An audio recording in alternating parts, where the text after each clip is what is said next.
Chapter 1, Is This the Real Question? On the Blue Planet, in Xiangnan Province, Jiang City, Lunong County, Linjia Village. March 21st, 2024. About a month has passed since the Spring Festival. The weather in the southern region of Daxia country remains somewhat chilly, as Lin Fan has just returned with his parents from the mountains, where they have been gathering firewood, tea this time of year. Rural folk typically ascend the mountains to gather wood, stockpiling it for the winter to come. After placing the wood down without a care for his soiled attire, he hurriedly donned his heavy chopping coat and retreated to his room, eager to access his computer. His fingers danced across the keyboard, swiftly entering the search term, Xiangnan Provincial Civil Service Examination website. In no time, the official civil service examination portal materialized on his screen, prominently displaying a notification. 2024 Xiangnan Provincial Civil Service Examination. Announcement. As Lin Fan meticulously examined the civil service recruitment positions, his parents stealthily approached the bedroom door, observing him. Their thoughts were inscrutable, and after a brief moment of watching, they departed with expressions of concern. Sigh. After 3 years of attempts, including recruitment for public institutions and civil service examinations in other provinces, Fan has participated a total of 12 times. Each time, he has reached the interview stage. But what kind of family are we? He has never passed the interviews. We lack connections and background. Why is he so stubborn? After all, it's a civil service position, a secure job. Many influential people struggle to succeed. Can our family? Dear, perhaps tonight we should persuade him again. Fan is already 23 and has yet to find a job, making it increasingly difficult as time passes. Listening to his wife Han Sumei's words, Lin Inan nodded gravely. Indeed. We must encourage him, but we cannot stifle our child's dreams. He must seek employment, and we shouldn't obstruct his civil service aspirations. Let fate take its course. Alas, in the bedroom, Lin Fan was reviewing the list of positions, preparing to apply. Although he was a student at the police academy, he was not enrolled in the public security program and was ineligible for the joint examination for police institutions. Thus, he could only participate in the provincial civil service examination. It is well known that selecting a position in the civil service examination is crucial. As a rural youth without connections or status, Lin Fan dared only to choose positions with 5 or more vacancies, ensuring they matched his field of study. Just as he identified a suitable position, an unexpected darkness enveloped his vision, and a futuristic panel materialized before his computer screen. Rubbing his eyes, he initially suspected an issue with his sight. Once reassured that his vision was intact, he carefully scrutinized the virtual panel before him. At 18, you gained admission to the Xiangnan Police Academy, becoming a student of the police school. Upon graduating at 21, you have participated in the civil service examination for 5 consecutive years, yet have failed to secure a position at the age of 26. Feeling inadequate towards your parents due to a lack of money and employment, you embarked on a quest for work, ultimately securing a position as a security guard in a modest community, all the while nurturing a dream of becoming a police officer. By a stroke of serendipity, you encountered an opportunity as the county police department sought auxiliary officers, and with unwavering resolve, you applied and succeeded in becoming one. Fast forward to 33. You have spent 7 years in this role, yet the prospects of advancement remain dim. During this time, you have experienced 3 failed romantic relationships, leaving you single and grappling with a disarrayed personal and professional life. In solitude within your rented room, you find solace in the smoke of your cigarette, reflecting on the vicissitudes of life. Host, Lin Fan. The life reversal system has been successfully activated. At this pivotal age, do you possess the courage to embark on a journey of transformation? 33. A reversal system? What is this? Is this truly about my life? Have I not succeeded? Is my 33-year-old self still in a state of stagnation?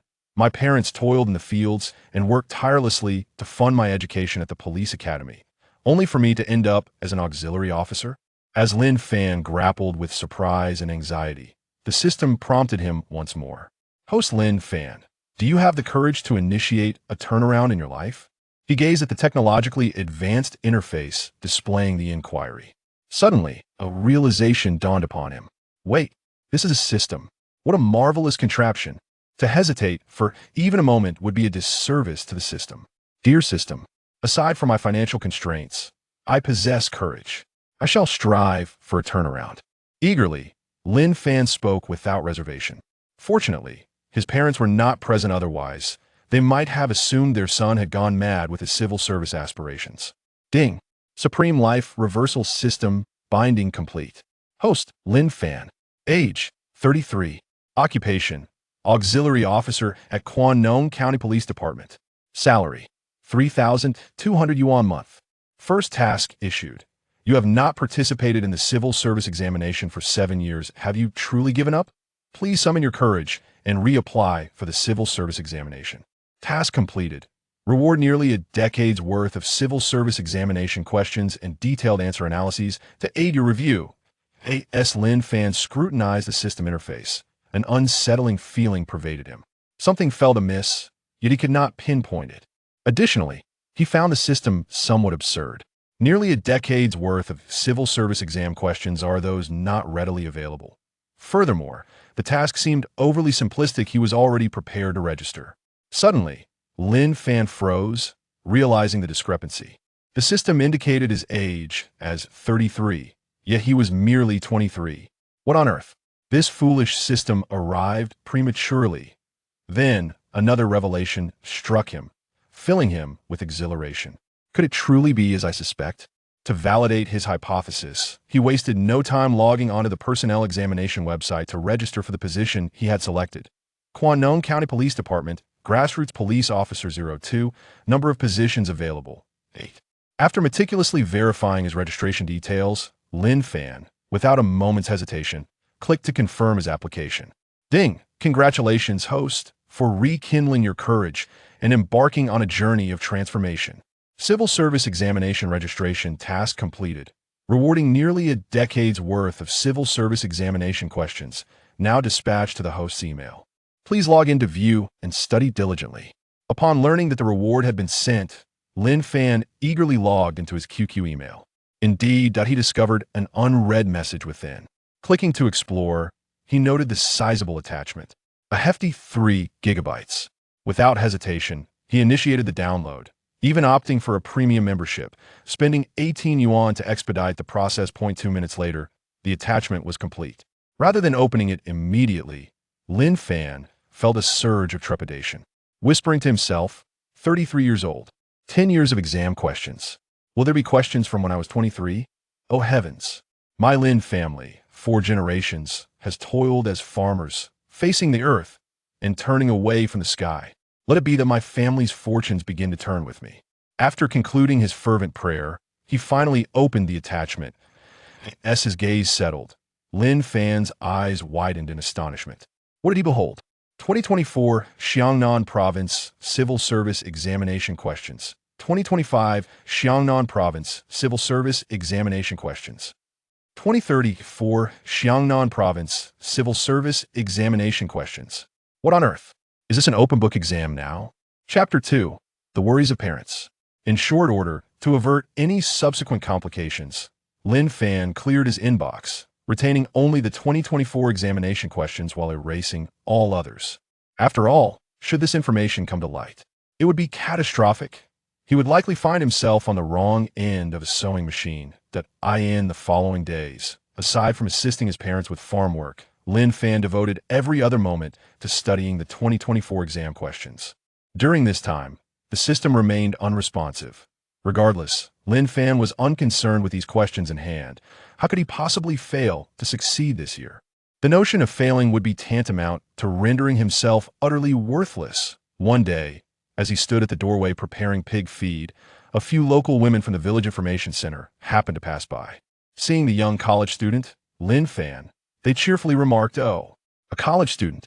It's been a month since the spring festival, and you haven't gone out to work yet? My son, though merely a middle school graduate, has already gone to Guangdong by the 5th day of the new year. No choice, the factory leaders trust him." Hee. Lin Fan recognized the speaker, the village's notorious gossip, a prominent member of the information center Li Hua. He detected the sarcasm in her tone, implying that her son, with only a middle school education, was faring better than he, a college graduate. Lin Fan had been out of school for 2 years. Yet here he was, cooped up at home. Li Hua nearly proclaimed outright, "Lin Fan, what good is your education? My son is doing better than you." In response, Lin Fan maintained his composure. With a smile, he replied, "Aunt Lee, allow me to impart a phrase. How can a sparrow know the ambitions of a swan? If I were to seek employment, that would truly be a disservice to the parents who raised me. One must carve out one's own path in life. Even if I told you, you wouldn't understand." Li Hua and several elderly women were momentarily taken aback. They did not comprehend. Finally, Li Hua curled her lips and muttered, clinging to vanity and suffering for it. "Does being a college student make one exceptional? Every day, flaunting their literary prowess among us? If you have the ability, come back with some money. Spending all day at home raising pigs. How laughable. Is raising pigs a legitimate career?" Unlike Li Hua, another elderly woman named Han Suchin, sister to Han Sume, was inclined to support Lin Fan. Thus, she addressed him favorably. "Li Hua, please refrain from speaking like that. Lin Fan is quite commendable, having been preparing for civil service exams these past few years. Once he succeeds, how could your son, who merely tightened screws in a factory, compare to Lin Fan?" Upon hearing this, Li Hua scoffed in disdain. "Him? A civil servant? Dream on. If he ever passes, I'll eat my hat upside down." Civil servants in ancient times were thought to be incarnations of literary stars Lin Fan. TSK, TSK. Never. The other elderly women nodded in agreement with Li Hua's remarks. "Indeed, I've heard that Lin Fan has attempted the exams numerous times in the past 2 years, only to fail each time." "Fail? Not even scoring 60? Yes. I once overheard his parents on the phone. It seems Lin Fan scored only 58. Hearing this, Li Hua smugly turned to Han Suchin, who had defended Lin Fan. "Suchin, did you hear that? Lin Fan couldn't even pass. What a joke. My son, when he was in first grade, once scored 61. Han Suchin, feeling a bit exasperated, responded, "Do you even understand? A score of 58 in the civil service exam is actually quite respectable as a composite score. What do you mean by passing or failing? If you don't understand, please refrain from making foolish remarks. Do you think it's like a moral education exam in elementary school? Still concerned about passing? No wonder Lin Fan's reputation in the village has plummeted these past 2 years. It turns out it's all due to your baseless gossip." With that, Han Suchin left abruptly. She felt unsettled by the disparagement of her sister's son, yet she did not visit Lin Fan's home. Deep down, she too felt that Lin Fan's daily existence in the countryside was less than ideal. After all, he was a university graduate, having completed his studies 2 years ago. Why did he not seek employment? Could it be that working outside would yield a worse fate than Li Hua's son, who had risen to a line supervisor in a factory? Han Suchin passed Lin Fan as he cut pig feed, hesitating to say something. Ultimately, she remained silent, shaking her head with a sigh before returning home. Being task issued, the host's parents have not experienced joy in 9 years. As the host is 33 years old, yet has achieved nothing, being unmarried has made him the subject of ridicule in the village. Please ensure that within 3 days, your parents display a smile of happiness. Task completion, reward of 1,000 yuan. Upon noticing the sudden appearance of the system task, Lin Fan's eyes brightened. Over the past few days, he had grasped the workings of this life reversal system. It seemed that the system had encountered a bug, as it mistakenly believed Lin Fan was a 33-year-old auxiliary police officer in the year 2034. Indeed, Lin Fan found himself in a pivotal moment a decade ago, in 2024, during his formative years, the most splendid period of one's life. This task, if it were to be undertaken at the age of 33, would likely prove exceedingly arduous. After all, which parent would find joy in witnessing their son at 33, devoid of a car, a home, savings, or a spouse? It would be a considerable challenge to avoid expressing their discontent in his presence. The prospect of an unbroken lineage weighs heavily on the mind, and to be 33 and yet to have achieved nothing is daunting. How could one contemplate marriage under such circumstances? Who would be willing to wed him? In rural culture, the absence of descendants is regarded as a grave concern. Thus, at 33, this undertaking could indeed be formidable. To bring happiness to his parents, marriage and children would be essential. Yet, lacking financial means renders marriage impossible, thus creating a vicious cycle. It seems his parents might never find joy. However, the present situation is distinctly different. Lin Fan is merely 23. Eliciting a smile from his parents should be quite manageable. That evening, As the family gathered around the hearth in the kitchen for dinner, Lin Fan pondered how he might bring joy to his parents. After all, this occasion promised a reward of 1,000 yuan. With such funds, he could sit for his exams in the provincial capital next month without needing to ask his parents for money. Unbeknownst to him, his parents, seated by the stove, were exchanging glances filled with unspoken concern. His mother, Han Sume, hesitated repeatedly, uncertain of how to broach the subject. Observing her son lost in thought, she grappled with the right words. While his aspirations are commendable, one must first attend to the basics of sustenance. She feared that initiating the conversation might provoke her son's resentment. Ultimately, it was his father, Lin Fan, who broke the silence with a gentle smile. "Son, have you registered?" "Ah, Dad, yes, I have. It's for our county's public security bureau." Lin Fan nodded, casting a glance at Han Sume, and continued, "That's good. Focus on your studies over the next few days, your mother, and I will handle the household chores." After speaking, he noticed that Han Sume had not responded. He felt a twinge of frustration. Was he to be the villain in this narrative? Meanwhile, Lin Fan, buoyed by his father's encouragement, felt a surge of happiness. In life, regardless of the endeavor, the paramount importance lies in receiving familial support. Simultaneously, Lin Fan recognized that this was an opportune moment to fulfill his task. Setting down his bowl and chopsticks, he confidently addressed his parents. "Mom, Dad, rest assured, I can manage the household chores without hindering my studies. Moreover, I am quite confident that I will succeed in the examination." Upon concluding his statement, Lin Fan blinked eagerly at his parents, hoping to catch a glimpse of a smile upon their faces. However, the outcome left him somewhat disheartened. His parents did not exhibit even a trace of joy, and the system provided no indication of task completion. Clearly, his fervent declaration of confidence had failed to elicit happiness from them. "Xiao Fan, have you considered?" Lin Fan struggled to articulate his thoughts, glancing toward Han Sume. She understood instantly, and prioritizing their son's future, she set aside her bowl and, with heartfelt sincerity, addressed Lin Fan. "Xiao Fan, your father, and I believe it might be beneficial for you to seek employment." As she spoke, Han Sume, fearful of Lin Fan misunderstanding her intentions, hastily clarified, "Please do not misinterpret my words. Your father and I wholeheartedly support your aspiration to pursue a career in public service. However, the civil service examination is not an endeavor to be taken lightly. We cannot place all our hopes on a single tree. Is it not possible for us to work while preparing for the examination? Remaining at home day after day will surely invite gossip from our neighbors." Chapter 3. Is the task completed? Gazing upon the somewhat weathered faces of his parents, their eyes filled with a blend of anticipation and trepidation, Lin Fan finally comprehended the reason behind the system's assertion that his parents had not experienced joy in 9 years. Perhaps they had previously urged him to seek employment, a suggestion he had once dismissed. The pursuit of civil service examinations undoubtedly demanded extensive preparation, and engaging in work would diminish his study time, consequently placing him at a disadvantage compared to others. The system had indicated that he had attempted the exams for 5 years, and only upon reaching the age of 26 did he venture into the job market.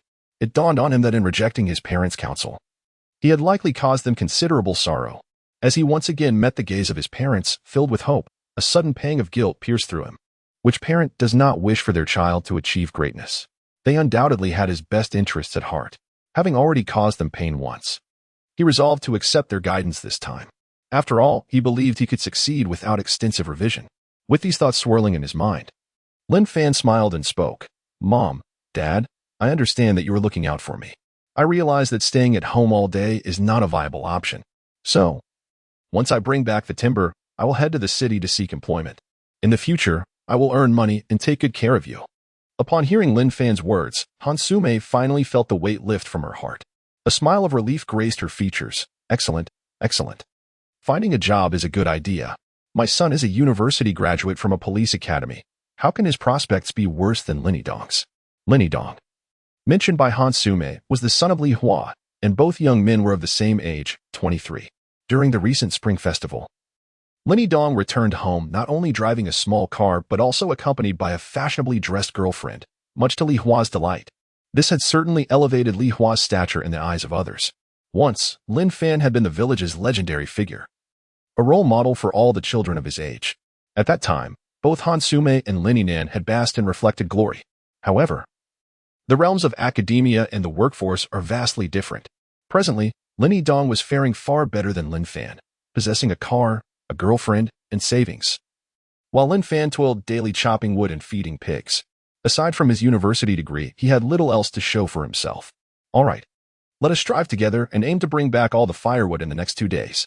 The beginning of the year is a peak season for recruitment. After this period, finding a job becomes increasingly difficult. Xiao Fan, keep pushing forward. Lin Fan. Upon hearing Lin Fan's agreement to pursue work rather than stubbornly cling to civil service exams, finally wore a knowing smile.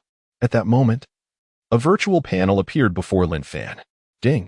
Congratulations, host. Task completed. Parents who have not been happy for 9 years are once again filled with joy.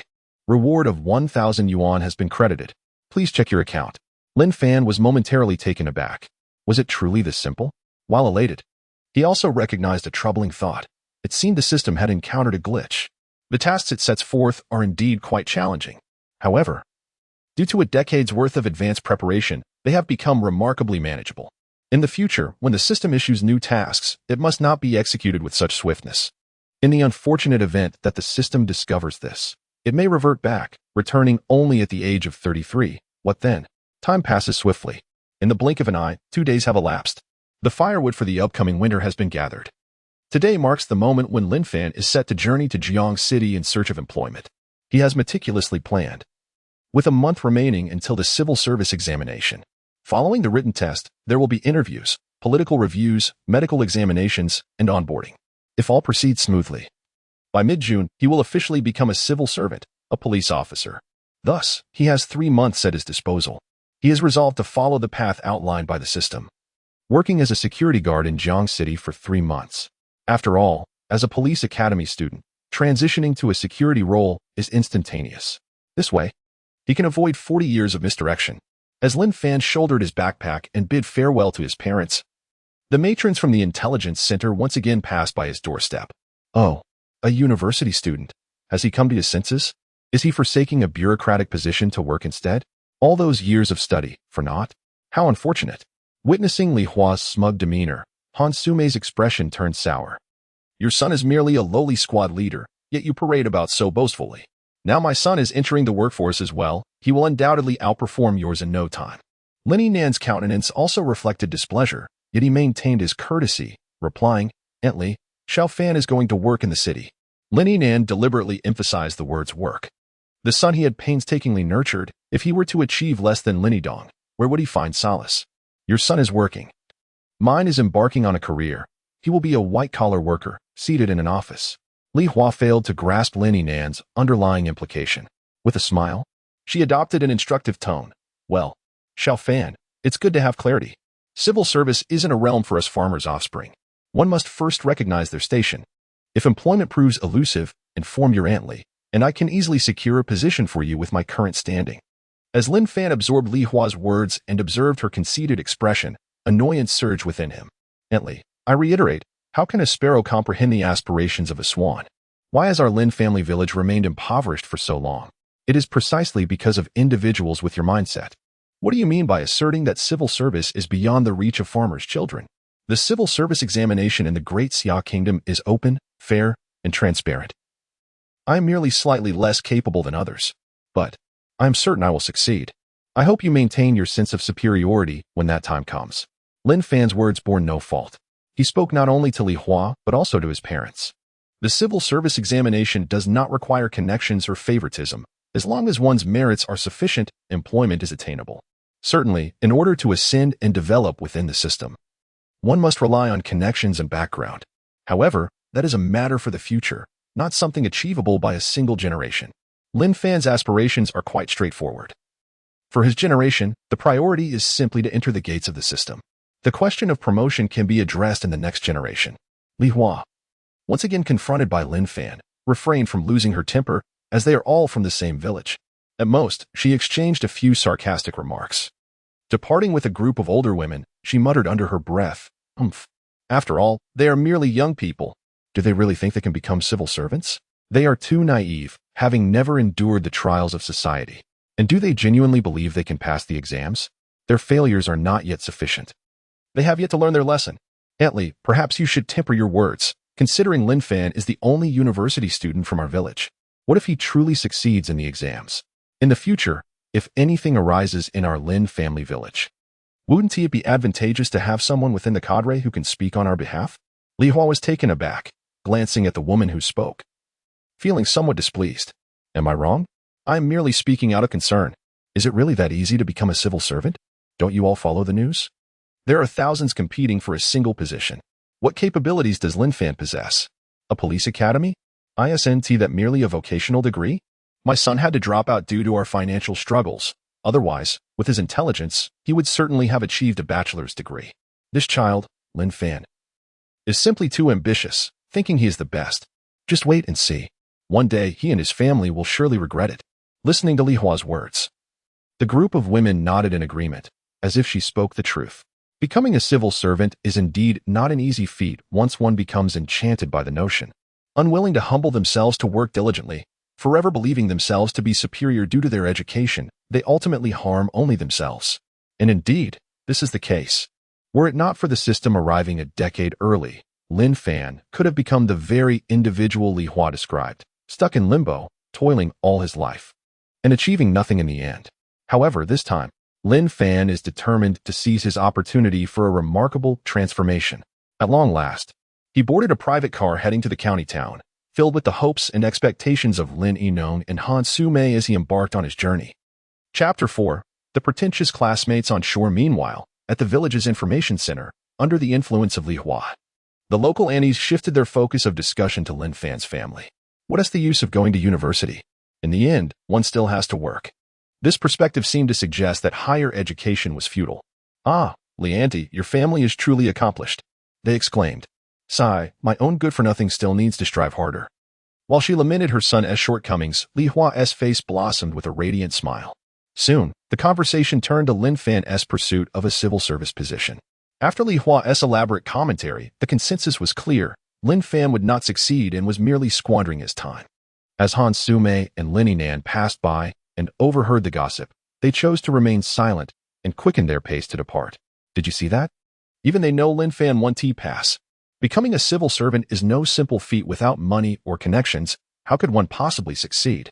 Listening to Li Hua's remarks and observing the reactions of Lin Yinan and his wife, the village aunties nodded in agreement with her sentiments. Lin Yinan felt a surge of anger as he walked away. Although he too believed that passing the civil service exam was a daunting task and that his son may not succeed, he felt it was inappropriate for them to openly discuss it. At the very least, my son is qualified to take the exam. Do any of your sons have that privilege? Ah, Dad, don't be upset. What if Xiao Fan actually passes? Han Sumei remarked, casting a sideways glance at her husband. If he does, I shall bring out the coffin board and host a banquet for 10 days and nights in the village. Every meal must include Li Hua as a guest. I'll make her regret looking down on my son. Han Sumei chuckled, surprised to find her ordinarily earnest husband so petty. Let us be realistic. Your coffin board isn't enough for a 10-day banquet. Anyway, Xiao Fan has come to his senses and understands the necessity of working. As long as he doesn't stubbornly cling to the civil service exam with his intelligence, he'll surely excel in whatever he chooses. Let them gossip. We shall simply ignore it. When Xiao Fan returns, driving a little car with his girlfriend, we'll have the ultimate opportunity to prove them wrong. I refuse to believe that someone who has attended university is less capable than a mere middle school graduate. If that were the case, why would anyone bother with education? They might as well just go and screw in screws. As Lin Yinan pondered his wife's words, he found them to be quite reasonable. His anger subsided, and he cheerfully took up his hoe to return to work. On the other side, Lin Fan, seated on a bus heading to Jiang City, noticed his phone ringing. With no girlfriend, no job, and no siblings, the sound of his phone was somewhat peculiar to him. His parents were not adept with smartphones, so when the phone rang, it piqued Lin Fan's curiosity. He picked up the device and discovered it was a group message. In the class group of the Xiangnan Police Academy, Su Lu addressed everyone, reminding them that the registration for the civil service examination would close tomorrow. He had compiled a list of positions suitable for their class, hoping it would be beneficial. Li Ming replied, expressing his gratitude to the class leader, stating it was exceedingly useful and that he would register immediately. Su Lu, somewhat puzzled, pointed out that Li Ming had already succeeded in the previous year's exam and was currently working at the police station. He questioned the need for him to take the exam again. Li Ming responded that taking exams was invigorating and that he relished the experience, regardless of the results. Since he had already secured his position, Li Ming then shared an image of his police officer identification, which elicited a mix of responses, particularly from Lin Fan, who found it somewhat unbearable. Out of a total of 41 students in their class, only 9, including Su Lu and Li Ming, had successfully entered the police force, while the remaining 32, like Lin Fan, found themselves grappling with uncertainty. The specialized field of study, security prevention technology, was rather peculiar and offered scant employment opportunities outside, save for security guard positions. Lin Fan noted an intriguing phenomenon. Messages in the group chat were seldom seen except during civil service examination periods, when those who had succeeded would boast, while those who had not, like Lin Fan, remained silent, unwilling to face the embarrassment. This was particularly disheartening considering that Li Ming, once the lowest achiever in their class, had somehow landed a position due to an odd job requirement that seemed tailored for him. Despite some classmates reporting the situation as nepotism, investigations concluded that it was indeed not the case. It was merely a stroke of luck for Li Ming. Consequently, the remaining students who had not succeeded felt disinclined to engage in conversation, their spirits dampened by Li Ming's unexpected success. As Lin Fan pondered this, a notification interrupted his thoughts. He furrowed his brow, realizing he had muted the group chat, which meant someone had specifically tagged him. Li Ming exclaimed that Lin Fan had good fortune, having discovered that their city was recruiting police officers specifically for residents of Jiang City, with 8 positions available. Su Lu echoed Li Ming's sentiment, encouraging Lin Fan to put forth his best effort this year, aspiring for them to be comrades on the same front in the near future. An anonymous voice interjected, deriding Li Ming for his arrogance and questioning his credibility.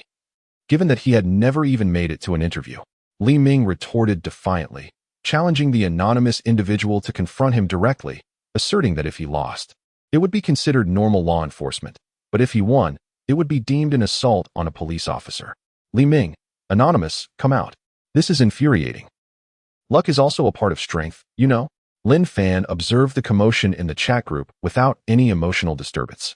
He truly had no desire to engage with them, for he perceived that these two fools were merely posturing, flaunting their superiority before those of them who had yet to succeed.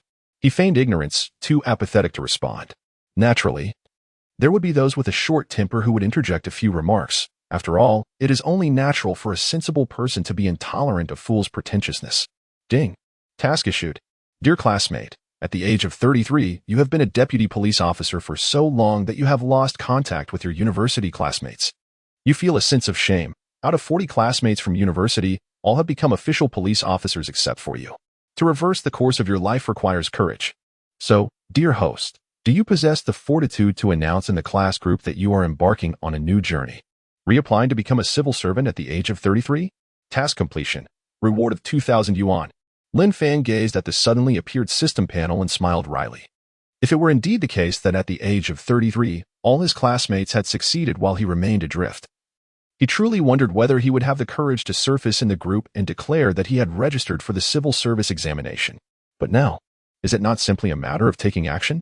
Chapter 5. The policeman boyfriend. This system is indeed generous. However, he hesitated to complete the task immediately, fearing that the system might detect any irregularities. Logically speaking, a 33-year-old man would undoubtedly endure a considerable internal struggle. At the very least, one would expect a day of contemplation. Thus, Lin Fan resolved to respond in the group the following day. By taking advantage of the system, he could earn 2,000 yuan. In doing so, he could gradually begin to save money. Reflecting on the system's assertion that he would be a failure at 33, Lin Fan realized how much he had matured. He was now committed not only to building a career but also to diligently saving. In the afternoon, Lin Fan arrived in Jiang City. As a police academy student at the age of 23, securing a position as a security guard posed no challenge. That very evening, he commenced his role in the property management department of Jiang City luxury community, becoming a security personnel battling against delivery workers, with provisions and accommodation covered. His salary amounted to 2,000 yuan, albeit without any social insurance or housing fund. Lin Fan was quite content with this arrangement, as it was merely a transitional phase of 3 months. After that, he would become a police officer. The following day, clad in his security uniform, Lin Fan reported for duty at the community entrance. Having just sent a message in the group, He completed the system's task and received 2,000 yuan. Suddenly, a melodious voice pierced the air, tinged with curiosity and uncertainty. Lin Fan? He looked up to see a stylishly dressed young woman, her appearance strikingly bold. He did not recognize her. Who are you? Wow, it really is you. I. Lin Yan. Upon recognizing Lin Fan, Lin Yan's expression brightened with excitement. Noticing Lin Fan's bewildered demeanor, she pouted slightly, her happiness fading. Old classmate, have you forgotten me? We are from the same town. And we were classmates in both middle and high school. How could you forget me? Suddenly, Lin Yan recalled something and gazed at Lin Fan in his security uniform. Did you not attend the police academy? Why are you working as a security guard instead of becoming a police officer?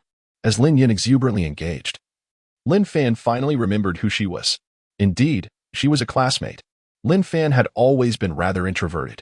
Not only had he lost touch with his middle and high school classmates, but he had also barely kept in contact with his university peers. This was largely due to his family's financial struggles, which had instilled a deep-seated sense of inferiority in him, leading to his withdrawn personality. Aside from the villagers, Lin Fan seldom interacted with others outside, let alone form friendships. Perhaps this was also the reason for his lack of accomplishments at the age of 33. Even with the system's assistance, his introverted nature proved difficult to change. Growth requires gradual transformation. Oh, I remember now. My apologies. I'm just working as a security guard temporarily. I've applied to our county's public security bureau, and I have an exam next month. I'm just trying to earn some money in the meantime. What about you? Lin Fan merely inquired out of politeness. He did not wish to engage with Lin Yan on a deeper level. Although Lin Yan possessed a certain charm, Lin Fan's impression of her was far from favorable. During their school years, she had gained notoriety as a little hoodlum, frequently neglecting her studies to associate with unsavory characters from the streets. Unlike her, Lin Fan had entered the workforce immediately after high school. The factory jobs were exhausting and poorly compensated, prompting him to pursue a career in the service industry, where earnings were more substantial and the work less strenuous. Noticing Lin Fan's scrutinizing gaze, Lin Yan chuckled. What are you thinking? I work at a KTV. Selling talent, not my body, all right? Don't look down on me. Lin Fan felt a twinge of embarrassment, as her attire was rather revealing. I truly didn't mean it that way. Lin Yan, however, brushed off the awkwardness, her carefree nature shining through. By the way, you are preparing for the police exam, right? You must have graduated 2 years ago. Have you not passed yet? Can you succeed this time? Lin Fan responded noncommittally. I should be able to. Great. Keep it up. You'll protect me, right? You have no idea. Although I earn well at the KTV, there are quite a few lecherous men. They often try to take advantage of me. From now on, I'll tell them I have a police boyfriend. Let's see if they dare to make a move. Lin Fan was taken aback by her words. Seeing his surprised expression, Lin Yan laughed. All right. I won't tease you anymore. I live in this neighborhood, so we'll see each other often. Come over for lunch at my place one day. Lin Fan was somewhat bewildered by Lin Yan's excessive enthusiasm. Could it be that she harbored feelings for him? After exchanging a few more pleasantries, Lin Yan left with a cheerful smile. At the Jiangcheng Haomei KTV, Lin Yan was regarded as the princess, promoting beverages by accompanying customers in song. Truth be told, she earned quite a bit, but she often had to endure unwelcome advances from patrons. Many princesses had succumbed to the supervisor's unspoken rules. Lin Yan, however, was an exception. She was the most attractive among them, yet the supervisor had refrained from making any inappropriate advances. This was due to her claim of having a police boyfriend, which the supervisor found quite daunting. The simplicity of her fabricated tale was surprisingly effective. In essence, Lin Yan possessed photographs of Lin Fan from his time at the police academy on her phone, as well as pictures of him in her changing room. Although Lin Fan was somewhat awkward and introverted, his striking good looks had captivated Lin Yan during their high school days. Had her family not favored sons over daughters, thereby denying her a university education, she would have continued her studies alongside Lin Fan. This was also the reason for her excitement and familiarity upon encountering him today. Some affections must remain buried within the heart. Witnessing Lin Fan as a security guard brought her genuine joy. A security guard and a princess, a perfect match indeed. However, a police officer with a princess seemed a bit far-fetched, though she sells her talents rather than her body. This industry perpetually conveys an unsettling sense of commodification that is difficult to articulate. Yenner. In the waiting room, Lin Yan observed the incoming visitor with a furrowed brow. Supervisor. Haha. Yenner, when will your boyfriend come to our KTV to lend his support? I assure you, This concern arises not from me, but from the owner. You are well aware that in our service industry, one must maintain various connections. Recently, the local police have been conducting frequent inspections, much to the owner's displeasure. Thus, we hope your boyfriend can assist. After all, he is affiliated with the same system and should be amenable to conversation. As he spoke, the supervisor leered at Lin Yan, anticipating any refusal, and made a pointed remark, "Do not decline, as the owner is quite resolute this time. You have been with our KTV for over a year, and we have never allowed you to suffer indignities. The owner has always supported you against any inappropriate advances from clients. Your salary and commissions are granted at the highest rates. After all this investment, does the owner value you? No, he values your boyfriend. Hence, if your boyfriend fails to make an appearance this time, the repercussions will be dire." Upon hearing Supervisor Huang Tao's words, Lin Yan felt a surge of anxiety within, yet her exterior remained composed. She understood the owner's methods. Huang Tao's words were not mere threats. If her police boyfriend truly did not show up this time, it was certain that the consequences would extend beyond mere dismissal. In Jiacheng, one cannot run a KTV without connections, let alone the largest and most opulent KTV in the city. Undoubtedly, the owner's influence stemmed from the underworld. Otherwise, he would not struggle to manage even the local police. This indicated that the owner lacked any legitimate backing, which explained his heightened interest in Lin Yan. Lin Yan reflected carefully on her earlier conversation with Lin Fan. She pondered, "June? That is merely 3 months away." Resolute, Lin Yan met Huang Tao's gaze without a hint of trepidation. "Supervisor, my boyfriend is currently on a mission and won't return until June. As soon as he comes back, I will bring him here. What do you think?" Huang Tao regarded Lin Yan with skepticism. "Is that truly the case? Do you even have a police boyfriend? If you do not believe me, I can resign right now. I will no longer work here. Is that acceptable?" No. Let us wait until June then. I will report to the owner." Just before leaving, Huang Tao turned back with an ominous expression. "Lin Yan, you had better be telling the truth. Otherwise, deceiving me is one matter, but deceiving the owner, the consequences are beyond your capacity to bear." Chapter 6. The Village Information Center in the city of Jiangqing. At the Hauding community, Lin Fan diligently attended to his work. During this time, Lin Yan frequently approached him with warm inquiries. To be honest, her gestures touched Lin Fan's heart. Having never even held a girl's hand since birth, he had never experienced the sweetness of love. A naive boy is easily swayed by a woman's affections. Thus, after prolonged interactions, Lin Fan's perception of Lin Yan underwent a complete transformation. He began to grasp the essence of Lin Yan.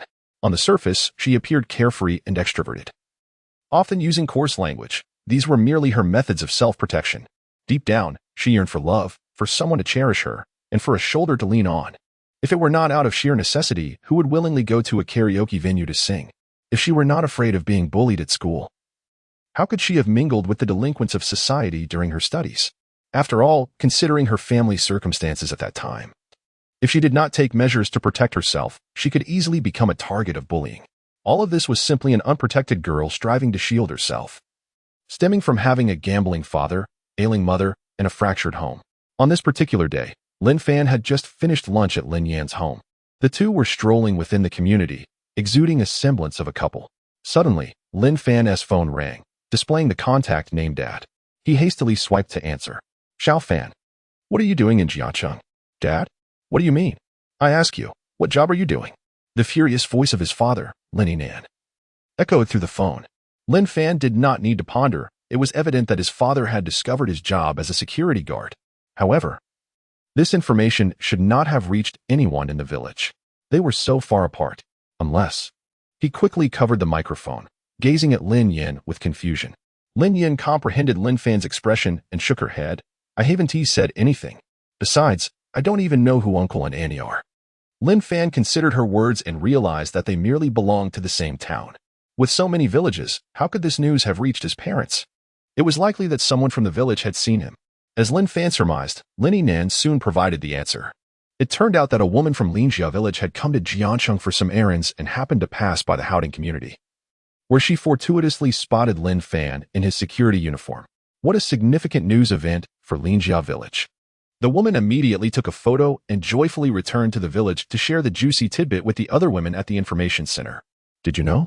Our Lin Fan, who is preparing for the civil service exam, is now working as a security guard." "What? Is that possible?"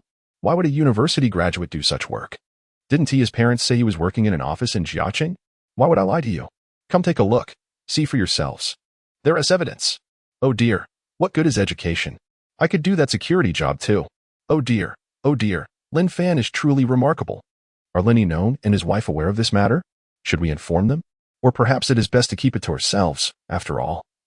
After painstakingly nurturing a university student, the outcome is this? Working as a security guard? They would be unable to bear such a blow. That makes sense. Given our close ties in the village, it would be prudent to keep it from them. In less than 5 minutes, the entire village learned that Lin Fan was employed as a security guard. After all, this was the most sensational news in Linjia village. For the gossip-loving Annies at the information center, not sharing such tidbits was an unbearable burden. They indeed refrained from telling Lin Yinong and Han Su-mei. However, their discussions were overheard by Lin Yinong and Han Su-mei. Upon hearing that their son was working as a security guard in Jiaqing, Lin Yinong was understandably upset. He immediately called Lin Fan upon returning home, leading to the scene that unfolds now. Dad, please listen to me. I'm just transitioning. I can't possibly be a security guard for life. Transitioning? I urged you to seek employment, and you settled for being a security guard? All those years of education wasted? Do you know how the villagers are talking about you? You've studied for years. Xiao Fan, your parents can endure the shame of gossip. They can say whatever they wish, but you must not resign yourself to such a fate. You need to take responsibility for yourself. How can you work as a security guard? You are a university graduate. Can't you start at a company as a salesperson and work your way up? That is a viable path. Being a security guard, is that a future? That is work for retired men. You are still so young. As he spoke, Lin Yinong felt utterly drained and did not wish to continue the conversation. He was furious, not because Lin Fan had brought shame upon them, but because his son had given up on himself. Han Su-mei's voice, tinged with tears, interjected. My son, please find a decent job, will you? Security work is beneath us. It has no future. Hearing his mother cry deeply affected Lin Fan. Mom, Dad, I want to work as a security guard anymore. I will find a job. Please don't be upset. Minutes later, as Lin Fan hung up the phone, he found himself wishing for time to pass more swiftly, wishing to don a crisp, vibrant police uniform upon his return home.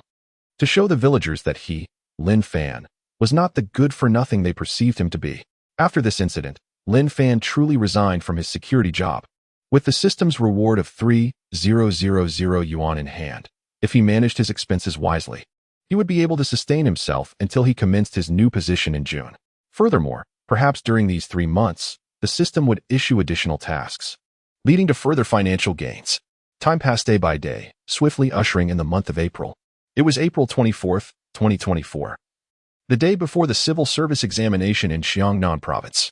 Throughout this month, the system had remained silent, offering no tasks, which resulted in Lin Fan having no source of income. Despite this, Lin Yin continued to express her concern for him as usual.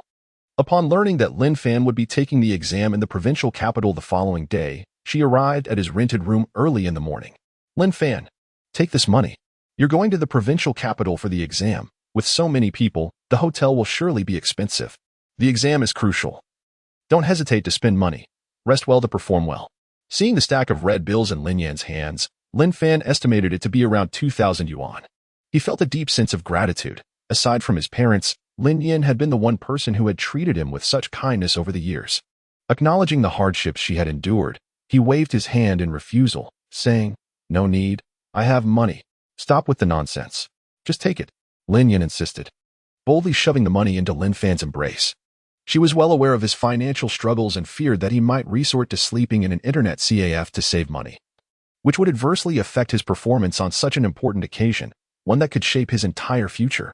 There would always be opportunities to economize, but this was not one of them. Even if Lin Fan were to look down upon her or distance himself after becoming a police officer, Lin Yin would not regret her decision. After all, she had lived for her family all these years, and this time, she was living for herself. At that moment, Lin Fan was genuinely moved. He refrained from uttering the customary words of thanks, choosing instead to make a silent vow. Lin Yin, as a friend, was someone he would wholeheartedly cherish. Chapter 7. 5 Mistakes. April 25th, 2024. The bell for the provincial civil service examination tolls. Lin Fan rises early, joining a multitude of dream chasers as they enter the examination hall of Xiangnan Normal University. The classmates who have successfully passed the exam are sending messages in their group chat. Sulu, everyone, wishing all students success in their exams and a smooth passage. Li Ming, Lin Fan, why aren't you responding to my messages? I saw you. Are you also at the normal university examination hall? Sulu, Li Ming, Lin Fan is rather reserved. It's normal for him not to reply. Nothing to worry about. Sulu, Lin Fan, you need to change your demeanor. Even if you pass the written exam, you might falter in the interview. Therefore, your written score must be the highest. Otherwise, your chances of success are slim. Li Ming, Sulu, class monitor, first place? Come on, don't joke. Li Ming, class monitor, you were an academic star, and you weren't even first in the written exam. How could he possibly be first? Li Ming, if you ask me, the one with the hardest time succeeding in our class is Lin Fan. Sulu, agreed. Anonymous, same here. Lin Fan is such a quiet person. He never spoke much in school, and who knows what he is always thinking. His chances of success are quite slim. As Lin Fan awaits the exam to commence, he prepares to submit his mobile phone at the proctor's request. Upon reading the messages in the group, he cannot help but furrow his brow. Is this truly how his classmates perceive him? A quiet person? Oh, it appears that was indeed the case during his school days. One must admit, these classmates have a keen insight. If it weren't for the system's intervention a decade ahead, he would have ended up just as they speculated, living a mundane life. Failing to pass the civil service exam for 5 years, ultimately becoming a public security officer.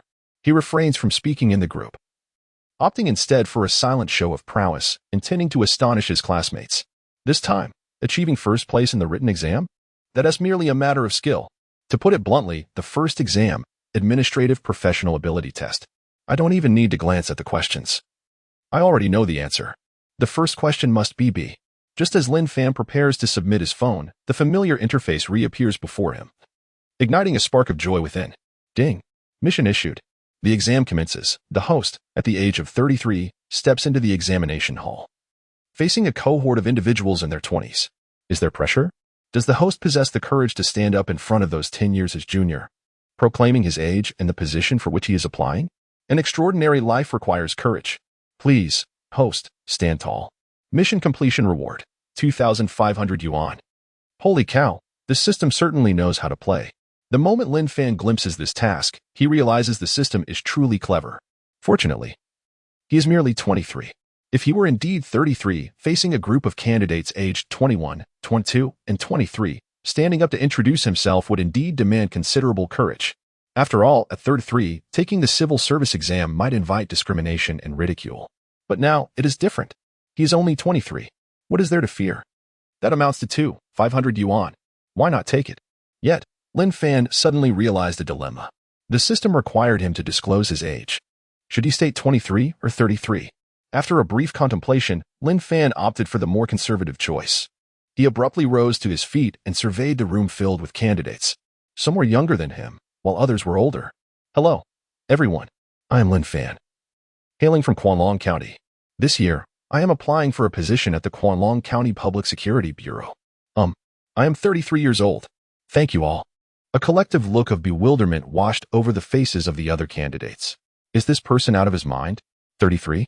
He looks at most 25. What is he even talking about? Is this a rule of the examination hall? Are self-introductions required? Some first-time civil service exam candidates even believed this was a protocol.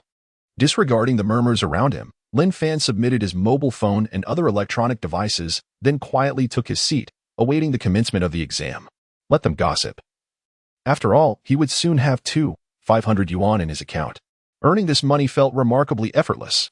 10 minutes later, the exam officially began. As soon as the papers were distributed, Lin Fan eagerly examined the content of the test. Internally, he exclaimed, "Wow, the first question is B, followed by A, C, D, D, B, D. Quanlong County Public Security Bureau. I adore you. I, Lin Fan, am coming soon." The invigilator, observing Lin Fan's rapid answering pace, could only shake his head in resignation. He had seen many candidates like him, those who relied solely on instinct to answer, without even reading the questions. In less than 10 minutes, Lin Fan had completely filled out his answer sheet. He nodded in satisfaction. Total score, 100 points, a perfect score secured. Wait, something feels amiss. Could this be too good to be true? Perhaps he should miss 2? No, let us be generous and say 5. With a flourish, Lin Fan took out an eraser, diligently erased the correct answers, and meticulously filled in incorrect ones. Only then did he lay his head on the desk, drifting into slumber as he awaited the end of the examination. Meanwhile, at Lin Fan's home in Linjia Village, Lin Nan and Han Sume had tightly shut their door during the day. Inside, they were busy slaughtering chickens and ducks, lighting incense, and paying homage to their ancestors. O ancestors of the Lin family, today marks the 6th generation of the Lin lineage, with the unworthy descendant Lin Fan participating in the civil service exam. Please bless him with success. Han Sume watched Lin Nan, who was meticulously adhering to the rituals, and bitterly smiled. Year after year, we pray. Year after year, we fail. Our ancestors are of no use. Alas, another 2 ducks wasted, and Lin Fan is not home. How unfortunate. Outside Lin Fan's door, a nosy neighbor from the information center noticed the closed door and began to gossip. Oh my, it's already past noon. And Lin Nan and his wife aren't out working? Li Hua cast a sidelong glance, remarking, if my calculations are correct, today marks the day of Lin Fan's examination. Every year around this time, the couple sequesters themselves at home, fervently burning incense to pay homage to their ancestors. If you doubt it, just perch at the door and listen. They are undoubtedly engaged in ancestral worship. As Li Hua's words lingered in the air, a number of curious matrons indeed crouched by the entrance, eavesdropping. Before long, the expressions of this group morphed into mischievous smiles. Indeed, Li is truly venerating. Haha, at such a time, does it even bear fruit? Surely not. If it did, Lin Fan would have aced his examinations long ago. In my opinion, the couple, Lin Yinong and his wife, are merely indulging in daydreams. And as for Lin Fan, he simply lacks the capability. He should be content with honest labor instead of chasing fantasies. Look at him. Even his parents have fallen under the same delusion. As the rumor mill, powered by the village's gossiping matrons, spread the word, soon the entirety of the village became aware of Lin Yinong's incense-burning rituals. This left Lin Yinong in a state of considerable vexation. He had grown to loathe the village's information network. What do these people do with their time? Is it not possible for them to gossip about someone else for a change? They cannot continue to exploit his family endlessly. Just yesterday, the butcher next door had a duck emerge from the belly of a pig he slaughtered. Such a grand piece of gossip. And yet they choose to remain silent. Now, whenever Lin Yinong and Han Sume step outside with their hoes, they are met with playful jests from the villagers. Uncle Lin, little Fan is surely on the verge of becoming a police officer. After all, they have worshipped their ancestors. Surely their divine intervention will manifest. In response, Lin Yinong and his wife can only manage an awkward smile, inwardly cursing their fate. Truly, it is as if they have opened a can of worms.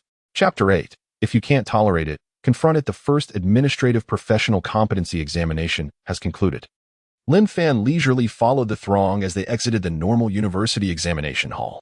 Among the crowd were numerous recent graduates, many of whom were his classmates.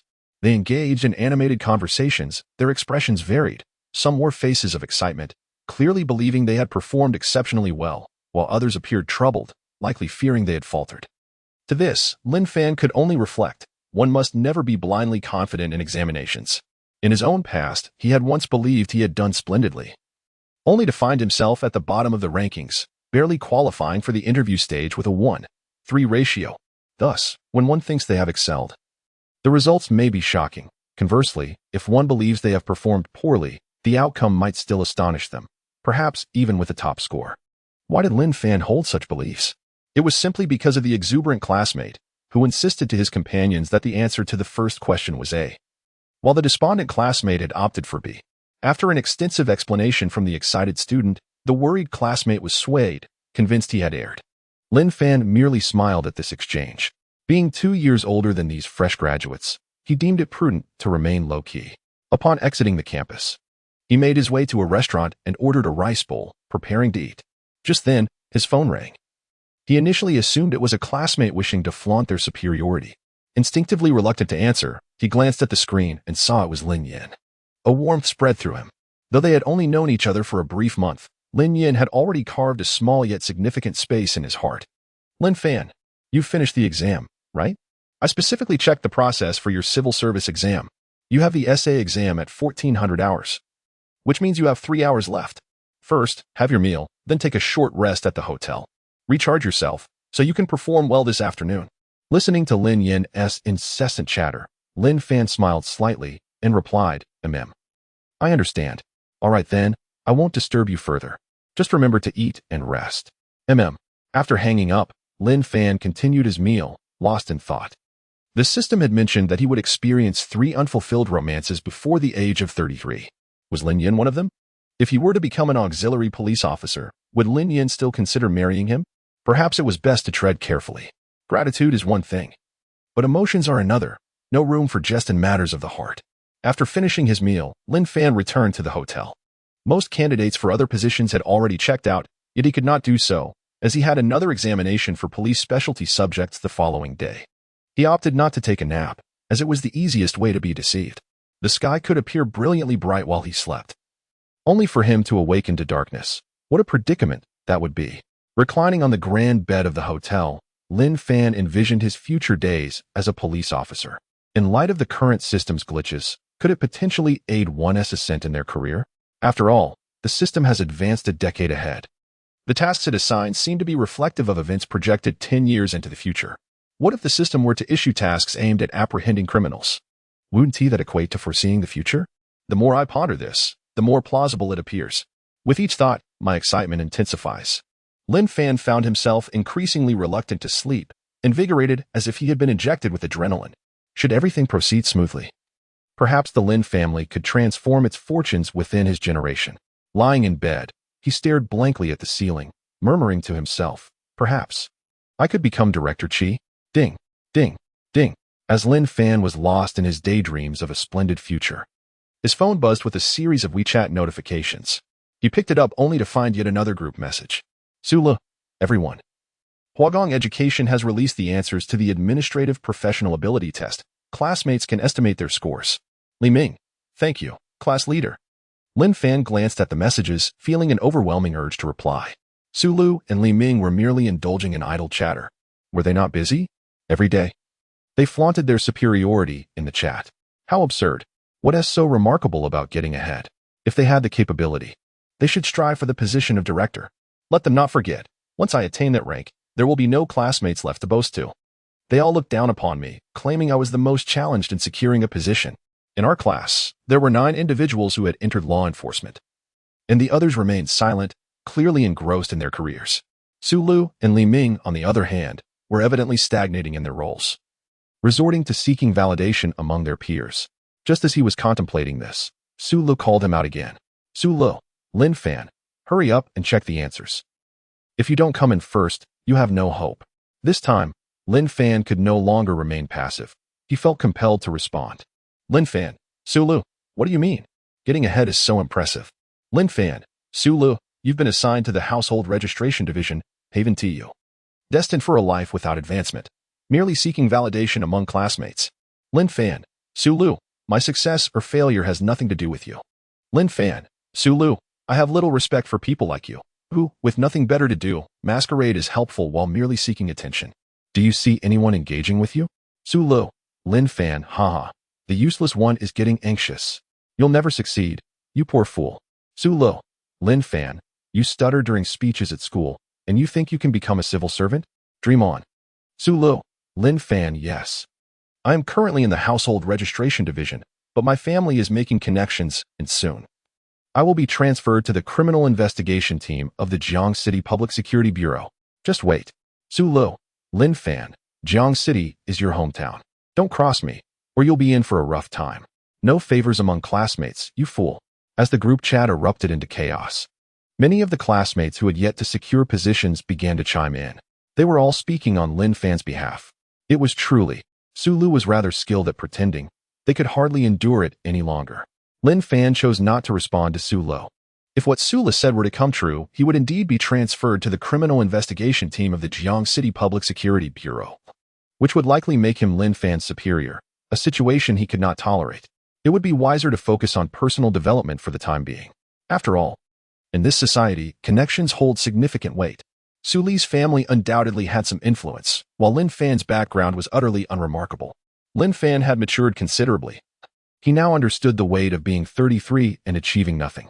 He realized that he was not merely living for himself, but also for the hopes of his parents. Engaging in further arguments with Su Lu seemed pointless. Once he secured a position, he would dedicate himself to his work, diligently handling cases. And ultimately proving Su Lu wrong would be the true path to success. Arguing was a sign of cowardice. Time passed swiftly, and soon enough, the two-day examination concluded. On the day of the test's completion, Lin Fan took a bus back to Jiang City. The class group chat began to buzz with activity, filled with students who hadn't yet secured positions sharing answers and estimating scores. The atmosphere was quite cheerful. It was expected that this year, a significant number of classmates would successfully gain employment through the civil service exam. Lin Fan chose to remain silent. There was no need to contribute. He was confident that he would place first in the written exam. Now, he needed to focus on preparing for the upcoming interview. Though Su Li's words were hurtful, they were grounded in reality. Lin Fan had always been somewhat introverted, and the thought of interviews and public speaking filled him with trepidation. He would often stutter and feel anxious while speaking. Thus, he recognized that he needed to practice for the interview process. Fortunately, ever since he realized the implications of being 33 and unaccomplished, he had transformed significantly. He believed the interview should pose no issue now. On the evening he returned to his short-term rental in Jiang City. Lin Yan made a special effort to take a leave of absence to invite Lin Fan out for a late-night meal. Throughout their time together, she did not inquire about the exam results, instead engaging in casual conversation about various topics. Lin Fan understood that this was Lin Yan's unique way of offering comfort. If the exam went well, they would all share in the joy. If it did not, there would be no need for despair. There was always next year to try again.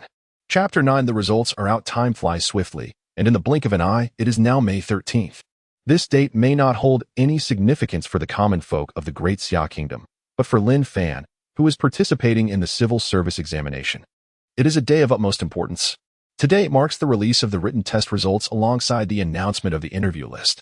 Having completed the systematic tasks, Lin Fan finds himself with a bit of disposable income, supplemented by the occasional financial assistance from Lin Yan.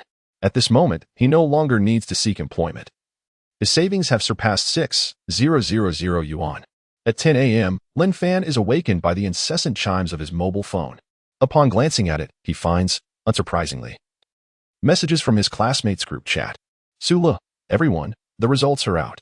Those who made it to the interviews, come forth and share your joy. Li Ming, anonymous. You better show yourself. Didn't you say I wouldn't even make it to the interviews? Following this, Li Ming shares a screenshot in the group, revealing his written test scores and ranking. Administrative Professional Aptitude Test, 58 points. Essay, 67 points. Public Security Specialty, 73 points. Written test ranking, 13th. The position has a total of 5 openings, and with a ratio of 1:3, the top 15 are eligible for interviews, so Li Ming has made the cut. Anonymous, Li Ming, you were merely lucky. There are many positions available. Sneaking in at the last moment, what does that even mean? Li Ming, regardless, I'm in the interview, and I'm not even planning to take it seriously. It's just for fun. So what? The two engage in a lengthy quarrel in the group chat, drawing out those who had previously been silent. Many classmates who had not participated begin to share their joy at this moment. Sun Meili, I made it to the small circle.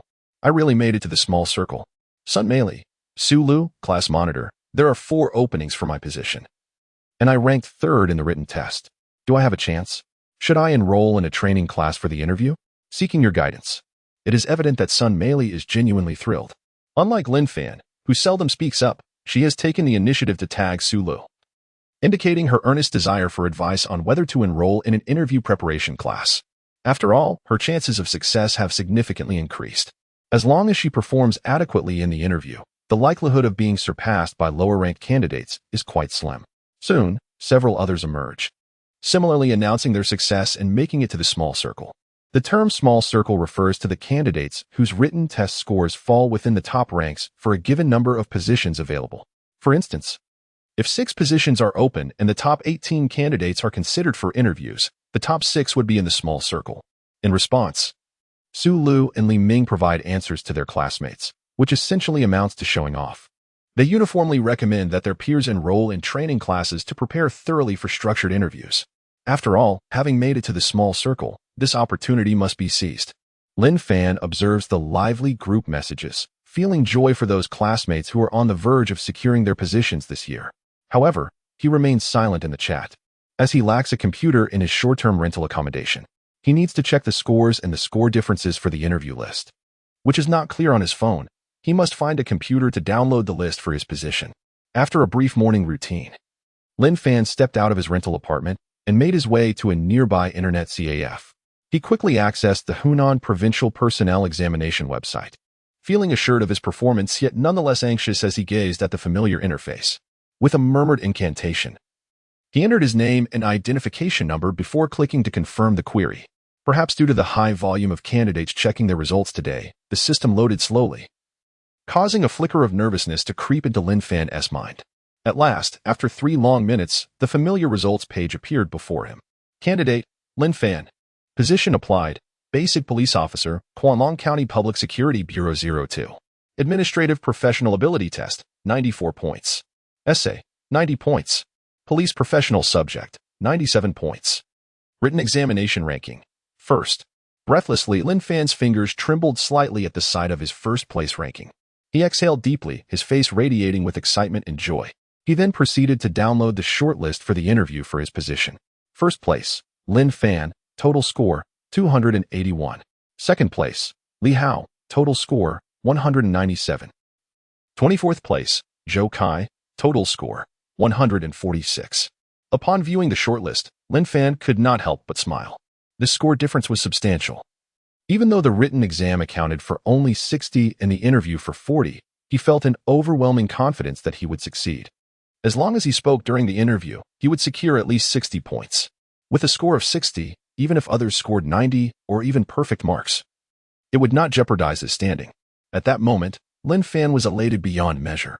After 2 years of hard work, he was finally on the verge of achieving his dream. The police uniform he had long envisioned, the aspiration to uphold justice, was within reach. He took out his phone, eager to share this joyous moment. His first thought was to call his parents.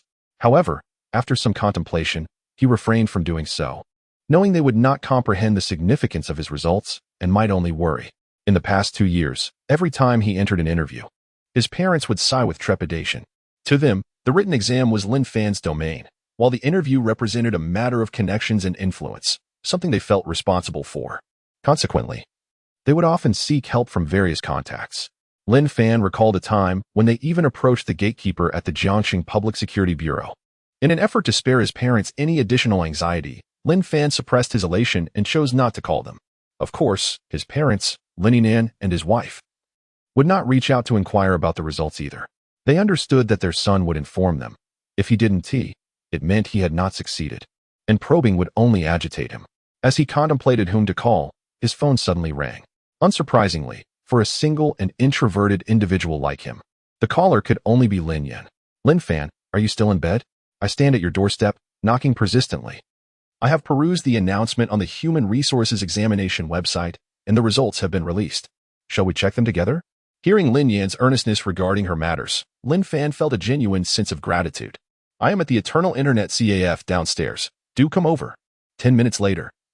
After Lin Fan's explanations, Lin Yan was inside the CAF, beaming with the joy of a child. Are you implying this time it's secure? Lin Fan nodded. Barring any unforeseen circumstances, the upcoming interviews, physical examinations, and political screenings await. By mid-June or the end of June, I shall enter the new police training. How wonderful. I knew you could do it. Let us celebrate. It's on me. With that, Lin Yan, disregarding Lin Fan's acceptance, grasped his hand and pulled him along. A short while later, the two arrived at a self-service hot pot restaurant. As they joyfully indulged in their meal, Lin Fan's phone chimed again with notifications. A message from the class group revealed Sulu had noticed that most classmates had surfaced, and nearly all had made the cut. Yet Lin Fan, akin to a taciturn hermit, remained silent. With such a splendid opportunity at hand, Sulu felt compelled to tease Lin Fan, especially since Lin Fan had previously dared to provoke him in the group chat. Sulu, Lin Fan, where are you? What are the results? Sulu, Lin Fan, did you make it to the interview? Useless. This time, Li Ming did not join in the ridicule within the group, but instead sent a private message directly. Li Ming, Fan, it's been ages since we last met. Come visit me at the Guizi Street Police Station during the new police training. Let us catch up. As Lin Fan read the private message, his eyes narrowed. Li Ming was certainly intriguing. Presumably, he had downloaded the list of candidates for that position and saw Lin Fan achieve first place by a considerable margin. He deliberately refrained from mentioning it to Sulu, thus allowing Lin Fan an opportunity to retort. It seemed Li Ming had acquired a touch of the seasoned tact that comes with working within the system. He managed to avoid offending either Sulu or Lin Fan, exhibiting a true mastery of diplomatic maneuvering. Logically speaking, Such an approach should not lead to a dismal fate. Chapter 10. Do you look down on me too? Li Ming was quite agile and adept during his school years. However, working within the confines of a bureaucratic system demands more than mere social finesse. Advancement relies on two pivotal factors, connections and competence. Regrettably, Li Ming finds himself lacking in both. His family does not boast influential connections, and his professional skills are minimal. Beyond assisting local citizens with their registration, he possesses little else. Thus, after much contemplation, Li Ming concluded that his only avenue for progress lay in leveraging his classmates. Should any of them achieve prominence, he must be ready to align himself closely with them, for such alliances constitute a form of connection. This mindset compelled Li Ming to ingratiate himself with his more successful peers. He recalled a line from a drama about the Three Kingdoms, where Cao Cao remarked, "How could one predict that today's inconspicuous individual may one day rise to fame?" Consequently, Li Ming seized every opportunity to foster relationships with his successful classmates. He frequently courted Su Lu, but it was Lin Fan who genuinely astonished him this time. Lin Fan's performance was exceptional. Realizing that this seemingly unassuming individual could potentially achieve great things, Li Ming felt compelled to flatter him. Lin Fan, for his part, did not rebuff Li Ming's overtures. His reasoning was straightforward. To secure a position in the future and ascend the ranks, he would require the support of his classmates. After all, certain cases might pertain to the jurisdictions of these very individuals, and familiarity would facilitate smoother dealings. As for Su Lu, Lin Fan found him unworthy of his attention. He would allow Su Lu to continue his tirades, confident that the outcome would ultimately serve to humiliate him. While Lin Fan remained silent in their group chat, Su Lu grew increasingly emboldened, launching scathing barbs at him. Several classmates, unable to tolerate the mockery, intervened. For instance, Sun Meili interjected, "Class monitor. There is no need for such behavior. He performed well, and we're all classmates. There is no need to kick someone when they're down." Yang Gang echoed her sentiments, stating, "Exactly, class monitor. Perhaps Lin Fan has actually done well, and will pass this year."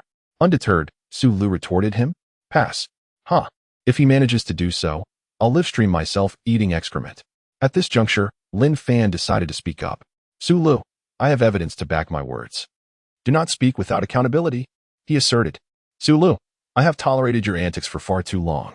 Is it truly entertaining to belittle me in order to elevate yourself? Do you derive some sense of superiority from it?" Lin Fan continued, "I will not only pass this year, but over the next 3 years, I shall ascend to heights you cannot fathom. I will make my mark on our school's honor roll. The honor roll of the Xi'an Police Academy is not easily attained. It currently features only 3 distinguished individuals: the Executive Deputy Director of the Public Security Bureau in Lin City, Hunan Province, the Chief of the Criminal Police Brigade in Han City, Minnan Province, and the Deputy Chief of the Criminal Police Brigade in Jiang City, Hunan Province." Su Lu had mentioned that his family had secured him a position in the Jiang City Criminal Police team. It is highly likely that the connections to the school are at play here. Everyone in the class is acutely aware of the situation. If one truly had significant connections, would they choose to enroll in this unloved and overlooked program? Wouldn't they pursue a degree in public security from the outset, applying directly to the national examination for public institutions? Lin Fan's boastful claims instantly stirred a commotion within the group. "Su Lu, Lin Fan, is it really you? Let us see you pass the exam first before talking about the leaderboard. Have you even considered who populates that leaderboard? Just a bunch of clowns, shamelessly boasting." "Sun Meili, Lin Fan, have you also taken to boasting?" "Li Ming, Lin Fan, I support you. Keep it up. Don't forget your old classmates when you make it big, bro." "Su Lu, Li Ming, what is your deal?" "Li Ming, Su Lu, class leader. Having dreams is commendable. We should support each other as classmates. After all, what if Lin Fan truly succeeds? We could boast about it in front of our colleagues too. We have connections now, right? Hiki, Lin Fan, Li Ming, stay low-key. If I can help you in the future, I definitely will. As for some others, Li Ming, Lin Fan, thanks in advance, bro. I look forward to hearing good news. Don't forget to catch up later." For reasons unknown, Su Lu ceased to participate in the chat. He was no fool, noticing the unusual behavior of Li Ming and Lin Fan, and quickly realized what was amiss.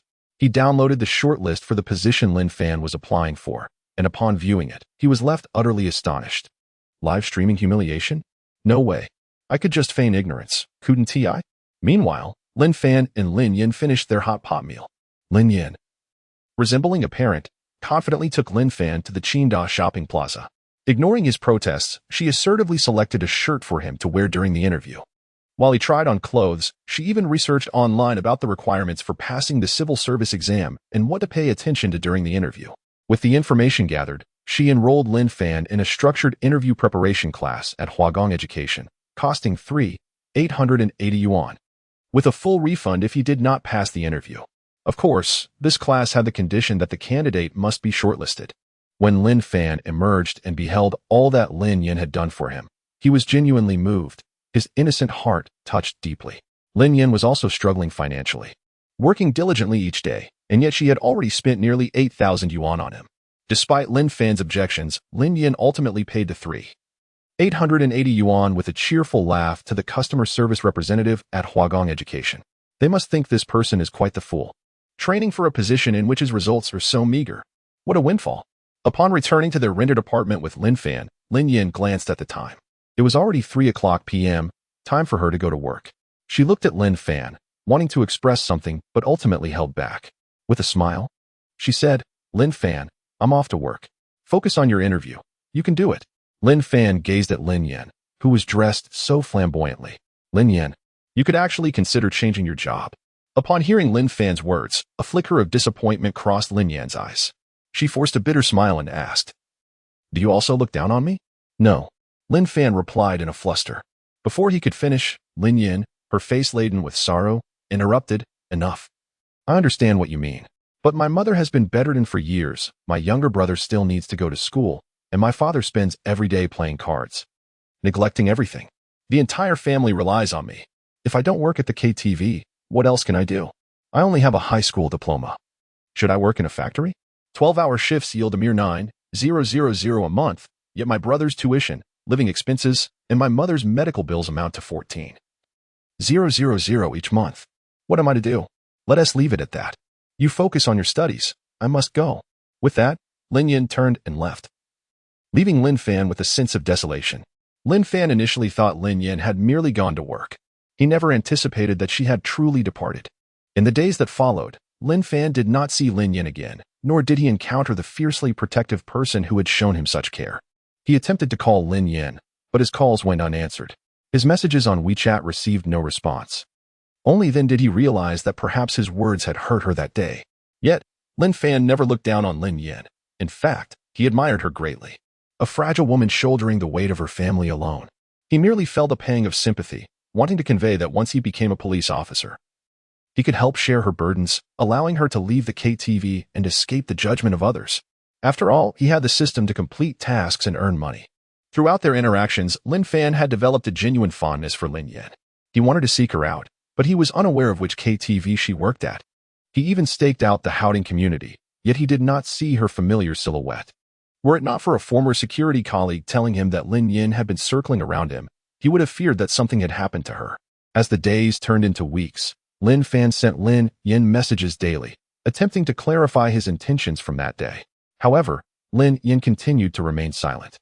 Until the day of his interview, when he finally received a message from Lin Yan on WeChat. "Lin Yan, wishing you success." Meanwhile, at the Lin Family Village Information Center, a group of women gathered once more to analyze the couple, Lin Yi and his wife. Chapter 11. Pass the interview. Entering the medical examination under the great poplar tree at the entrance of Linjia Village, Li Hua observed Lin Yi and his wife, who were carrying hose and walking past.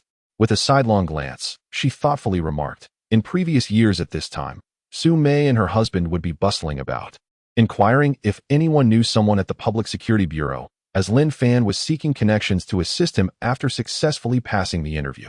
But look at this year, this couple is utterly quiet. What does that indicate? A curious neighbor, her face alight with intrigue, looked at Li Hua and asked, "What does it indicate?" Before Li Hua could respond, another neighbor interjected, "Are you foolish? It means Lin Fan must have failed. He never even had a chance to interview. So naturally, this couple has no need to be busy. Oh dear, is it really that dire? Truly, each year seems to be worse than the last, this child. Lin Fan is a lost cause. One wonders what he is thinking, knowing full well he wouldn't pass, yet he still insists on trying. It's quite thoughtless of him. He should consider his parents' feelings. Look at Lin Yi and his wife. They have appeared so haggard these past few days, they must know Lin Fan has failed. Alas, it's pitiful. They worked so hard to raise a college student, and now do you think Lin Fan is still working as a security guard? Probably not. The other day, as I passed by their home, I heard Lin Yinong's furious outburst tsk. He was quite incensed. Li Hua gazed sympathetically at the retreating figures of Lin Yinong and his wife. In truth, I sometimes provoke Lin Fan, hoping to spur him into finding a decent job. A university graduate may be rare in our village, yet in society. From what I hear from my own underachieving child, a university graduate can be easily disregarded. Thus, a degree holds little value. If Lin Fan continues to maintain his lofty attitude, looking down upon this and that, it will ultimately be his undoing. Working in a factory could be quite beneficial. Yet look, Lin Fan simply refuses to consider it. He even flaunts his literary pretensions, quoting, "What does a sparrow know of an old dog's aspirations?" As these women discussed, they watched Lin Yinong and Han Su-mei gradually disappear from view, shaking their heads in lament. Linjia village, nestled in a secluded valley, is profoundly impoverished, with educational standards lagging far behind. Over the years, Lin Fan has been the sole university graduate, and yet he has turned out this way. They felt a deep sympathy for Lin Yinong and his wife. The saying goes, the greater the expectation, the deeper the disappointment. The villagers have grown accustomed to the constant gossip surrounding Lin Fan. As Lin Yinong and Han Su-mei are part of the community, no one harbors ill intentions, merely indulging in idle chatter. Upon arriving at the fields, Han Su-mei, her eyes filled with concern, remarked, "Dear, should we call our child and inquire about a situation? Why hasn't he communicated with us this year? Could it be that he didn't even make it to the interview? Each year seems to be worse than the last," Lin Yinong shot back. "What is the point of calling? If our child has reached out, it signifies he is struggling as well. At this moment, it is best not to add to his distress. He has not even reached the interview stage, in my opinion. This is a blessing in disguise. It allows Xiao Fan to recognize the harsh realities of life. Our paths are not intertwined with that of civil servants. Instead, he can focus on diligent work and explore an alternative route, which is precisely what we aspire to, isn't it?" Han Su-mei listened to her husband's words and found them to be quite reasonable. After all, even if he had made it to the interview, given their family circumstances, he would have been of no help to the child and would likely not succeed. It might be better for him to experience this setback. Perhaps it will motivate him to pursue a more grounded career in the future. The rural mindset truly harbors misconceptions regarding the civil service examination. They believe that the interview is merely a contest of connections and background. In reality, interviews are conducted fairly. Among the 9 students from Lin Fan's class who were admitted to the police force, 6 hailed from farming families. This was also the reason Lin Fan chose not to share his news with his parents. He did not want them to worry and rush about unnecessarily. Presenting the outcome directly to his parents was, in his view, the mark of a good son. The interview venue was not in the provincial capital but rather in Jiang City, organized by the Jiang City Human Resources Bureau. Personnel from the Municipal Public Security Bureau's political department served as the chief interviewers. Having undergone 12 interviews already, Lin Fan completed this one swiftly. Soon after the second candidate entered, Lin Fan's interview results were announced. A score of 76. Not too high, nor too low, it was just right. When he received this score, his expression remained untroubled, for he felt assured of his standing. As the interviews concluded, days turned into weeks. During this time, Lin Yin ceased all communication with Lin Fan, ignoring his attempts to reach out. In response, Lin Fan refrained from seeking her out, only occasionally sending messages to convey that she remained on his mind. Before long, June 8th arrived. On that day, Lin Fan found himself talking to himself in his rented room, effectively communicating with the system. It had been quite some time since the system had issued any tasks. No tasks meant no rewards. He felt a twinge of apprehension. Could it be that the system had fled, having foreseen a decade into the future? That simply could not happen. Without the system, how could he rise through the ranks? Ding. Host, I am here. Please do not disturb my slumber. I will issue tasks when they arise. The system's reply brought a wave of relief to Lin Fan. Its presence reassured him considerably. He contemplated inquiring whether Lin Yin was one of the 3 romantic interests, but ultimately decided against it. Would this not reveal his hand? Deep down, he struggled with this thought. He truly hoped Lin Yin was not one of those 3. He wished for her not to transform into a pragmatic young woman in the future. At the very least, the Lin Yin of today resonated with him deeply, and he found himself quite fond of her. Feeling hungry, Lin Fan planned to step out for a meal. Just then, his phone rang. Noticing it was a landline call, he felt a surge of excitement and hurriedly answered. "Hello, is this Lin Fan?" "Yes, it is." "Oh, greetings. We are from the Political Department of the Jiang City Public Security Bureau. We are pleased to officially inform you that you have passed the 2024 Xiangnan Province Civil Service Examination and have progressed to the health check and physical fitness testing stage. You are to report to the Political Department of the Jiang City Public Security Bureau at 10 a.m. on June 10, 2024, bringing your identification card for a collective medical examination at the People's Hospital. Upon hearing these emotionless words emanating from his phone, Lin Fan felt an overwhelming surge of excitement. His speech became somewhat stammered as he exclaimed, Thank you, leader. I understand. After ending the call, he leaped from his small bed in the rented room, fist clenched, his face alight with exhilaration. Yes.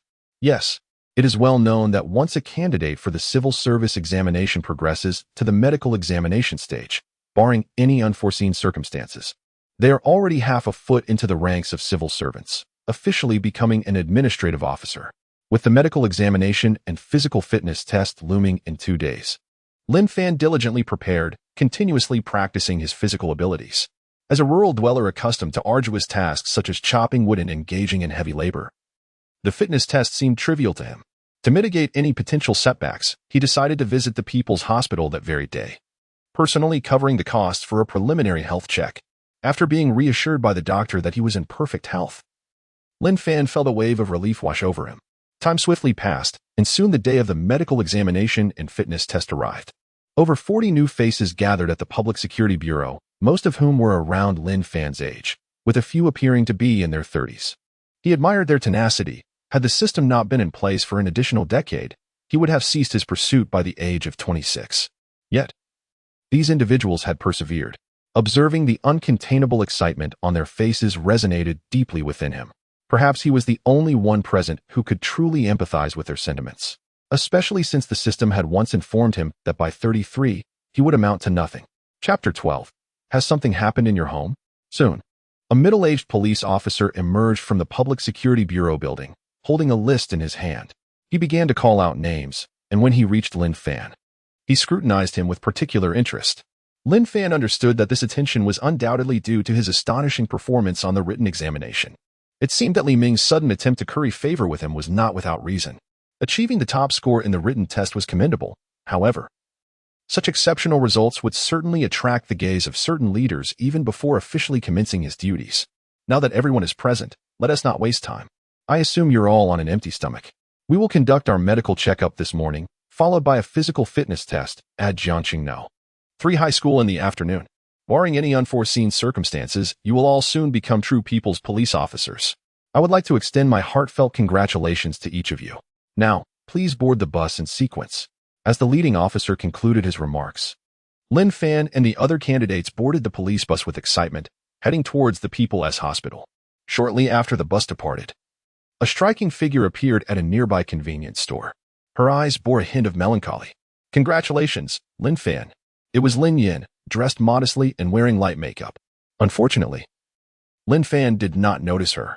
Without heavy cosmetics, Lin Yin's natural beauty was truly stunning, complemented by her perfect figure, capturing the attention of the shopkeeper. Some girls possess a unique charm that shines even brighter without makeup, and Lin Yin was one of them. There was an innocent beauty in her unadorned visage. For some time, she had been avoiding Lin Fan, not out of disinterest, but rather because of her deep affection for him.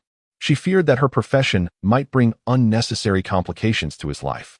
Had Lin Fan remained a security guard, she would have surely approached him by now.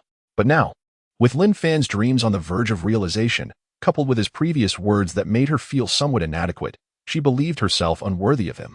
Perhaps some feelings are best kept buried in the heart, quietly observing from the shadows. Meanwhile, the medical examination and physical fitness test proceeded smoothly, with all 47 candidates passing without a single elimination. Joyful smiles adorned their faces as they exchanged introductions and got to know one another. During this time, Lin Fan also made several new friends, including a junior named Li Hao, who had also graduated from the Xiang Police Academy and was the second highest scorer in the examination. Senior, you're truly impressive. How did you manage to achieve such a high score? You could easily work for the provincial office. Why choose the police? Lin Fan chuckled. My dream has always been to be a police officer. I have no interest in other professions. Li Hao, being quite amiable, responded, Then we shall be comrades. Senior, I look forward to your guidance in the future. As the gathering was drawing to a close, the leading officer assembled everyone to deliver a final address. All right. Now prepare yourselves for the political review from the organization. I'll share a little tip with you all.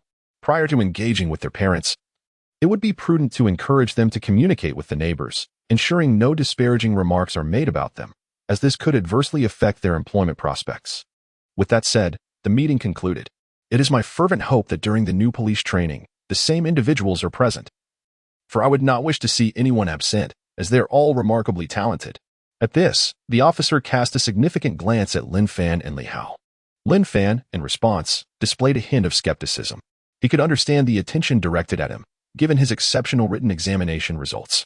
However, regarding Li Hao, he pondered, why? Li Hao's performance was merely average.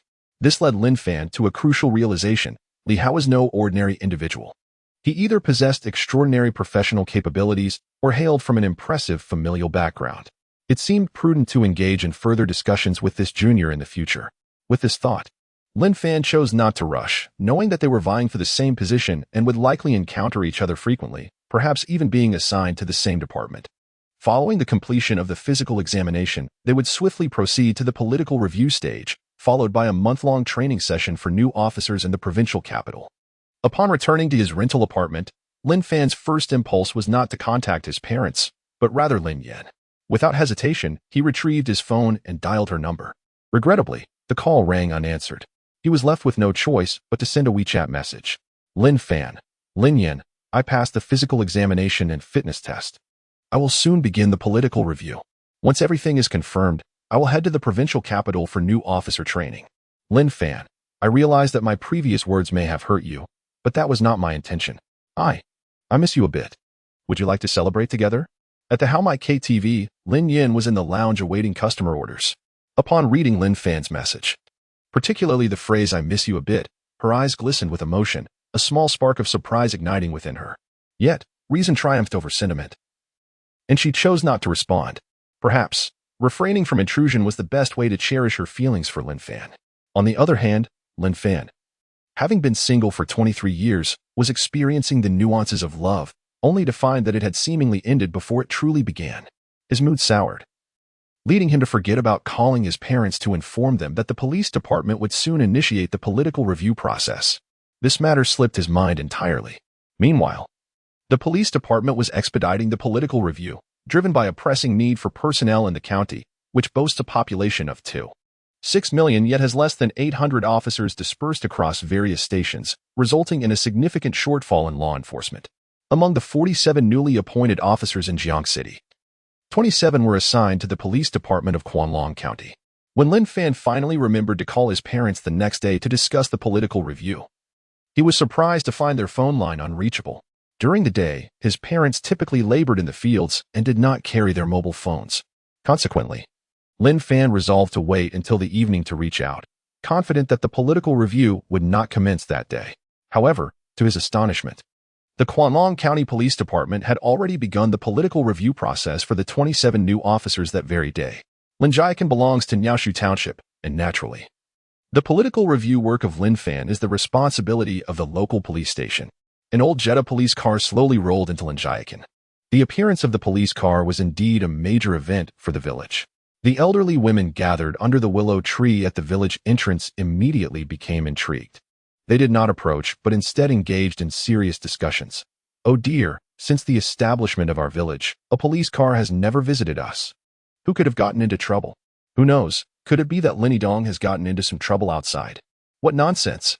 My son, who is quite the disappointment, has only been working at the factory. How could he possibly be in trouble? Li Hua, overhearing the mention of her son, immediately felt displeased.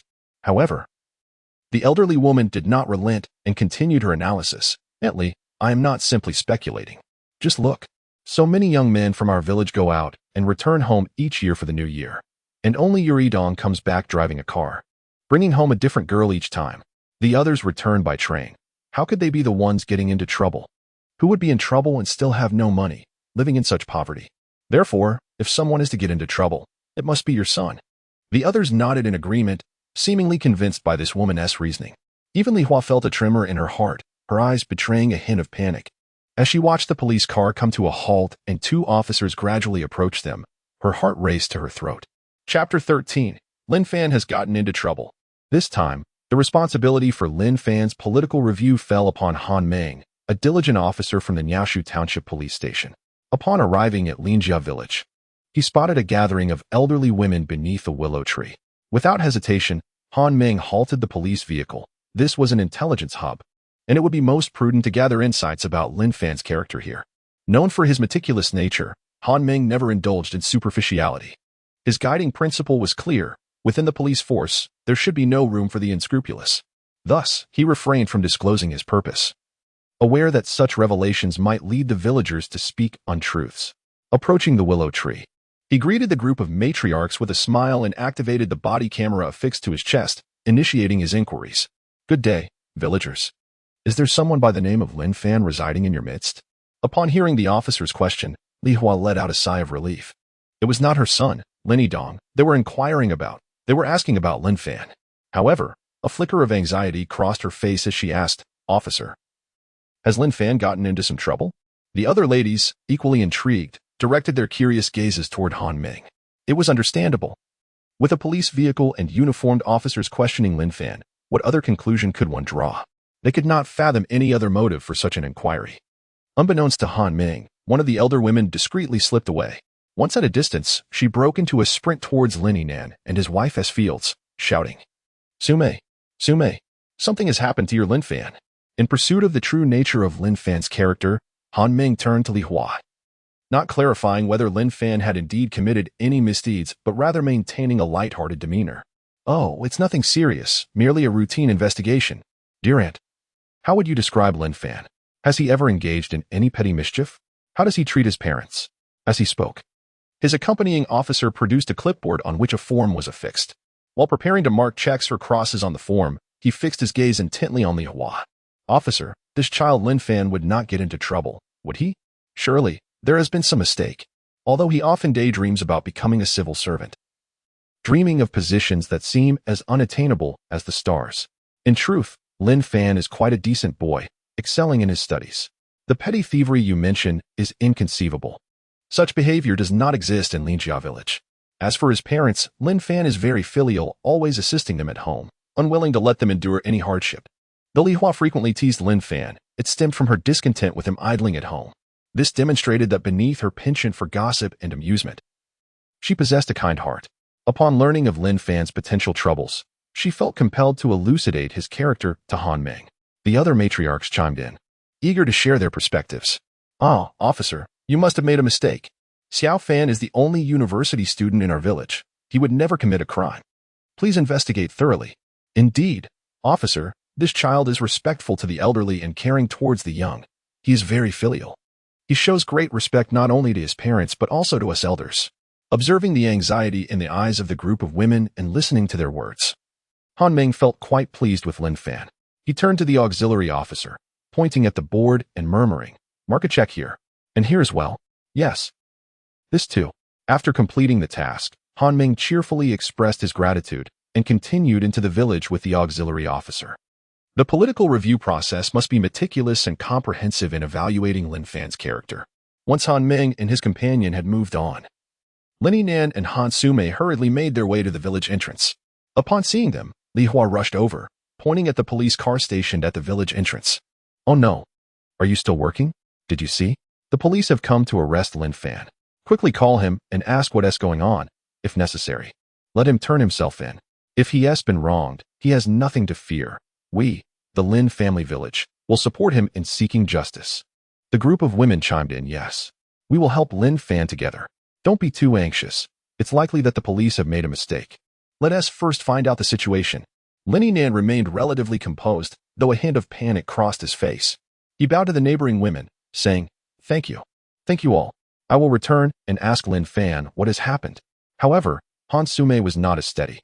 Initially, she could not believe her son Lin Fan could get into trouble until she laid eyes on the police car at the village entrance. Her mind went blank, and her body weakened. Had it not been for two women supporting her, she might have collapsed. "Sume, don't panic. This matter hasn't been clarified yet. Don't be too anxious." Han Sume, her voice quivering with emotion, replied, "It shouldn't be. Fan is so sensible and filial. How could he possibly break the law? Impossible. Absolutely impossible. Lin Fan also found it hard to accept. Yet the presence of the police car and officers made it undeniable. If their son hadn't gotten into trouble, why would the police come to their door? Before long, a group of women assisted Hansume, following Lin Fan back to the Lin household. Along the way, Lin Fan noticed two uniformed officers conversing at the entrance of a neighboring home. He quickened his pace, not wishing to inquire about the police, but rather to speak with his son Lin Fan to understand what had transpired. Han Ming observed this scene as well. After inquiring at that household, he realized these were Lin Fan's parents. He simply smiled and said nothing, continuing his investigation at the next house regarding Lin Fan. As for questioning Lin Fan's parents, it seemed unnecessary. Which parent wouldn't defend their child? What could be gleaned from such inquiries? It was sufficient to question the neighbors. Though the villagers mistakenly believed Lin Fan had committed a crime, he paid it no mind whatsoever. Such a misunderstanding may prove to be more beneficial, as it can lead to the revelation of the true nature of Lin Fan. As for whether he should explain this misunderstanding to the villagers later, he deems it unnecessary. After all, Lin Fan's parents will undoubtedly inquire about him, and the truth will soon be apparent. Upon returning home, Lin Fan promptly reached for his phone and called Lin Fan. The moment the call was answered, he erupted in anger, shouting, "You little rascal! What have you done while working? Are you intent on driving your mother and me to despair?" Lin Fan, taken aback by his father's unfounded fury, responded, "No, Dad, what is going on? I've already stopped working as a security guard, as I mentioned before. I'm now a salesperson at a health supplement company. I sent back 2,000 yuan last month." Ignoring Lin Fan's explanation, Lin Fan continued his tirade. "You keep spinning your tales. The police have come to our door, and you are still deceiving your mother and me. When I asked you to find a job, you promised to seek an office position, yet you ended up as a security guard. Do you speak a single truth? What on earth have you done? Can you please enlighten me?" Lin Fan was taken aback by his father's words. "What? Dad? Are you saying the police came to the village today?" Realizing the shock in his son's voice, Lin Fan softened. He understood his son well. Clearly, Lin Fan was aware that the police were involved. This indicated that his son had indeed crossed a line. Noticing his father's silence and the sound of his mother sobbing nearby, Lin Fan recognized that his parents had misconstrued the situation. He hurriedly clarified, "Dad, Mom, you've misunderstood. I haven't committed any crime. Remember, I was preparing for the civil service exam. I actually passed. The police are here for a background check. As long as that goes through, I can become a police officer. Please, don't panic. Just reassure the neighbors and avoid speaking ill of me, especially Aunt Li. I had a conflict with her before. Please don't let her cause me trouble." Outside the door, Li Hua and others were eavesdropping. Though they could not hear clearly, they caught fragments, such as check and the like. "Oh no, Lin Fan has really done something wrong. I think I heard police and check. What does that mean? Are they truly going to investigate him? Does that imply he's truly broken the law? I never expected such a promising student to fall from grace. This is the consequence of being overambitious. Poor Lin Fan and his wife. We must refrain from discussing Lin Fan in the future. Yes, let us cease the discussion. They cannot withstand this blow." Chapter 14. Allocation at the local police station inside their home. Lin Fan and his wife were taken aback by their son Lin Fan's revelation. They exchanged incredulous glances. Disbelief etched across their faces. Soon, Lin Fan's expression shifted to one of anger, as he concluded that Lin Fan was speaking falsehoods. Political review? Don't assume that just because I am a farmer, I am ignorant. I have watched television dramas where civil servants go straight to work after the exams and interviews. What is this political review nonsense? I have never heard of it. You're truly not speaking a single word of truth. The police are at our doorstep. And you still refuse to be honest? What on earth have you done? Can you not speak the truth? I may be a farmer, lacking in skills, but you are my son.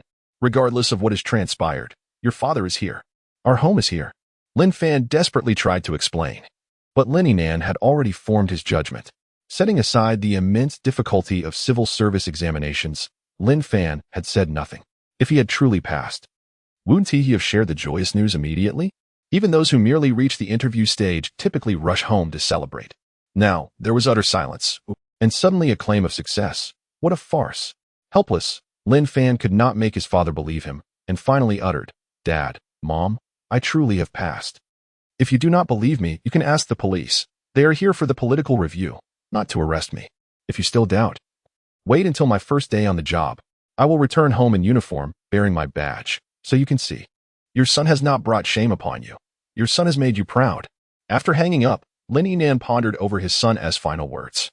The confidence in his tone and the seriousness in his voice seemed far from deceitful. He glanced at his wife Hansume, whose tears were still fresh. Sume, do you think? Could it be that Xiao Fan has really passed? Before Hansume could respond, Lin Fan recalled the village constable. He hurriedly opened the door, disregarding the sympathetic gazes of the neighbors, and dashed towards the village entrance. Regrettably, he found that the officer had already departed, and the police vehicle was gone. Thus, rumors of Lin Fan's alleged wrongdoing circulated throughout Linjia village. Fortunately, most discussions remained private, avoiding confrontation with Lin Fan and Hansume. Occasionally, kind-hearted neighbors would lend a hand to the couple, their eyes filled with compassion. Meanwhile, Lin Fan and Hansume were consumed by internal conflict, uncertain whether their son had truly committed a crime or if something else was amiss. Several times, they ventured to the market in the township, pacing back and forth in front of the police station, yet hesitating to enter. They feared that their son had indeed broken the law. Time passed monotonously. On June 29th, Lin Fan received a call from the political department of the Jiangcheng Public Security Bureau, notifying him to report on July 2nd. Proceeding to the provincial capital's Xiangjing Academy for police training, Lin Fan gathered to participate in the new police training organized by the Jiangcheng Public Security Bureau. Before departing, he made a visit to the Haoding community, hoping to express his feelings to Lin Fan. However, upon learning from a former security colleague that 3 nights prior, Lin Fan had hurriedly departed the community with a suitcase, Lin Fan's heart sank. 3 nights ago? Indeed. Uncle Jiang, you observed her flustered demeanor clearly? I saw it distinctly. That evening she appeared to be evading someone, exuding an unmistakable sense of panic and fear. After all, she worked in a KTV establishment, mingling with less than reputable individuals. She must have crossed paths with someone dangerous. Receiving this crucial information from the former security colleague, Lin Fan felt an urgent wave of anxiety wash over him. He hastily extracted his phone to call Lin Fan, only to be met with the disheartening message that her phone was switched off. He also sent her WeChat messages, yet received no response. Lin Fan, Lin Fan, please reply to me quickly. I'm genuinely worried about you. Lin Fan, Lin Fan, have you encountered trouble? Lin Fan, I need to tell you that I have feelings for you. Could you please respond? Throughout the month-long new police training, Lin Fan made daily attempts to reach Lin Fan via phone and WeChat, but each time he was met with silence. This continued lack of communication left him profoundly troubled. Lin Fan was the first girl, aside from his parents, who truly cared for him. It is said that even a 30-year-old man, when faced with a girl like Lin Fan, would find his heart stirred. Previously, when Lin Fan would cling to him daily, he took it for granted. It was only after losing contact with her that he realized his growing affection for her. During the month of training, consumed with concern for Lin Fan, Lin Fan found himself distracted, even when Li Hao approached him for conversation. He merely offered perfunctory replies. Fortunately, Li Hao's extroverted nature meant he remained undeterred by Lin Fan's aloofness, continuing to address him with admiration as senior. After all, Lin Fan's exceptional written examination scores made him a role model in Li Hao's eyes. Finally, on August 3rd, the new police training concluded. On this day, new recruits from across the province stood in the academy square, awaiting transportation from their respective units, clad in pristine police uniforms. Lin Fan and Li Hao stood at the Oolong County Public Security Bureau's designated area, anticipating the arrival of their police vehicle. Senior, our bus is here, Li Hao exclaimed, pointing to a police bus in the distance. Lin Fan turned to him, a look of skepticism on his face. Junior, how do you know that bus belongs to our bureau? The license plate. I'm quite familiar with these things. Observing Li Hao's carefree attitude, Lin Fan pondered deeply. This young man was likely a privileged offspring of an official, it was evident. Typically, new recruits wouldn't recognize their unit's police vehicle license plates, nor would they delve into such trivial matters. However, Lin Fan was too preoccupied with worry for Lin Fan to contemplate these thoughts. All he desired was to swiftly reach his post, investigate the household registrations, and head directly to Lin Fan's hometown to find her. In the journey of life, one may encounter numerous girls. However, finding one who sincerely cares is a rare treasure not to be missed. The new police recruits at Kwanlong County's Public Security Bureau gathered. As a bus arrived, and a driver shouted, "Senior, it's time to board." Li Hao gently nudged Lin Fan, who had been lost in thought. As Lin Fan regained his focus, the 27 new officers began to line up and board the bus. At 5 o'clock p.m., the bus returned to the Kwanlong County Public Security Bureau. Upon disembarking, Lin Fan and his peers maintained a neat formation, awaiting the allocation of their positions. A middle-aged police officer approached them, holding a list of assignments. After offering some congratulatory pleasantries, he proceeded to distribute the roles. Li Hao, with a cheerful demeanor, leaned in to whisper to Lin Fan, "Senior, aside from me in the criminal investigation team, you all will be assigned to the precincts. Don't worry. Considering our connection, once I achieve some merit, I shall certainly request to have you transferred over." Heh. Lin Fan, taken aback by this revelation, regarded Li Hao with newfound respect. It became increasingly evident that Li Hao was not an ordinary individual. While it was not unheard of for new recruits to directly join the criminal investigation team, such instances were typically reserved for those with exceptional skills or significant family connections. Lin Fan felt a deep sense of gratitude towards Li Hao for remembering him. This younger colleague seemed promising. Once he located Lin Yan, he would certainly nurture a friendship with Li Hao. Other new recruits overheard Li Hao's comment and displayed disdain. Perhaps they looked down upon Li Hao as a mere connection-based recruit, or they resented him for seemingly favoring Lin Fan over them. Various reasons contributed to their unfriendly sentiments towards Li Hao, mirroring Lin Fan's own disregard for Su Lo. They perceived Li Hao as pretentious. Ultimately, Li Hao's claims were validated when the assignment results were revealed. Aside from Li Hao remaining in the county's criminal investigation team, the remaining 26 new recruits, including Lin Fan, were all assigned to grassroots precincts. Lin Fan found himself designated to the Bird Tree Township Police Station. As the leadership put it, this assignment was advantageous due to its community foundation, facilitating future work. Remarkably, Lin Fan was the sole new recruit assigned to the Bird Tree Township Police Station, and the officer sent to pick him up was the Internal Affairs Officer, Han Meng. Upon meeting Lin Fan, Han Meng couldn't help but chuckle. "Lin Fan, I conducted your political background check. The folks from your village are quite amusing. They thought you were in trouble. It's hilarious. By the way, have you explained everything to them?" Lin Fan sighed with a smile. "Brother Meng, I did my best, but even my parents didn't believe me, let alone the neighbors." What should we do then? How about we take a stroll through your village before heading back to the station? Let us enjoy a triumphant return.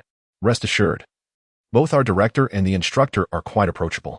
The department is indeed in dire need of personnel, and you have achieved the highest score in the written examination. You have no idea how eagerly the director has been awaiting your arrival. No matter, since it is close to home, I can return at any time. I will head back to the office first, as I have a few matters to attend to. Oh, you are so fond of work? Currently. It may seem novel to you, but soon you will realize just how monotonous our police work can be. One day it's Mrs. Li lamenting the loss of her chicken, and the next it's Mr. Wong and his wife embroiled in a quarrel. How tiresome. Engaging in police work also entails the thrill of criminal investigation. That is where the excitement truly lies. Listening to Han Ming's complaints, Lin Fan refrained from responding. At this moment, Lin Fan was solely focused on obtaining Lin Yan's household registration information, as they were both from the same village, Nia Shushu. He would soon be able to locate Lin Yan. Just as Lin Fan pondered about Lin Yan, the familiar virtual interface reappeared before him. However, this time, he felt no joy, only a piercing sense of dread. The task at hand involved Lin Yan. She is in peril. Chapter 15. Ascending to authority upon employment. Ding. Congratulations, host, for completing the first step of your resurgence, becoming a true people's police officer. The resurgence is not yet complete. Given that the host is currently 33 years old, exceptional job performance is essential. Otherwise, life will stagnate, leaving you merely as an ordinary officer. Thus, host, muster your courage and press onward. Ding. Task issued. Apprehend the fugitive serial killer who has evaded capture for 15 years, Zhao Guozhu. Zhao Guozhu hails from Quanlong County, Jiangxing City, Xiangnan Province. On the night of May 12, 2019, at 10 p.m., he committed a home invasion and murdered the Yang Hongmei family before fleeing. On the night of August 3, 2024, at 11 p.m., Zhao Guozhu returned to Quanlong County, in Yaoshu Township, and murdered the Lin Yan family of 4 before escaping once more.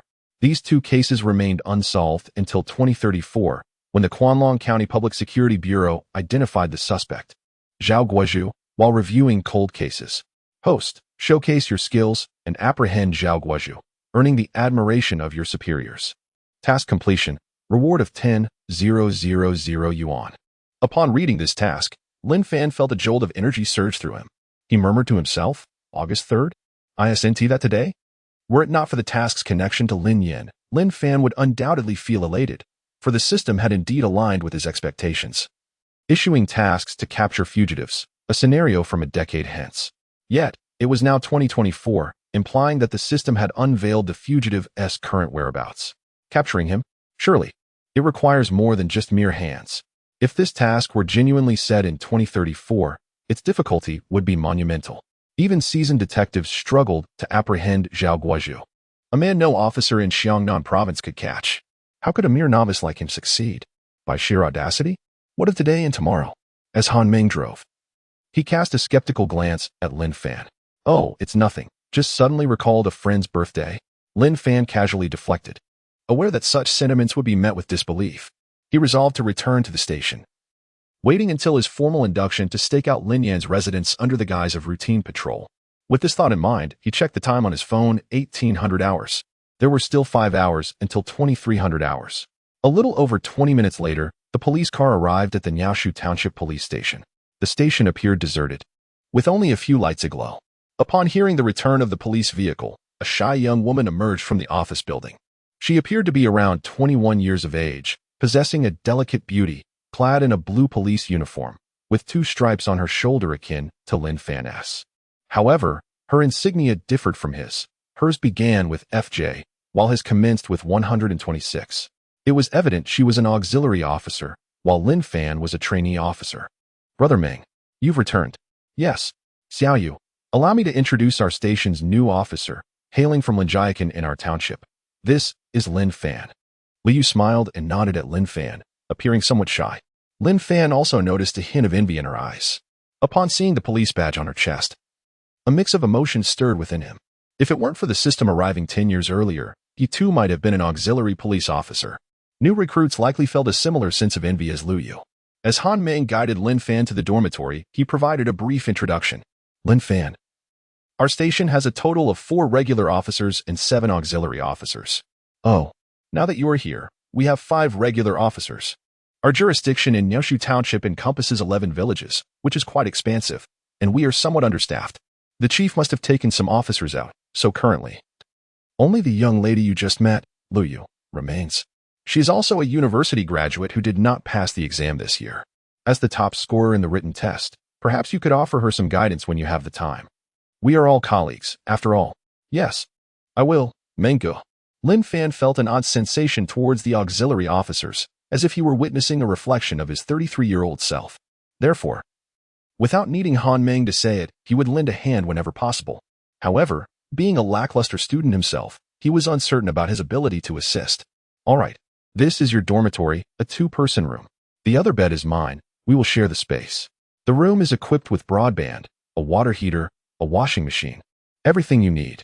You may want to settle in. The chief has instructed that you will be a police officer in the public security team from now on.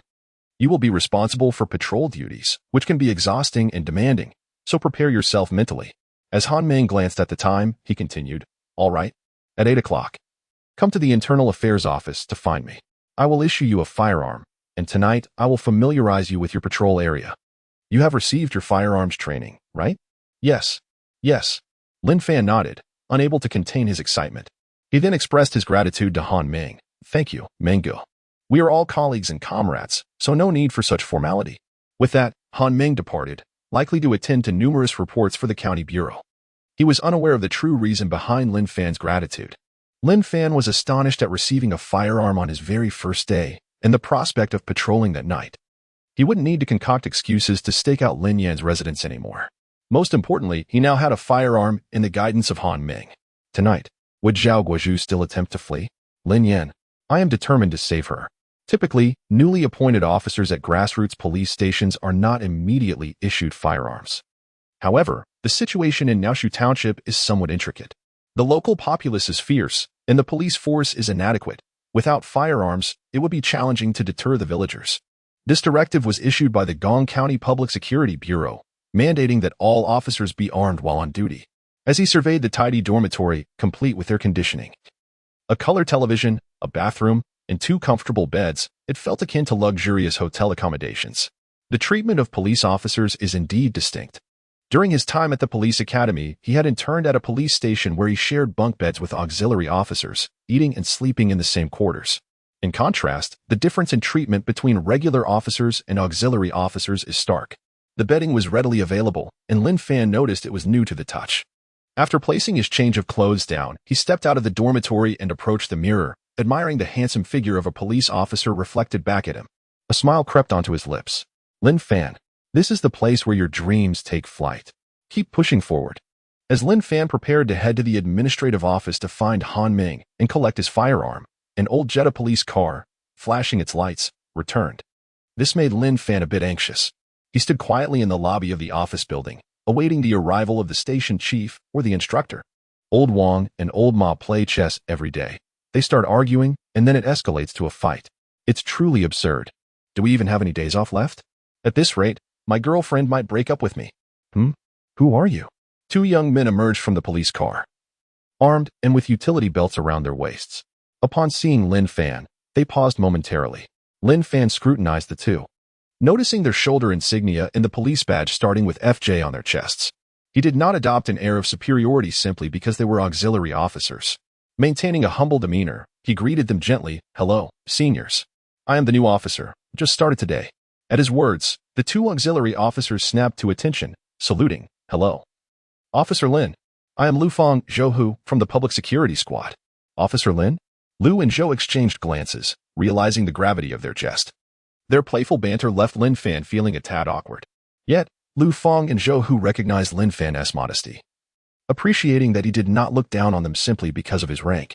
Their conversation flowed naturally. Officer Lin, there is no need to be so modest. The station chief mentioned this morning that a lead officer with the surname Lin would be joining us today, and that must be you.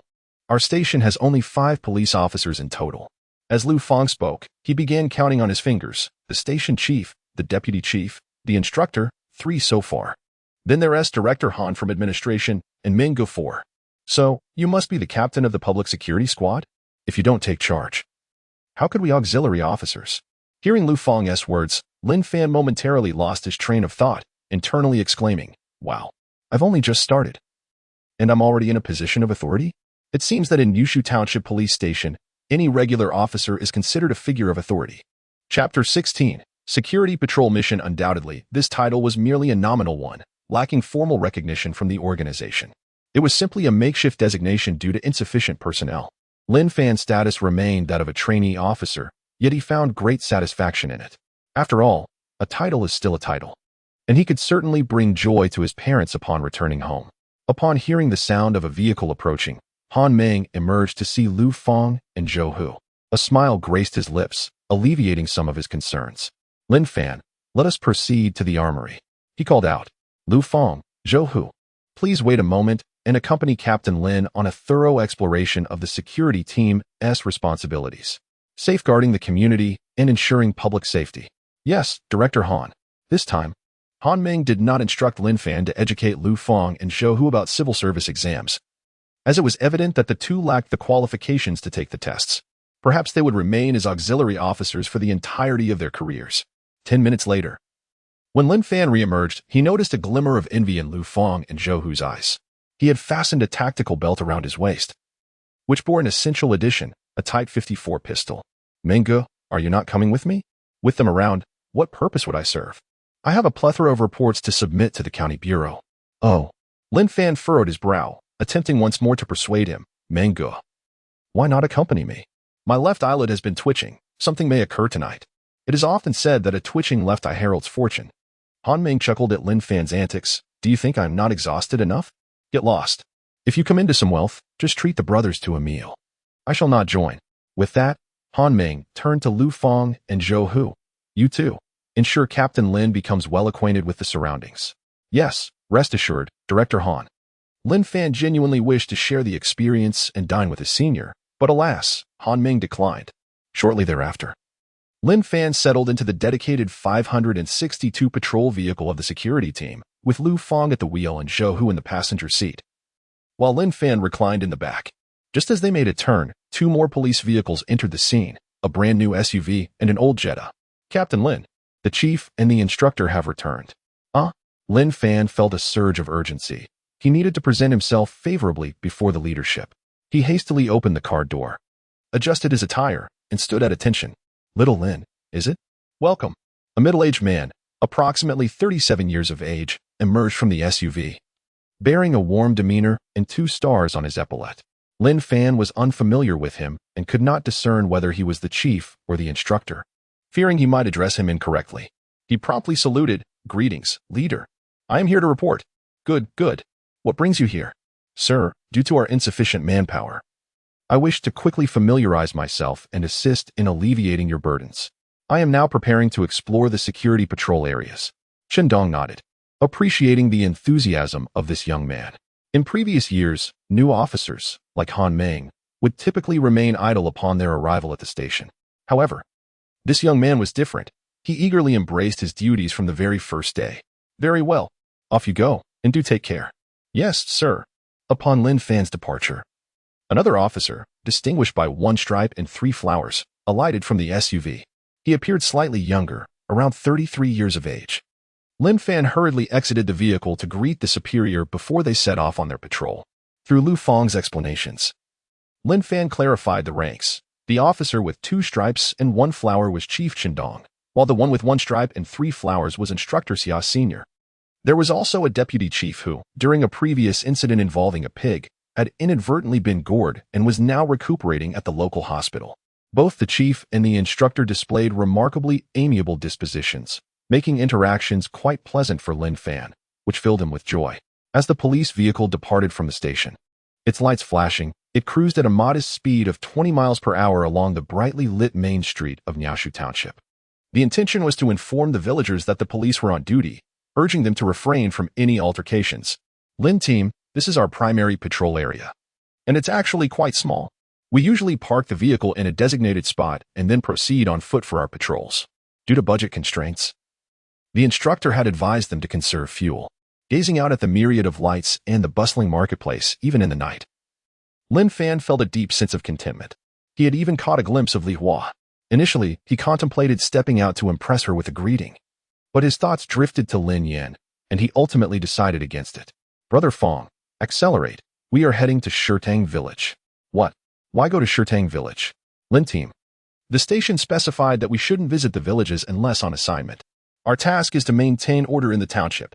Furthermore, Shirtang Village was quite distant, approximately 20 kilometers away. A round trip would surely earn them a reprimand from the instructor the following day." As Lu Fang and Zhou Hu exchanged glances, a shared, resigned smile passed between them. They had heard that the new officer hailed from Niaoshu Township, leading them to believe that Lin Fan was from Shirtang Village and was thus planning to return in triumph. If that were indeed the case, the instructor would undoubtedly reprimand him thoroughly. Lin Fan, however, chose not to elaborate, recognizing the futility of such explanations. Yet, he refrained from adopting an authoritative tone. Being new to the job, he understood the importance of fostering good relationships with everyone. "Brother Fong, Brother Hu, trust me. Let's head to Shirtang Village. Tonight, the 3 of us might just earn a little extra. Who knows, you 2 may even earn accolades, perhaps even resolve your positions. While administrative roles may be unattainable, securing a place as a local officer would still be quite commendable." With that, Lin Fan left no room for rebuttal, issuing a direct command. "All right. As I said, we are going to Shirtang Village. I will take responsibility for any issues that arise." Lu Fang and Zhou Hu were left perplexed. The newly appointed police officer seems to have some serious issues. Awarded for meritorious service? Solving personnel matters? Who in this country is unaware that auxiliary police must take civil service examinations to attain full status? As for the concept of a civil service police officer, they are utterly perplexed by it. Fortunately, Lin Fan maintains a humble demeanor, which puts them at ease. Since Lin Fan has taken the lead, they refrain from further chatter and accelerate towards Shirtang Village. Shirtang Village is Lin Yan's hometown, and Lin Fan had prompted Han Meng to look it up when he first received his firearm. As they traverse the dark and deserted country path from Niaoshu Township to Shirtang Village, Lin Fan instructs Zhou Hu to turn off the police lights to avoid unnecessary complications, such as being spotted by Zhao Guozhu. Additionally, to prevent any alteration of history, he refrains from messaging Lin Yan. Her peril must be alleviated. Should he send her a message urging her to flee, it could lead to Zhao Guozhu following her to her new location. What then? Where could they apprehend Zhao Guozhu? That would be akin to shooting oneself in the foot. He would be on edge for Lin Yan's safety every day thereafter. "Captain Lin, we have arrived at Shirtang Village. What is our next move?" Lu Fang inquires. decelerating the vehicle. "Captain, what are you planning?" Zhou turns around, eager to discern the new officer's next steps. To his astonishment, Lin Fan retrieves his firearm and begins to inspect the ammunition. This startles Zhou. "Shoo, don't be so jumpy, Brother Fong. Do you see that cornfield behind the 3-story building ahead? Park the vehicle behind the cornfield and conceal it." Chapter 17. Freeze. Police. Lu Fong and Zhou were utterly perplexed by Lin Fan. However, upon witnessing the solemn expression on Lin Fan's face, they instinctively drew their weapons. A palpable tension gripped their hearts. Could it be that this newly appointed officer was here to tackle a significant case? Yet, it seemed implausible. What could possibly transpire in an ordinary small village? Once they concealed the police vehicle, Lin Fan, accompanied by Lu Fong and Zhou, crouched in the cornfield. Shrouded in darkness, Lin Fan's gaze remained fixed on the 3-story building ahead. The second floor glowed with light, and he faintly discerned a familiar silhouette. In his heart, he whispered, "Lin Yin, do not fear.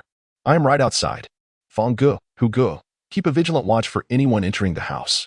"Captain Lin, have you received intel indicating that there will be illicit transactions occurring tonight?" Noticing Lin Fan's unwavering seriousness, Lu Fong and Zhou gradually felt a surge of adrenaline. If it were indeed a significant illegal transaction, such as counterfeit currency dealings, it could be a major case. Perhaps they could achieve recognition and resolve some administrative issues. "Just stay focused. We are bound to achieve something tonight. Trust me." "Understood, Captain Lin." As time slipped away, no one entered Lin Yan's home. The light on the second floor remained illuminated, yet no figure appeared. How late was it? Lin Fan's phone had long since run out of battery, having traveled from the provincial capital to the county bureau and then back to the precinct. He leaned closer to Lu Fong, whispering, "What time is it?" Yawning, Lu Fong initially believed Lin Fan had received intelligence leading to a significant capture. However, as the wait grew lengthy, he found himself nearly dozing off, frustrated at the lack of any developments. Hearing Lin Fan's inquiry, he reluctantly pulled out his phone to check the time. "Captain, we should head back. Your intel must be incorrect. It's already 10:57 p.m. What? The realization that only 3 minutes remained until 11 p.m. struck Lin Fan with alarm, with no one having entered the house. Even if Zhao Guozhu were to arrive now intending to harm Lin Yan's family of 4, it was inconceivable that he could accomplish such a feat in merely 3 minutes. What did this imply? It suggested that Zhao Guozhu was already inside. Lin Yan was in grave danger. At that moment, Lin Fan felt a wave of frustration. His inexperience was evident. Surely, Lin Yan's home must have a back entrance. Why on earth were they all stationed foolishly at the front door? A disaster was imminent. "Hurry, follow me." Without further adu, Lin Fan dashed out of the cornfield, gun in hand, racing toward the back entrance of Lin Yan's house. Seeing Lin Fan's tense demeanor, Lu Fong and Zhou swiftly drew their extendable batons and hurried after him. Upon reaching the back door, they were astounded to find a long, thick rope hanging outside. This sight left Lin Fan in shock, realizing that Zhao Guozhu had already entered. Lu Fong and Zhou were equally stunned, exclaiming, "What the hell? Something is really amiss." After all, what sane person would climb a rope to enter someone else's home in the dead of night? Lin Fan wasted no time and swiftly climbed through the rope. Following closely behind were Lu Fong and Zhou. "Hurry, hurry." Lin Fan was in a state of urgency, deeply anxious. If he had known that Zhao Guozhu intended to kill Lin Yan's family tonight, he would have felt an unbearable guilt for failing to save her. On the second floor of Lin Yan's home, she knelt on the ground, tearfully pleading before the scarred-faced man wielding a blade. "Please, don't kill my brother. I will return what I owe you. Just spare him. I beg you. You claim to be quite beautiful, yet you act so foolishly. You dared to take something from General Yang? And even threaten him? Return it to me? Do you think I need it back now?" The scarred man sneered at Lin Yan, holding a hard drive in his hand. In an instant, a glint of malice flashed in his eyes, and with a swift motion, he plunged the knife into her father's chest. "How about that? You should thank me. I've sent your father away. So you need not worry about him striking you again. And you can forget about his daily gambling, losing all your hard-earned money." Lin Yan stood frozen in shock, staring at her father lying in a pool of blood, unable to scream or cry. Her sickly mother, lying on the ground, summoned her last ounce of strength to clutch Zhao Guozhu tightly. "Yinner, Renner, you must run." As Lin Fan ascended the stairs, he heard the desperate cries and felt a moment of relief. Lin Yan was unharmed. To prevent Zhao Guozhu from panicking, he refrained from revealing his identity, instead pretending to be an elderly man, trembling and calling out, "Lin Yan, what is happening at your home?" Indeed, Zhao Guozhu, hearing the footsteps upstairs, dismissed the voice, thinking it belonged to an old man. After all, killing one more would make little difference. Dealing with a sickly woman posed no challenge for him. Before Lin Yin could assist her terrified brother, Lin Ren, her mother had already collapsed in a pool of blood. Run, run. You must run. Please. Don't hurt me. Don't harm my brother. I was wrong. I kneel and apologize. I won't dare again. Zhao Guozhu, suddenly intrigued by the fair Lin Yin, began to unfasten his belt while crushing the hard drive beneath his foot and poured a bit of acid over it. Come here. Beautiful. Let me treat you to some roasted sausages, and if you behave, I might spare you and your brother. Faced with the menacing visage and lewd grin of the scarred man, Lin Yin was engulfed in profound despair. Just as she contemplated surrendering, slowly approaching Zhao Guozhu, the door was violently kicked open. Police. Don't move. Zhao Guozhu stood in shock, utterly bewildered. Lu Fang and Zhou Hu entered, batons in hand, surveying the grim scene of two bodies sprawled in the bedroom. The two individuals stood in stunned silence. Right before their eyes, a life had been extinguished. Was this to be considered an achievement or not? Lin Fan? Lin Yin turned to see a police officer, resolute and armed, aiming at Zhao Guozhu. She could scarcely believe it. Had he truly arrived? It was as if a ray of light had appeared during her darkest hour. Although he had come a tad too late, with her parents already murdered. Yet, could this not also be viewed as a form of liberation? Her father, a slave to gambling, had never fulfilled the responsibilities of a parent. Moments ago, he had been pleading for mercy, claiming that the situation bore no relation to him and that if anyone were to die, it should be Lin Yin. A father who would sell his daughter to a scar-faced man who failed to protect his children in their most perilous moment. What worth did such a father possess? Her mother, perpetually afflicted by illness, perhaps found release in death. Zhao Guozhu, true to his notorious reputation, quickly regained his composure. A glint of malice flashed in his eyes as he lunged forward, intent on seizing Lin Yin as a hostage. Lin Fan bellowed, "Don't you dare move. I will take you down." Zhao Guozhu, as if deaf to the warning, continued his advance toward Lin Yin. Bang! A gunshot rang out, and Zhao Guozhu let out a harrowing scream, clutching his wounded arm as he collapsed, the dagger slipping from his grasp. Brother Fang, Brother Hu, cuff him. Cuff him. Hey. Hey. Hey. It's Captain Lin. My arm is broken. I need to go to the hospital. Zhao Guozhu continued to wail. Lu Fang approached, handcuffing him while examining his arm. What is your name? The first shot was a rubber bullet, merely a warning shot meant to inflict pain, and it left not a drop of blood. Stop your whining.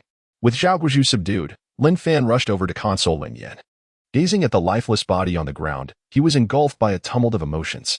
Ultimately, he had arrived too late. This was on him. The sudden gunfire had awakened the nearby villagers, and lights flickered on in homes one by one. Dozens of villagers emerged, flashlights in hand. What kind of ruckus was this in the dead of night? Who was setting off firecrackers? Were they trying to keep everyone awake? It seemed to be the home of the gambling addict, that accursed gambler who daily indulged in vice, abused his wife and children, and now, at such an hour, was causing a disturbance. Surely, something must have gone awry at the gambler's residence. Let us go take a look. Oh dear, Yin. Xiaorun, how pitiful. Let us hope that gambler hasn't harmed them. As more villagers approached, Lin Fan turned to Zhou Hu and instructed, Brother Hu, go downstairs. Open the police car at the entrance and set up a cordon to secure the scene. Do not allow the villagers to come near. Understood, Captain Lin. Brother Fan, keep a close watch on Zhao Guozhu. Hand me your phone. I need to inform the director and the instructor. All right, Captain Lin. With that, Lin Fan prepared to turn away in search of a secluded spot to report to his superiors. Lin Yin pulled him back urgently. Don't go. Seeing the profound fear lingering in Lin Yan's eyes, Lin Fan felt a pang of compassion. He gently patted her back and reassured her, do not be afraid. I am here. I will not leave you. Chapter 18. The case you mentioned has been solved at the Bird Tree Township Police Station. The atmosphere was quite lively. Station Chief Chendong, Instructor Xiaosin, and the internal staff member Han Ming, along with Assistant Officer Lu Yu and 4 other auxiliary officers, filled the dining hall, enjoying a hot pot meal. That young Lin is quite commendable. He hasn't returned from patrol yet after such a long time, remarked Lu Yu. He's really diligent, showing such enthusiasm on his first day at work. Impressive indeed. Did we save some food for Lin and the others? Yes, we did. Lu Yu replied eagerly. Hearing the analysis from the chief and the instructor, Han Ming chuckled. Ah, this is just the freshness of youth. I remember when I first joined. I was the same, eager to go out on patrol, It felt so prestigious. The admiration in the eyes of the public when they saw our uniforms was exhilarating. Just wait, in less than a month, Lin will surely become seasoned like the rest of us.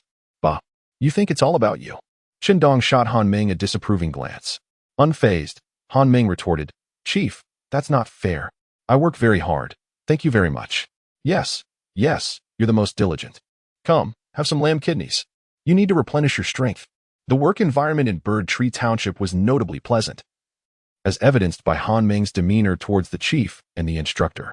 There was no display of superior airs among the leaders, which perhaps explained why the 7 auxiliary officers had remained steadfast in their positions.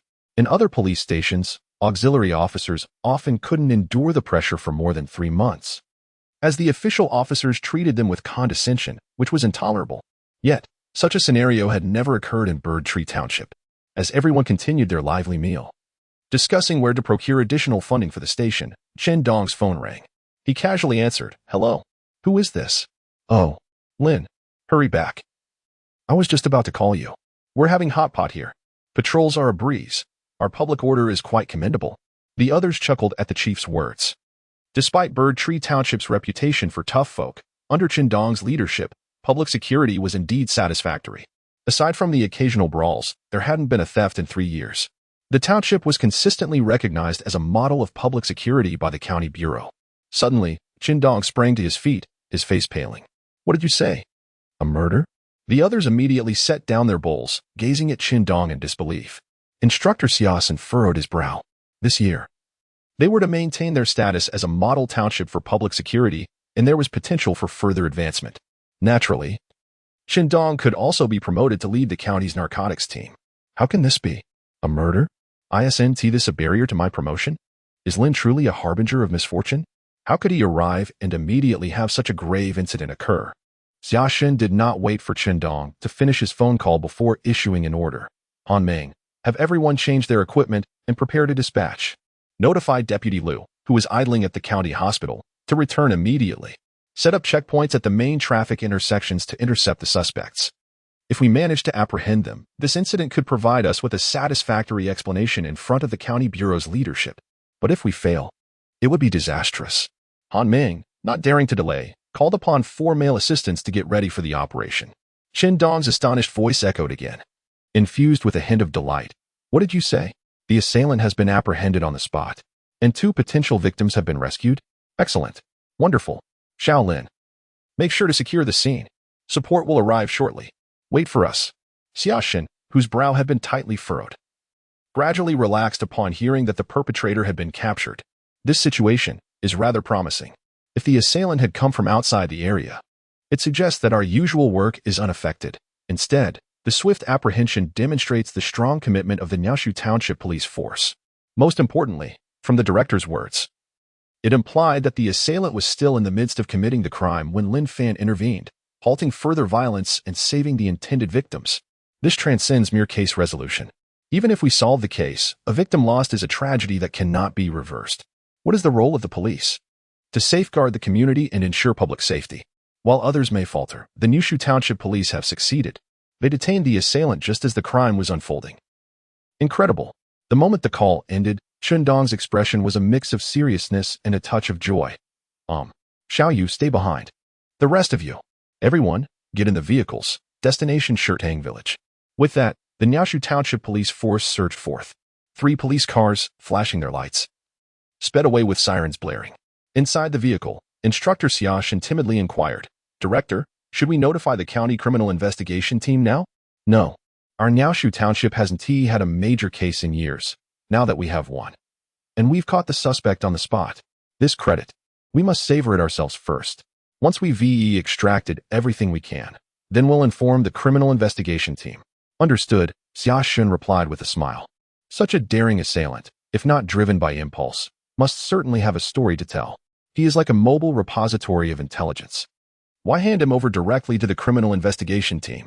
Let us interrogate him ourselves first. Who knows what invaluable information we might uncover. Meanwhile, in Shirtang Village, Lin Yin had awakened from her terror, weeping as she clutched her mother's clothing. As for her father, she felt little remorse. His death seemed a relief. Lin Fan, knowing that no words of comfort would suffice, chose to allow Lin Yin to grieve in solitude. He ascended to the upper floor, where a throng of villagers had gathered at the entrance, engaged in animated discussions. Lin Fan paid them no heed, indifferent to their chatter. Having borrowed a charging cable from a villager, I connected my phone to power. Upon switching it on, I was nearly overwhelmed by a torrent of WeChat notifications, perhaps due to the phone's inferior quality. Curiously, I delved into the messages, only to find a flurry of group notifications. Lin Fan had also secured his position and was now keen to peruse the classmates' group messages, reading through them one by one. Sun Meili, police certificate image, dear classmates. I have made it. I have been assigned to work in household registration. Today is my first day on the job. Yay. Young gang. I'm at the traffic police brigade. Heh. If any of you come to our county and find yourselves in violation, look for me. I'll be of assistance. Sulo. It seems over 30 of us have successfully secured positions. Quite impressive, and for those who haven tea, keep striving. Anonymous. Aside from Lin Fan, I'm uncertain about others, but I can assure everyone that all our classmates have successfully secured positions this year. Sulo? Really? How come I wasn't aware of this? Anonymous. They're just being low-key. Li Ming. Anonymous. My bro Fan has also made it. All right. Public servant and police recruitment announcement for our county. XLS. You can check for yourselves. Fan is at the top. Sulo. What does it matter that he has secured a position? PLL. Just be a lowly officer for life. Humph. Sulo. I am soon to join the special investigation team at the Jiang City Public Security Bureau. Are you aware of the infamous home invasion and murder case that occurred there in 2019? Sun Meili. Yes. I've heard that case was particularly brutal, even sparing neither a 3-year-old child. What is happening? Is the Jiang City Public Security Bureau reopening the investigation? Sulo. Sun Meili. Indeed. This time the Jiang City Public Security Bureau has borrowed several elites from outside, forming the 512 Special Investigation Team, with the goal of solving this case. I am honored to be a part of this team. Yang Gang. Our class leader is impressive. Li Ming. Our class leader is indeed remarkable. Lin Fan pondered the group messages, wondering if Sulu was referring to the case from May 12, 2019. Committed by Zhao Guizhou. If it were indeed that case, then a resolution would eliminate the need for the special investigation team. Sulu would not need to come. Oh dear, have I inadvertently obstructed Sulu's path to progress? After all, he must have pulled quite a few strings to join the special investigation team. How amusing. Just as I was lost in thought, Sulu began to boast again. Sulu, unlike certain individuals who, upon securing a position, begin to show off and disappear from the group. Humph. They even claim they will reach heights beyond my reach. How laughable. Sulu, I am currently at the level they aspire to. A mere lowly officer cannot compare to me, a future member of the special investigation team. Sulu's veiled taunts were too much for Lin Fan to bear. Now that I was fairly certain Sulu would not be coming to the Jiang City Public Security Bureau, why should I hold back any longer? Lin Fan, Sulu. Continue dreaming. The case you mentioned has already been solved. You need TCOM. The special investigation team will no longer exist. I assure you. The classmates observed the intense confrontation between Lin Fan and Sulu, their expressions reflecting a mix of amusement and detachment. They held little regard for Lin Fan and similarly felt indifferent towards Sulu. Regardless of how the two clashed, they were merely seen as pretentious individuals. Sulu remarked with a scoff. Heh, do you think you hold any significance here? Acting all high and mighty, how laughable. Lin Fan retorted. Heh. Let us see how this unfolds. Chapter 19. This year, our Bird Tree Township received a blessing. Lin Fan initially held no grievances against Sulu. However, this individual possessed an uncanny ability to put on airs, consistently belittling Lin Fan to elevate himself. This behavior was intolerable for Lin Fan. During their school days, he often exploited his position as class monitor to make Lin Fan's life difficult. Even after graduation, he continued to disparage him, and with the emergence of the counterattack system, Lin Fan found himself increasingly vexed by Su Li's arrogance. After exiting the class group chat with a smiley message, Lin Fan glanced at the clock. It was quite late, and he wondered if his parents had retired for the night. Now donned in his police uniform, it was time to share the joyous news with them. He promptly dialed his father, Lin Yinong's, number. The phone rang once before it was answered, causing Lin Fan to furrow his brow. Dad, why are you still awake? He asked. How could I possibly sleep? What on earth are you doing out there? The police came by last time. Your mother and I visited the Bird Tree Township police station several times, wanting to inquire about your situation. But we couldn't muster the courage to walk through the door. Can you be honest with your father? Xiao Fan, please don't worry your parents, his father implored. Hearing his father's words caused a pang of sorrow in Lin Fan's heart. It was evident that his parents had been genuinely worried about him, losing sleep over their concerns. He noticed the police car parked outside and devised a plan. Dad, I am telling the truth. I have been accepted as a civil servant. I just started today at our hometown's Bird Tree Township Police Station. I am now the captain of the public security team, overseeing 2 officers. Do you still doubt me? Let me let you hear the sound of the siren. With that, Lin Fan pressed the siren button. Woo woo woo. Dad, listen again. I'll turn it off now, he exclaimed, and the sound ceased. Now do you believe me? If I were in trouble, would I be able to control the siren? If you still don't trust me, come to the station with Mom tomorrow. I'll treat you both to a grand meal. On the other end, Lin Yinong began to believe. His son would not fabricate such a tale to placate him, as it was far too easy to debunk. After all, traveling to the township would only take about 30 minutes by tractor. His face radiated excitement as he hurriedly awakened Han Su-mei. Wife, our son. Our son, what is it? What is wrong with Xiao Fan? Han Su-mei asked, alarmed by her husband's expression. The past few days had been sleepless, filled with worry for their son. She had finally managed to catch a brief nap when she saw her husband's face, and her heart raced, fearing the worst. Xiao Fan has passed the exams. He really has. Haraha. Our son is now a police officer, right here at the Bird Tree Township Police Station. Tomorrow, let us bring 2 hens and visit the station to see our son and meet his superiors. Though still somewhat skeptical, Han Su-mei was convinced when Lin Fan demonstrated the siren's sound to her. That night, the elderly couple remained awake, filled with excitement and joy. In the early hours, they were still slaughtering chickens and ducks, armed with flashlights as they ventured into the fields to gather fresh vegetables. The offspring of farmers had ascended to the ranks of civil servants, and it was imperative that they did not allow their leaders to look down upon their son. As dutiful parents, they felt compelled to present a token of gratitude to the authorities, ensuring their son would be looked after in the workplace. That evening, the elderly couple was overwhelmed with tears of joy, never having imagined that their son had achieved the esteemed position of a people's police officer through sheer determination.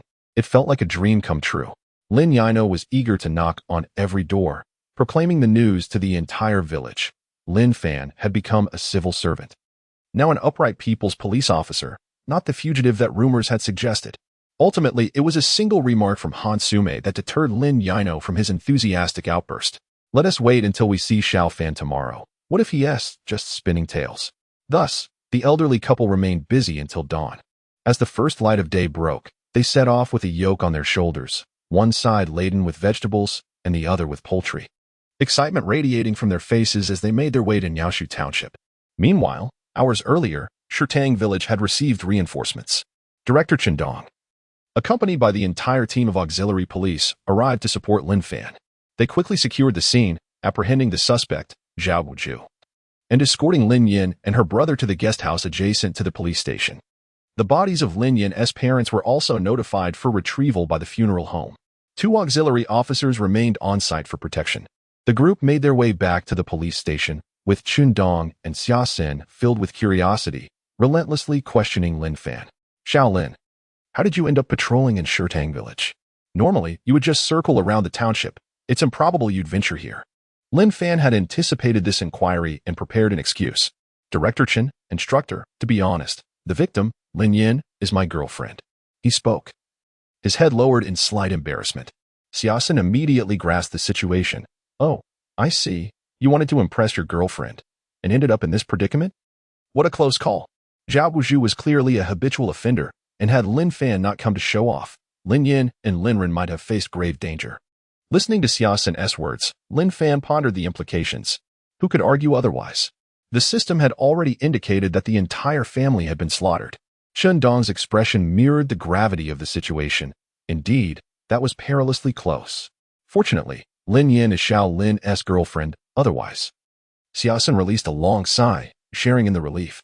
He too felt the weight of the situation. Had Lin Fan not come to Shirtang Village to showcase his bravado, a murderer like Zhao Guju could have slipped away unscathed. With no surveillance in such a remote place, it could have turned into an unsolvable case. A massacre of an entire family left unresolved would not only lead to accountability for the county's criminal investigation team, but also for the local police station. That night, Lin Fan had salvaged their futures. Xiaolin, since you are Lin Yan's boyfriend, it is imperative that you adhere to the organizational protocol and momentarily refrain from involvement in this case. Chen Dong, apprehensive of any potential misunderstandings from Lin Fan, elucidated.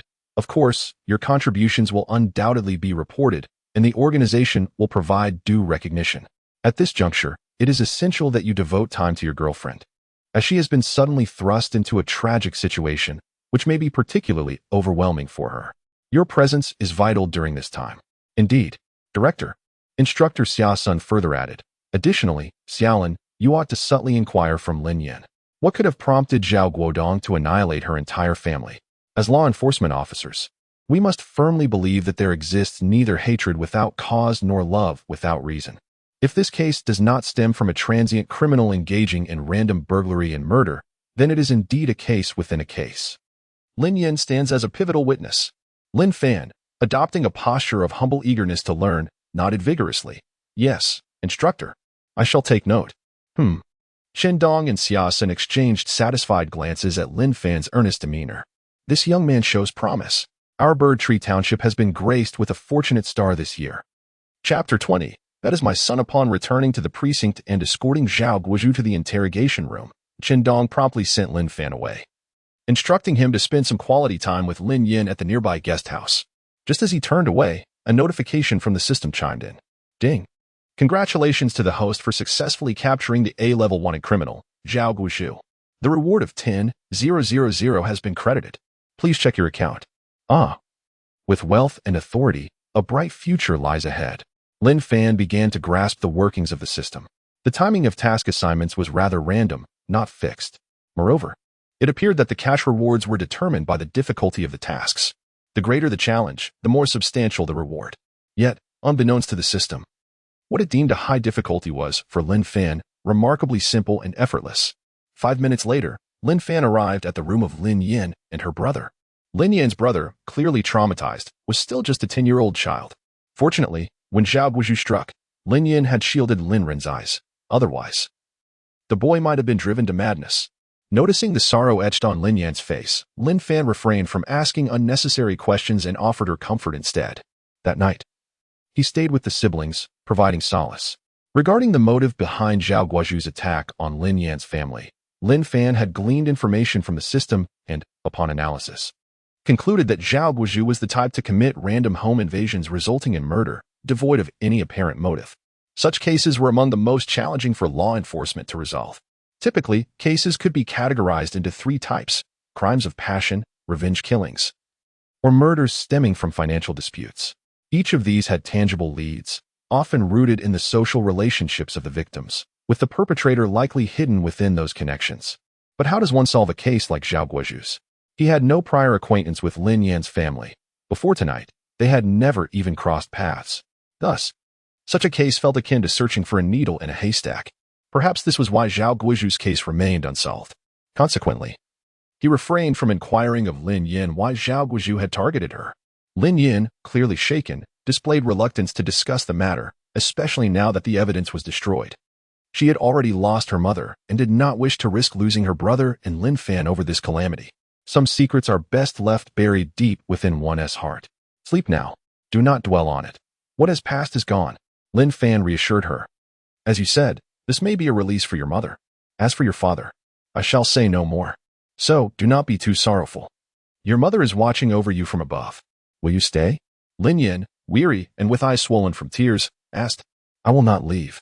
Seeing her haggard appearance, Lin Fan felt a pang of sympathy and responded with a gentle smile. Perhaps it was Lin Fan's presence that provided Lin Yin with a sense of security, as she gradually drifted into slumber. Initially burdened with guilt for not saving Lin Yin's parents, Lin Fan had sought clarity through discussions with neighbors and Lin Yin's testimony.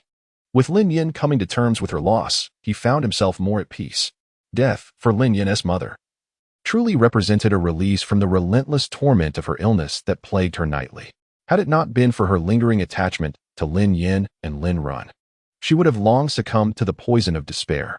As for Lin Yan's father, his demise was well-deserved. He had done nothing but inflict violence upon Lin Yin and Lin Ren.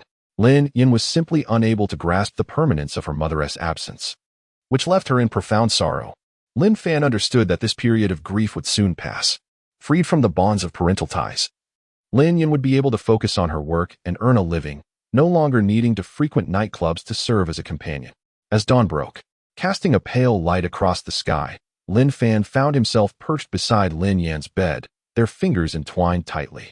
Lin Yan appeared to be trapped in a nightmare, tears streaming from the corners of her eyes. "Mother, please depart without worry. I will live well from now on. I will raise my brother. Help him grow into a capable adult with a family of his own." As she murmured in her sleep, Lin Yan gradually opened her eyes, gazing at Lin Fan, who was clad in his uniform beside her. A sweet smile graced her lips, a blend of sorrow and gratitude, as more tears fell. Concerned for Lin Fan's well-being, she quietly rose, retrieved her jacket, and draped it over him. Meanwhile, on the other side, Lin Yinong and his wife, balancing a shoulder pole, walked along the village path, their faces radiating happiness. Rural folk typically rise early, and by now, several villagers were already out tending to their fields. "Uncle Lin, are you off to sell vegetables?" one villager asked. "Haha, not selling vegetables. I'm going to see my son," Lin Yinong replied with a foolish grin. Greeting passing villagers, Han Su-mei shot Lin Yinong a sharp glance, whispering, "We don't even know if this is true, so don't go spreading it around. If it turns out to be false, how will we face anyone?" Lin Yinong's eyes widened. "If that rascal is deceiving us, then we might as well buy a bottle of pesticide and end it all. Besides, I never claimed our son was a policeman. I merely said I'm going to see him." Villagers passing by, upon hearing about seeing his son, exchanged dubious looks, muttering as they worked, "See his son? Isn't Lin Fan a wanted criminal? Has he returned?" Suddenly, one villager's eyes lit up. "Has he been captured?" This is monumental news for Linjia village. As they toiled, any villager who passed would share, "Let me tell you, that college student from Lin Yinong's family has been apprehended." Early this morning, Lin Yinong and his wife set off with vegetables to the town, presumably to leverage some connections, hoping for leniency from the police regarding Lin Fan. Alas, what a misfortune. How could such good people raise such a son? Before long, as Lin Yinong and his wife approached the town, news of Lin Fan's arrest had already spread throughout Linjia village. Under the great willow tree at the village entrance, the Gossip Hub's matron resumed her role as the village's information center. Rumors swirled, some claiming Lin Fan was a robber, others declaring him a murderer or a fraudster. The tales grew increasingly absurd, echoing the sentiment of others. "I deliver takeout in Jiacheng, and in the village, they say I'm out selling myself." Such absurdity. Certainly. Amidst the discussions of the gathering of women, their faces were etched with sympathy and concern for Lin Yinan and his wife. Li Hua reminded them, "I must say, when that couple returns from the countryside, we must refrain from further gossip. Is it not akin to pouring salt into their wounds? We are all from the same village. We should offer each other support." Han Suqi nodded in agreement, stating, "Li Hua is correct. Anyone who speaks ill in front of my sister should not expect my forgiveness." Understood. Linjia village is quite small. After all these years, who has quarreled with whom? We are united, and we should assist that couple more. Who knows when their son will return? If he could come back before turning 29, we might even help Lin Fan find a partner, at the very least, facilitate a marriage. That makes sense. Who will inquire about when Lin Fan can come back? As those words were spoken, the group's gaze fell upon Han Suqi. For her position afforded the best opportunity to gather information. "All right, I understand. When my sister returns, I shall make inquiries." Meanwhile, Lin Yinan, breathless from carrying a basket filled with vegetables, meat, and a live hen, finally arrived at the entrance of the police station, gazing at the solemn and hallowed doors. The lifelong farmer hesitated to step inside. Han Su-mei, too, felt apprehensive. "Call Xiao Fan," she urged. Prompted by Han Su-mei's reminder, Lin Yinan remembered to make the call. Just as he was about to dial, 5 police vehicles approached, accompanied by officers emerging from the station. Lin Yinan and Han Su-mei quickly stepped aside, cautiously observing the policemen inside, but they did not see Lin Fan. Anxiety gripped their hearts. Could it be that their son had indeed spoken falsely? The 5 police cars belonged to the county's criminal investigation unit. Bird Tree Township was merely a grassroots station in the event of a major criminal case. They could question Zhao Guozhu for a maximum of 3 hours before having to report to the county's criminal police team. Indeed, early that morning, the criminal police had come to take over the case. 3 hours had passed, yet Qindong had failed to extract any information. What could be done? Reluctantly, he had to transfer the case to the criminal police team. He cast a glance at the 2 plain, unassuming villagers standing at the door, mistaking them for vegetable sellers. "Folk, we don't need any vegetables here. Please take them to the market." Hey, it's the leadership. Lin Yinan, about to inquire about a certain Lin Fan, found himself intimidated by the uniformed officers after a lifetime of dealing with the land, and he dared not ask. As he slowly maneuvered the basket, peering into the station to catch a glimpse of his son, a young officer, reminiscent of Lin Fan and carrying crutches, rushed towards Chen Dong, exclaiming, "Director Chen, I am Li Hao from the criminal investigation team. Where is my senior, Lin Fan? I heard he was the one who apprehended the suspect on the scene. How heroic. The written examination is my idol. Even now, he is exceptionally formidable in handling cases." Chen Dong chuckled and remarked, "Xiaolin is currently accompanying his girlfriend, just next door at the guest house. I shall give him a call and have him come over." "All right. Well then, Chen, I will go ahead and attend to my matters," Li Hao replied, unhurried. For the criminal investigation team would soon inquire about Lin Fan and the circumstances surrounding the incident. They would inevitably meet later. Their conversation was overheard distinctly by Lin Yinong, who felt a slight tremor coursing through his body. He had indeed heard them mention Lin Fan. "My son, Lin Fan. My son has a girlfriend now?" Chapter 21. Thinking of stealing my son? Not a chance. After all the police had departed, Lin Yino did not leave. With a heart brimming with excitement, he stood at the entrance alongside his wife, Hansume, waiting. This time, however, their gaze was not fixed on the police station but rather on the adjacent guest house. They had just overheard that their son, Lin Fan, was inside, spending time with his girlfriend.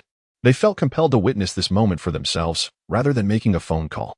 Before long, a figure clad in a uniform emerged from the guest house, yawning, with a utility belt cinched at his waist and a Type 54 pistol slung at his side. He exuded an air of authority. "Is that our son, Fan?" Hansume squinted, struggling to see clearly. Lin Yino also found it hard to discern the figure. As the individual approached, their recognition dawned upon them, and he too saw them. "Dad, Mom, you really came?" Lin Fan exclaimed. "Why didn't you call? What are you doing standing there? Come inside." He gestured toward a heap of vegetables, meat, and a clucking hen. "What is all this?" Gazing at the newly attired officer, Lin Yino found it difficult to believe his eyes. Is that really you, Fan?" Hansume was overwhelmed with joy, nudging Lin Yino. "Have you lost your wits? Who else could it be but our son? I would never mistake my own flesh and blood. Our son has truly become a police officer. Marvelous. Is that gun real?" Seeing his parents in such a state of elation filled Lin Fan with satisfaction. Had it not been for the system arriving a decade earlier, he might never have witnessed this joyful moment with his parents in his lifetime. "Dad, Mom, I am indeed your son, and the gun is real. Back to the station." "Come on," he said, picking up a shoulder pole and beckoning his parents to follow him into the police station. As they stepped through the entrance, Lu Fong approached. "Captain Lin, the chief wants you to come over right away." "Who are these?" "Oh, Fong, this is my mom and dad. They've come to improve the food offerings at the station. Please help me take them to the cafeteria and look after them for me." "Absolutely," Lu Fong replied, then turned back to Lin Fan, who noticed his parents' eyes glistening with emotion. "Dad, Mom, the leadership is calling for me. I have to attend to some matters. Please follow Fong and wait for me in the cafeteria. We'll have lunch at the station. Don't leave, okay? Go on. Hurry. Don't keep the leadership waiting. Your mother and I will be fine." After Lin Fan departed, Lin Yino and Hansume remained in disbelief. The officer had just referred to their son as Captain Lin. Their son had become an officer? Oh dear, they must hurry home to pay respects to their ancestors. Their family's fortunes must surely be on the rise. Upon arriving at the police station cafeteria, the couple did not simply sit idle. Learning that county leaders might also dine there, they eagerly joined the kitchen staff to assist in preparations. "Fortunately, I brought plenty of meat and ingredients from home." Although the couple is busy, today's hustle may very well be the most joyful labor of their lives, even surpassing the happiness they felt on their wedding day. Lin Yinong, while slicing the meat, cheerfully remarked to the kitchen lady, "The new police officer who arrived yesterday is my son." Yes. You've mentioned it 80 times already. Has it truly been that many? That gentleman over there. You see, today the county leaders will be dining here. And he is the head of the criminal investigation team. Director Han instructed us to prepare some fine beverages. Here are 200 yuan. Could you please make a trip to the small supermarket at the entrance to buy some good drinks? The kitchen lady, seemingly exasperated by Lin Yinong's incessant chatter, hurriedly excused herself. She understood his joy, but there was no need for such repeated declarations. Lin Yinong, eager to share his happiness, took the money and left. Hansume laughed lightly. "I apologize. My husband is just like this. He means no harm. He is simply overjoyed." Understood. Though Hansume did not express her joy in the same manner as Lin Yinong, The smile on her face was unmistakable. Lin Yinong went to the small supermarket to purchase drinks, where he also enlightened the store manager about the composition of the police force at the precinct. Let me tell you, a new officer joined the precinct yesterday. Did you know? Yes, I've heard. That is my son. Hiki. Ah, congratulations. Best wishes. If only there had been wedding candies, Lin Yinong would have insisted on bringing a whole bag for the shopkeeper. Meanwhile, in the interrogation room, Zhao Guozhu was like a seasoned rogue. Having been caught red-handed for the murder of 2 individuals, he already faced a death sentence. Thus, he remained tight-lipped regardless of the police's inquiries.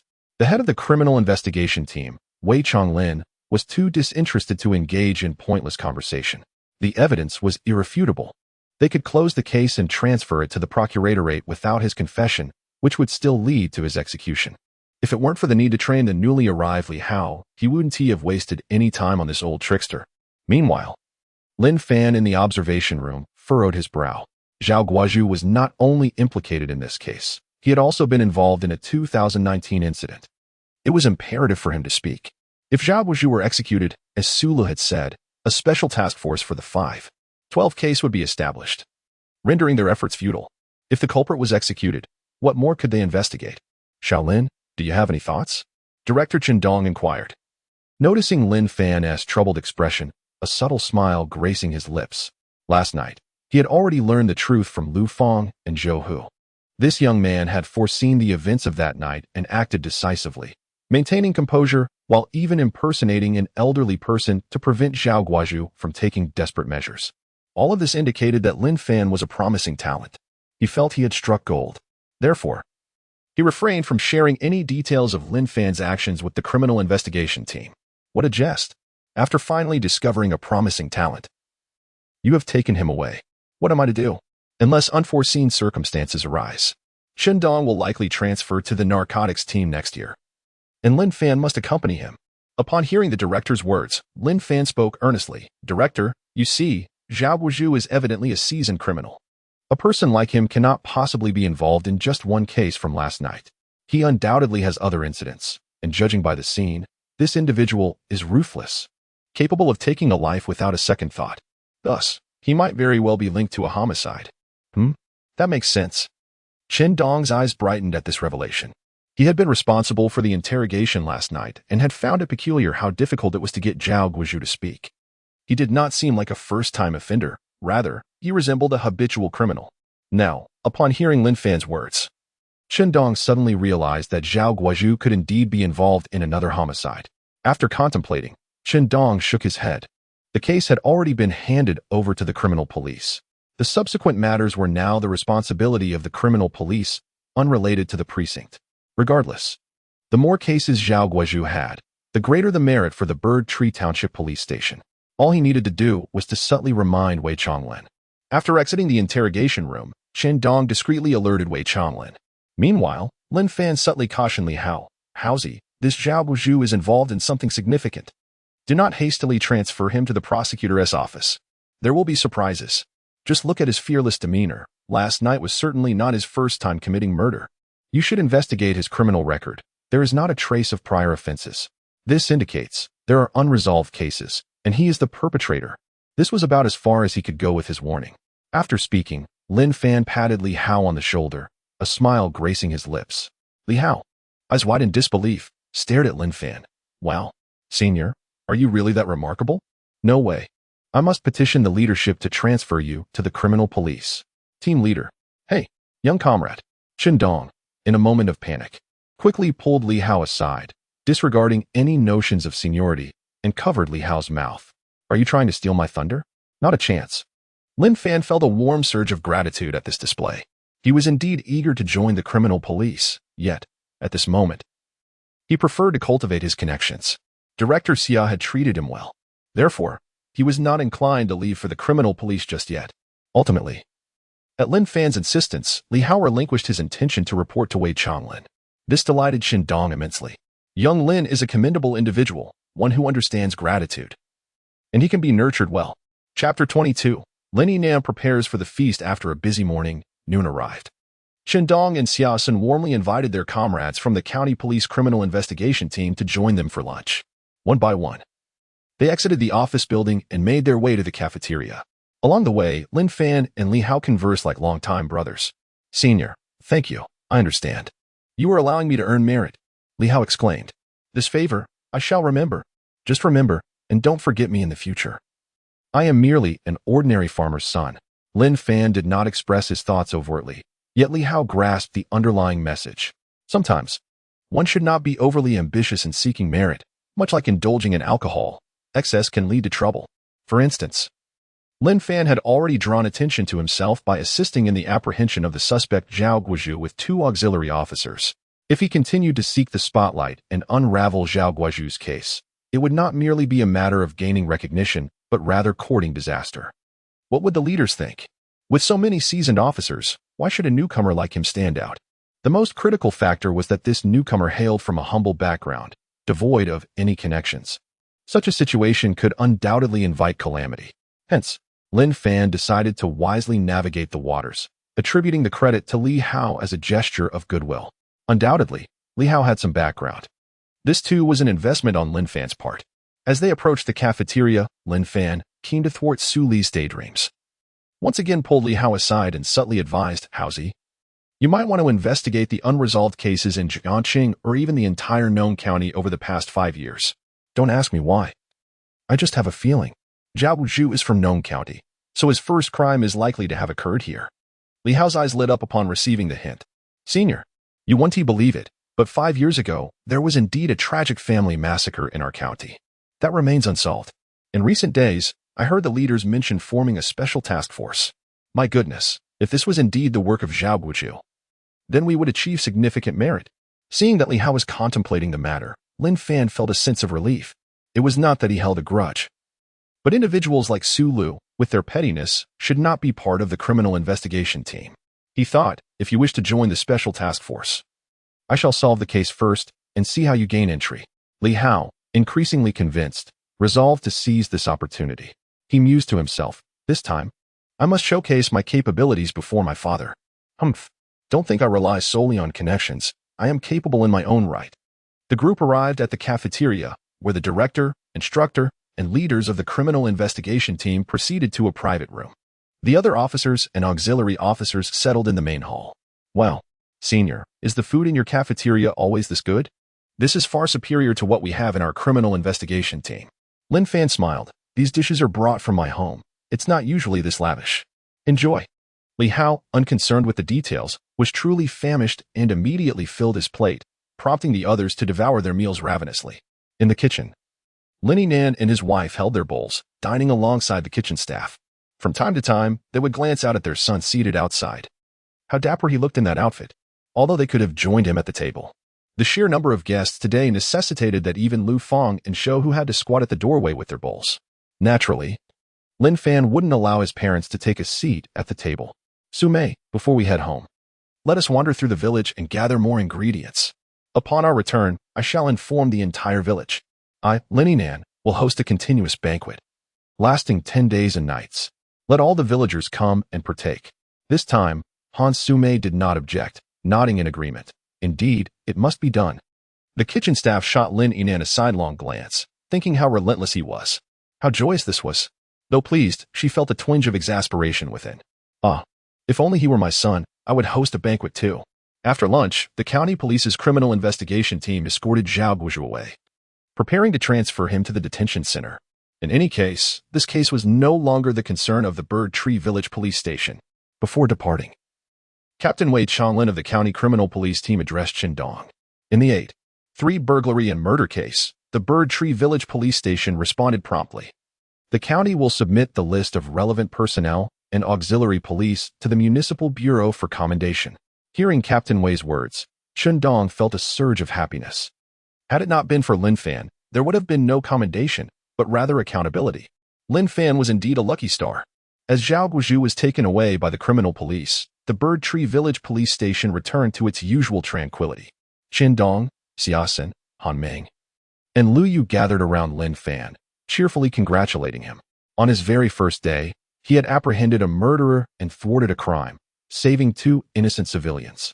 The county criminal police believed Lin Fan's success was due to fortune, yet those at the Bird Tree Village Police Station knew better. Lin Fan's achievements were no mere coincidence.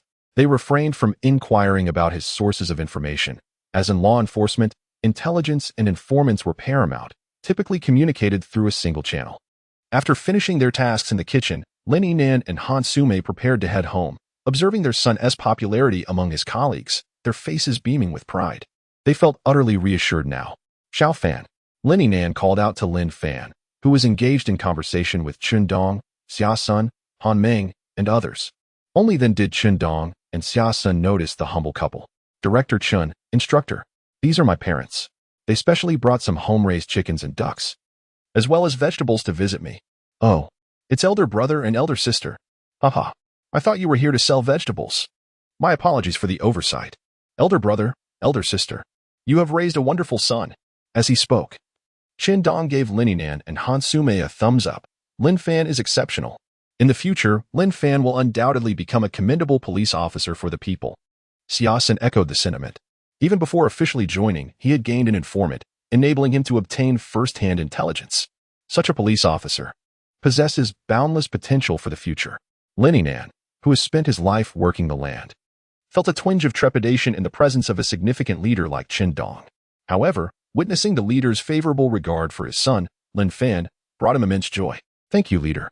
I entrust Xiao Fan to you from now on. Do not hesitate to discipline him as needed. I have little to offer. I have merely been a farmer all my life. Xiao Fan brings me pride, and I hope you will guide him well in the future. As he spoke, Lin Yinan signaled to Han Sume, who promptly retrieved 5 packs of Furongwang cigarettes from a basket. Though they may not be the finest cigarettes, they still cost 230 yuan per pack, totaling over 1,000 yuan for the couple. Lin Yinan took a pack and offered it to Chin Dong, saying, Leader, please accept this. Oh, come now. We cannot have such dealings. Chin Dong insisted, repeatedly waving his hands in refusal.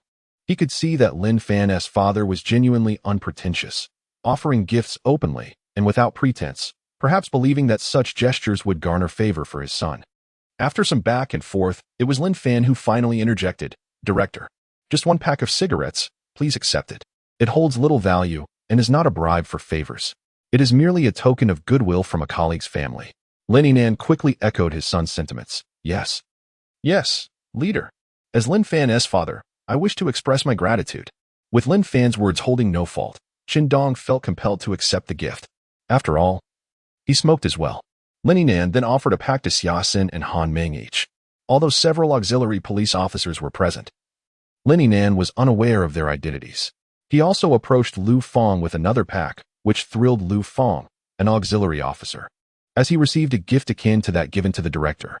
As Lin Yinan continued his generosity, he suddenly realized he was running short on cigarettes. However, he had brought 2,000 yuan with him that day, and the remaining funds were needed for purchasing vegetables for a celebratory feast at home. Dad, let me handle the rest. I have the money.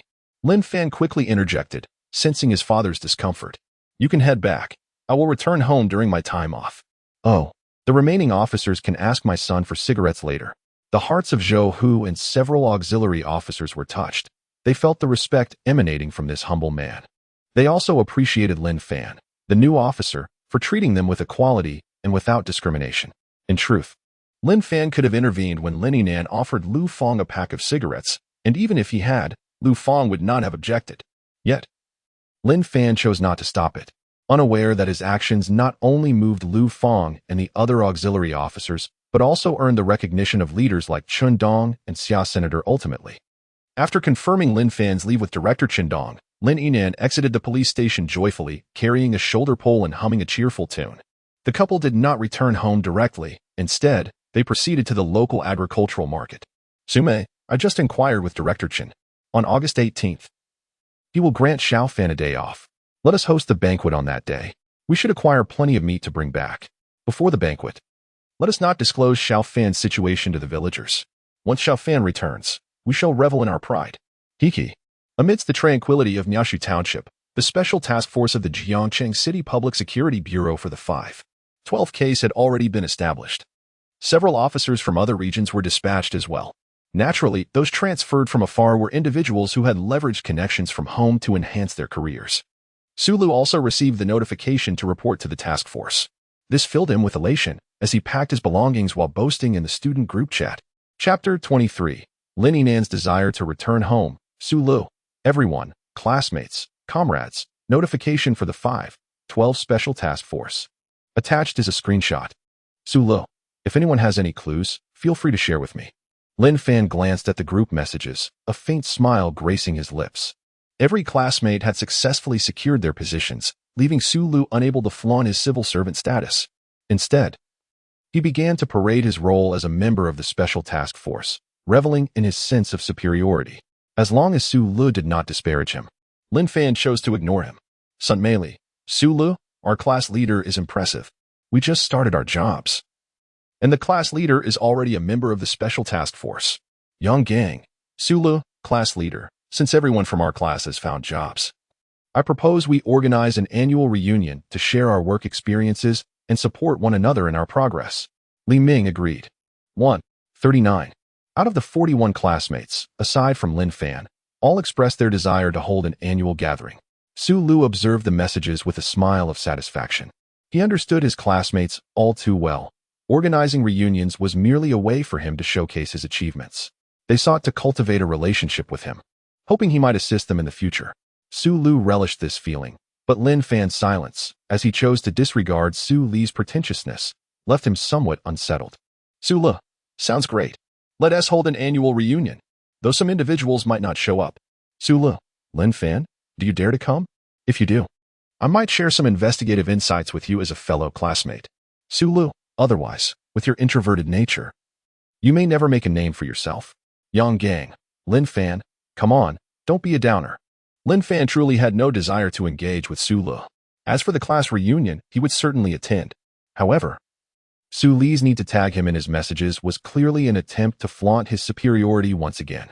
And as for imparting investigative wisdom, Lin Fan had apprehended a murderer on his very first day. Was he being pretentious? Lin Fan, Yang Gang, I will definitely attend. After sending the message, Lin Fan shared a screenshot, the very one Su Lu had posted, depicting his claim that Lin Fan could pass the exam, alongside a caption regarding a rather unsavory challenge. Lin Fan, some people should honor their promises. Attached was the screenshot and his police badge. Enough with the belittling and displays of superiority. This time, I won't let it slide.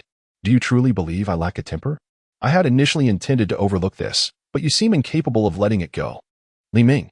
Fan Ge, take it easy. Su Lu is now a member of the Special Task Force, and barring any surprises, he will surely rise through the ranks. Let us avoid unnecessary conflict with him. Yang Gang. Lin Fan, there's no need for this. A wise man avoids immediate losses.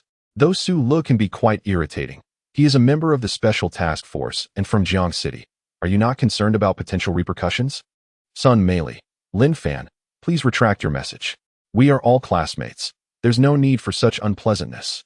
Just as Lin Fan completed his message, he received private WeChat messages from his classmates. The intentions of these classmates are commendable. They simply wish to avoid causing embarrassing discord among themselves. In response, Lin Fan addressed each one individually, asserting his position firmly and refusing to back down. He felt compelled to confront Su Lu directly. Otherwise, this individual would undoubtedly become increasingly arrogant. Su Lu had always believed himself to be superior. During their school days, he relentlessly belittled Lin Fan, seeking to elevate his own status among their peers. Had it not been for Su Lu's constant derision and mockery, Lin Fan would not have become so reticent. Due to his family's financial struggles, while others dined in the cafeteria, Lin Fan would merely grab a single box of rice and return to his dormitory, subsisting on pickled vegetables throughout his 3 years at the police academy. It was precisely these petty grievances that fueled Su Li's incessant taunting during their studies. Now, 2 years after graduation, Su Lu continued to tag him relentlessly, flaunting his perceived superiority.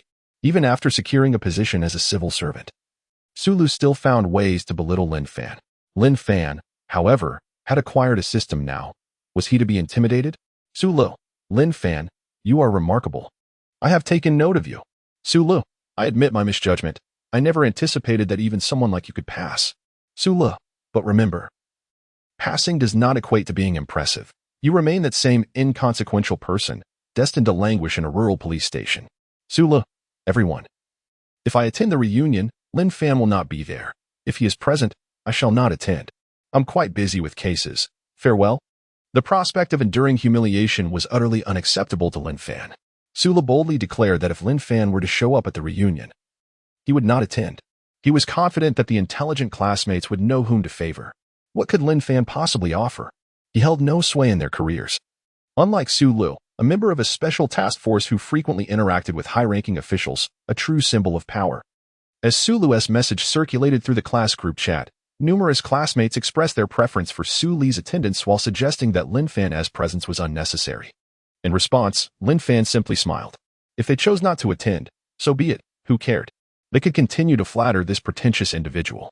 Li Ming, brother Fan, I won't be attending either. Let us meet up, just the two of us.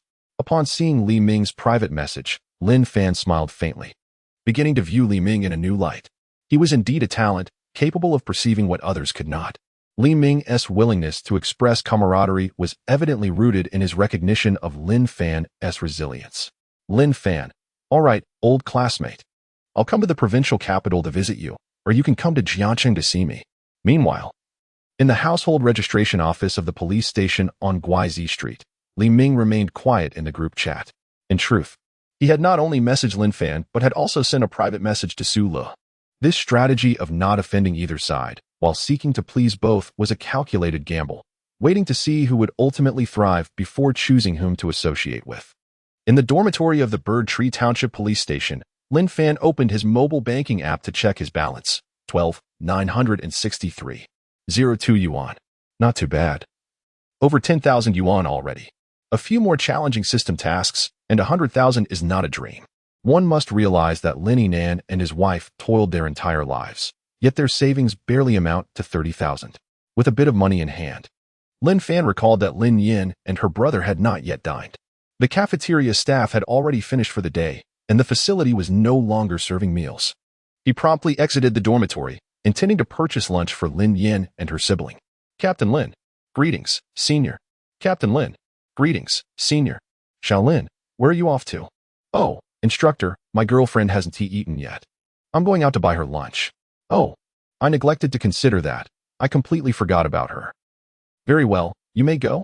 Remember, the meeting at 3 p.m. this afternoon is important for your public security team. Attendance is mandatory. We need to earn some money. Understood, instructor. Upon witnessing the mischievous expression of Instructor Xia, Lin Fan chuckled. He had a fair inkling of what the afternoon meeting entailed. It would likely revolve around either gambling busts or vice operations.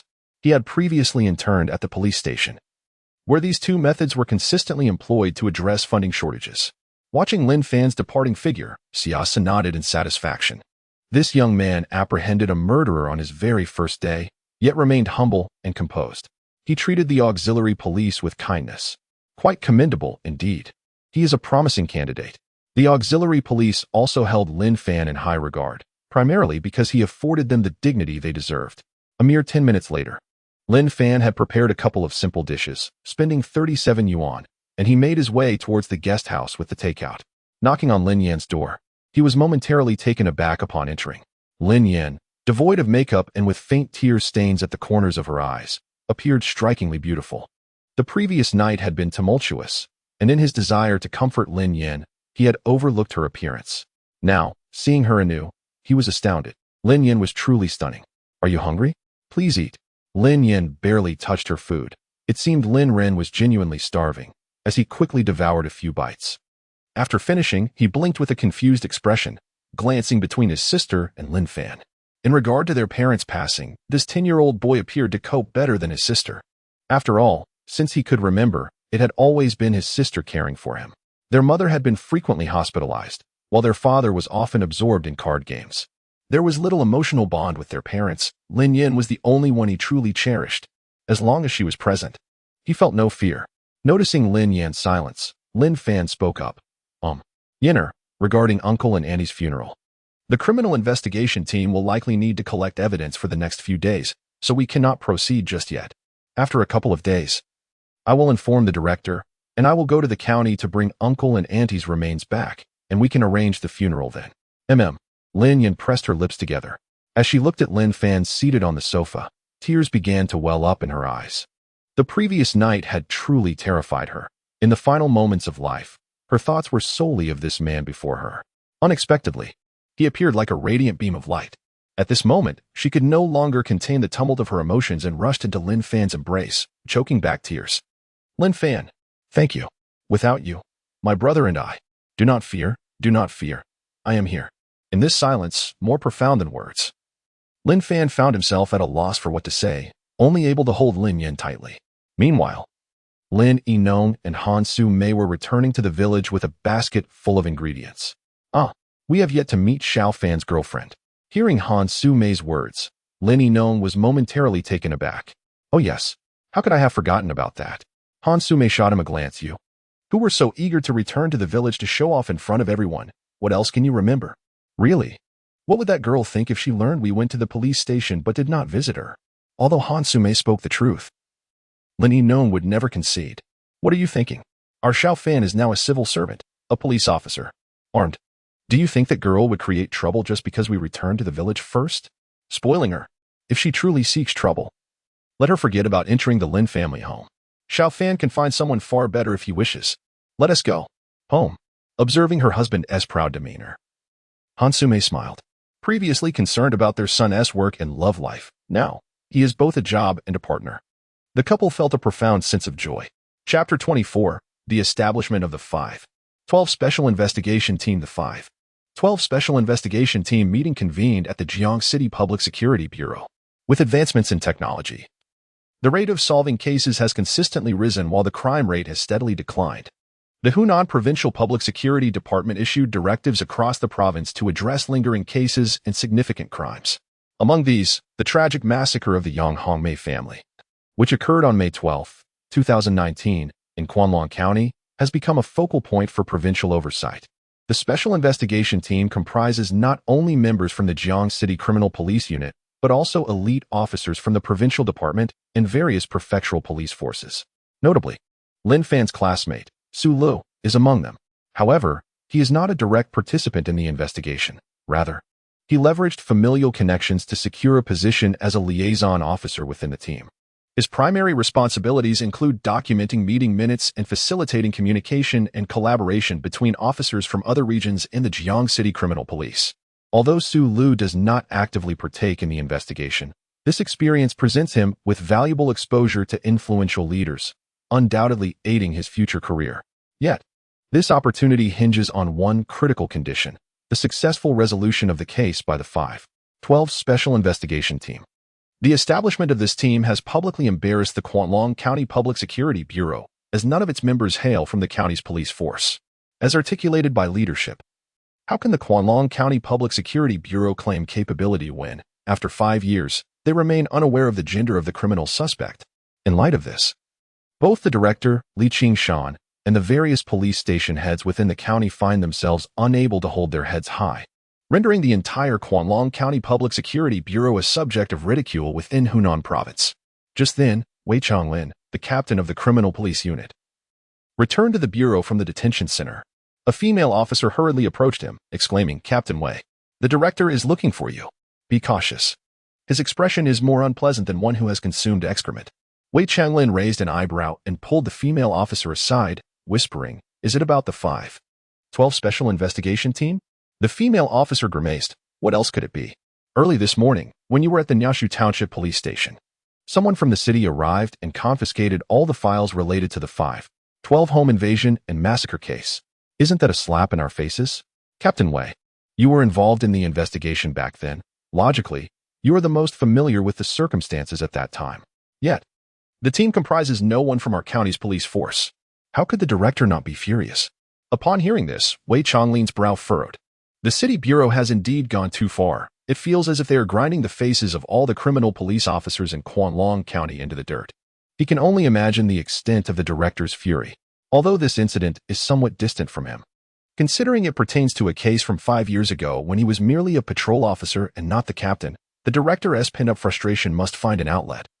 And unfortunately, that outlet would be the criminal police unit. Li Hao, accompany me to meet the director and present your thoughts to him. Yes, Captain. After the conversation concluded, the remaining detectives returned to the police station, while Wei Changlin took Li Hao directly to the director's office.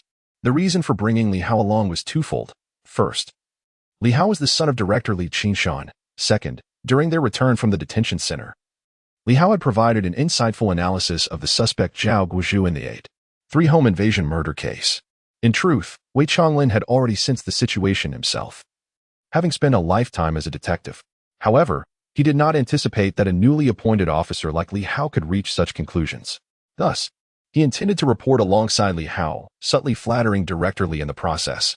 In the bureaucratic landscape, it is not solely exceptional ability that paves the way for advancement. One must also navigate the nuances of interpersonal relationships.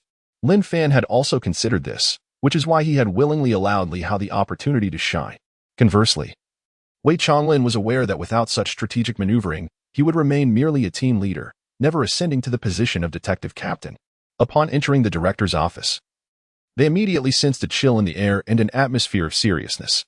Wei Chonglin, noticing Director Li's stern demeanor, addressed him. Director, you summoned me? Before Li Hao could finish his sentence, Li Qishan shot him a glare. Li Hao merely shrugged. Director Li. Li Qishan, still scowling, turned his attention to Wei Chonglin. Captain Wei, are you fit to lead this detective team? A month ago, I instructed you to prioritize the investigation into the 5-12 massacre. What have you uncovered? He then tossed a report onto Wei Chonglin's desk. This is the sum of your efforts? The municipal office is publicly embarrassing me and all 903 officers in our county. What are your thoughts? Having anticipated the director's wrath, Wei Chonglin had mentally prepared himself. Director, it's not that our team lacks diligence. The crime scene yielded no valuable clues, making the investigation exceedingly challenging. Aside from the biological traces of the 5 victims, there are no fingerprints, shoe prints, or hair from a 6th individual. What can we do? Moreover, the surveillance system in their neighborhood was under maintenance during the incident. And the security guard is an elderly man with only 2 teeth left. His faculties are not quite sharp. He couldn't ascertain whether any strangers had entered the vicinity. We also reviewed the monitoring footage from the surrounding areas. It was pouring rain that evening, rendering the images indistinct and useless. Furthermore, our inquiry into the social connections of the victim's family yielded no leads whatsoever. Everyone had alibis and motives that simply do not align. Truly, it is an insurmountable challenge. Insurmountable? A challenge? As Li Qingshan's eyes narrowed, ready to unleash further criticism, Wei Chonglin quickly interjected. Director, please hear me out. Investigating from the crime scene and the case files is exceptionally difficult. I firmly believe that even the municipal office's 5-12 task force would find themselves equally perplexed. They also cannot uncover it. In this case, it is not a reflection of our county bureau's incompetence, but rather the cunning of the criminals. Listening to Wei Chonglin's analysis, Li Qingshan's expression softened considerably. He was well aware of the circumstances surrounding the 5-12 massacre case. The scene indeed left no trace behind. And the security guard of the community was an elderly gentleman. The floor where the victims resided had only their household, with no neighbors. Thus, upon further contemplation, it seemed the municipal bureau could not solve it either. If they cannot resolve it, then it would not be a blow to the face of our county police bureau. It is not that we lack capability, but that the criminals are exceedingly astute. Suddenly, Li Qingshan's expression hardened, and he exclaimed in anger, Were you trying to lead me astray? Is that what I meant? The municipal bureau cannot solve it? So we give up? Cease our work? The municipal bureau evidently looks down on us. Should we not strive to prove ourselves? Not allowing us to join the special investigation team, cannot we resolve it ourselves? Wei Chonglin, I am assigning you a task. You have 1 week to solve this case before the municipal bureau's 5-12 special investigation team does. Let us bring honor to our county leader. Let us deliver a resounding slap to the faces of those from the municipal bureau who look down on us. Upon hearing this, Wei Chonglin chuckled, understanding that the director was speaking out of frustration. What a jest, solving a case within a week. A case that has been unresolved for 5 years. Is it as simple as that? Even if we now have a suspect, it is merely suspicion, without any evidence. Well then, let it be. Set aside your current tasks and focus all your efforts on the 5-12 massacre case. Before Wei Chonglin could respond, Li Hao interjected, Director Li, actually. For the 5-12 massacre case, Captain Wei and I already have a suspect. Moreover, this suspect is currently in our custody. Wei Chonglin, what is going on? Chapter 25 Did we misjudge? With the explanations provided by Wei Chonglin and Li Hao, Li Qingshan wore a solemn expression as he gazed at the 2 men. Are you suggesting that Zhao Guizhou is a prime suspect in this case? Is there any evidence, however slight, to support this claim? Wei Chonglin remained silent, directing his attention to Li Hao. Being adept at navigating social dynamics, he graciously afforded this opportunity to the director's son. flattering him in the process. Li Hao, his mind racing with recollections of previous conversations with Lin Fan, began, Director Li. Here is the situation. Wei and I have analyzed the robbery and murder case in Sherdang Village, Bird Tree Township. The perpetrator's methods exhibit remarkable skill. Executing the crime without a hint of hesitation, this is certainly not the work of an amateur. Furthermore, upon investigating Zhao Guozhu's personal history, we discovered he possesses no prior criminal record. He is completely innocent. Thus, Wei and I surmise that he must be entangled in this case, albeit the details remain unresolved.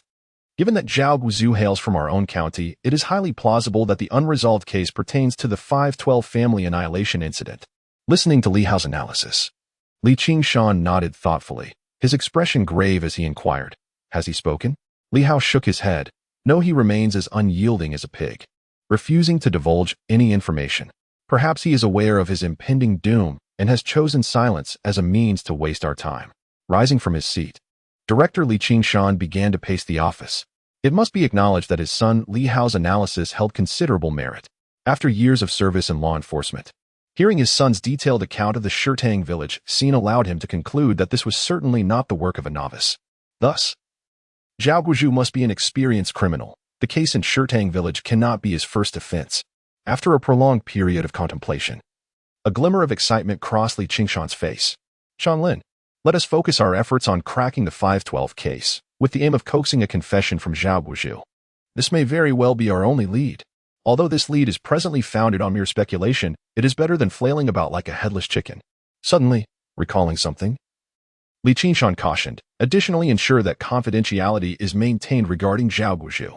We must not allow the city bureau to catch wind of this. Especially the 512 Special Task Force. Humph. They look down upon us. I am determined to prove our worth. To see whether your task force or our county bureau is swifter. Understood, Director. After addressing the matters at hand, Li Qingshan turned to Li Hao with a smile. Li Hao, this insight is rather unexpected from you. I know my son well. While you are not incompetent, your reflexes are not typically this sharp. With that, he cast a sidelong glance at Wei Chonglin, the implication clear. Wei Chonglin, eager to curry favor, had nudged Li Hao and allowed him to take the spotlight. Wei Chonglin hastily defended himself. Director, you are unjustly accusing me. Had it not been for Li Hao's revelation, I would not have considered this direction at all. Observing Wei Chonglin's expression, which seemed genuine, Li Qingshan regarded Li Hao with skepticism. Li Hao, my son? Then, who alerted you? Or rather, who informed you? Li Hao, appearing quite indignant, retorted, Director Li, do you truly perceive me as so ineffectual? Could it not be that I arrived at this conclusion independently? I swear. Yet, seeing my father, Li Qingshan, still fixating on him, Li Hao ultimately capitulated. All right, I confess. Do you recall the top scorer of the written examination? My senior. He was the one who alerted me. Zhao Guozhu was apprehended on the spot by him, accompanied by 2 auxiliary officers, and he even saved 2 civilians. According to the personnel from the precinct, had my senior not arrived in time, it would not merely have been 2 fatalities, but rather a massacre. Consequently, Director Li, do you believe Zhao Guozhu is the perpetrator behind the 512 incident? Such a massacre seems rather familiar, doesn't it? Upon hearing that it was a new officer from this year, Li Qingshan's expression remained unchanged. However, Wei Chonglin's eyes brightened. Director, this, our criminal investigation team is truly understaffed. What do you think? Li Qingshan shot Wei Chonglin a disdainful glance. Am I unaware of your little schemes? The issue is, do you believe Qingdong will release him? Do you think Qingdong is so easily intimidated? To be frank, old Zheng is retiring next year. And barring any unforeseen circumstances, Qingdong will be in charge of the drug enforcement efforts. Would he relinquish such a promising prospect to you? Dream on. Wei Chonglin, feeling thwarted, muttered in discontent. You are rather unhurried. After all, this prospect cannot possibly be transferred out of the county bureau. They are all your people, your subordinates. Humph. What shall become of my criminal investigation team? Without promising prospects, the case resolution rate will plummet, and do not blame me then. Li Hao, witnessing that his senior Lin Fan had caught the attention of 2 high-ranking officials, felt a surge of happiness for him. He was that kind of person, unlike Su Lu. Li Hao harbored no competitive spirit. He simply wished to enjoy his work. After all, the drive for progress was solely his father's domain. What did it have to do with him? Li Qingshan paid no mind to Wei Chonglin's grumbling. He promptly dismissed the 2, instructing them to extract information from Zhao Guozhu. Likewise, he took note of Lin Fan. once Wei Changlin and Li Hao had departed. The director directly picked up the office phone and called the Bird Tree Township precinct. He conveyed that he had not acquiesced to Wei Changlin's request for Lin Fan. He was merely doing Qindong a favor. This was all part of the intricate web of relationships within the system. Do not presume that only subordinates curry favor with their superiors. Sometimes, superiors extend favors to their subordinates as well. Even superiors can step back at times. And it is essential to maintain a core group of loyal allies. Wei Changlin is one such ally, and so is Qindong. In the future, when he retires and his son Li Hao is still striving forward, these individuals will become Li Hao's network of connections. In the days to come, the elite force of the Criminal Investigation Team from Kwanlong County Public Security Bureau is predominantly occupied in the detention center, tirelessly working to break Zhao Guizhou. In contrast, the Special Task Force from Jiancheng City Public Security Bureau scoffs at this situation, deeming the Kwanlong County Public Security Bureau ineffective and utterly lacking in ambition.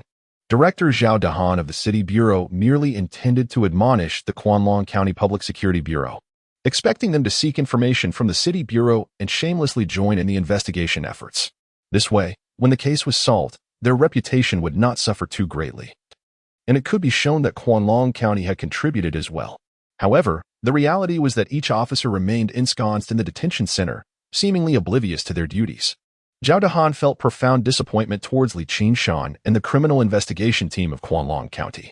Finally, on August 17th, Zhao Guizhou, sporting a prominent black eye, succumbed to the relentless interrogation from officers Wei Changlin, Li Hao, and others. "Officer, may I please have a moment to rest?" "Rest? How can you think of sleeping when you haven't clarified everything? How can you possibly sleep at your age?" Wei Changlin's rebuke nearly elicited laughter from Li Hao. Zhao Guizhou appeared to be on the verge of breaking a record for criminal suspects, as the current record holder had been a fraudster who had gone 5 days and 4 nights without sleep before confessing. Zhao Guizhou had already endured 6 days and 5 nights, and could no longer hold out. Now, all he desired was to close his eyes, even if just while standing. I confess. I ran out of money, so on August 3rd, I wandered around. I ended up in Shirtang village, noticing that house was beautifully constructed, and thinking there might be some money at home. I went inside, and then I ended up killing 2. I saw that woman was quite beautiful and thought to have some fun before finishing her off. I never expected you police to arrive so quickly. At that moment, I was utterly bewildered. Do you understand? In the dead of night, in the countryside. Why would police appear? And armed, no less. Wei Changlin, with a stern expression, interjected, "We already know all of this. Tell us something we do not know. Let me remind you, what were you doing on May 12, 2019? Be honest. If you confess, it will be beneficial for all parties involved, and you can rest sooner, while we can return home earlier." With that, Wei Changlin closely observed Zhao Guizhou's subtle expressions. He had taken a considerable risk by revealing his trump card. Should Zhao Guizhou discern this tactic, Wei would be left with no evidence, leading to dire consequences.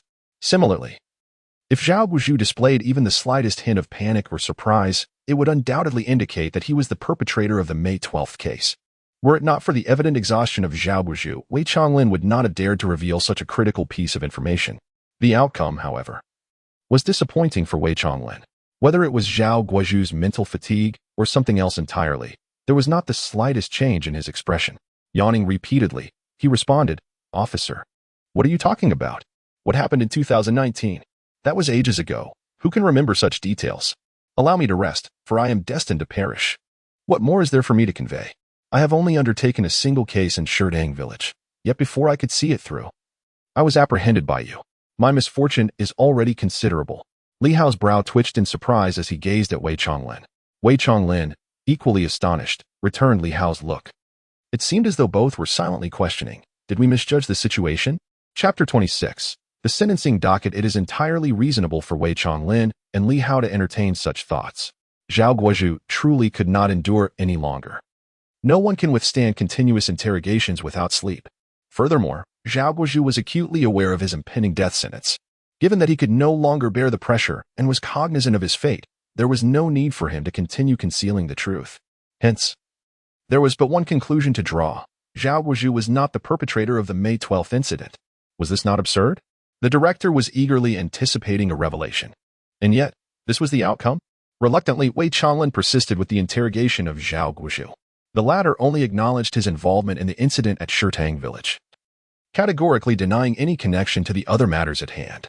When asked what he was doing on the night of May 12, 2019, he simply retorted, "Brother. It's been 5 years. Who on earth can remember that?" There was no recourse.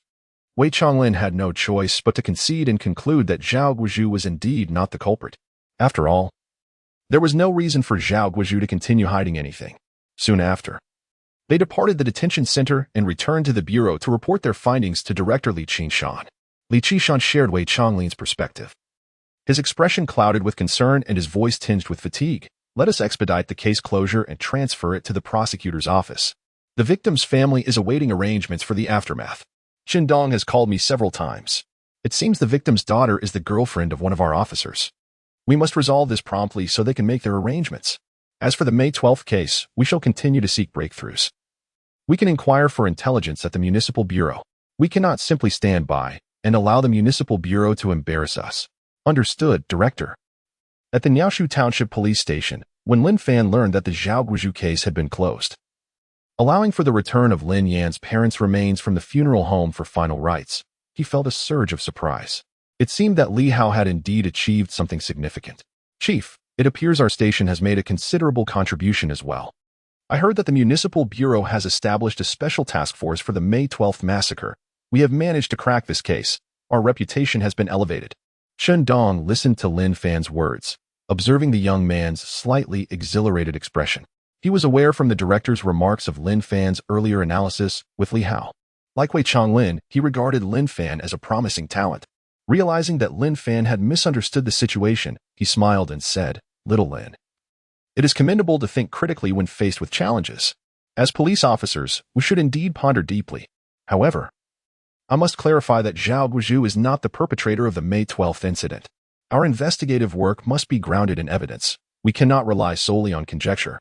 Even if our speculations are well-founded, we must avoid becoming ensnared in dead ends. For that could easily allow the true culprit to evade justice, while an innocent person bears the blame." Shindong's words were well-founded, both affirming Lin Fan and imparting wisdom. It is indeed beneficial for a police officer to engage in thoughtful consideration. Yet, once such contemplation transforms into unwavering conviction, one ceases to be a competent officer. It is all too easy to produce wrongful convictions. Upon hearing the director's words, Lin Fan's expression was one of disbelief. "No, it cannot be." He almost blurted out that the system indicated Zhao Guizhou is the murderer. At this moment, Shindong's countenance darkened somewhat. "Shaolin, I have told you. While it is good to think deeply, do not become overly fixated. As police officers, we must rely on evidence and present the facts. Do not let your conjectures become perceived as truths. Doing so could lead to your own downfall and harm the public. Do you understand?" Shindong was genuinely a bit irritated. Lin Fan is a promising talent, but if this promising talent remains stubbornly fixated, always following mere speculation, who would dare to let him handle cases? Most likely, he would produce wrongful convictions.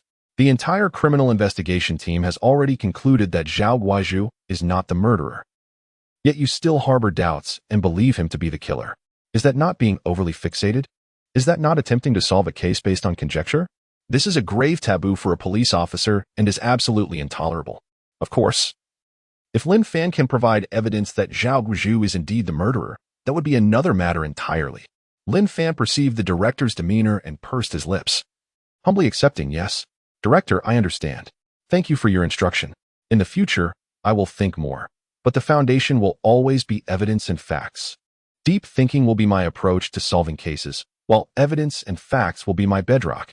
Observing Lin Fan's response, Shindong nodded in satisfaction. "Yes, that is the right attitude.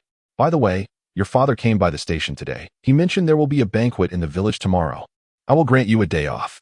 Go home and spend some quality time with your parents. Make the elders happy. Furthermore, I noticed your girlfriend seems to have come out these past few days. Take her back with you. Get married soon, and then focus on building your career.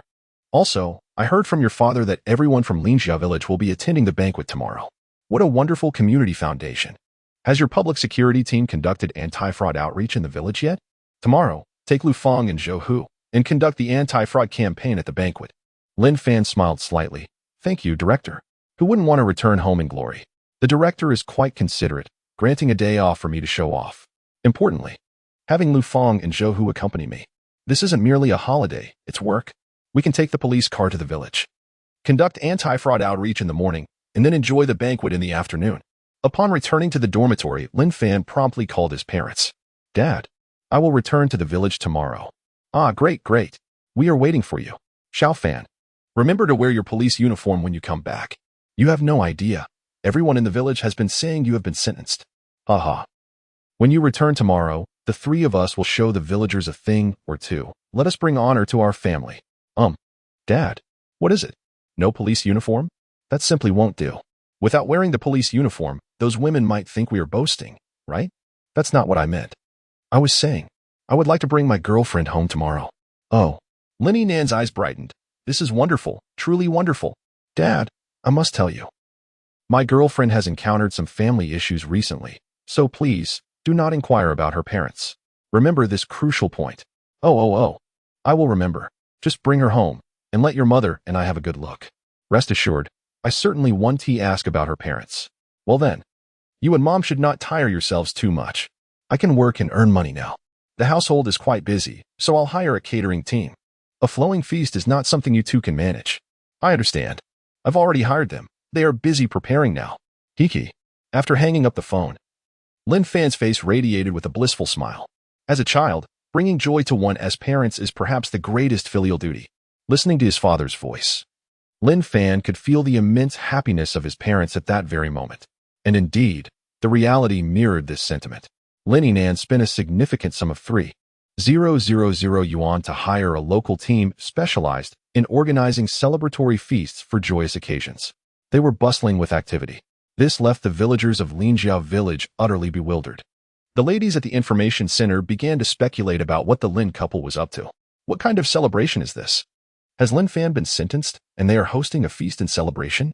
Li Hua, munching on sunflower seeds, offered her analysis. No.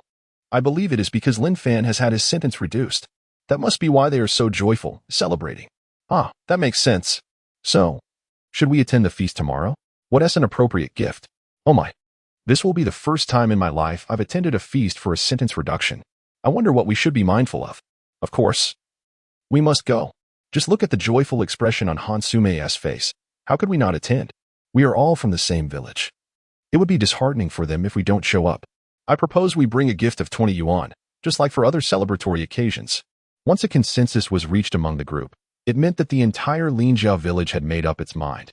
Each household would contribute 20 yuan. Finally, Li Hua reminded everyone, just enjoy the feast tomorrow, and keep an eye on the men who tend to drink. We wouldn't want them to start babbling nonsense after a few drinks. This couple has worked hard for their happiness. Let us not allow anyone to spoil their joy. Indeed, Entley speaks wisely. They have had their struggles. Lin Fan. What a splendid child he is, sigh. Chapter 27. Another small task as evening approached in the Bird Tree Township Police Station. Lin Fan left the precinct and made his way to the guest house, which he was personally funding. He meticulously arranged accommodations for Lin Yin and Lin Ren. The two siblings were currently plagued by an acute sense of insecurity, making it impossible for Lin Fan to allow them to return home. Lin Yin, too, was hesitant to go back, feeling the need to stay close to Lin Fan. Even a slight distance would instill fear in her heart. The harrowing experience of that night lingered too vividly in her mind. After all, she was merely a delicate young woman. Yinner, let us depart. We shall not dine outside today. Excessive external meals are not good for us. Let us eat at the station and meet my colleagues. They are all quite amiable. Although Lin Fan had yet to express his feelings formally, both he and Lin Yin were acutely aware of their mutual sentiments, merely waiting for the right moment to voice them. Perhaps due to Lin Fan's somewhat naive and awkward disposition, he was not the most eloquent. Lin Yin had not stepped outside for days, remaining confined within the guest house, her former vivacity replaced by a somber demeanor. Lin Fan observed this change with a heavy heart. Recalling how spirited she had been when he worked as a security guard, he realized it was imperative for her to venture out, to meet people, and to forge friendships. With a slight pursing of her lips, Lin Yin did not refuse him and quietly followed behind Lin Fan, accompanied by her brother, Lin Ren. As long as Lin Fan was present, she felt a sense of security. Upon reaching the cafeteria, both the station chief and the instructor welcomed the siblings warmly. In their eyes, Lin Yin was regarded as the wife of a police officer, a member of Lin Fan's family. During the meal, Lu Feng and Zhou Hu affectionately referred to her as sister-in-law, filling Lin Yan's heart with warmth. Though she had lost her parents, She was surrounded by newfound concern and care from others.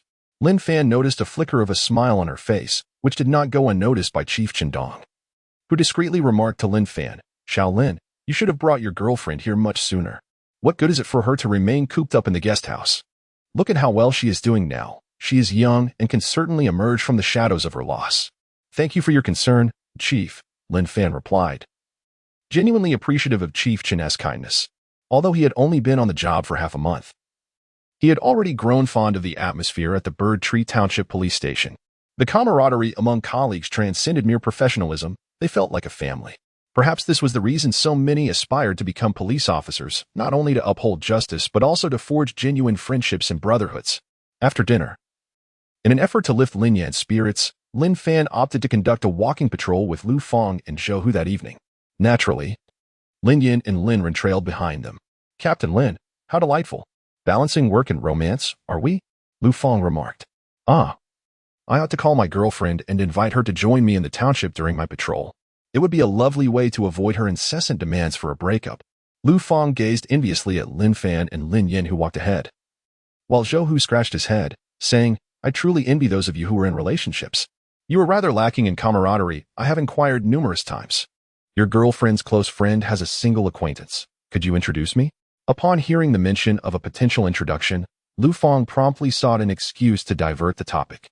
It is not that he is unwilling to introduce someone. It is simply that Zhou Hu's circumstances are somewhat lacking. Even if an introduction were made, it would likely not endure. Although Lu Fong serves as an auxiliary police officer, his family operates a supermarket in Yashu Township. It is not a mere small shop. It is a medium-sized establishment, and they possess a modicum of wealth. In contrast, Zhou Hu's situation is quite different. To put it plainly, Zhou Hu is akin to Lin Fan, a 33-year-old who has achieved nothing.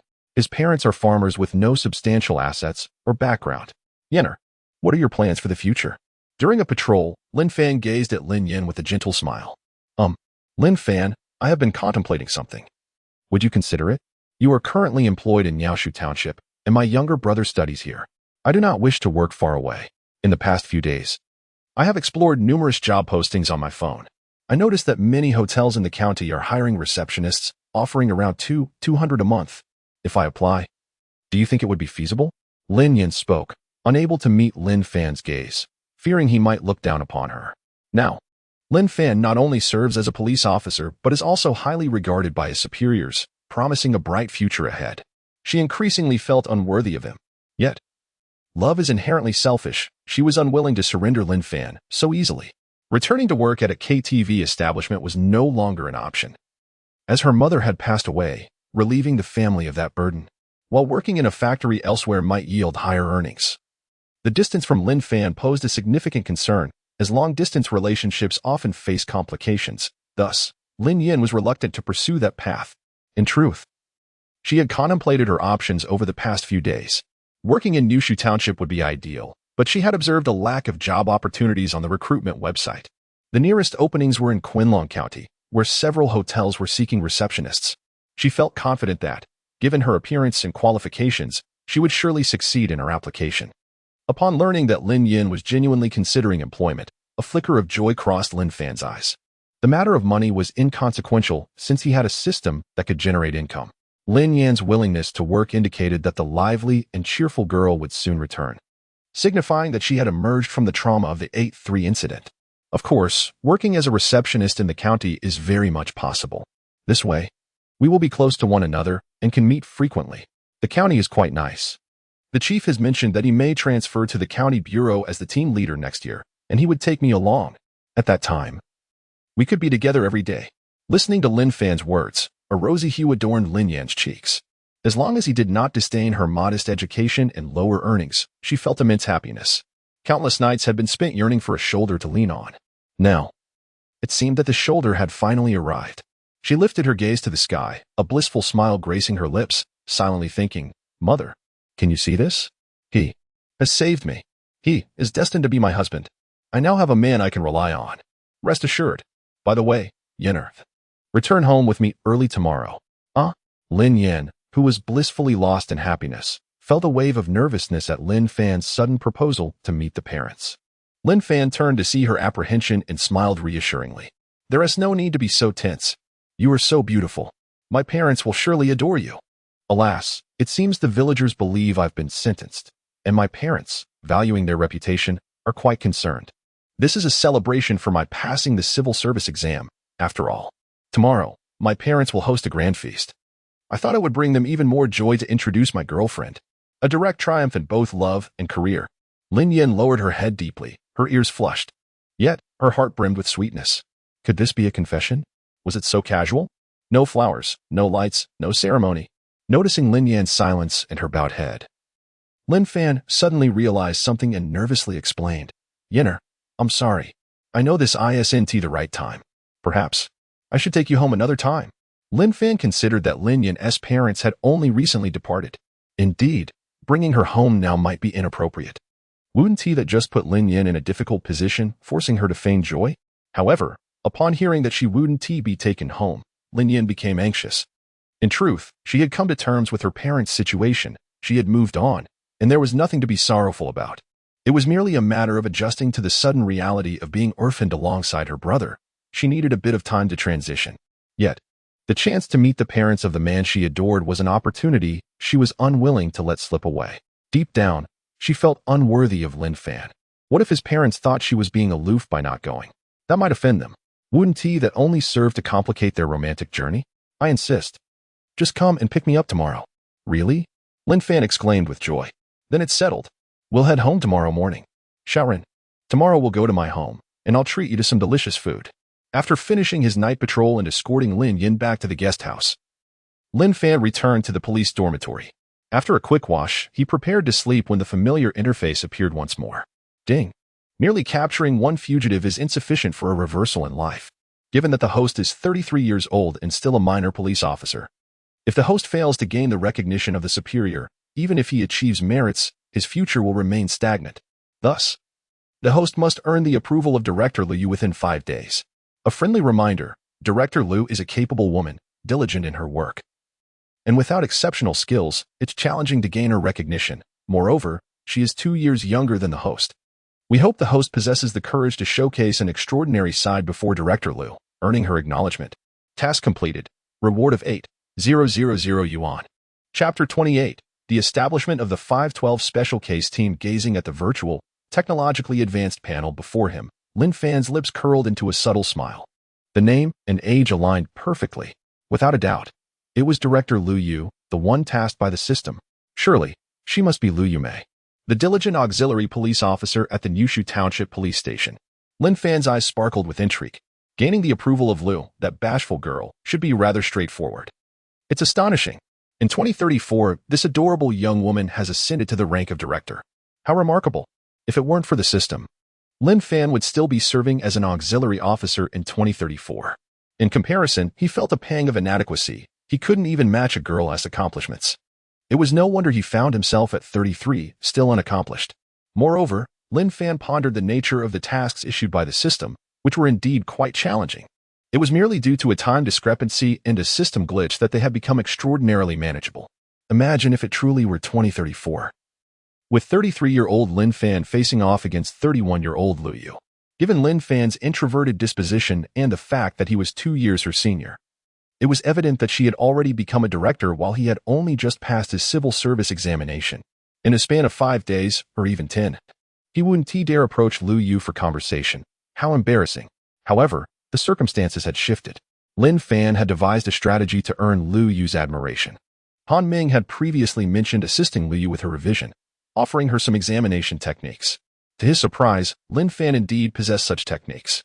The answers and analyses rewarded by the system for many administrative aptitude test questions were nothing short of life-saving strategies. What appeared to be exceedingly complex, with immense computational demands, could be resolved in a mere 3 seconds using the system's rapid response techniques. With this approach, Liu would undoubtedly admire and acknowledge him in no time. Though he had a plan, Lin Fan decided against implementing it immediately to avoid alerting the system to the glitch. He resolved to adhere to his usual protocol, complete the task in a few days. Otherwise, if the system were to return in 10 years, the consequences would be dire. As Lin Fan blissfully drifted into slumber, the criminal investigation team of the Gong County Public Security Bureau convened for a late-night meeting, presided over by Director Li Qinshan. The conference room's large screen displayed several photographs and case analyses. Prominently featured were the harrowing images from the May 12, 2019 massacre of the Yang family, alongside the corresponding case analysis. Following a succinct introduction of the case by Captain Wei Chonglin, the director spoke gravely. "I don't know how you all feel, but I must admit, I feel utterly humiliated, deeply ashamed. The supervisory team from the provincial department has arrived at the municipal bureau to oversee the 512 special case. Yet this special case team has nothing to do with us in Gong County. How can you hold your heads high? The municipal bureau looks down upon us. The provincial department looks down upon us. But we must not look down upon ourselves. Thus, I hereby announce the establishment of the 512 Special Task Force at the Kwanlong County Public Security Bureau. Exceptional matters require exceptional handling, and special cases demand special attention. My sole request is that, regardless of the methods employed, you must solve the case more swiftly than the 512 Task Force of the Municipal Bureau and uncover clues at an accelerated pace. We must prove to the Provincial Department, as well as to the Municipal Bureau, that the criminal investigators of Kwanlong County are anything but inept." As the director's words echoed, the members of the criminal investigation team rose in unison, their expressions grave and imbued with a resolute defiance, proclaiming, "Yes." Observing the spirited determination among the criminal investigators, Li Qinshan nodded appreciatively. "Excellent. Now, I declare that I shall serve as the team leader, with Wei Chonglin as the deputy leader. The 512 Special Task Force is officially established. Comrades, this is a battle for honor. The reputation of our county bureau hinges on this confrontation. I urge everyone to summon every ounce of their spirit. We must demonstrate to the municipal bureau and to the provincial department that the criminal investigators of Kwanlong County are on par with anyone." As the meeting drew to a close, Wei Chonglin hesitantly scratched the back of his head and inquired, "Director, regarding the Special Task Force as the deputy leader, do I have the authority to draw personnel from the grassroots level?" The director narrowed his eyes. "Speak up. Whom do you wish to recruit into the Special Task Force?" "Director, I propose this. We have been studying this case for several years without a breakthrough. My thought is that introducing some fresh talent might provide us with a different perspective." Before Wei Chonglin could finish, Li Qinshan chuckled. "You rascal. Are you still contemplating that new officer? This year, we have welcomed 27 new officers. Why do you keep fixating on Chundong's personnel? The situation in Niaoshu Township is likely dire. They are already short-staffed." Wei Chonglin instantly bristled. "Director, that is precisely Chundong's excuse. Previously, they had the same limited manpower, yet they managed their work quite well. Moreover, I am merely requesting a temporary assignment, not demanding personnel directly. Director, I truly believe that young man possesses exceptional potential. I have a premonition that with him on board, we could indeed crack the case. Without him, the prospects of this special task force achieving any breakthroughs seem bleak." Li Hao also stood to support. "Director, Wei is correct. I sensed during training that the senior was extraordinary. Indeed, let us bring him over. The senior S approach differs from ours, and it might just lead us to unexpected success." Ultimately, Li Qinshan was swayed. This matter directly impacted the dignity of all county officers. Having been pressed down by the municipal bureau, enduring a public humiliation, he had long harbored a deep-seated frustration.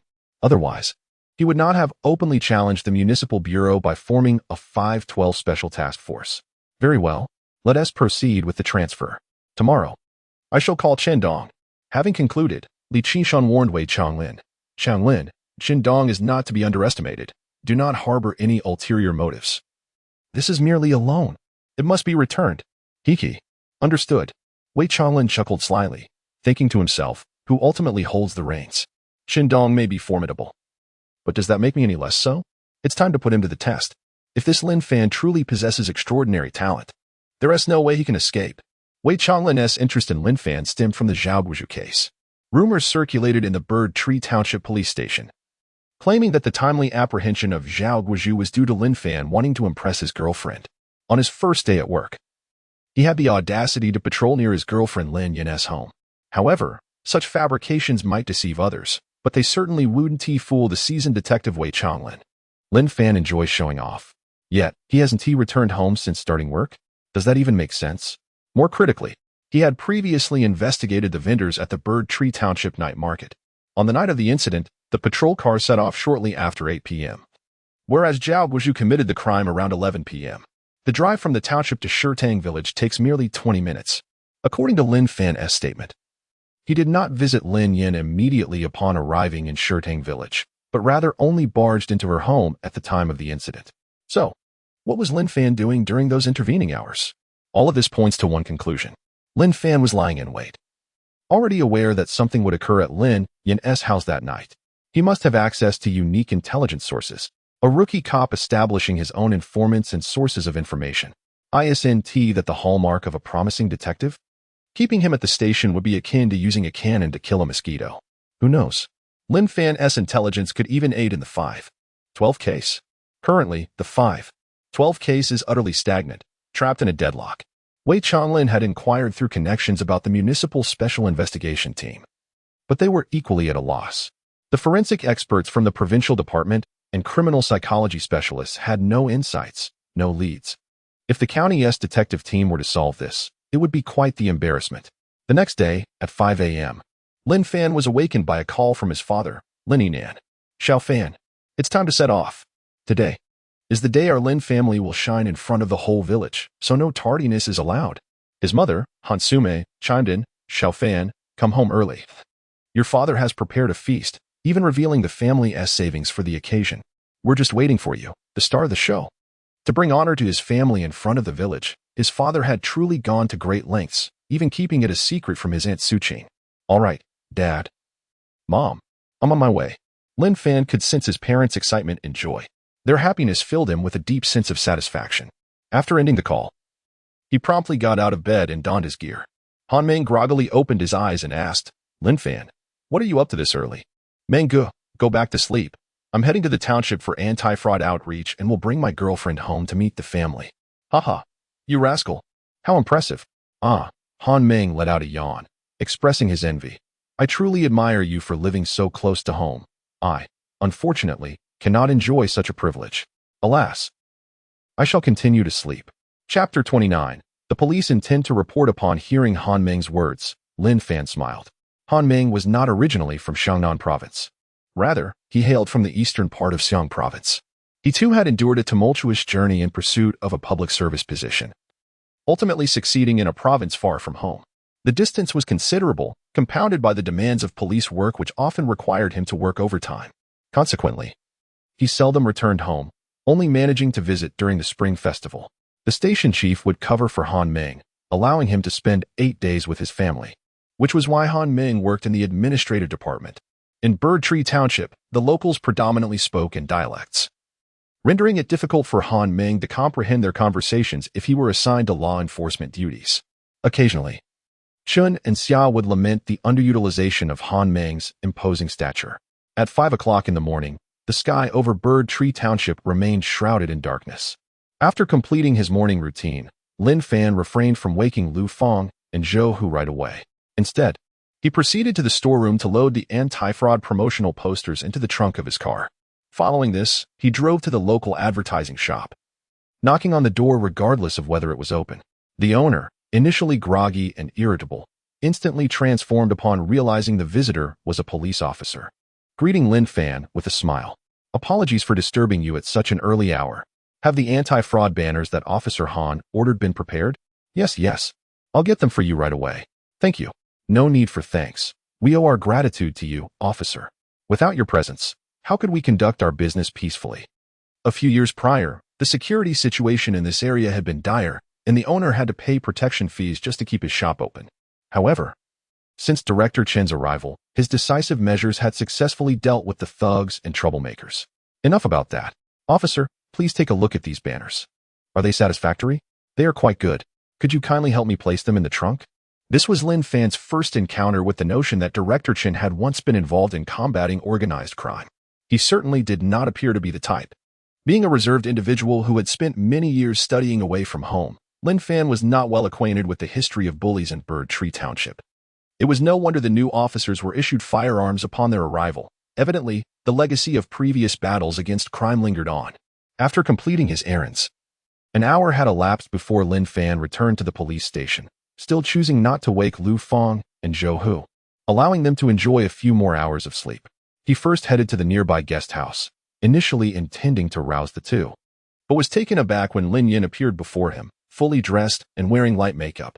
Her skin was as fair as snow, exuding a beauty that was both charming and sophisticated.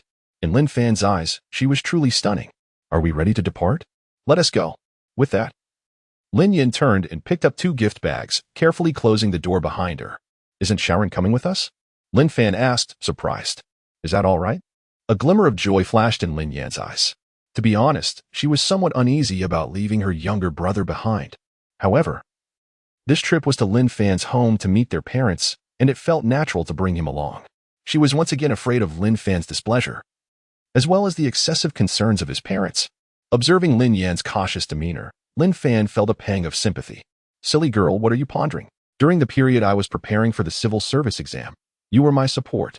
Now and in the future, I shall be the pillar for both you and Xiaoren. What family does not return home together? Tears welled in Lin Yan's eyes, deeply moved by Lin Fan's words. Without further ado, she reopened the door and gently roused Linren. Once he had finished washing up, the 3 of them made their way back to the police stations, carrying gift bags. Linren remained silent, yet his eyes brimmed with affection for his older brother Lin Fan.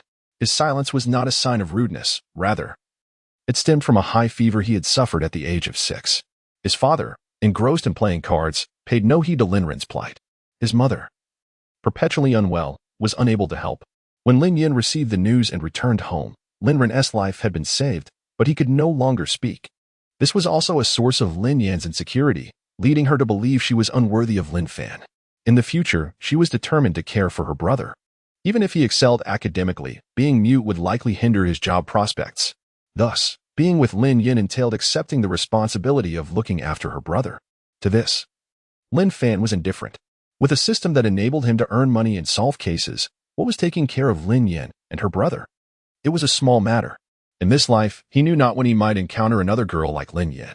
After all, she had unconditionally supported him during his most destitute times, loving him silently. Therefore, Lin Fan believed that no matter how he cherished Lin Yin in the future, it would never be excessive. Upon returning to the police station, half an hour had passed. At 6:30, it was the perfect time for the auxiliary police to awaken. The timing was impeccable. Yinner, take the front seat. Xiaoran, you will sit in the back with the 2 big brothers, all right? Don't be shy, we are men, and should make more friends in the future. And don't be bashful, understood? Upon hearing he would be seated with strangers, a flicker of panic crossed Linren's eyes. His disposition was marked by insecurity and introversion. Given his family's circumstances and being mute, he had undoubtedly faced bullying during his school years, which had fostered his self-doubt. Yet, encouraged by Lin Fan's reassuring gaze, he finally mustered the courage to nod and opened the car door to take his seat in the back. After waiting 5 minutes in the car, Lu Feng and Zhou Hu emerged, having completed their morning routines. The 2 headed straight towards the warehouse, intending to load the anti-fraud pamphlets into the vehicle. Brother Feng. Brother Hu, over here. I've finished everything, let us get in the car and set off. Captain Lin, you're up so early? Why didn't you call us? They approached with a hint of surprise. Tasks like moving items were typically assigned to auxiliary police, so Lin Fan handling it solo brought them a sense of relief. After all, who enjoys feeling inferior? Being in the company of Lin Fan truly allows them to experience not a hint of discrimination. Lin Fan genuinely regards them as brothers. Such trivial matters. I'm not without hands. Get in the car and take good care of my brother. Off we go. Once the police car had departed, Chen Dong emerged from the dormitory, holding his phone. Director, my apologies for the delay. That young Lin has gone to the countryside for anti-fraud promotion. I'll inform him upon his return. I said, you rascal, was that deliberate? I just heard. The car had only just left. Regardless, today, we must ensure that the new officer, what was his name? Never mind. That new recruit reports to the criminal investigation team. Li Qingshan abruptly hung up the phone. Chen Dong was playing tricks with him, which made him irate. Chen Dong stared at his phone in silence for a long while Xiaosen, holding a basin, still had water stains on his face. Old Chen, what is the matter? Wei Changlin, that old rascal, is setting his sights on young Lin. What should we do now? The director has issued a stern order requiring young Lin to report to the criminal investigation team today. Once he joins the criminal investigation team, can we bring him back? Next year, both of us will be transferred to the narcotics team. That young Lin is a promising talent. How could we let Wei Changlin have him? Xiaosen wiped his face and smiled. Old Chen, the director's order surely pertains to the 512 special case team. This is a matter of pride for all the police in our county. We cannot hinder it. Here's what we'll do. You call Wei Changlin. Record the conversation.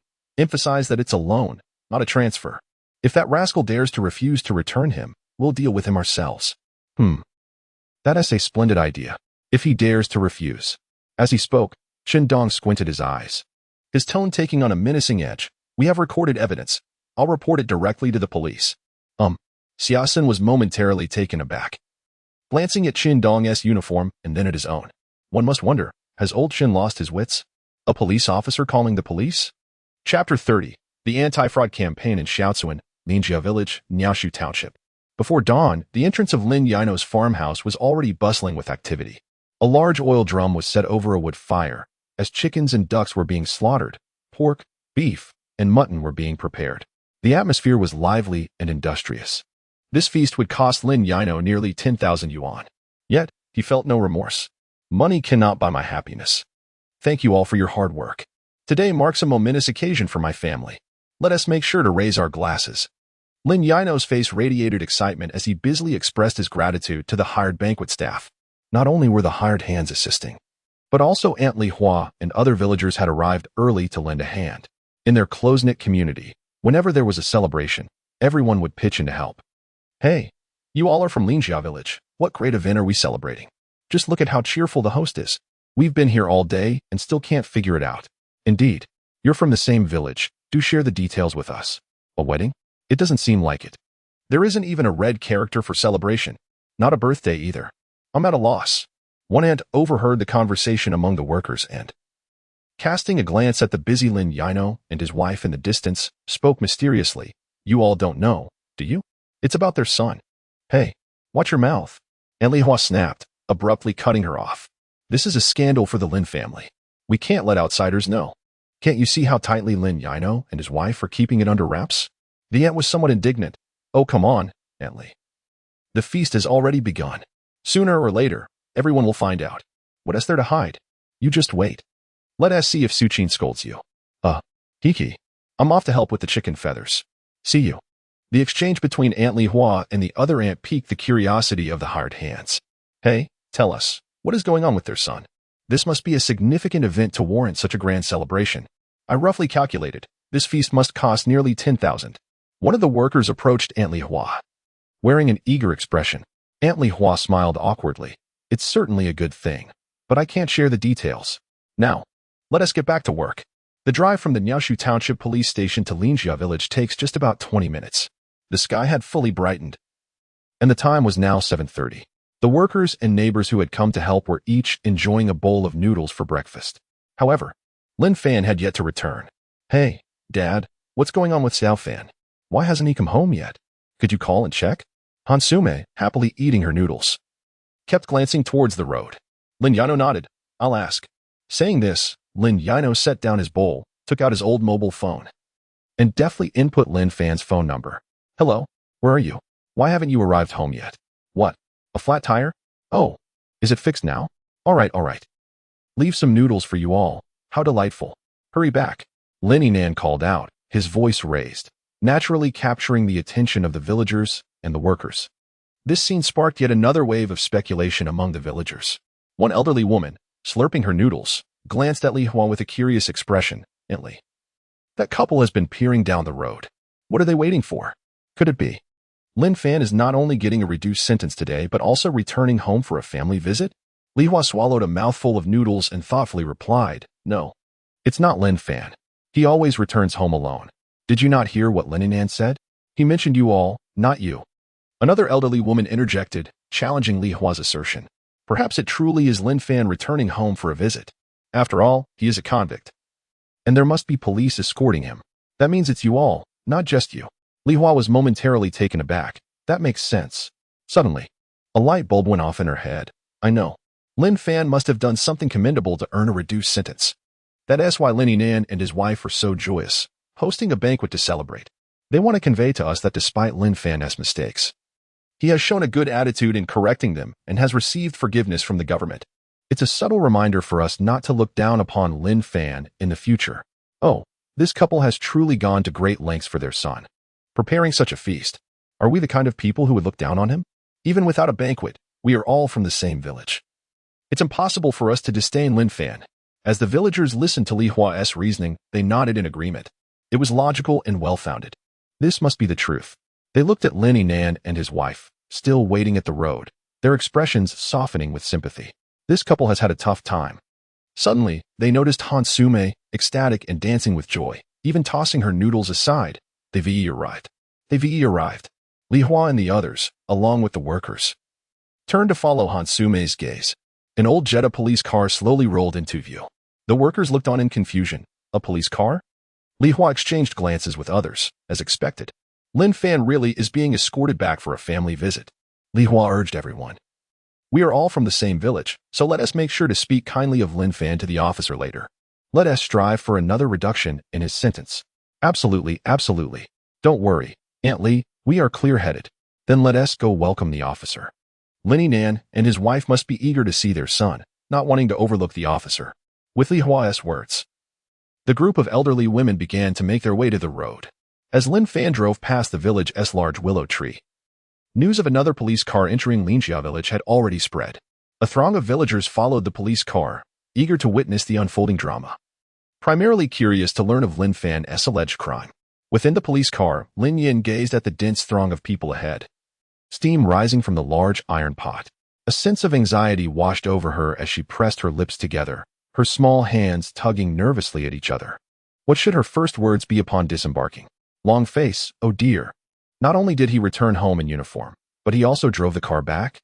Would he incur the wrath of his superiors? Never mind. Tomorrow, she'll go to the station to apologize to the leadership. Today, however, is reserved for honoring the ancestors' long face. Lin Nong, brimming with excitement, spoke to himself before a thought struck him. He handed his phone to his wife. Han Sume, saying, please inform your relatives. Let them know. They should come over for lunch. Our Lin family has produced an official. Ha. Han Sume took the phone, casting a disapproving glance at her husband. Why don't you notify them yourself? I'm eager to see my future daughter-in-law. Honestly, I'll notify them later. All right. I'll notify them later. At that moment, Li Hua and others approached, intending to offer some comfort to Han Sume.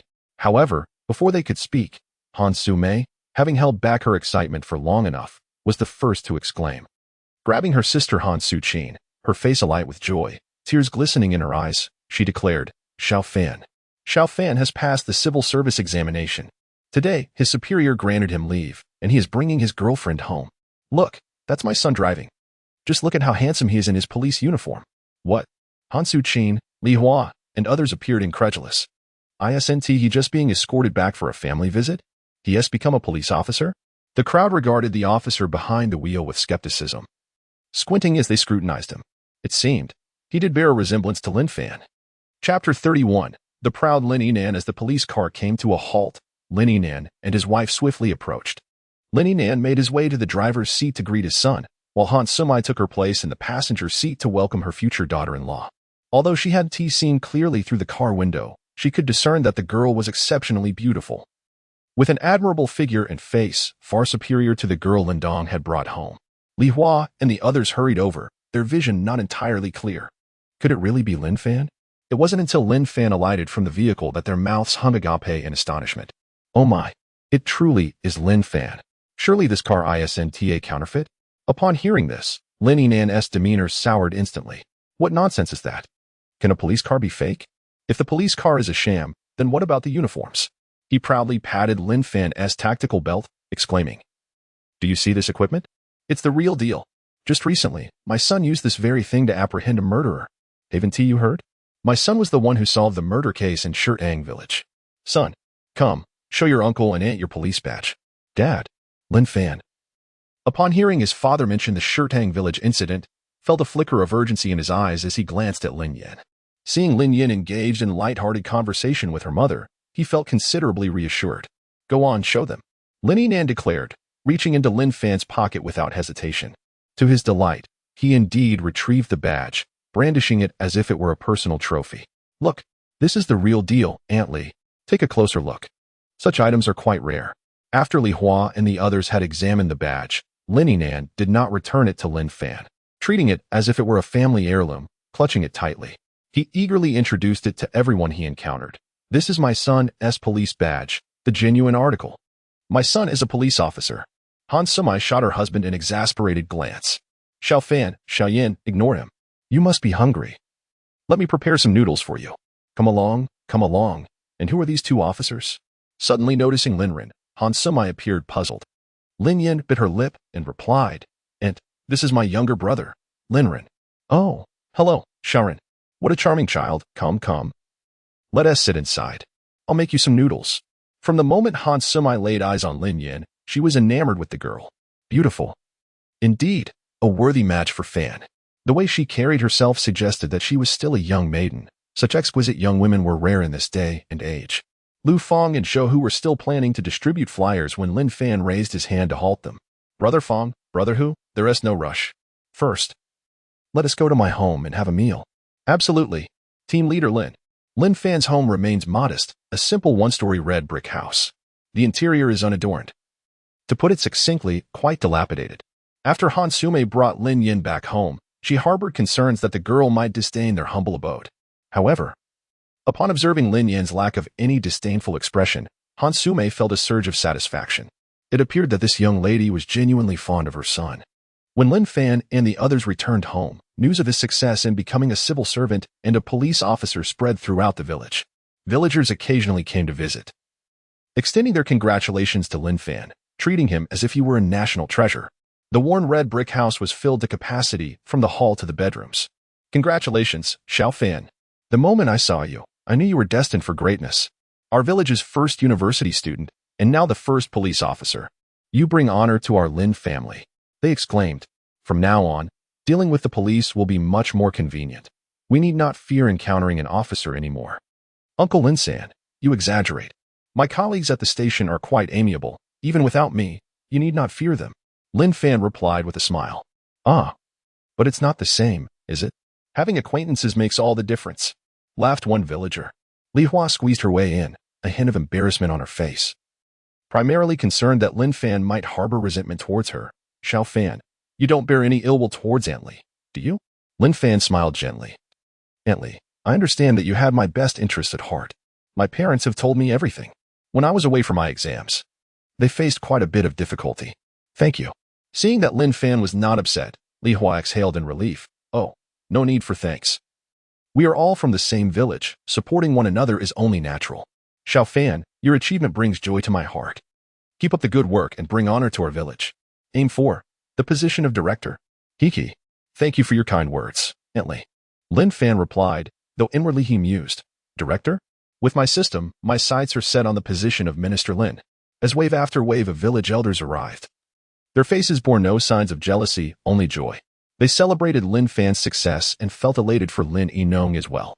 Observing their expressions filled Lin Fan with happiness. Such genuine folk. Unlike his classmates, who engaged in petty deceit within their small university group, the villagers were refreshingly sincere. Had it not been for the system he possessed, Lin Fan might have wished to remain in the Bird Tree Township police station for a lifetime. Such a life was indeed quite pleasant. The atmosphere inside the house was lively, and it was equally bustling outside. Lin Yinong, brandishing his police badge, greeted guests with a sense of pride. "Oh, Uncle Heir, please find yourself a seat. The feast begins at noon. This is my son's police badge, you see." After welcoming a steady stream of guests, a small three-wheeled vehicle approached, bearing a banner. Lin Yinong hurried over, chiding, "Why are you so late? You are unaware. I can only verbally explain to everyone the reason for hosting a banquet. My voice is nearly exhausted. Hurry, hurry, hang up the banner." The delivery driver remains expressionless. He can comprehend the joy of a parent whose child has secured a position as a civil servant. Unloading the goods. With the assistance of Lin Yino and other villagers, a massive red banner is displayed on the exterior of the Lin family banquet. Warmest congratulations to young Lin Fan for becoming a civil servant and a people's police officer. Thank you, 50 yuan. Once the banner is properly hung. The delivery driver, still expressionless, approaches for payment. "Is this expensive? My son is a police officer. Can I get a discount?" "Uncle, just because your son is a police officer. Otherwise, such a large banner would cost at least 150 yuan. This is already 100 yuan off." "Oh, well then, 100 yuan off will suffice. I just want to save face. Young man, please don't take offense. I will get you the money." After the banner is hung, Lin Yino has yet another reason to boast. He eagerly shows it off to everyone. "How about this banner? Isn't it grand? My son is a police officer, and the store only charged 50. Hee. In addition to hosting guests from the village, Lin Yino's phone has been incessantly ringing. Nearby relatives ride over on motorcycles to partake in the feast. Those working away from home, such as Lin Fan's 3 uncles, call to express their congratulations. They even send Lin Fan WeChat red envelopes, each a generous 1,000 yuan. This scene truly validates the saying, when poor, no one in the bustling city cares. When rich, distant relatives come to visit in the mountains. Lin Fan's 3 uncles have always treated him well. However, as for those distant relatives, such as 7th aunt, 8th uncle, and 8th aunt, Lin Fan has truly, in his 23 years of life, heard of these relatives for the very first time. Had it not been for his mother introducing them, he would have had no idea of their existence. At the banquet, Lin Yino is the most elated.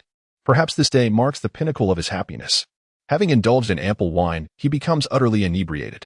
Yet, Lin Fan does not forget his responsibilities during the banquet. He takes the opportunity to disseminate anti-fraud awareness. In summary, when it comes to matters requiring payment, ignore them entirely. In conclusion, Lin Fan distributes a police-civilian contact card to everyone. Should anyone find themselves unable to resist temptation, they can call him to verify if it is a scam. After today, Lin Fan, once viewed as a failure by the villagers of Linjia village, re-emerges as a figure of prominence. When parents educate their children, they often say, "Look at Lin Fan, the elder brother from the village. Only through studying can one achieve success. Your elder brother Lin Fan has paved a path.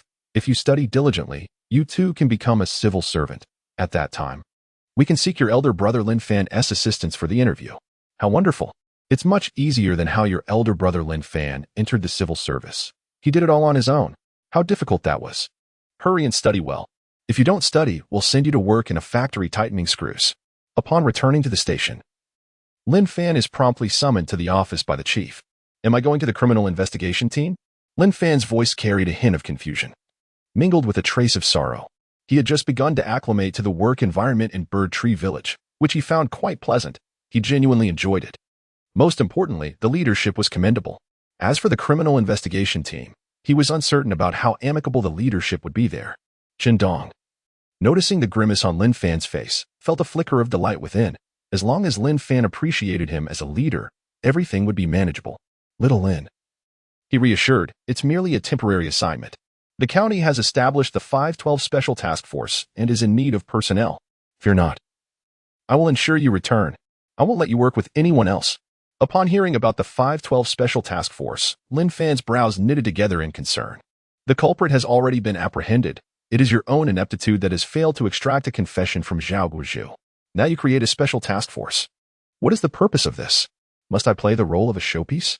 I truly wish to avoid drawing such attention. My parents are farmers. I fear inciting hatred.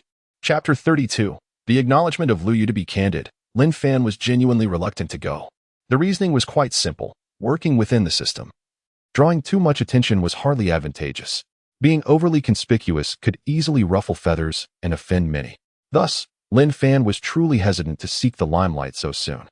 Without delving into distant matters, just consider Li Hao. Although Li Hao treated him well at present, what would happen if Lin Fan's prominence grew excessively? Would Li Hao continue to extend his goodwill? After all, he was the son of an official. A mere slip of a foot could send Lin Fan back to square one. Even if Li Hao is indifferent, what about the influential figures behind him? Could they afford to disregard such matters? Stealing Li Hao's thunder would undoubtedly invite trouble. Thus, Lin Fan, with a conflicted expression, tentatively inquired, "Director, may I apply to not go? I wish to remain here and continue serving under you." His reasoning was sound. Clearly, the director and the instructor held him in higher regard now. Why would he not focus on following his superiors and working diligently? What purpose would there be in joining the criminal police team at this juncture? Most importantly, in 2034, Li Yu would be the chief of the Bird Tree Township Police Station. What heights would the current director Dong and instructor Xiaosun reach by then? As long as he unwaveringly followed them, could his future achievements be anything less than remarkable? If he joined the criminal police team, it was uncertain whether the captain would appreciate him, especially with Li Hao in the mix. After much contemplation, Lin Fan concluded that remaining at the station was more beneficial for his development, even if it did not alter the inevitable transition to the criminal police team. Now is the time to express his loyalty to Director Chen. It would certainly be wise. Therefore, he felt compelled to voice his sentiments, affirming that he was indeed part of Director Chen's team and wished to stand by him for life. as anticipated upon hearing Lin Fan's words. Chen Dong's lips curled into a slight smile. Shaolin, rest assured, even if you wish to leave, I would not let you go. Transferring you to the criminal police team is an order from the bureau chief, and it cannot be changed. Pack your belongings.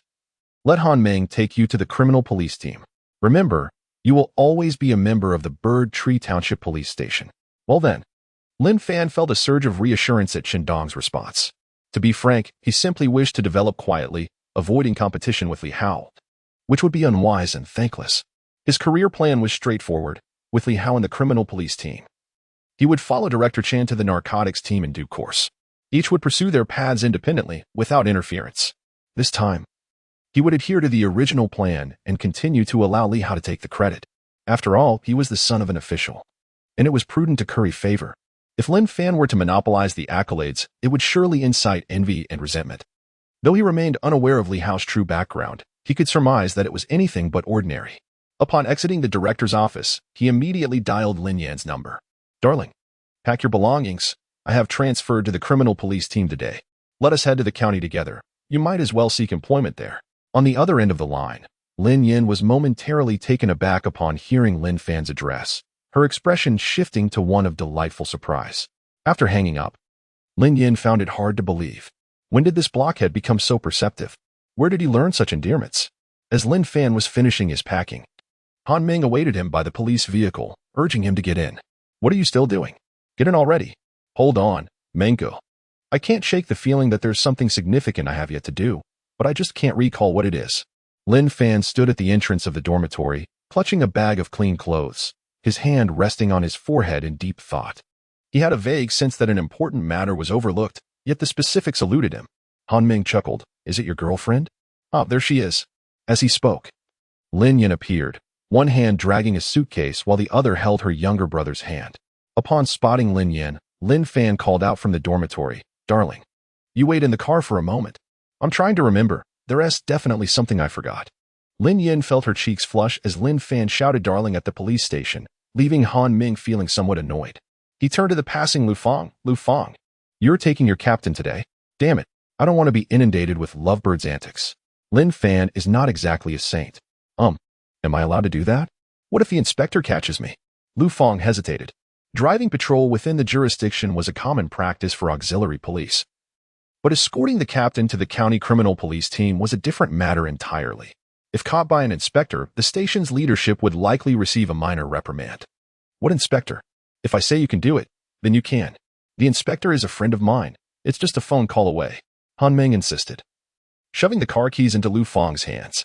After all, Lu Fang had a girlfriend, unlike him, the lonely dog. All right then. Lin Fan continued to stand at the entrance of the dormitory, lost in thought, muttering to himself, what on earth have I forgotten? Is my brain turning to mush? Surely there is something. It cannot be nothing. It must be quite important. Why can't I remember it? Suddenly, Lin Fan spotted a charming young female police officer walking by, holding a report form. At that moment, he recalled what he had forgotten. Oh no. 8,000 yuan. I need to get Lu Yu's approval. That was close. I finally remembered. With a sense of urgency, Lin Fan shouted down to Lu Yu. Xiao Yu. Wait for me. I need to discuss something with you. Lu Yu looked up at the handsome Lin Fan, her face reflecting confusion. Captain Lin. What is it? As Lin Yan prepared to get into the car, she raised an eyebrow and glanced at the striking Lu Yu. Then her gaze shifted to her brother Lin Fan, who was hurriedly descending the stairs. A sense of urgency surged within her. Brother, you get in first. I'll go check on things. With that, Lin Yan approached Lu Yu, offering a polite smile. Sister-in-law. Lu Yu replied, pursing her lips in a courteous greeting. Yes. Hello. Lin Yan responded, folding her arms to assert her presence. Lu Yu stuck out her tongue, realizing this girl was not to be trifled with. When Lin Fan reached the bottom of the stairs, he noticed Lin Yan standing next to Lu Yu, exuding a somewhat domineering aura, unaware of any underlying issues. He merely felt that the once formidable Lin Yan had returned. He handed his backpack to Lin Yan, saying, Darling, could you help me take this up to the car? I need to discuss something with Xiao Yu. Lin Yan accepted the backpack, but did not move away. What is it that cannot be said in my presence? Lu Yu, sensing the potential for misunderstanding, playfully stuck out her tongue again and smiled at Lin Fan. Yes, Captain, let us not give sister-in-law any reason to misinterpret. Just go ahead and say it. Lin Fan, noticing Lin Yan's hint of jealousy and displeasure, chuckled as he retrieved a few notes from his pocket. Xiaoyu, these are the exam strategies I compiled while preparing. Minga mentioned you are also preparing for the civil service exam, so these should be helpful. Take a look. These techniques are quite effective. For particularly complex calculations, most people just guess without actually calculating. But with this technique, you can arrive at the answer in 3 seconds. It's a real time saver. Upon hearing this, Liyu's eyes lit up with surprise as she eagerly accepted the notes. Really? Thank you, Captain Lin. Witnessing this exchange, Lin Yin furrowed her brow slightly. Although Lin Fan was genuinely assisting Liu, she felt an uncomfortable pang in her heart. Noticing Lin Yin's discontent, Lin Fan hurriedly reassured her, Darling, don't misunderstand. We are just colleagues, and I simply want to help. He couldn't explain that his assistance was part of fulfilling a task worth 8,000 yuan. I know. Lin Yin replied somewhat unhappily. Then proceeded towards the police car with the backpack. She was not angry with Lin Fan or Liu. Rather, she was frustrated with herself.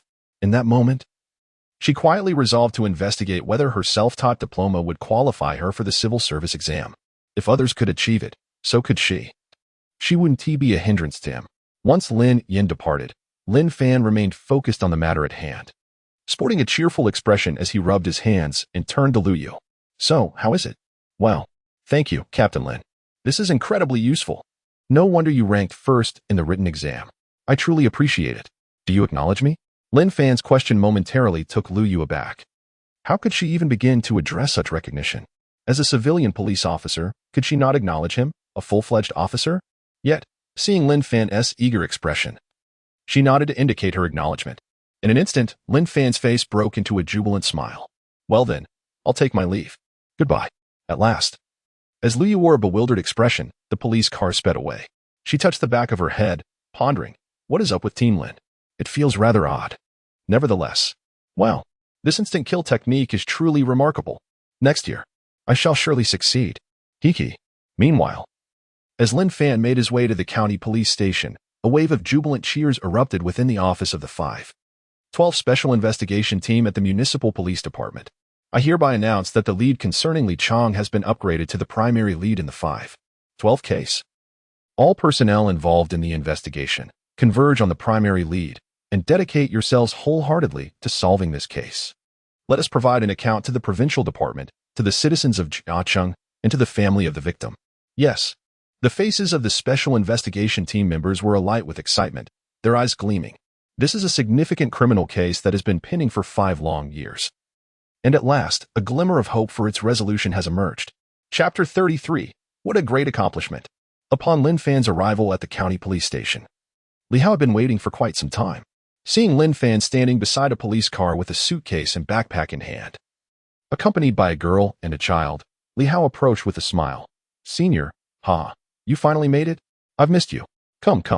Let me show you to your dorm. He promptly took the suitcase from Lin Fan and led the way. Lin Fan was already informed about Lin Yin and Lin Ren over the phone, so he recognized who they were. Essentially, the families of the criminal police officers. Do you really have separate dormitories for the criminal police? A 2-bedroom apartment? Lin Fan followed, still somewhat incredulous about the apparent affluence of the police team. Indeed, Senior. You and your sister-in-law need not worry about renting a place. You can stay in the family quarters. Li Hao replied. If a police team cannot accommodate the families of its officers, wouldn't that sadden the dedicated officers who work day and night? Captain Lin, I'll head back now. Lu Fang shouted from the driver's seat. All right, drive safely. Lin Fan responded. 10 minutes later, they arrived at the criminal police dormitory. It was indeed a 2-bedroom apartment. Approximately 60 square meters, with a separate kitchen and bathroom. The decor was clean and tidy, quite pleasant. Lin Fan was taken aback. Xiao Hao. You guys in the criminal police have it good. Our dormitories are nice, but we can only live alone. With family members, it's not possible. Hiki. If you like it, then just stay here. Captain Wei thinks highly of you. It's just a matter of saying the word. Li Hao said with a grin. Upon hearing this, Lin Fan quickly shook his head. That won't do. I prefer the grassroots level. Before long, Lin Yin began tidying up the apartment while Lin Fan and Li Hao headed towards the police station building to complete the transfer procedures. As Lin Yin organized the space, she pondered a dilemma. Should her change of clothes be placed in the same wardrobe as Lin Fan's or in her brother's?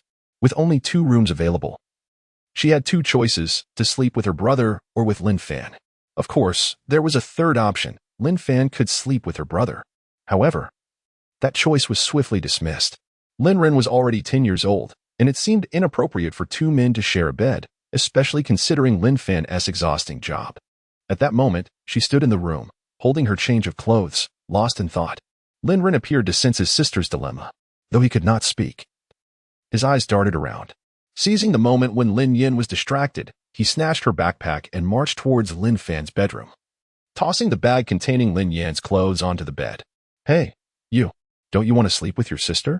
Lin Yin asked, a serious expression on her face. Lin Ren shook his head earnestly. This left Lin Yin feeling a bit shy and anxious. That evening, Lin Fan returned home and found me reclining on his bed. Would he perceive me as too casual?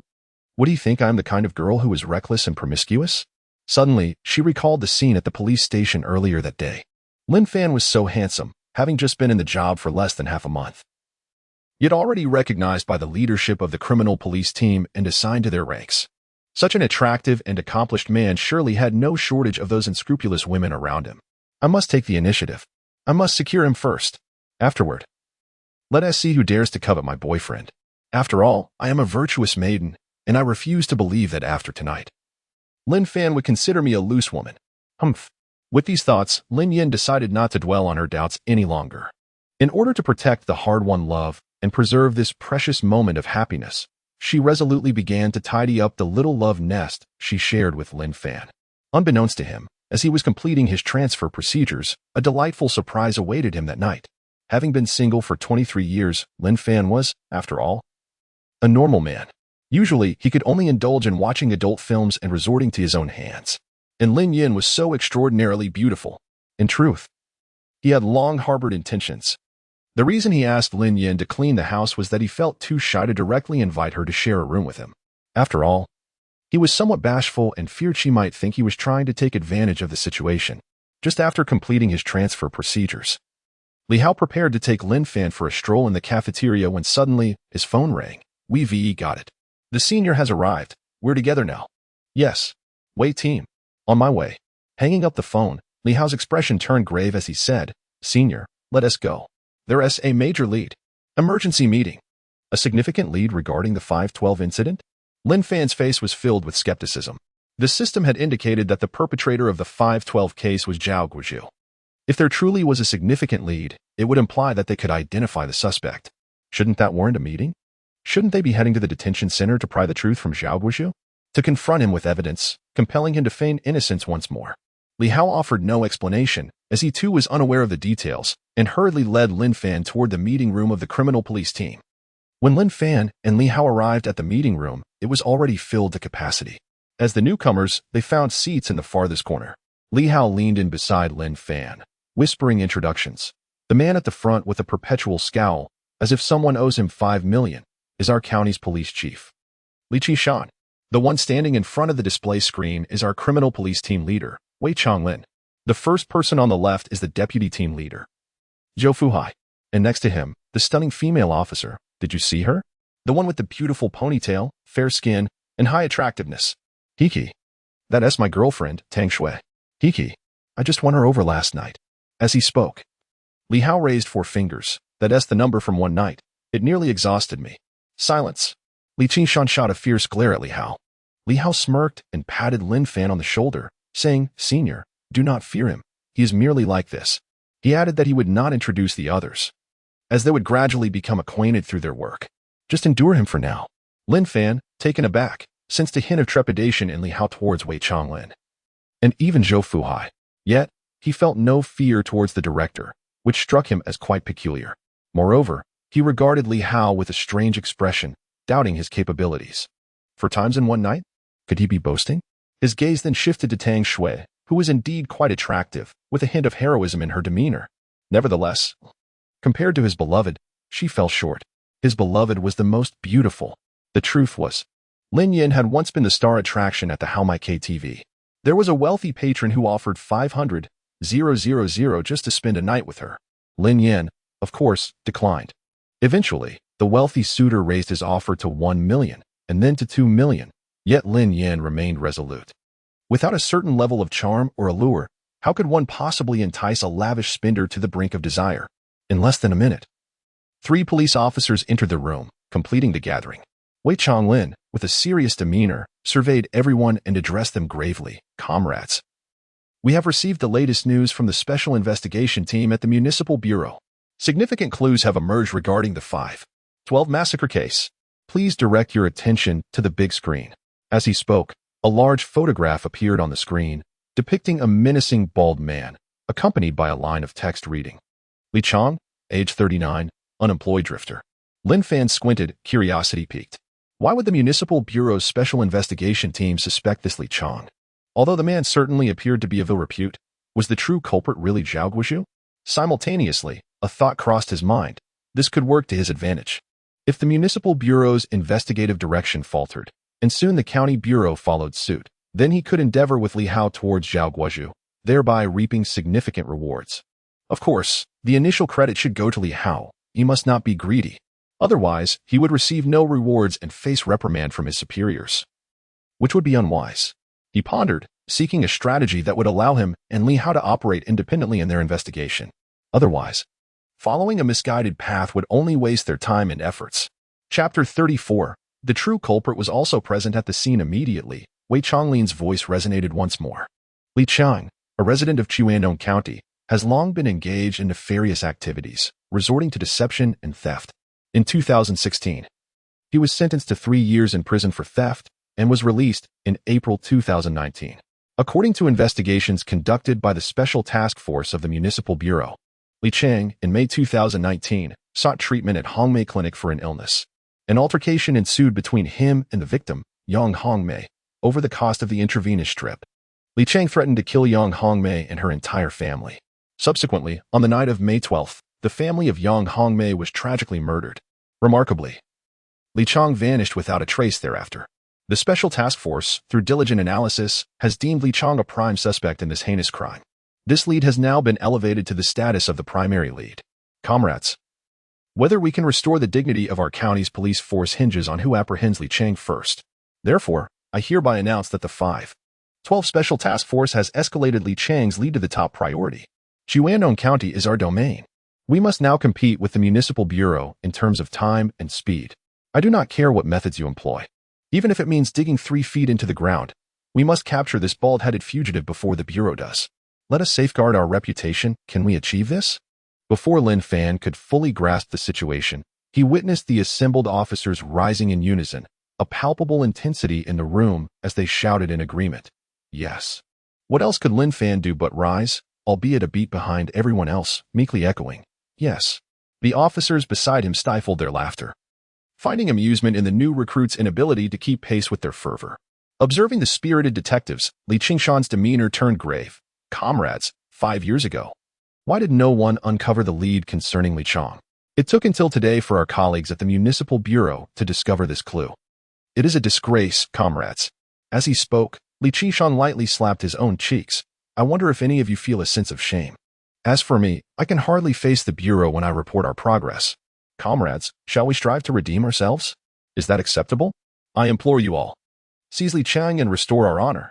As he spoke, Li Qingshan's gaze swept across the seasoned detectives, apart from the new officer with a single flower insignia. The veteran detectives, including Wei Chonglin, bowed their heads in shame. 5 years ago, they had all participated in the investigation of the Yang Hongmei family massacre. At that time, they had indeed failed to uncover this lead. They had canvassed the residents near Yang Hongmei's clinic, yet it was purely a matter of luck. The residents who knew of the argument between Li Chang and Yang Hongmei had been away visiting relatives during those crucial days. Afterward, the trail had gone cold. What does this signify? The explanation still lacks solidity in execution. Had there been a thorough review and investigation, this lead would have been uncovered 5 years ago. At that time, the case might have been resolved much earlier. It is indeed quite embarrassing. Consequently, early this morning, Director Li Qingshan faced a severe reprimand from the Municipal Bureau's leaders. If the police work is not robust, how can we safeguard the interests of the public? Eventually, Director Li Qingshan summarized the meeting. Captain Wei Chonglin assigned individual tasks, and Lin Fan's assignment was of significant importance. He was tasked with accompanying Tang Shui and Li Hao to investigate Li Chang's circumstances at his hometown. The other detectives were to probe into Li Chang's acquaintances and casual partners. In essence, the entire criminal investigation team of the Nome County Public Security Bureau mobilized. supplemented by additional personnel from the precinct, focusing their efforts on locating Li Chang.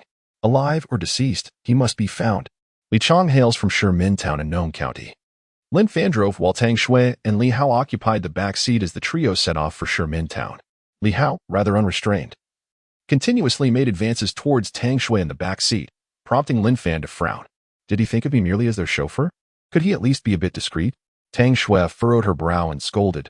What are you doing? Li Hao chuckled mischievously later, but not now. Are you out of your mind? Can't you be mindful of your image? Tang Shui's face flushed crimson from Li Hao's antics. You're too beautiful. Sitting next to you is just irresistible. Then go sit in the front. Honestly, how annoying. Ultimately, after repeated admonishments from Tang Shui, Li Hao reluctantly climbed into the passenger seat. Lin Fan's mind raced. This was an opportune moment to inquire about Li Hao's background. It was evident that Captain Wei Changlin was flattering Li Hao. Why did Lin Fan harbor such thoughts? Consider this. Where would one most easily learn of Li Chang's current whereabouts? Not through casual partners or friends, but undoubtedly at Li Chang's home. He has 2 sons, after all. Regardless of his location, he must maintain contact with his family, sending money back home. This is the clue. Yet, the most accessible place to obtain such information was assigned to Li Hao by Captain Wei Changlin. If this didn't carry a hint of flattery, Lin Fan would never believe it. Brother Hao, the captain holds you in high regard. Shimintown is a lucrative opportunity, the most likely place to achieve results. The captain specifically asked you to take the lead while Tang officer, and I support you. So tell us, what does your family do? Before Li Hao could respond, Tang Shui interjected, her tone tinged with surprise. Shaolin, don't you know he is Director Li's son? Well, Lin Fan's face reflected shock, momentarily taken aback, and slammed on the brakes. Brother Hao, you are truly the Director's son? Li Hao appeared somewhat disheartened. Senior, I hope you remember. I am Li Hao, not merely the Director's son. Okay. Everyone says I am the son of the director. Have they all forgotten that I have a name? Li Hao? I earned my place here through genuine ability. Is it true that because my father is a director, every achievement I make is attributed to him? This is profoundly unjust. Li Hao directed these words towards Tang Shui, clearly feeling a surge of anger. Casting a sidelong glance at her, he fell silent. Noticing his demeanor, Tang Shui hurriedly offered words of comfort. All right, I was wrong. Officer Li, you are the best. Please don't be upset. Listening to Li Hao's grievances, Lin Fan couldn't help but scoff internally. Is this what the troubles of the privileged entail? Many would yearn for such unfairness yet find it elusive.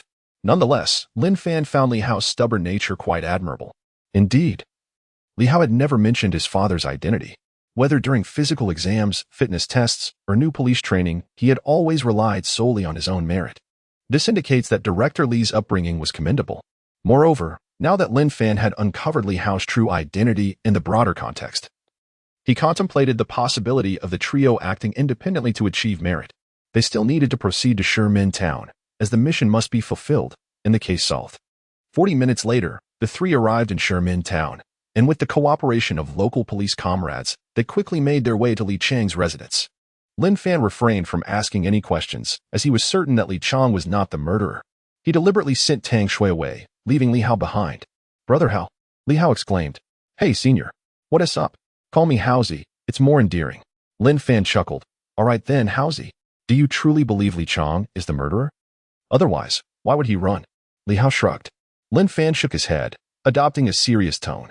Haozi, allow me to analyze this for you. There are several possibilities for why Li Chang fled, but I believe the most plausible one is that he learned about the murder of young Hongmei's family and became frightened of being wrongfully accused by the police. After all, he had just claimed he would kill them. Then, lo and behold, the entire family is dead. Who wouldn't he be scared? It's akin to having mud stuffed in one's pants, whether it's excrement or not.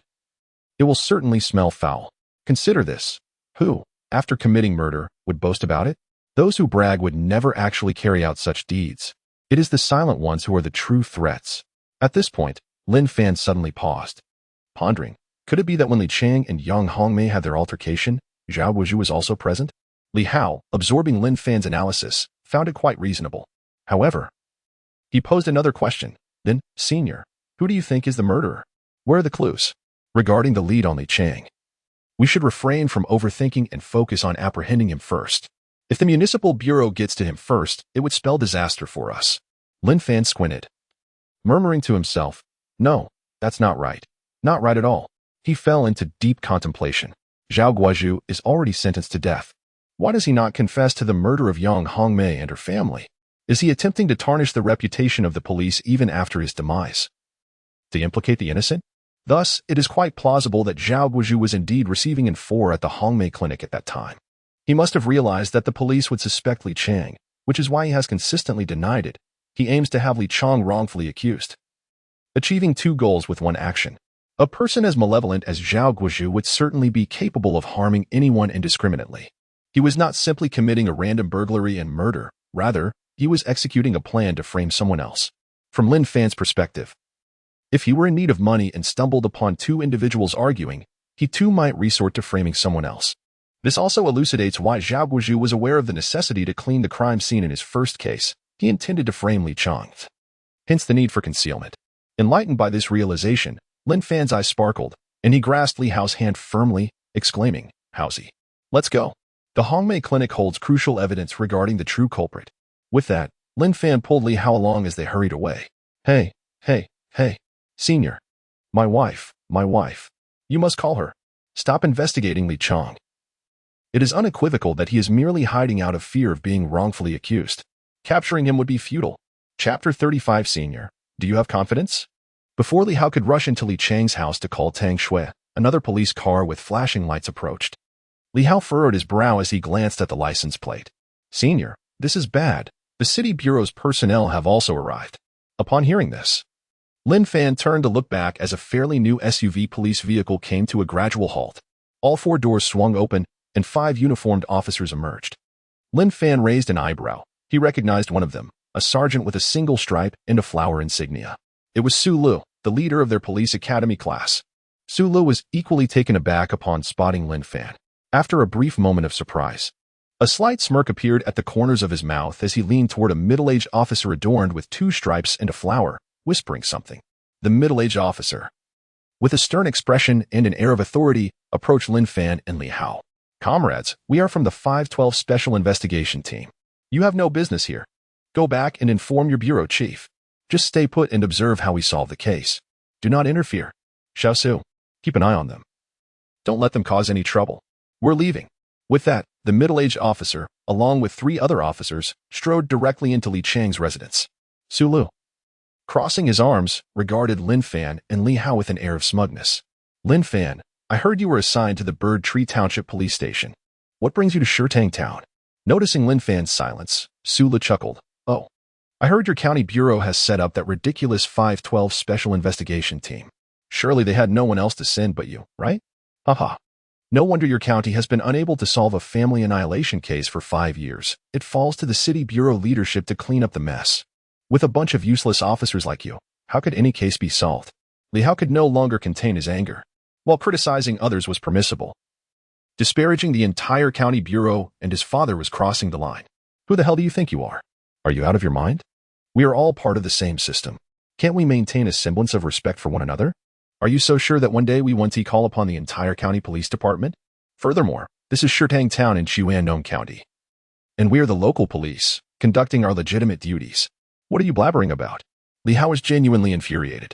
Previously, during a meeting, he struggled to comprehend his father Li Qingshan's remarks about losing face. Now, encountering a mere officer from the City Bureau's Special Investigation Team openly mocking them in broad daylight, he started to understand his father's feelings. It was likely that during meetings at the City Bureau, his father had endured similar ridicule from his peers. Lin Fan, with a faint smile, finally spoke up. Su Lu, do not rejoice too soon. Special Investigation Team, Task Force, we are in a competition. Do not think that your Special Investigation Team is so formidable. If our task force solves the 512 family annihilation case first, hey, Su Lu, your dreams will shatter. The 512 Special Investigation Team will no longer be your gilded journey, but rather your disgrace. Seeing Lin Fan stand his ground and Li Hao glaring at him in outrage, Su Li's temper flared in an instant. Lin Fan, in this unfamiliar individual, do you wish to solve the case? By consuming the leftovers of our Special Investigation Team and pilfering our intelligence? Do you have the audacity? Even if you apprehended Li Chang first, that is still a merit of our Special Investigation Team, and we possess the authority to interrogate him. So, abandon your delusions. The Special Investigation Team represents the Municipal Bureau, as well as the Provincial Department. We cannot afford to be outmatched by you. Your presence here is a mere waste of time. Do you understand? Li Hao, in a fit of anger, retorted. Who are you accusing of stealing your intelligence? Speak clearly. Sula laughed. Whoever it is knows in their heart. You claim you did not steal from our special investigation team, yet here you are? Do you even know Li Chong? I have spoken candidly to you. The leadership of our team has long anticipated this maneuver of yours. Li Chong is undoubtedly hiding in another location, even if you were the first to discover his whereabouts. Apprehending him would require the cooperation of law enforcement in that area. The Municipal Bureau will issue a letter of assistance to the local police, requesting their collaboration with the 512 Special Investigation Team, rather than your so-called 512 Task Force. Do you comprehend? Without the support of local police, how do you intend to make an arrest? What can you possibly achieve?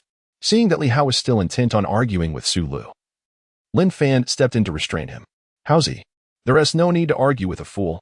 He thinks he is important just because he carries bags for the leadership and drives their cars. He truly believes he matters. During investigations, the leader's Woon Ti even let him through the door. He fails to grasp the situation. It's laughable. Lin Fan. You. Sula glared furiously. His entry into the special investigation team was an opportunity granted through his father's relentless entreaties. Everyone in the team is aware. He is merely a privileged individual lacking real capability. Thus, he has never genuinely conducted an investigation.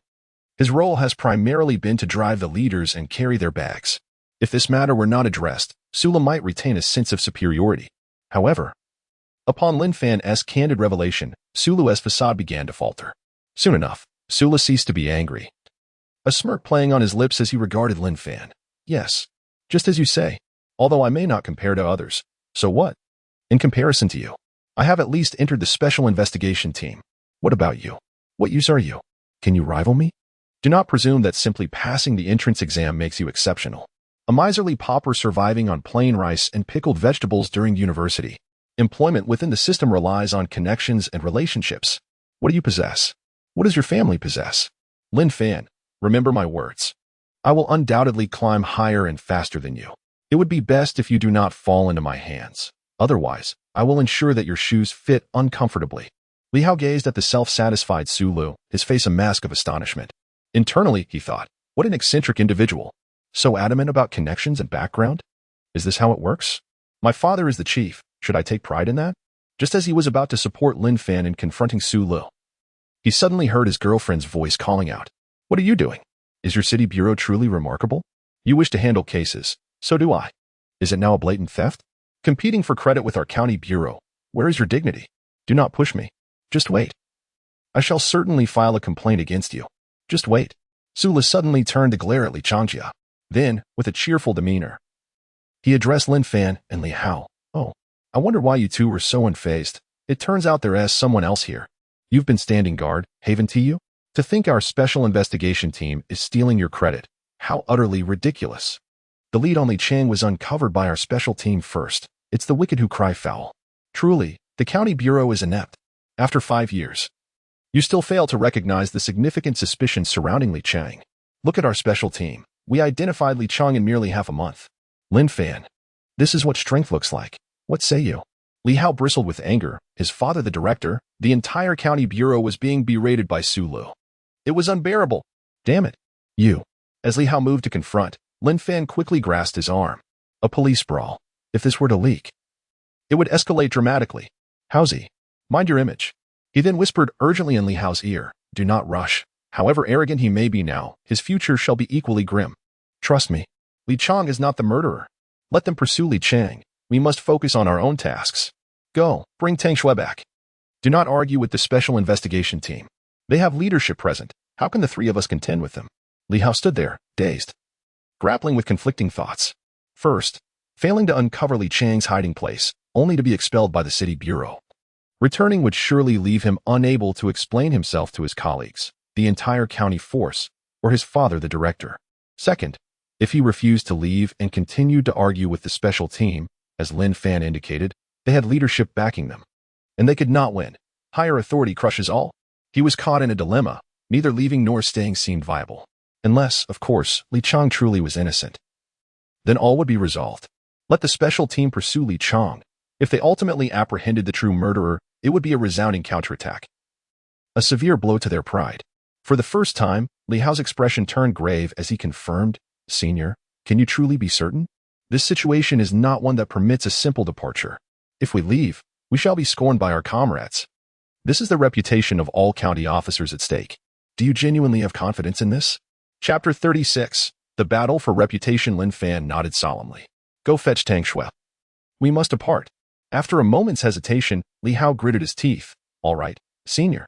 I trust you this once." With that, Li Hao made his way toward Li Chang's residence. Su Lu attempted to intervene, but Li Hao retorted fiercely, "Step aside. My father is the chief. You like to flaunt your connections, don't you? Care to compare?" Lin Fan chuckled lightly. "Su Lu, I advise you not to provoke Haozi. The chief truly is his father. The entire county's police force is aware of this." Su Lu felt somewhat intimidated. His parents merely owned a modest restaurant in the city. To truly offend a scion of privilege, that would spell disaster. "Curse you, Lin Fan. Had I known this person was a bureaucrat's offspring, I would have been more cautious," Su Lu thought bitterly. Realizing that this was likely intentional, he ceased his attempts to block Li Hao, who hurried to the entrance of Li Chang's home, joining another officer from the special task force in guarding the premises. At the very least, they could prevent Li Hao from entering. Otherwise, he would find himself in a precarious position. Meanwhile, Tang Shui was fuming, trying to force her way into Li Chang's residence. Just moments ago, she was on the verge of extracting Li Chang's hiding place from his youngest son. Yet, her efforts were inexplicably interrupted, and she was thrust out without reason.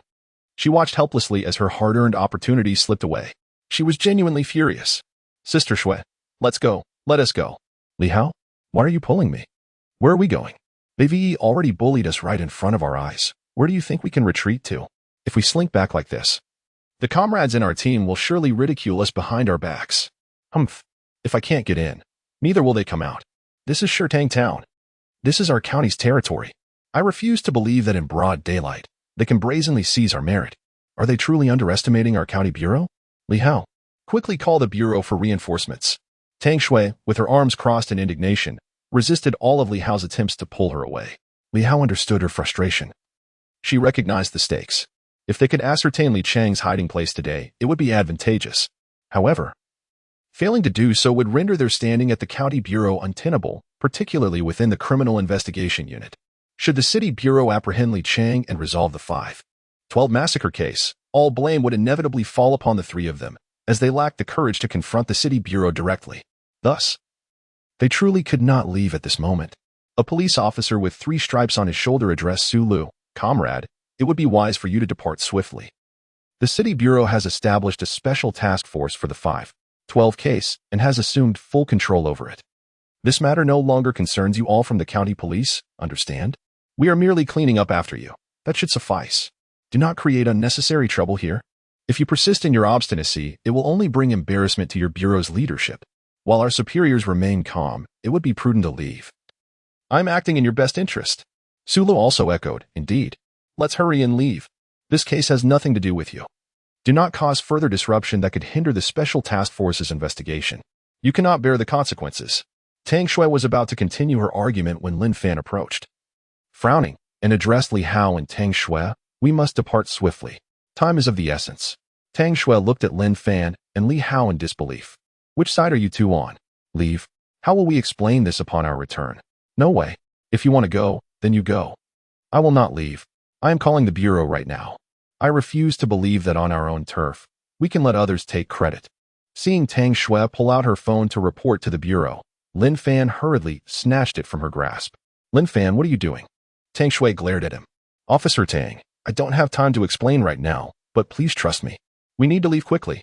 Otherwise, the opportunity to salvage our county's reputation might truly vanish."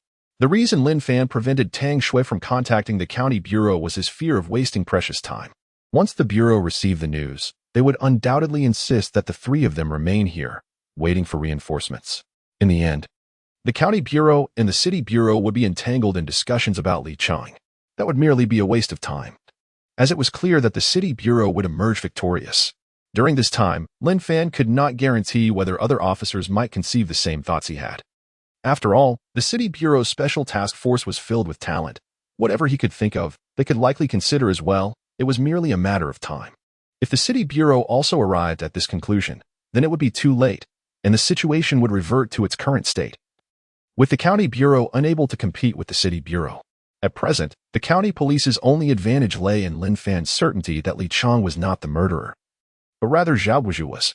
They had the opportunity to exploit a time difference, while the city bureau's task force focused on capturing Li Chang. Lin Fan, along with Tang Shui and Li Hao, could fully concentrate on breaking through Zhao Guizhou without the interference of the city bureau's special task force.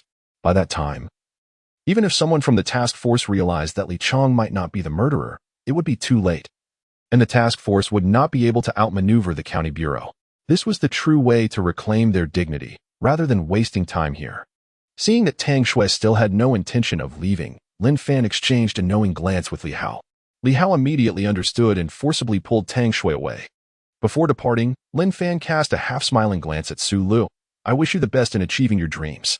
Su Lu chuckled. "Lin Fan, just wait to be reprimanded by the leaders."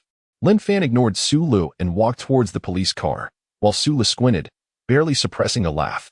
Lin Fan truly believed himself to be significant, even daring to prevent that beautiful female officer from reporting to the county bureau and forcibly taking her away.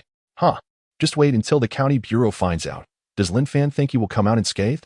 Logically, they should have steadfastly held their ground and reported to the county bureau. This way, at least they would bear no responsibility, and the county bureau's leaders would not hold them accountable. However, Lin Fan unexpectedly departed, truly leaving one in fits of laughter. The police officer accompanying Su Lu furrowed his brow and turned to Su Lu. "Do you know that new officer?" "Indeed. He was my classmate. His family is quite impoverished, a taciturn person, lacking in skill." "Lacking in skill?" Yet I sensed he exuded confidence, immense confidence. Why is he no longer interested in Li Chang? Is he not afraid of Li Qingshan's wrath? "Oh, Su Gu.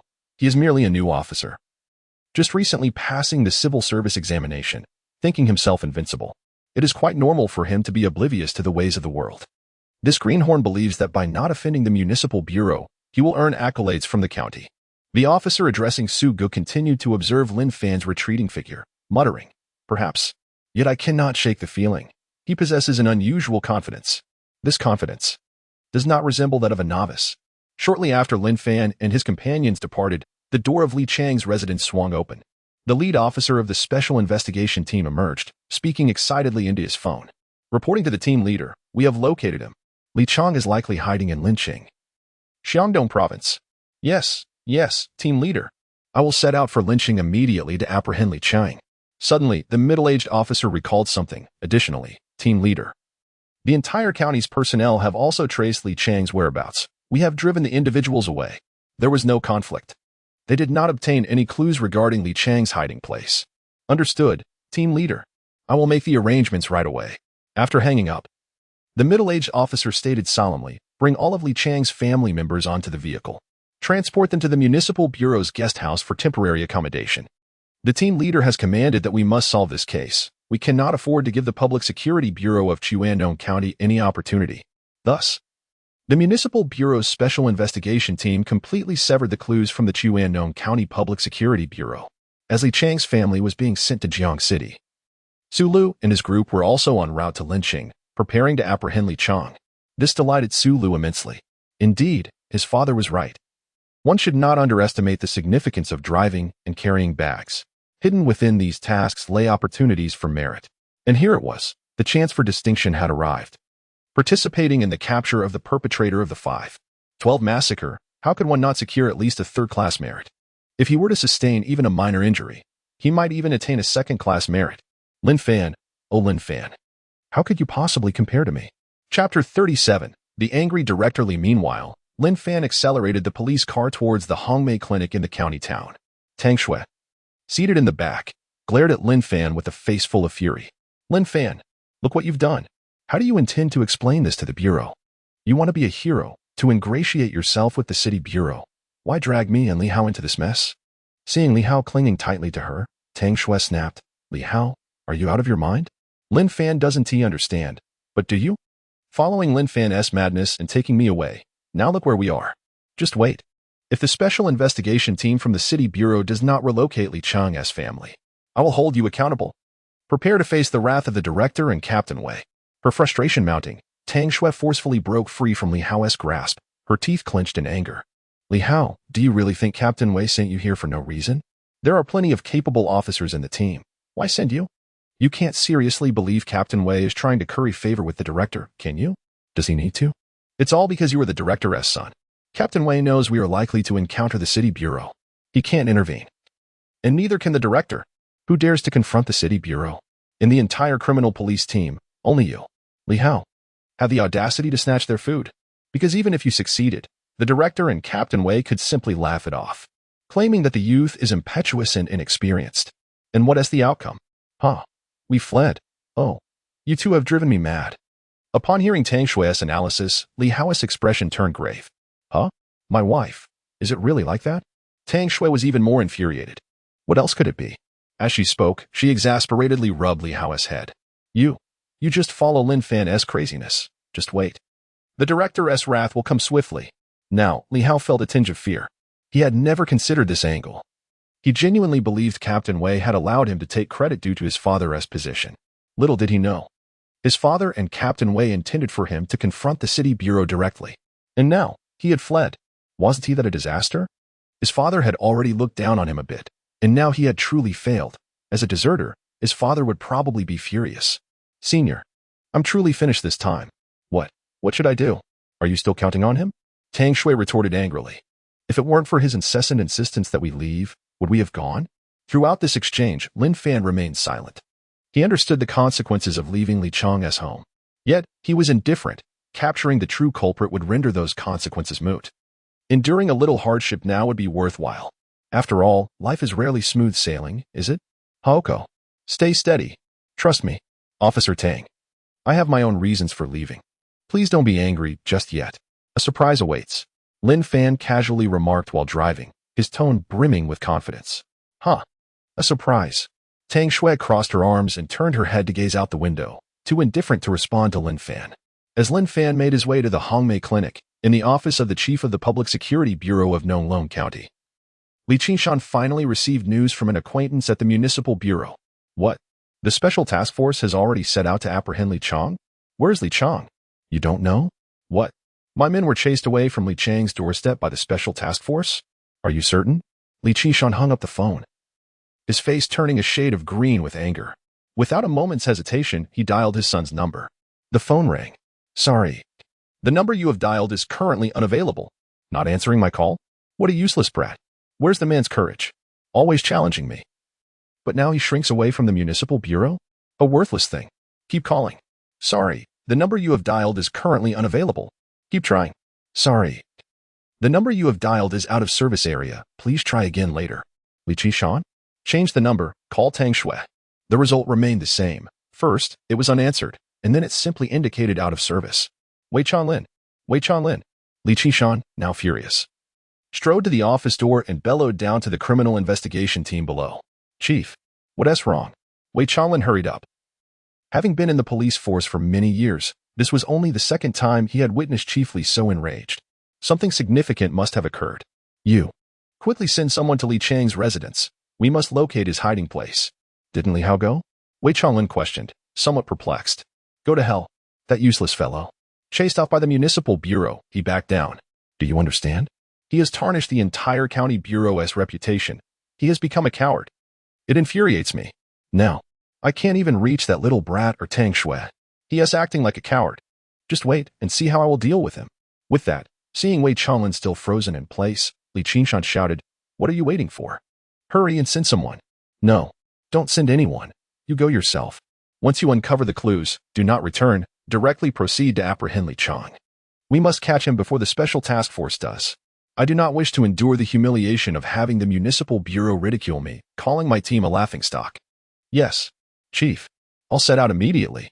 After Wei Chanlin departed, Li Qingshan resumed his seat, dialing Li Hao and Tang Shui several more times.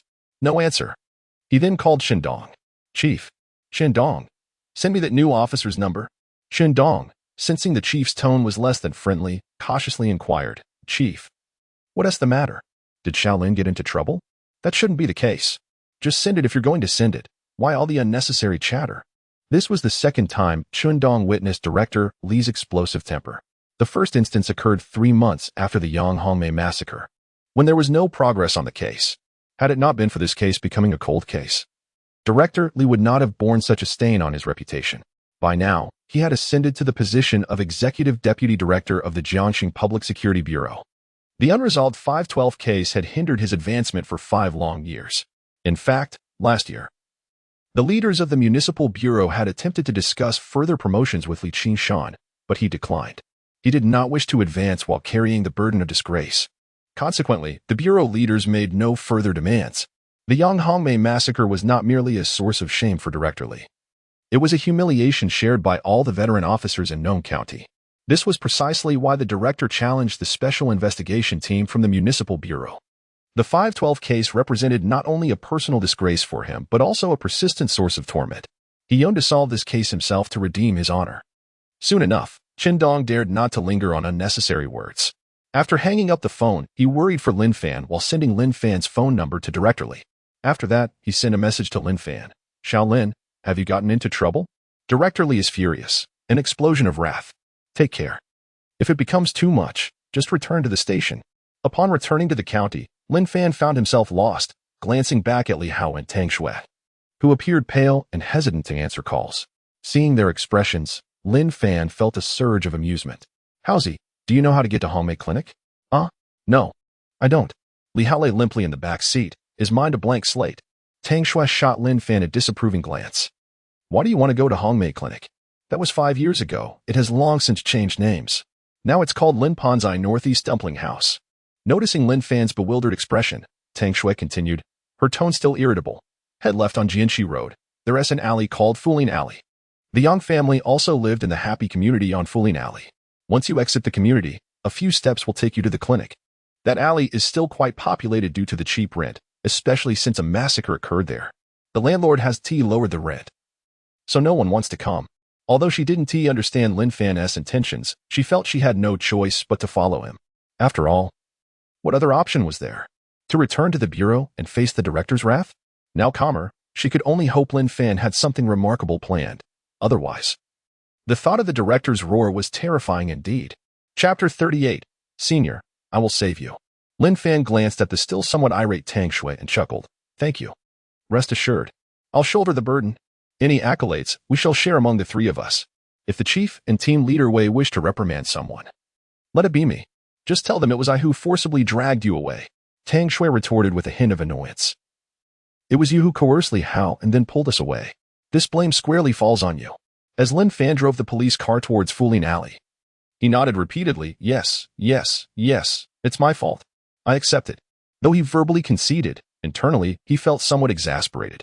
Honestly, he found himself yearning for the atmosphere at the Bird Tree Township Police Station. The bureaucracy was commendable, yet the constant scheming was truly unbearable.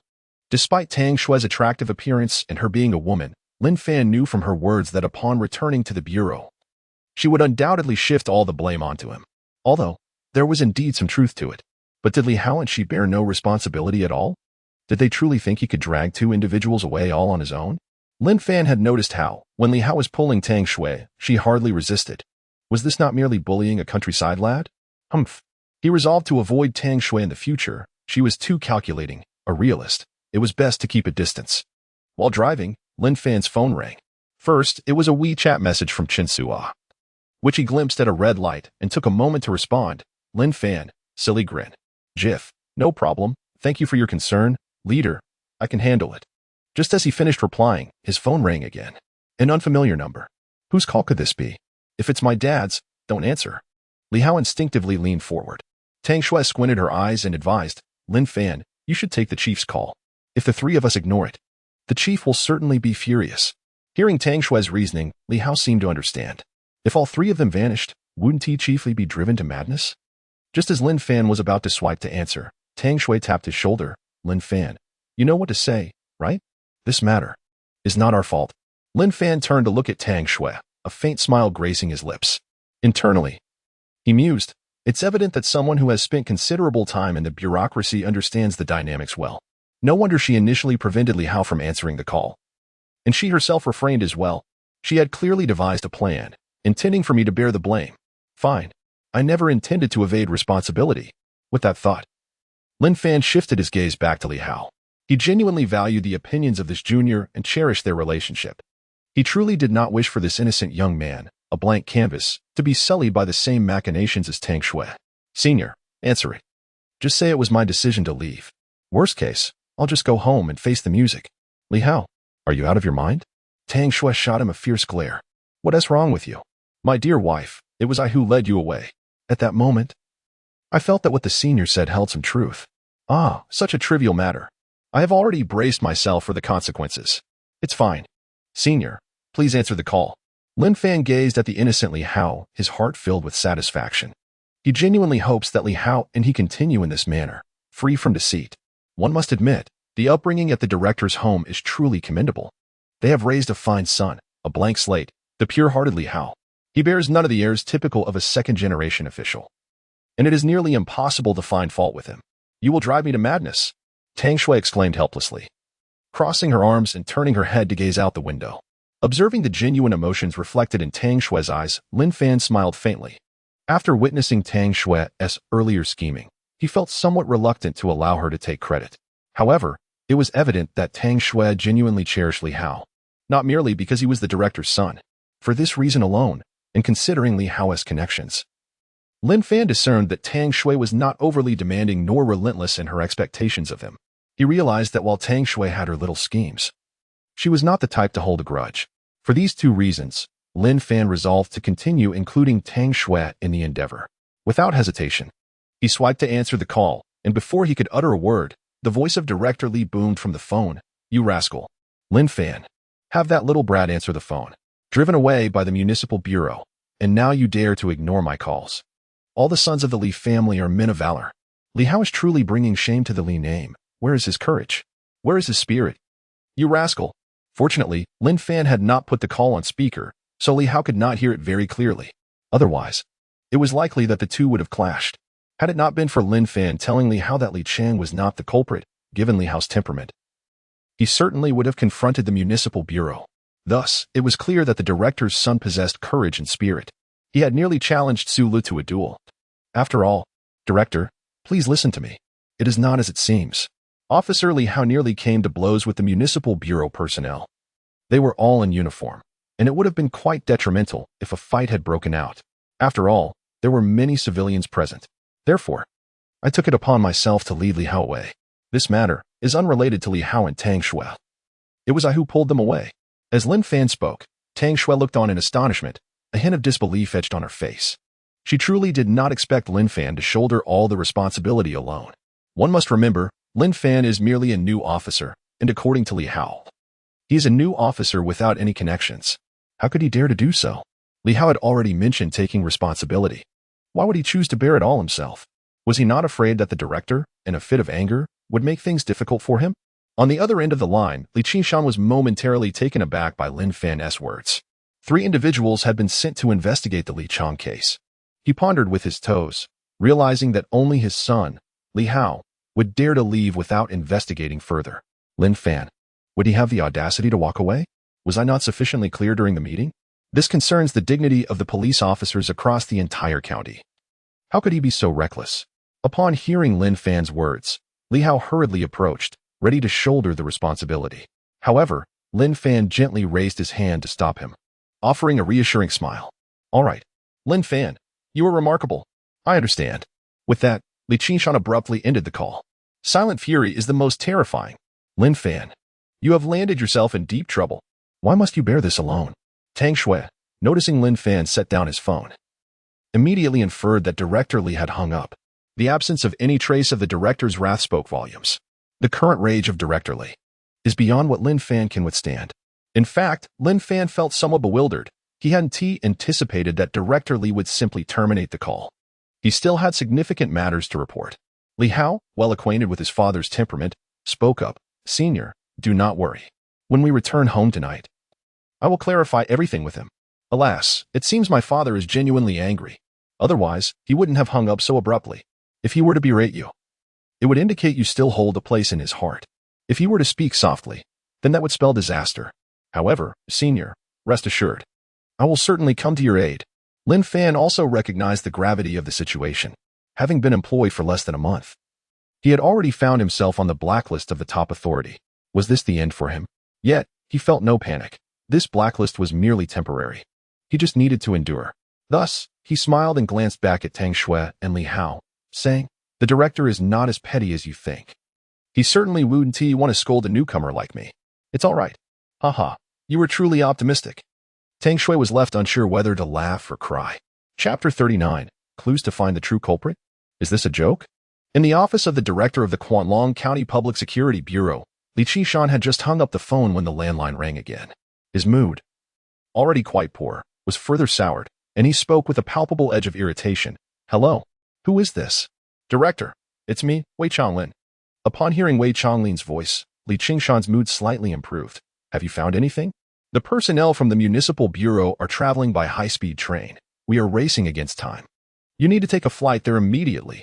We must apprehend Li Chang before the special investigation team from the Municipal Bureau arrives." Outside Li Chang's residence, Wei Changlin listened to the director's words, rubbing his nose, uncertain of how to respond. "What is it? Speak." Noticing Wei Changlin's silence, Li Qingshan felt a twinge of unease. "Director, I must urge you not to be angry. The situation is, we arrived at Li Chang's house, but the door was closed. I sent someone over the wall, and, to our surprise, there was no one inside. Not a single soul. I inquired with the villagers. They said Li Chang's family had been taken away by police cars. I delved deeper, and it is certain that it was not Li Hao who took them, but the personnel from the Municipal Special Investigation Team." Hearing Wei Changlin's report, Li Qingshan's anger surged, his heart racing with a growing rhythm. Do they even care for their reputation? Is there no public security bureau in Kwanlong County? Displacing the citizens without even notifying us? Is this how they conduct affairs? What do they intend to accomplish? Director Li erupted once more. The 5/12 massacre case had long been a thorn in his side. Now that there was finally a lead, an opportunity to capture the perpetrator, everything seemed to go awry. It was either one issue or another. Now, the special investigation team had effectively undermined his efforts. Wei Changlin held the phone away from his ear. The director's outburst was overwhelming. Once the director ceased his tirade, Wei Changlin cautiously ventured, "Director, what shall we do now? What shall we do? You ask me? Who should I ask? This is absurd. Just brace yourselves for the consequences. Everyone will wait for the Municipal Special Investigation Team to solve the case, to see the provincial announcements, to watch the Special Investigation Team make headlines. Soon, the entire province will know that our Kwanlong County police are utterly inept. At that moment, I will join you all in laughter." Listening to the director's grievances, cold sweat broke out on Wei Changlin's forehead. The director was truly furious this time, far beyond the ordinary. "Director, please do not be upset. I will continue the investigation. The special investigation team has yet to interview these neighbors. Perhaps we may glean some additional insights. Furthermore, I will promptly activate connections with classmates and comrades. I will surely uncover the destination of the special investigation team."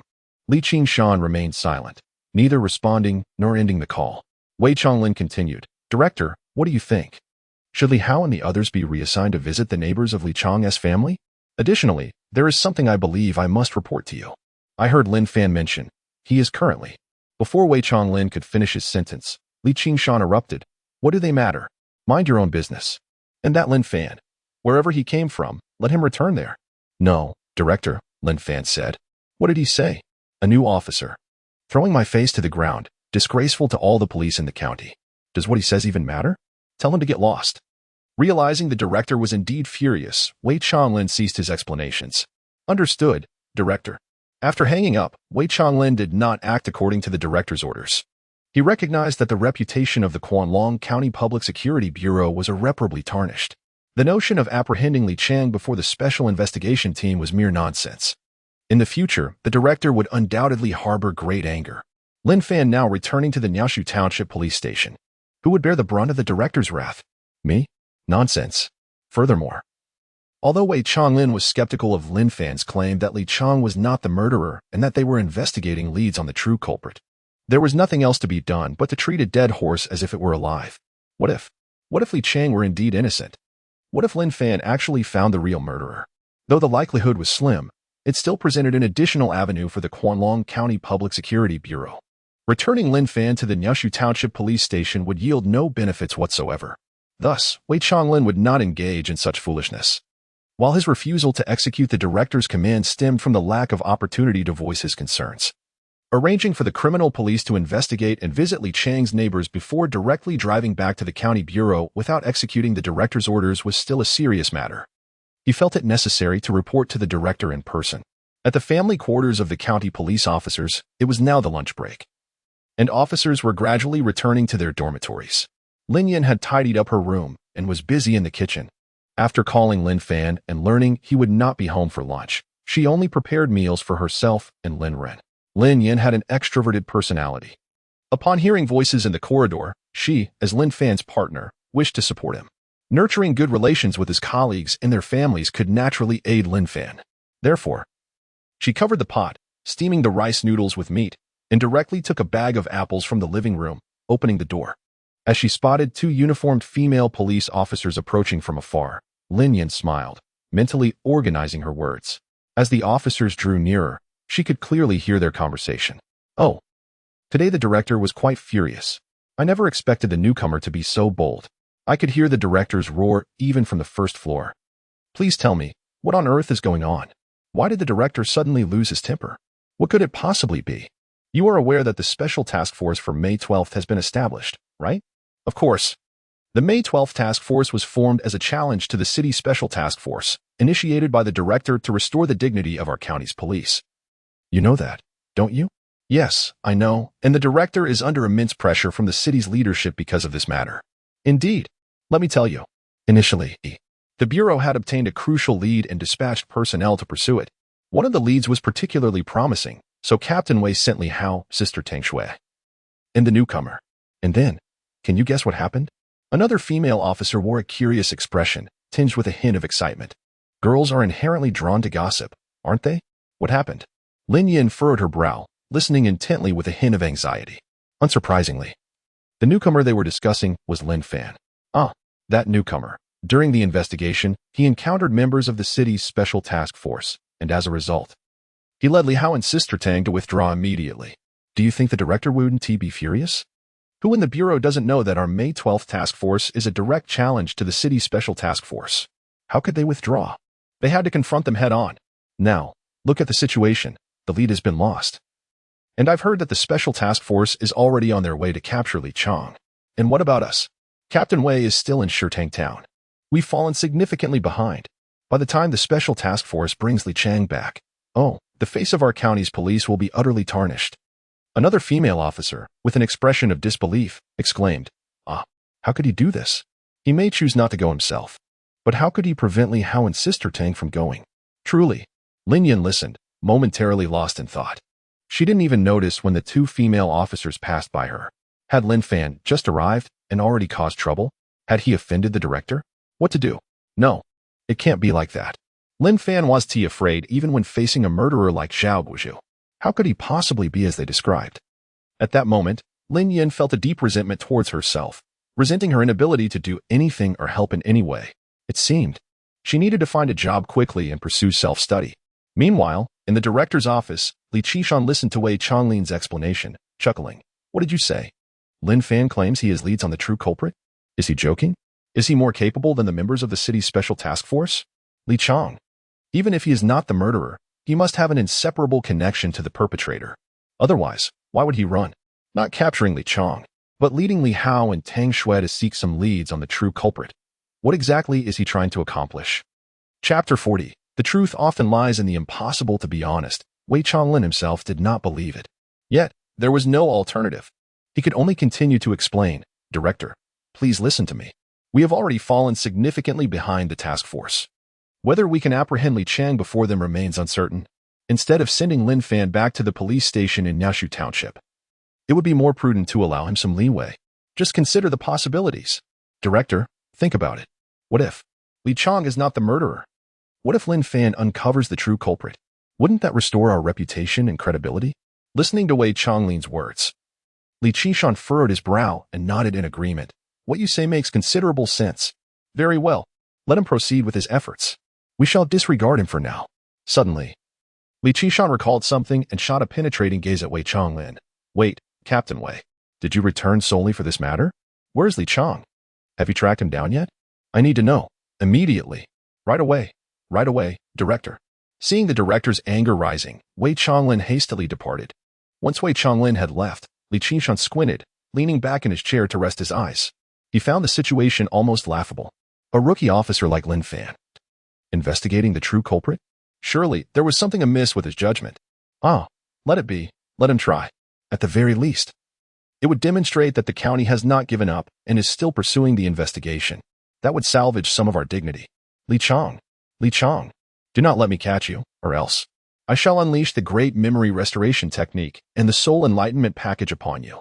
Indeed, this esteemed Director Li Qingshan, along with the municipal bureau leaders and task force members, all believed Li Chong to be the perpetrator of the 5/12 massacre. Given this perspective, it was indeed prudent for Li Chong to flee. Would he remain idle, waiting to be wrongfully accused? On the high-speed train heading to Lin City, Sulu opened his WeChat messages and first posted a moment on his timeline. He was quite particular about his posts. Leaders were grouped together, classmates in another, casual flings in one, and potential future flings in another. This particular post was visible only to classmates and potential future flings. Being a criminal investigator is exhausting. Another day of traveling for work. Yet again, a day of apprehending suspects in a different location, accompanied by a selfie. Why was it only visible to potential future flings and not to casual flings? Because Sulu had grown weary of the latter. They were no longer entertaining. He craved something new. As for why the leaders could not see it, well, those in the know would understand. One cannot allow the leaders to witness a show-off post. Only serious, work-related posts should be visible to them. 3 minutes passed, and Sulu refreshed his timeline. A smug smile spreading across his face. Over 80 likes, nearly all from women. How delightful. Let me see. Are there any appealing ones? Oh, this one looks promising. I wish to pursue this. Sulu, well-versed in the art of chatting with women, quickly arranged to meet during a break at a hotel for some intimate time together. In truth, Sulu is a criminal investigator, albeit a rather pretentious one. After finishing a date, he found himself feeling rather bored. A day without his usual airs left him restless, so he opened the class group chat and resumed his posturing. Sulu, Lin Fan, how far has your special comedy group progressed? You need to hurry. I'm already on my way to apprehend suspects. Make sure you catch up. Young Gang. Sulu? Class monitor. What is this special comedy group? Sun Meili. Sulu? Class monitor. Did you run into Lin Fan? It makes sense, being in the same city and all. You're dealing with the notorious massacre case in Chuanon County. It's only natural you'd cross paths. Li Ming. Sulu? Class monitor. Impressive. Are you close to solving the Chuanon 5/12 massacre case? I saw on your social media that you're already out to catch the culprits. Li Ming. Sulu. Do share. Who is the criminal mastermind? Where are you headed to apprehend them? Sulu. I'll answer each of you in turn. Sulu. Young Gang. The Special Comedy Group is the name given by our comrades in the 5/12 Task Force to the Chuanon County Special Case Team. Sulu. Young Gang. Isn't it amusing? A mere county police department competing for cases with our municipal task force. Ha. Sulu. Young Gang. The key point is, do you know who makes up their special case team? Sulu. Today, I saw Lin Fan and a new officer. To be honest, none of them were seasoned detectives. The most experienced was a female officer, a rookie at best. Haha. Sulu, you must admit. Are they here to entertain or to solve crimes? Sulu, Sun Meili, I encountered him. He joined the special comedy group. Sigh. I can understand why Chuanon County struggles to crack the 5/12 massacre case. Lack of talent. Truly. No wonder Lin Fan managed to pass the exam. Sulu. Li Ming, my brother. I can't divulge too much. There are shameless individuals in the group who would misuse the information for personal gain. Sulu, you may not know, but their special comedy group is inept at solving cases. They excel at pilfering clues and intelligence. Hence, I must keep some things under wraps. Immediately, a fervent discussion ensued in the group. Sulu embellished the tale of the Chuanon County Police stealing leads from Li Chong, leading his classmates to perceive the county police as utterly inept, relying solely on thievery for information. Most importantly, Sulu also mentioned that Lin Fan and his companions planned to confront the municipal bureau at Li Chang's doorstep, their goal being to claim the credit. Sun Meili. Sigh, the competition is so fierce, it's quite troublesome. Young Gang. If you ask me, Chuanon County is being rather inappropriate. They should conduct their own investigations. Li Ming. What the hell? Is the relationship between the county and the city police so tense? What secrets lie here? Sulu. Li Ming. I heard from the leadership that the 5/12 case has been a long-standing source of distress for the Chuanon County chief, as he has been promoted in 5 years due to this case. Can you blame him for being frustrated? Su Le, thus, resorting to extraordinary measures is understandable. Otherwise, why do you think Lin Fan managed to enter the special case team? Isn't he merely the scapegoat for the leaders? Su Le, what capabilities does he possess to join the special case team? A mere pawn, still reveling in his own self-importance. How absurd. Lin Fan, conducting an investigation in Fuling Alley, found his phone incessantly ringing. Observing the barrage of group messages and the pretentious antics of Su Lu, he could no longer contain himself. Lin Fan, Su Lu, I'm not afraid to speak. Let me make this clear. Li Chang is not the culprit. Are you off to make an arrest? What nonsense are you up to? Lin Fan, Su Lu, who among us is the true fool will soon be revealed. Just wait and see. Upon sending the messages, Lin Fan promptly powered down his phone, unwilling to engage further with Su Lu. He was unperturbed by Su Li's reckless assertions. After all, Su Lu would never dare share such comments with their superiors. At most, he would regale his classmates and friends with these words as a joke. This was precisely the reaction Lin Fan desired. On the day the truth is unveiled, this would become Su Li's greatest folly. When he, along with Li Hao and Tang Shui, received accolades for their accomplishments, he would surely remind the leaders of the special task force of his previous remarks to their class leader. If Su Lu denied it, Lin Fan would simply produce the chat logs, and then Su Lu would have to brace himself for the leader's wrath. After all, a solved case by the county bureau would bring shame upon the city's special task force. The leaders would not care if it was mere banter among classmates. To them, it was a lead. Yet, Su Li's failure to report it, the leaders would need a scapegoat to vent their frustrations. What a delightful thought. With his phone stowed away, Lin Fan and his companions arrived at Lin Pengzi's dumpling house, formerly Hongmei Clinic. Lin Fan did not enter, but instead scanned the vicinity for surveillance cameras. The system had indicated that it would not be until 2034 that Zhao Guozhu was identified as a suspect. How had this determination come to pass? Surely, it was not unfounded. He recalled Li Hao mentioning the 5/12 case, where not a trace was left at the scene. Thus, beginning with the surveillance cameras seemed prudent. For the Sky Eye system was indeed quite formidable. Lin Fan, are you out of your mind? Are you really looking for surveillance footage? Which household retains video for 5 years? How absurd. I actually believed you for a fleeting moment. Tang Shui, observing Lin Fan scanning the skies for cameras, was momentarily speechless. Lin Fan paid no heed to her, continuing his search for surveillance. He muttered to himself, no, perhaps there are cameras that retain footage not just for 5 years, but even for 15. While searching for surveillance, Lin Fan addressed Li Hao Haozi. Go find the eyewitness from that time, the one who witnessed the altercation between Li Chang and Yang Hongmei. I'll check over there. All right, senior. Seeing Li Hao obediently depart, Tang Shui hurriedly followed. Li Hao, why do you still trust him? Wife, haven't you noticed how confident our senior has been all along? The truth often lies hidden within the realm of impossibility. What we mistakenly deem impossible frequently leads us to overlook the most crucial elements. With that, Li Hao set off toward the direction of the happy community. Tang Shui was taken aback. Such a reasonable statement. Chapter 41. Lin Fan realized the implications of his mobile phone. Shortly thereafter, Li Hao and Tang Shui located the witness who had previously been interrogated by the special investigation team. However, they were uncertain about what questions to pose. The inquiries made by the special investigation team rendered any further questioning unnecessary. Consequently, Li Hao contacted Lin Fan, hoping he would come to conduct the questioning. Meanwhile, Lin Fan reviewed the surveillance footage from Fuling Alley, confirming Tang Shui's assertion. No one had retained the video for 5 years. Yet the county bureau had preserved the intersection surveillance footage from the 3 days before and after the incident. Li Hao and Wei Chonglin had meticulously scrutinized the archived footage when they suspected Zhao Guozhu to be the perpetrator. Regrettably, their findings revealed that Zhao Guozhu had not appeared in Fuling Alley during those 6 days. This also explained why Wei Chonglin had ceased to insist on Zhao Guozhu's guilt. After all, the suspicion that Zhao Guozhu was responsible for the 5/12 massacre had merely been conjecture by the police. Although Zhao Guozhu had been sentenced to death, he persistently denied involvement in the 5/12 case. According to standard police logic, it could be concluded that Zhao Guozhu was indeed innocent of the 5/12 incident. However, Lin Fan was aware that the system's revelations could not be false. If the system were to provide misleading information, how could the civil servant examination questions be justified? As he received Li Hao's call, Lin Fan walked towards the happy community, his brow furrowed in contemplation. It made no sense. The system only stated the conclusion that Zhao Guozhu was the true culprit without divulging how this truth was uncovered, placing Lin Fan in a rather awkward position.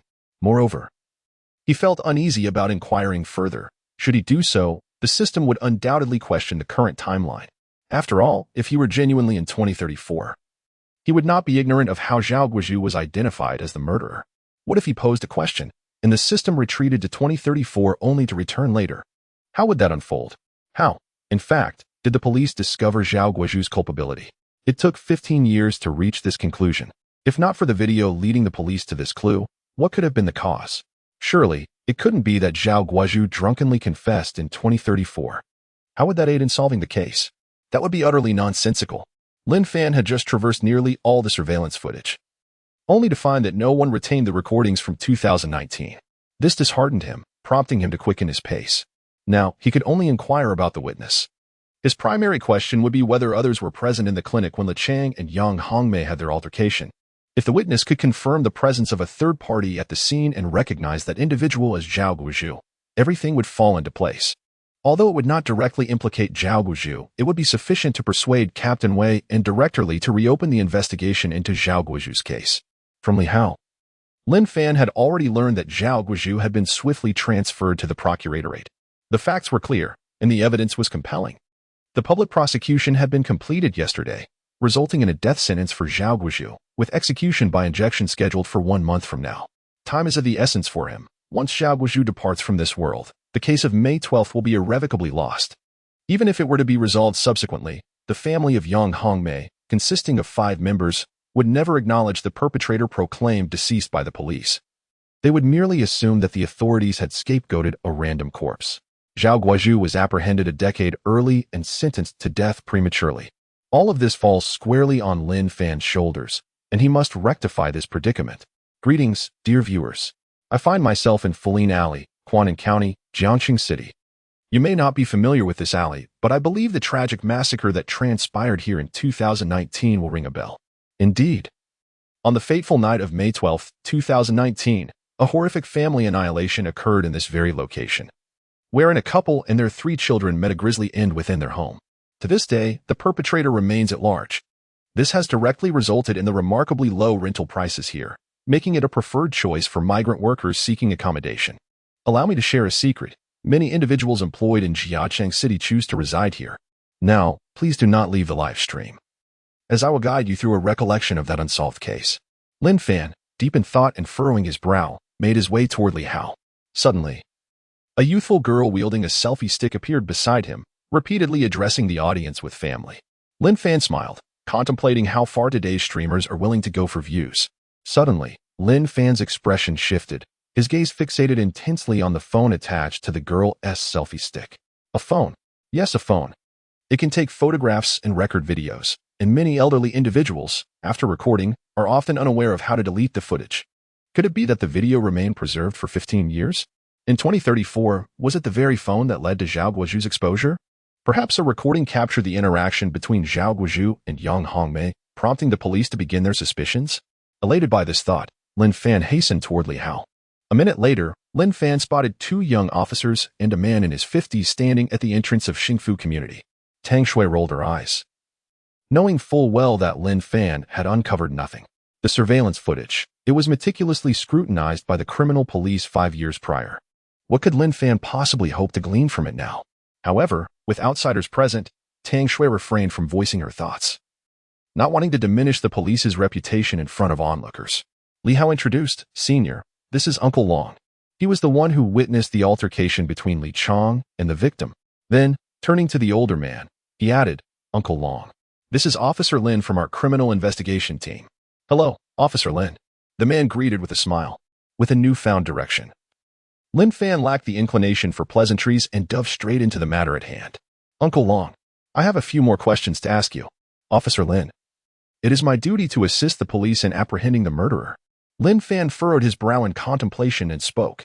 "When you noticed Li Chang arguing with the victim, did you observe whether there were any other individuals present in the clinic?" Uncle Long's eyes slightly narrowed as he pondered. "Officer Lin, too much time has elapsed. Allow me a moment to think." "No rush. Please take your time." As Lin Fan's inquiries continued, Tang Shui frowned slightly. She found herself perplexed.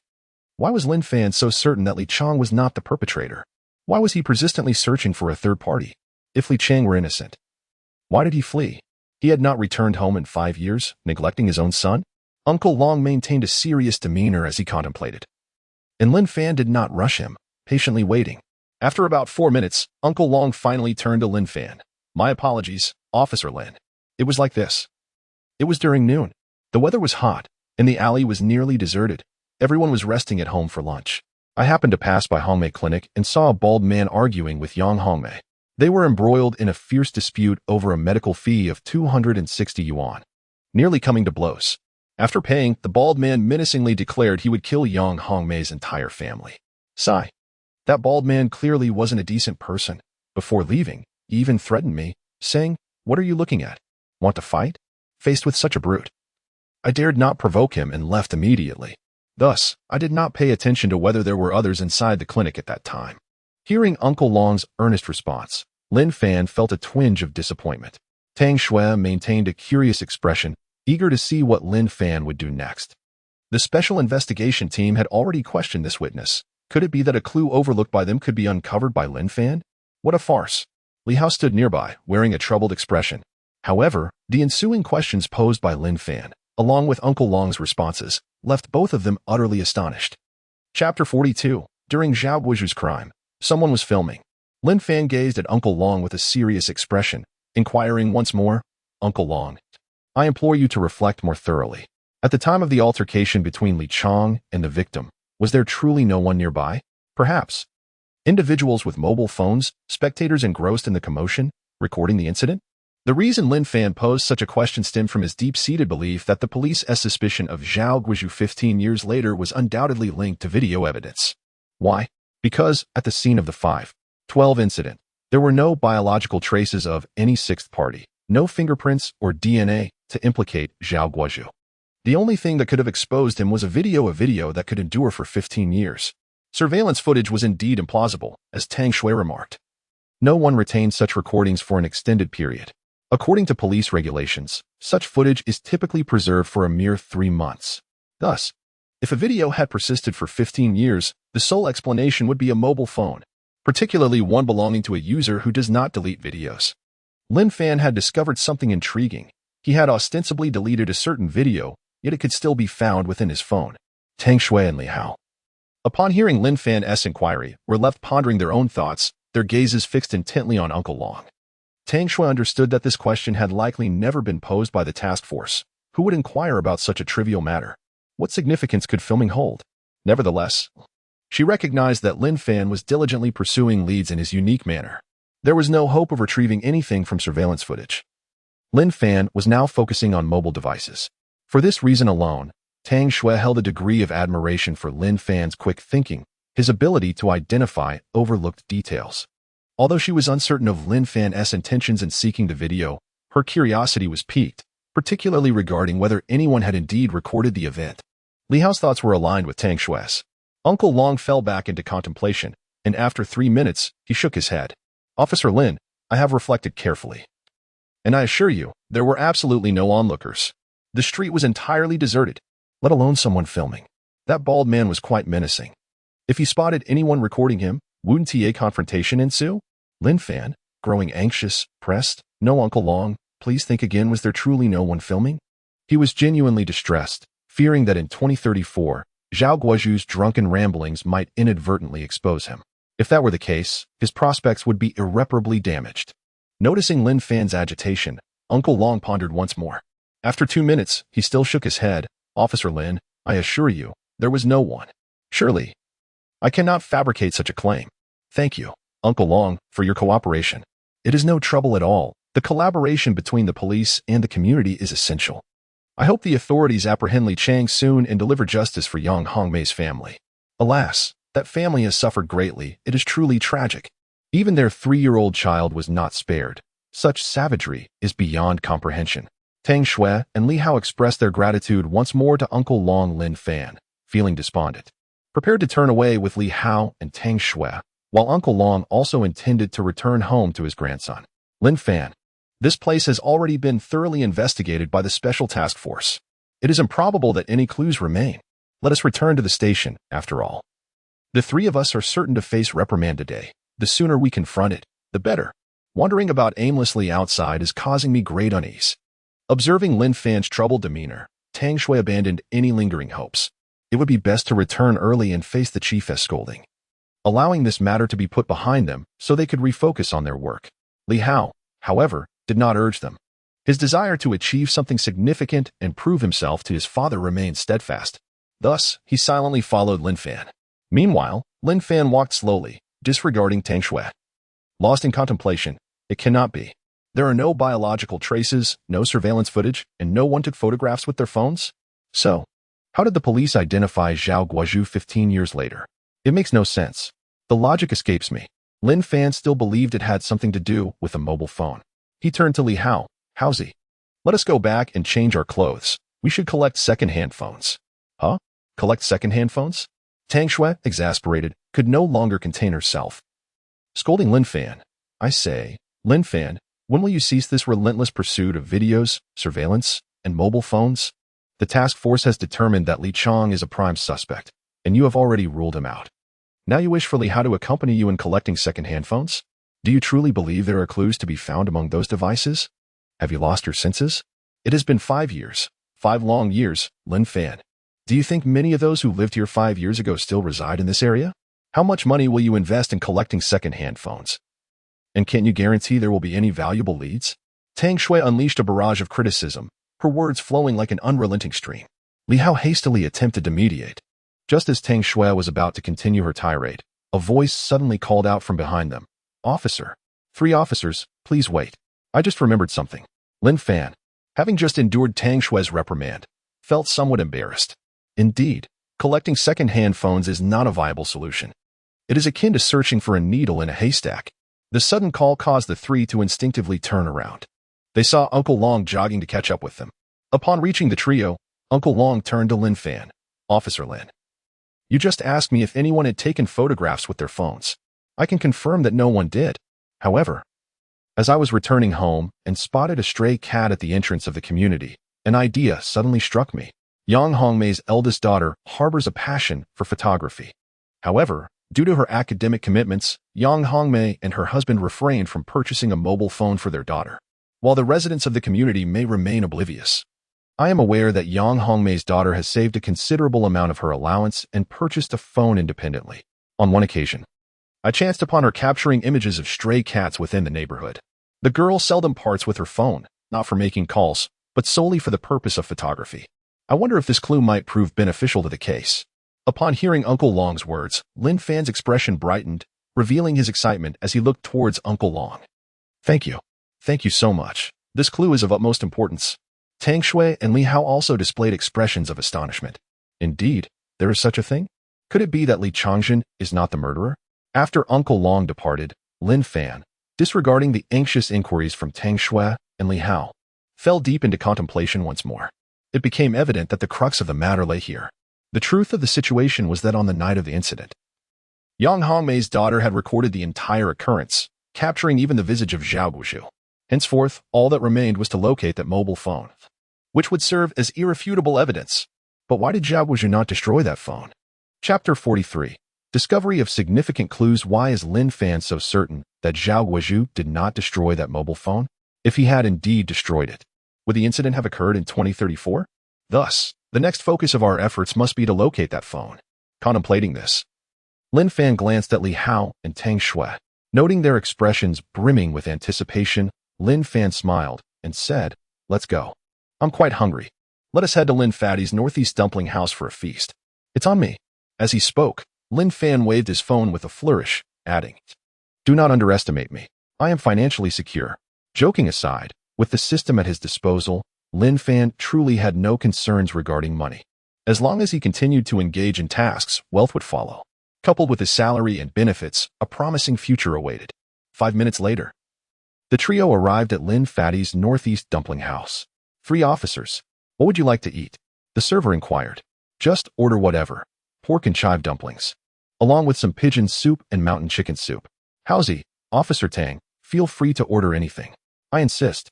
With their minds swirling with questions for Lin Fan, Li Hao and Tang Shui put aside any concerns about who was paying and simply ordered a portion of dumplings and a soup. After finding a cozy corner table, Tang Shui hesitated to ask her questions directly, especially after their previous exchanges with Lin Fan. She gently nudged Li Hao, who immediately understood and smiled sheepishly. Senior, why have you been so intent on finding that video? How did you know someone recorded it? Furthermore, can you confirm that the victim's daughter actually captured anything on film? Lin Fan was momentarily taken aback, caught off guard by Li Hao's inquiries. He certainly could not disclose. The system informed me that the true culprit is Zhao Guozhu. The incident will occur in 2034. Tang Shui quickly interjected, Lin Fan.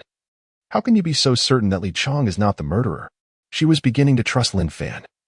Realizing that his search for the video had indeed led him to uncover some clues.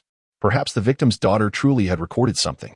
However, she remained perplexed as to why Lin Fan was so confident that Li Chong was not the true perpetrator. Before Lin Fan could respond, Li Hao struck a confident pose, clearing his throat dramatically as he glanced at Tang Shui. Tang Shui furrowed her brows. You know? Li Hao chuckled. Of course, I do. My dear wife, think about it. What did Uncle Long's testimony reveal? He stated that Li Chang was shouting about wanting to kill Yang Hongmei's entire family. 260 yuan? To annihilate a whole family? Is that not the behavior of a lunatic? Moreover, who actually announces their intent to murder a family beforehand? With an air of mystery, Li Hao added, My dear, let me impart a piece of wisdom. Those who shout the loudest are rarely the culprits. The true murderers are silent, brooding individuals who commit their crimes without fanfare.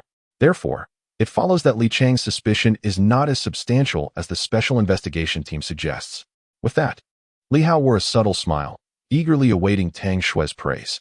His words were merely a verbatim repetition of the insights Lin Fan had previously shared.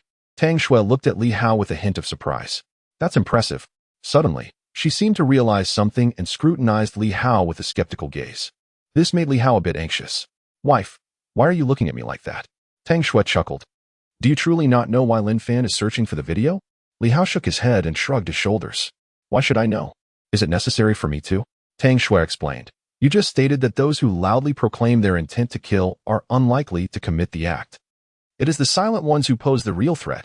So, during the argument between Li Chang and Yang Hongmei, could there have been a third party present? This is precisely why Lin Fan has been seeking the video. Turning to Lin Fan, she asked, Am I right? Lin Fan, who had been pondering how to respond to Li Hao's earlier question, found that Tang Shui had provided the answer effortlessly. Indeed, she proved to be more astute than Li Hao. Lin Fan nodded. Yes, this is why I have been so intent on finding the video.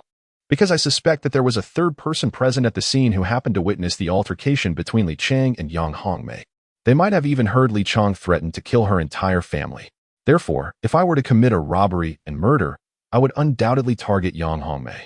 There are 3 reasons for this. Firstly, Yang Hongmei runs a private clinic, and the residents in Fulin Lane are predominantly elderly, who typically prefer cash transactions. Thus, her household likely has a significant cash flow. Housie has mentioned this to me before, and the case files indicate that on the night Yang Hongmei was murdered, her safe contained 180,000 yuan in cash, which is now missing.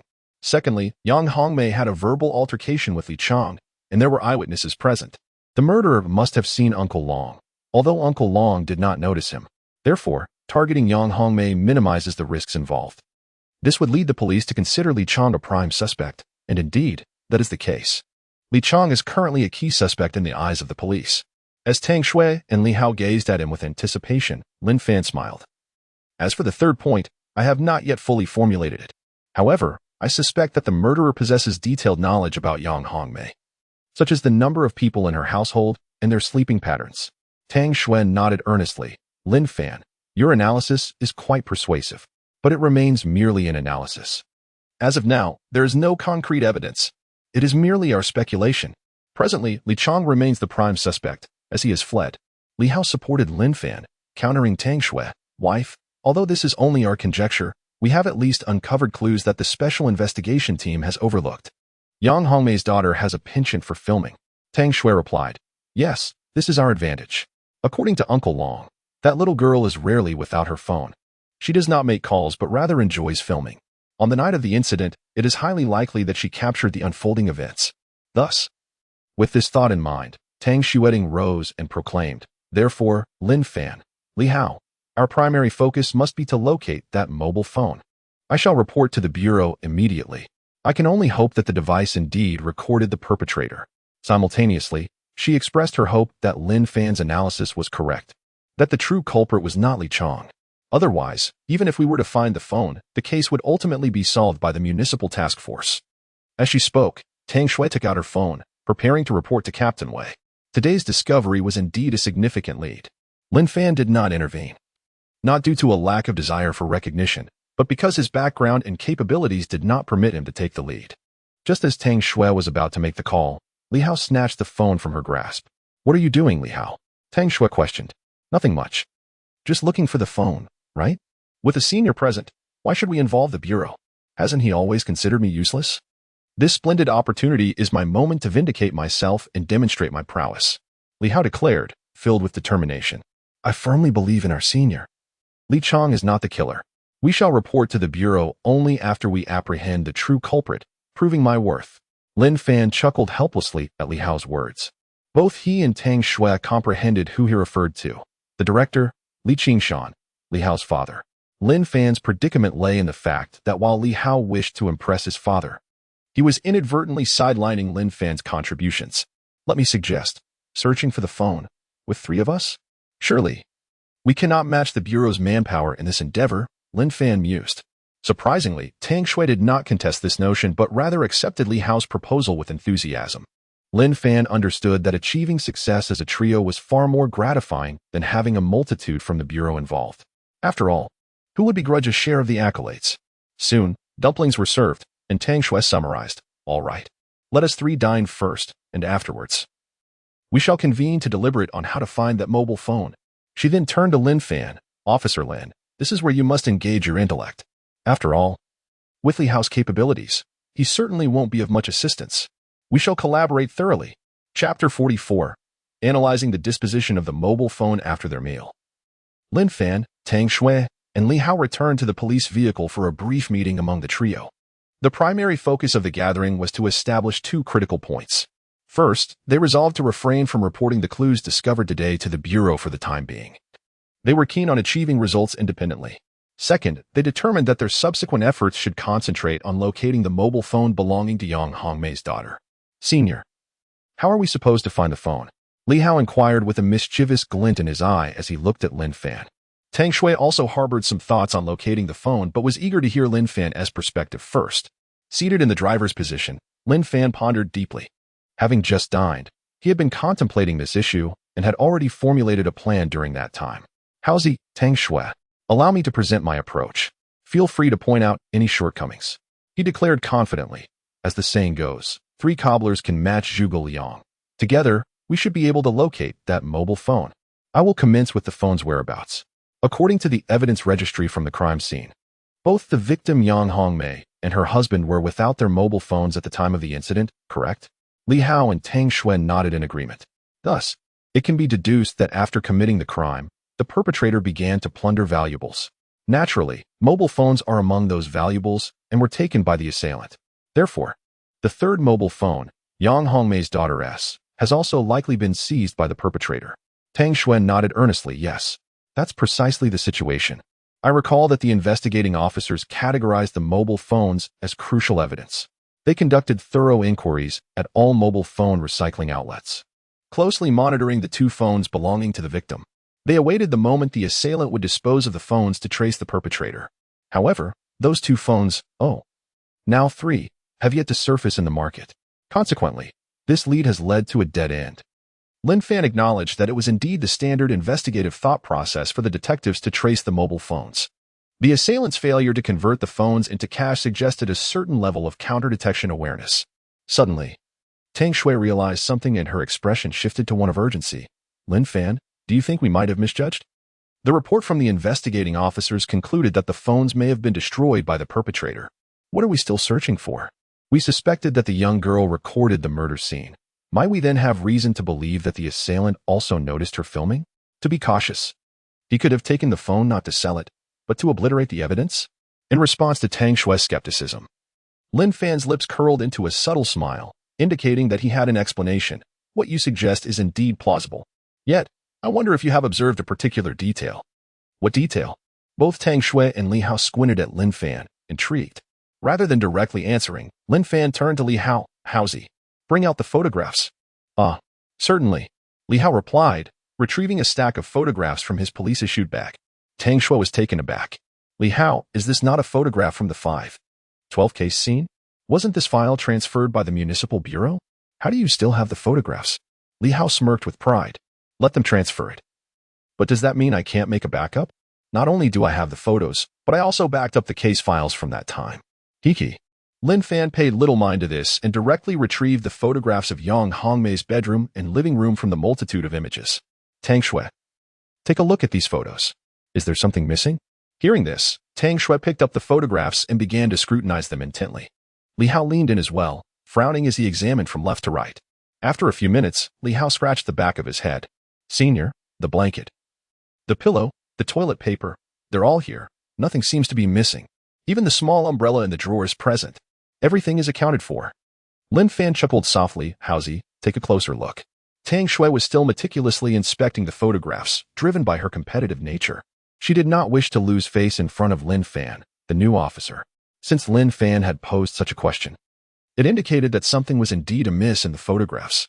If she couldn't identify it, wouldn't that be a source of embarrassment? Suddenly, Tang Shui's eyes lit up as she focused on the electrical socket next to the bedside table in the bedroom. To confirm her suspicion, she glanced at the electrical socket on the sofa in the living room as well. Following that, she meticulously examined the remaining bedroom photographs. Finally, she had an epiphany. The charger is missing. Huh, the charger? Li Hao looked puzzled as he picked up the bedroom photograph to inspect it.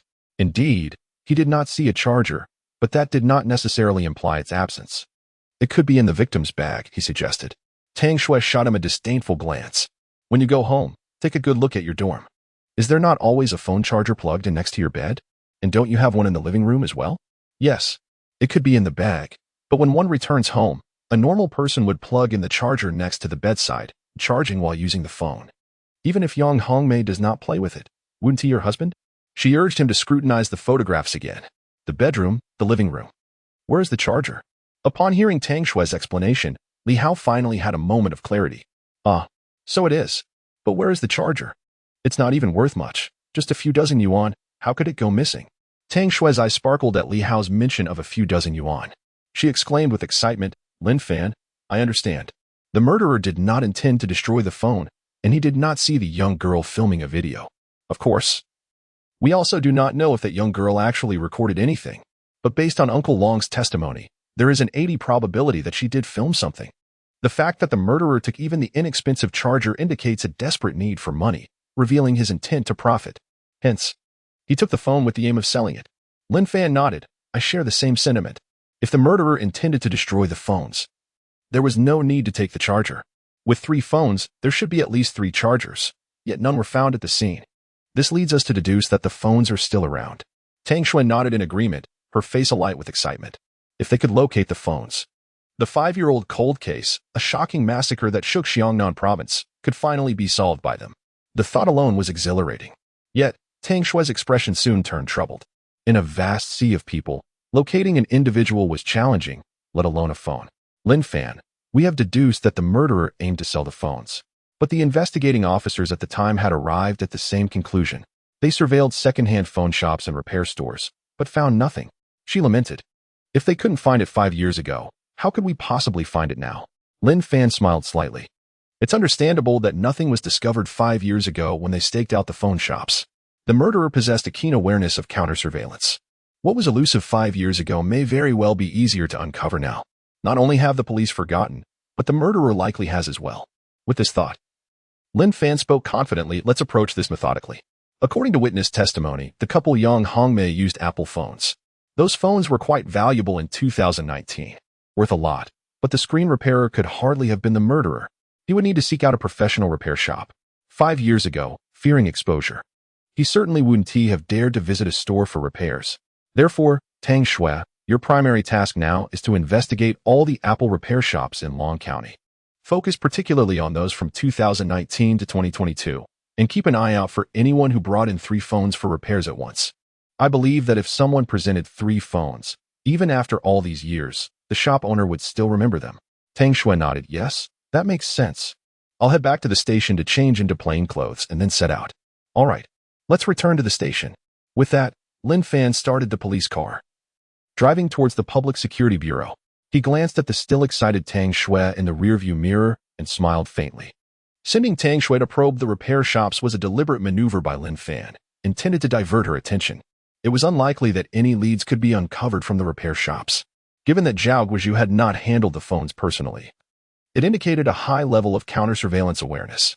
Someone with such awareness would not be foolish enough to visit a single shop to repair 3 phones. If he had one phone repaired at one shop and another at another, how could one trace that? It would be futile. After so many years, the shop owners would certainly have no recollection. Moreover, Lin Fan had an instinct that the screen repair was not executed by Zhao Guizhou at all. Zhao Guizhou had not sold his phone to a recycling shop but rather to someone in the village. Thus, the next focal point of their investigation should be Zhao Guizhou's village. Why was it necessary to divert Tang Shui? Due to Lin Fan's utter reluctance to elucidate matters to Tang Shui, he felt it was sufficient to accompany Li Hao, who posed fewer inquiries. Upon arriving at the entrance of the police station, Lin Fan noticed a throng of individuals brandishing a massive white banner. Several elderly people were kneeling on the ground, weeping inconsolably. He could vaguely hear a few burly men vociferously demanding, "Let that Lin Fan come out. Senior, have you gotten into trouble again?" Li Hao, with his keen ears, discerned the words quite clearly. He looked at Lin Fan with a perplexed expression. As Lin Fan had been in their company and had not instigated any trouble, what was the meaning of this commotion? Chapter 45. Su Li's deception. I did not. Lin Fan also looked bewildered. "Senior, please do not exit the vehicle just yet. I shall investigate the situation." With that, Li Hao and Tang Shui disembarked from the police car and approached the entrance of the police station. There, they discerned the messages emblazoned on the white banners: "My son, daughter-in-law, grandson, and granddaughter, 5 members of our family, were wrongfully killed 5 years ago. The County Public Security Bureau, Lin Fan, has failed to act and is shielding the true culprit, Li Chang. We implore the authorities to impose severe punishment on Lin Fan." Goodness. Are these the family of Yang Hongmei? What do they intend to accomplish? Is this not a slander against our senior? With that thought, Li Hao prepared to confront the relatives of Yang Hongmei. Just then, a throng of officials exited the administrative building of the bureau. News vans had also arrived, cameras in tow, ready to capture the unfolding drama. Upon witnessing this scene, Tang Shui urgently grasped Li Hao's arm. "There are reporters. Do not engage. The leaders are here. Let them handle it." Seeing the journalists, Li Hao indeed refrained from confronting Yang Hongmei's family. He hastily returned to the police car. "Senior, this is dire. The family of Yang Hongmei is causing a ruckus. I do not know who leaked the information. Perhaps these individuals have learned that you have not apprehended Li Chang, and they have misunderstood. Now they are blocking the entrance, demanding severe repercussions for you. And the reporters are joining in the frenzy. Who could have let this slip?" Lin Fan was momentarily taken aback. The family of Yang Hongmei is causing a disturbance? Indeed, they are brandishing a banner with your name. This situation has escalated, with the media involved. The public will invariably sympathize with the underdog. "Senior, today will not be easy. Do not exit the vehicle. I shall first inform my father."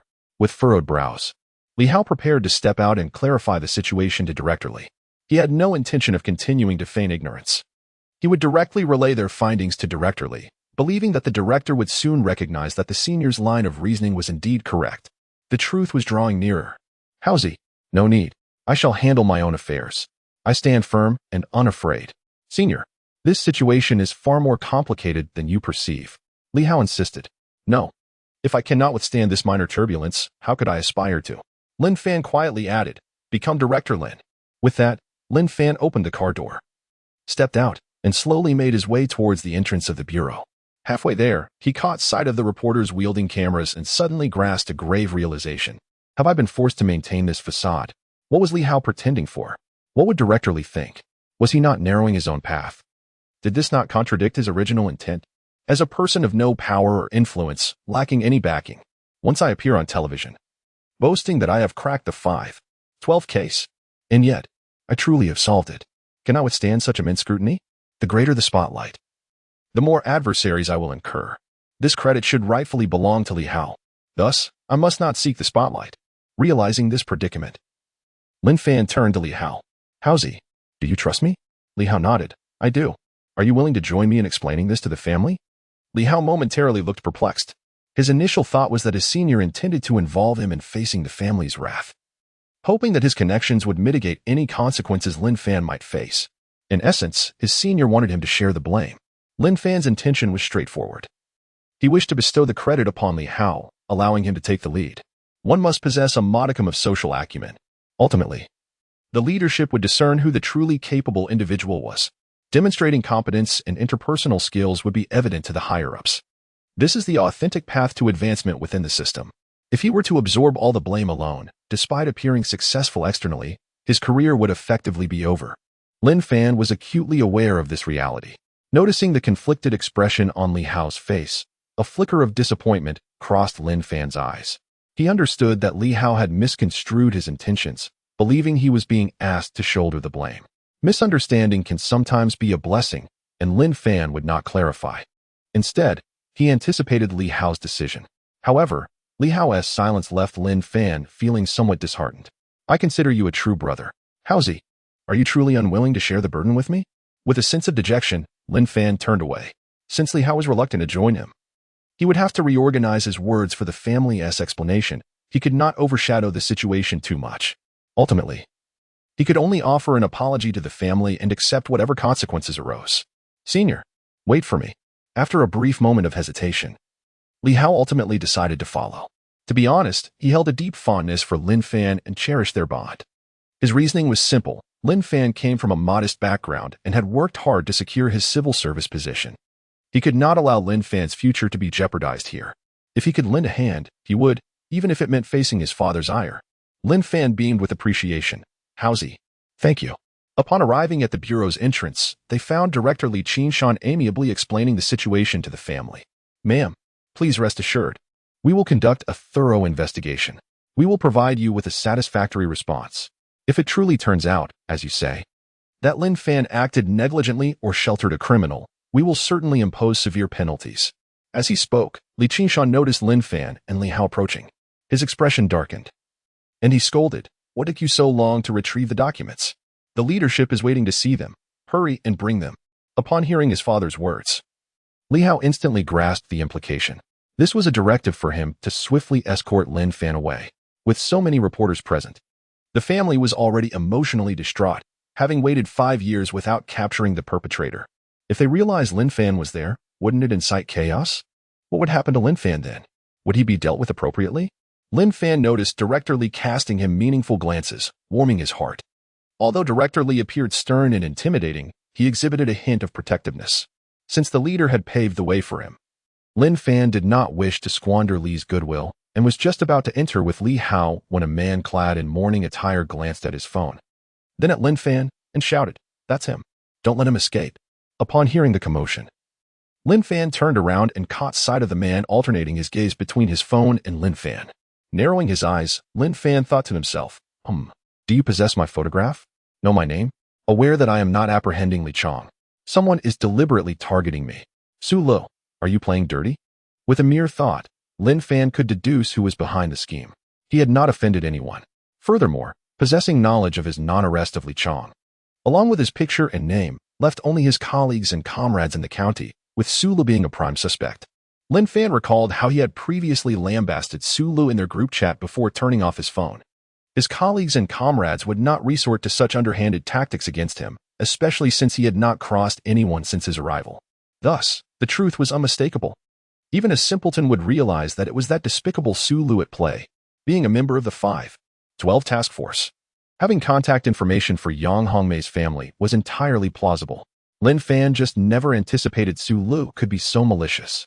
He could tolerate the usual showboating, but resorting to such despicable methods to try and ruin his career, that was too vile. Su Lu, I will remember this. You better watch out. Chapter 46. Lin Fan in the eye of the storm. Upon being recognized, Lin Fan observed an evident sense of urgency on the faces of the bureau leaders. Although disturbances caused by family members were manageable, the involvement of the media posed a significant concern, particularly the self-media. Official media outlets, such as those led by Li Qinshan, were not as daunting. Rather, it was these self-media entities that stirred anxiety. These individuals resembled the informants from the Ming dynasty, quick to sensationalize and prone to fabricating narratives. The public, too, had an insatiable appetite for gossip, and if they disseminated baseless reports, it could incite further chaos. Lin Fan's potential removal from the police force and the consequent accountability that the county police department might face from higher authorities would yield nothing but adverse repercussions. Li Qingshan continuously signaled to Li Hao. His intentions unmistakable. He wanted Li Hao to escort Lin Fan back to the bureau, allowing the leaders to handle the situation. At this moment, Lin Fan was ill-suited to be present. Anything he said could be misconstrued. "Senior, let us depart. This matter is entrusted to Director Li." Li Hao, feeling anxious, tugged at Lin Fan, urging him to leave, yet Lin Fan remained steadfast. Lin Fan clearly perceived the expressions of Director Li and the other leaders. Despite Director Li's notorious temperament, it must be acknowledged that he was willing to shoulder responsibility for his subordinates. This single quality warmed Lin Fan's heart. How many leaders would abandon their subordinates during a crisis? Yet here was one willing to bear the burden. "Howsy, I cannot leave. If I go, their accusations become the truth. A little personal grievance is inconsequential. I am grateful for the protection offered by the director and the leaders. Therefore, I cannot allow the entire police department to be tarnished because of me, nor should the director and leaders suffer alongside me under the scrutiny of higher authorities. Howsy, follow me," Lin Fan declared, a confident smile illuminating his face as he regarded the anxious Li Hao. "I do not intend for you to share my burden. Trust me, Li Chan is not the perpetrator. So, while the media is present, let us seize this opportunity to make our presence known and earn the respect of Director Li." Li Hao paused, suddenly grasping the implications. Indeed, the family members brandishing banners claimed that the senior was shielding Li Chang precisely because the senior believed Li Chang to be innocent. With new leads emerging in the case, all that was needed was to locate the mobile phone, and the truth would inevitably be revealed. However, what if the phone contained video evidence? Or if the true culprit was indeed Li Chang? Contemplating this, Li Hao scrutinized Lin Fan once more. Noticing Lin Fan's calm demeanor and unwavering confidence, he pondered deeply. The senior's self-assurance suggested he was certain of Li Chang's innocence. Though unsure of the senior's conviction, he realized that if a rural lad could gamble his future in front of the media, what was there for him to fear? This was an opportunity to shine. "Let us do it," he exclaimed, fueled by determination. Meanwhile, Li Qingshan and the others were fervently explaining the situation to the family members when they suddenly spotted Li Hao and Lin Fan emerging at the forefront. Li Qingshan, filled with fury, exclaimed, "Lin Fan, Li Hao, what are you doing?" Behind them, Tang Shui's eyes darted about, revealing her sharp intellect. Observing Lin Fan's unwavering smile, she instantly grasped the unfolding situation without needing further prompting. "How could a trio solve a case without my presence?" Though Li Qingshan was yet to comprehend Lin Fan and Li Hao's intentions, he noticed Tang Shui stepping outside as well. Lin Fan glanced at Li Hao, who stood to his right, and then at Tang Shui to his left. Confronted by the family's skepticism, their anger, and the glaring media cameras, Lin Fan was poised to speak when an elegant figure emerged from the precinct. It was Lin Yan. After overhearing the officers' discussions in the dormitory and growing concern for Lin Fan, she had rushed out, only to witness the family's outrage and the media's inquiries. Although she felt powerless, her sole wish was to stand by Lin Fan's side. Noticing the worry etched on Lin Yan's face, Lin Fan smiled gently and reassured her. "It's all right, just a minor issue." An elderly woman, approximately 70 years of age, scrutinized the photographs before confirming that one among the four was Lin Fan. With an expression of unbridled fury, she approached Lin Fan, pointing an accusatory finger. "You heartless wretch. Why do you shield the murderer Li Chang? Why hinder the police from apprehending him? How much did Li Chang pay you? Do you dare accept such tainted money? Aren't you afraid that the vengeful spirits of my son, daughter-in-law, grandson, and granddaughter will come for you?" Following her words, she raised her cane to strike Lin Fan, only to be intercepted by the officers present. "Please, madam, calm down. Scoundrels, my brother and sister-in-law, along with their family of 5, perished 5 years ago. Now, after much effort, the Municipal Bureau has formed a special task force to pursue the murderer Li Chang. Yet your county police appear incompetent in solving the case, but are adept at shielding Li Chang. This is utterly unjust." A young man, the first to recognize Lin Fan, stepped forward with fury, intent on confronting him. Again, he was restrained by the officers. "Sir, please remain calm. Let me go. You scoundrels, unable to capture the murderer, failing to solve the case, yet bullying us with ease. Look, everyone, the county police have failed to bring justice for my brother's family for 5 years. Now, the task force has identified the murderer Li Chang, and these scoundrels, instead of assisting in his capture, protect him. They audaciously claim Li Chang is not the killer. My mother and I have come seeking justice. and they resort to violence against us. Li Qingshan's face was aflame with rage. He was infuriated with Lin Fan, as well as with the traitor who had informed the family of Yang Hongmei. How dare you? Inform them, and then spin tails? What do you mean? Our county police shield Li Chang. What do you mean? Our county police failed to apprehend Li Chang? Is it I who refuses to act? I have no idea where Li Chang is. How can I capture him? The media reporters witnessed this scene and immediately turned their cameras towards it. Of course, the police did not assault anyone. It was the relatives of Yang Hongmei who sought to strike. The officers present merely restrained these family members. A few journalists moved to the forefront.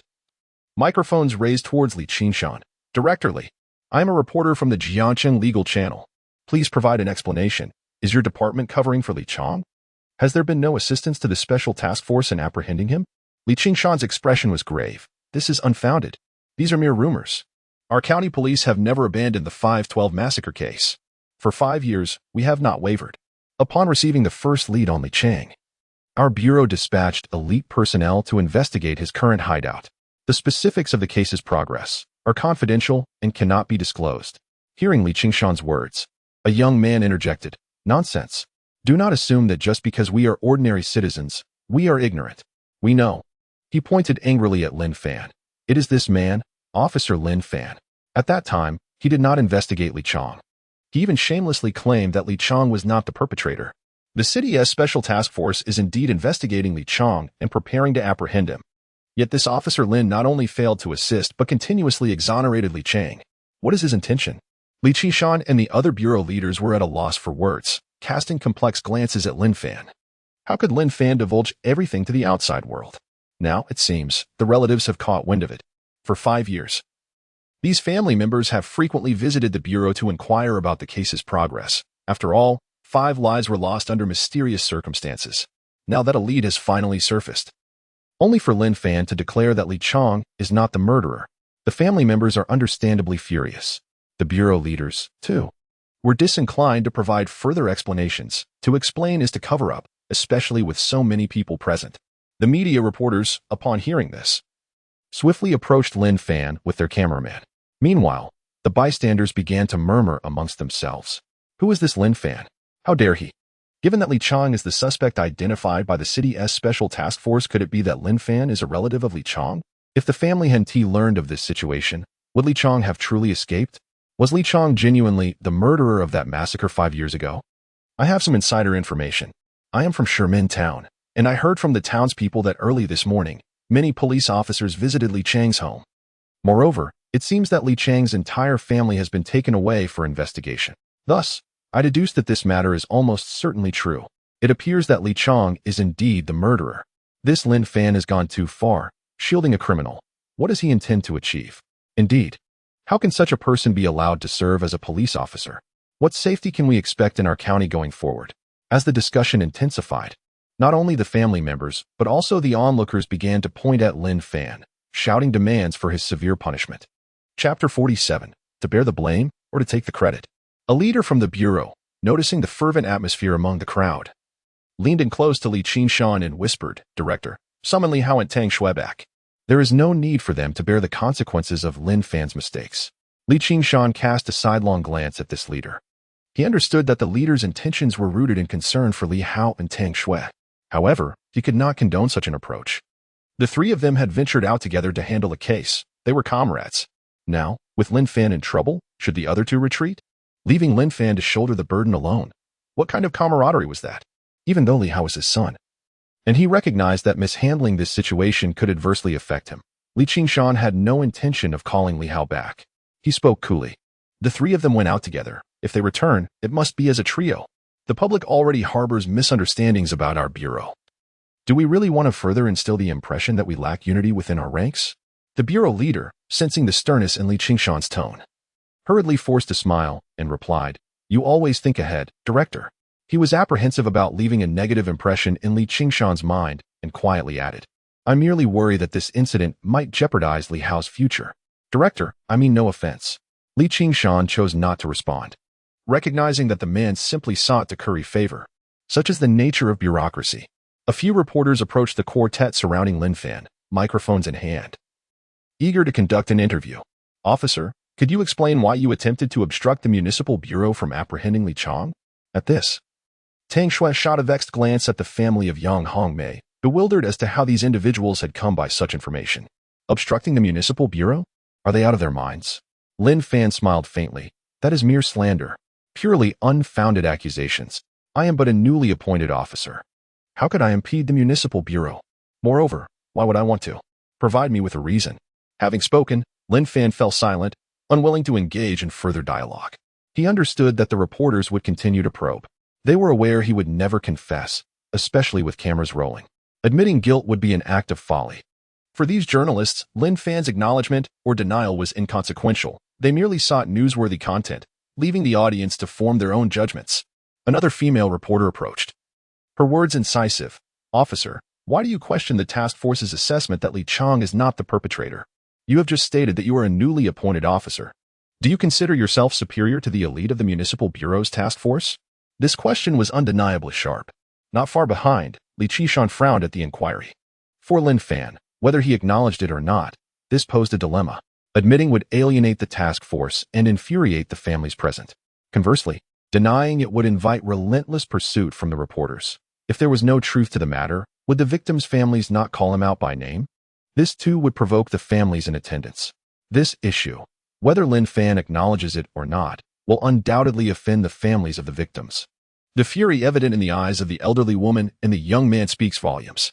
Lin Fan offered a faint smile as he glanced at the relatives of the victim. Clearly, he was aware that his forthcoming response would incite their wrath. After 5 long years, a glimmer of hope had finally emerged in the case.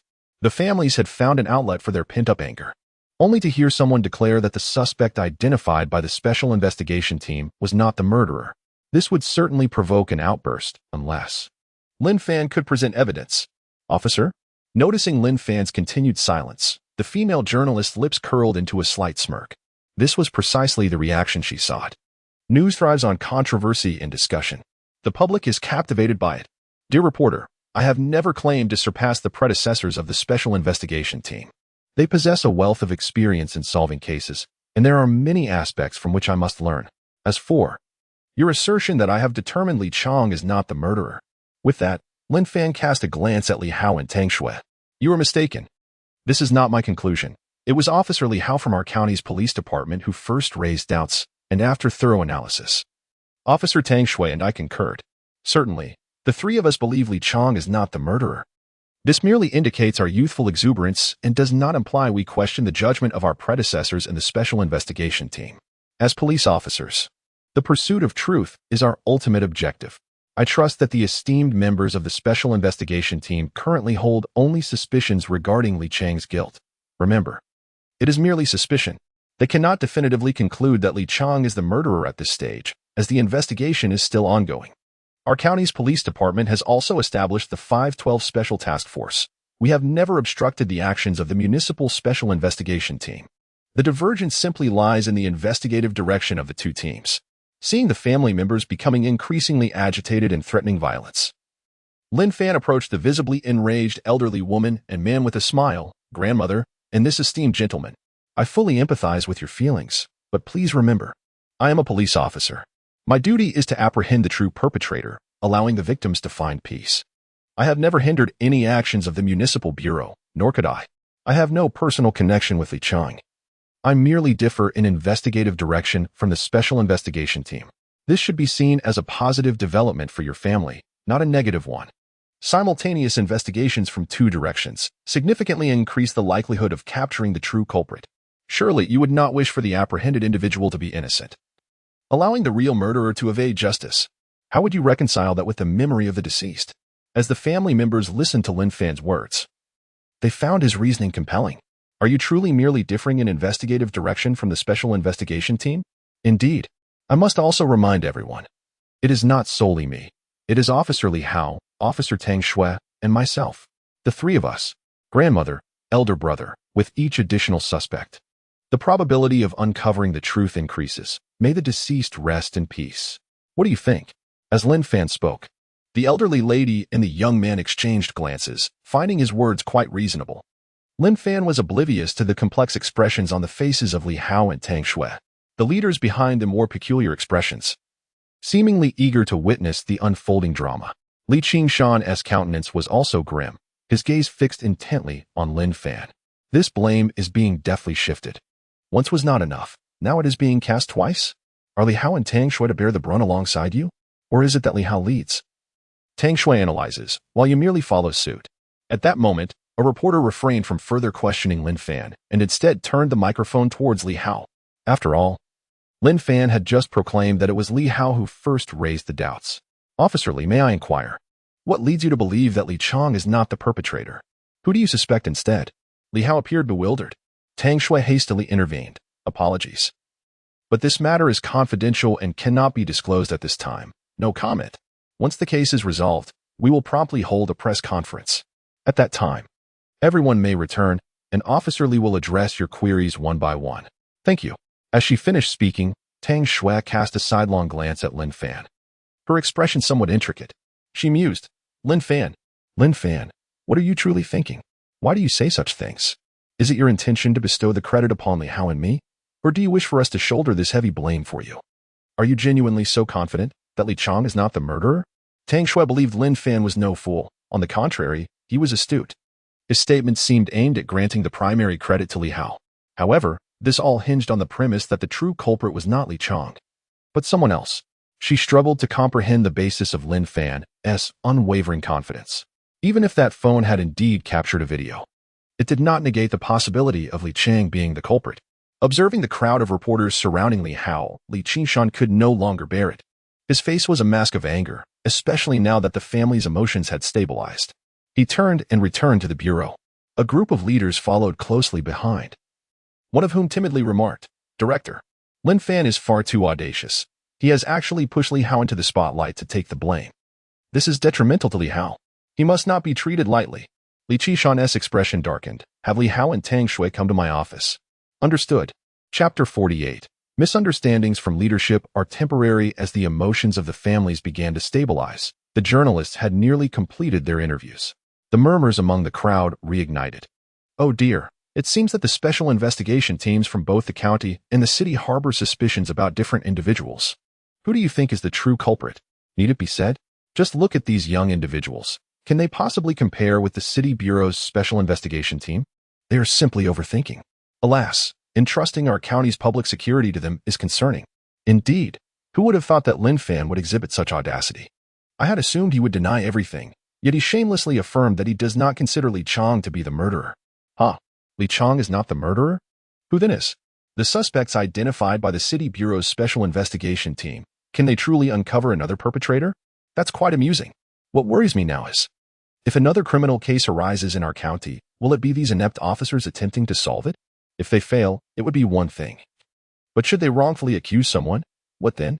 I do not wish to become a scapegoat. Is this not absurd? Oh, why have these family members ceased their uproar? They should continue. Let us strip these incompetent officers of their uniforms. They are quite frightening. Lacking capability, yet boldly dismissing the suspects identified by the city bureau's special investigation team. How can they continue to protest? Lin Fan has declared that he did not obstruct the city bureau nor shelter Li Chang. He merely approaches the investigation from a different angle. To the families, Lin Fan's recent statements are indeed quite reasonable. An additional perspective increases the possibility of uncovering the truth. Do you believe Li Chang is not the murderer? I do not. So why are you defending Lin Fan? I am not defending Lin Fan. I am merely analyzing the situation from the family's standpoint. For them, Lin Fan is at least contributing to the investigation. They have no reason to continue their protest. Before long, as the families and journalists departed, the onlookers also began to disperse. Their discussion still revolved around Lin Fan, Li Hao, and others, deeming these young individuals as merely chaotic. As the saying goes, those without facial hair lack reliability in their endeavors. No one believes in Lin Fan's so-called investigative direction, nor in the existence of another murderer. The consensus is that Li Chang is indeed the culprit. Fortunately, Li Chang's family was escorted away by the city bureau personnel. Otherwise, they would surely have faced public scorn. Do you doubt it? Outside Li Chang's residence, villagers have indeed showered it with refuse, which speaks volumes. The villagers are simple folk, and the sudden emergence of a murderer from their midst is met with deep disdain. Thus, it is only natural for them to vent their anger in such a manner. If he were an ordinary murderer, the villagers might not react so intensely. However, this pertains to a massacre from 5 years ago. not even sparing 3 children. Is this human? This is not the behavior of a beast. Enraged villagers, naturally incensed, began to hurl refuse. In the office of the county police chief, Li Qingshan felt utterly drained. He picked up the landline and dialed a number. Once the call connected, he shed his usual stern demeanor, adopting a humble tone. "Leader, I have something to report to you." Go ahead." A commanding voice resonated from the other end of the phone. Subsequently, Li Qingshan proceeded to report everything that had transpired at the entrance of the bureau. Given that the journalists were already on site, it was futile to conceal the matter. In order to prevent the city bureau leaders from overthinking, Li Qingshan felt compelled to provide an explanation. Primarily, the remarks made by Lin Fan had thrust the entire Quanlong County into a precarious situation. If he did not clarify the matter with the leaders, once the city bureau apprehended Li Chang and resolved the 512 case, it would unjustly lead the city leaders to believe that the police of Quanlong County were utterly incompetent. "Oh, what is the purpose of your call?" the voice inquired. "Are you suggesting that your county's police department has produced talent, urging the city's special investigation team to follow your approach in handling the case?" Upon detecting the leader's unfriendly tone, Li Qingshan hastily clarified, "Leader, you have misunderstood. Li Chang remains our suspect. We have merely opened up a new avenue for investigation. Lin Fan is simply too young. There are many things he does not comprehend. Youth often brings impetuousness, leading one to speak without consideration. I have one request for you, leader," Li Qingshan implored. The leader, hearing his words, chuckled. "Ha, Li Qingshan, you remain as shrewd as ever. Still so protective of your own. His name is Lin Fan," Li Qingshan reminded. "Indeed, Lin Fan's so-called new investigative direction has left you quite perplexed, hasn't it? You wish to preserve the dignity of Quanlong County while striving to work alongside the special investigation team to crack the 512 case and apprehend Li Chang. Yet simultaneously you are shielding Lin Fan, indicating that it was your county's bureau that discovered this new lead, rather than placing the blame solely on this inexperienced officer. Director Li, you are doing splendidly." This was not a mere compliment but a genuine acknowledgement. When it comes to new officers, particularly those who are willing to think critically, even if their ideas are flawed, we must extend our utmost understanding and refrain from dismissing them outright. Realizing that his subtle intentions had been uncovered by the leader, Li Qingshan refrained from a direct admission. Instead, he reiterated, "Leader, Director Zhao, you are overthinking this. I authorized the investigation of this new lead and directed Lin Fan to pursue it. I am aware of this new clue." "Oh, then do enlighten us. What is this clue?" Li Qingshan found himself momentarily at a loss for words. His willingness to support Lin Fan stemmed from a desire to prevent Lin Fan from experiencing undue humiliation in the event of failure. If this investigative direction remained solely Lin Fan's endeavor and it ended in failure, his career would virtually come to a halt. With journalists present, it would undoubtedly make headlines, exposing the special investigation team to ridicule for being challenged by a novice officer. Should the special investigation team eventually solve the case, they would undoubtedly mock Lin Fan mercilessly, effectively ending his career. However, if this investigative direction was a directive from the Bureau, the outcome would be entirely different. The special investigation team would not deride Lin Fan, but would instead direct their scorn toward the county police department. For Li Qingshan, this truly does not matter. He remains indifferent. Mocking an organization can indeed ignite a competitive spirit among all its members. It is evident that Li Qingshan treats his subordinates quite well, considering their future prospects. Of course, it is also true that when he becomes angry, he does not hold back. As long as it does not affect the policeman's futures, he will scold when necessary and impose punishments when warranted. Enough. I am well aware of your intentions. Our municipal bureau has such a small capacity for tolerance. Would we really quibble with a new officer? What exactly are you trying to say? Upon hearing Director Zhao Dahan's words, Li Qingshan breathed a sigh of relief. At least Lin Fan was safe for the moment. Even if Lin Fan's so-called investigation direction was erroneous, it would not have a significant impact on him. He organized his thoughts and spoke. "Director Zhao, here is the situation. Throughout these years, I have never once asked you for a favor. This time, I would like to request that Li Hao and Tang Shui be included in the 512 Special Task Force. Is that agreeable?" "You see." Lin Fan stated in front of the reporters that this lead was first discovered by Li Hao and Tang Shui. Tang Shui is a promising talent. I do not wish for this incident to affect her negatively. The only way to minimize the repercussions for them is to have them join the 512 Special Task Force and work alongside the team to solve the case. "Very well. Let them report in a couple of days." "You agree?" Li Qingshan felt a surge of joy. Since you have approached me, how could I possibly refuse? If only you had spoken to me sooner. Would the task force not have room for your county's personnel? Clinging to pride only leads to suffering. After hanging up the phone, Li Qingshan muttered to himself, Lin Fan, this is as far as I can assist you. As for the road ahead, if you continue as you are, no one will be able to help you. He could have allowed Lin Fan to join the 512 Special Task Force, but he still felt some resentment towards Lin Fan. He was well aware of what kind of person Li Hao was. Could Li Hao really discover a lead? Unless the sun were to rise in the west. Lin Fan had implicated his son to share the burden, which he could not tolerate. Preserving Lin Fan's career was his duty as a director towards his subordinate. Extracting Li Hao and Tang Shui from this situation was his responsibility as a father towards his son and future daughter-in-law. Meanwhile, as Lin Fan and his 3 companions were making their way back, they were suddenly intercepted by a policeman with 2 bars and a flower insignia. The officer cast an unfriendly glance at Lin Fan, then turned to Li Hao and Tang Shui with a smile, saying, Li Hao, Tang Shui, the director is looking for you. All right, understood. Director Liu, Li Hao, Lin Fan, let us proceed. This matter cannot be concealed any longer. We must report to the director together. With that, Tang Shui, Li Hao, and Lin Fan prepared to move forward. Lin Yin stood silently watching from a distance, particularly envious as she observed Tang Shui and Li Hao.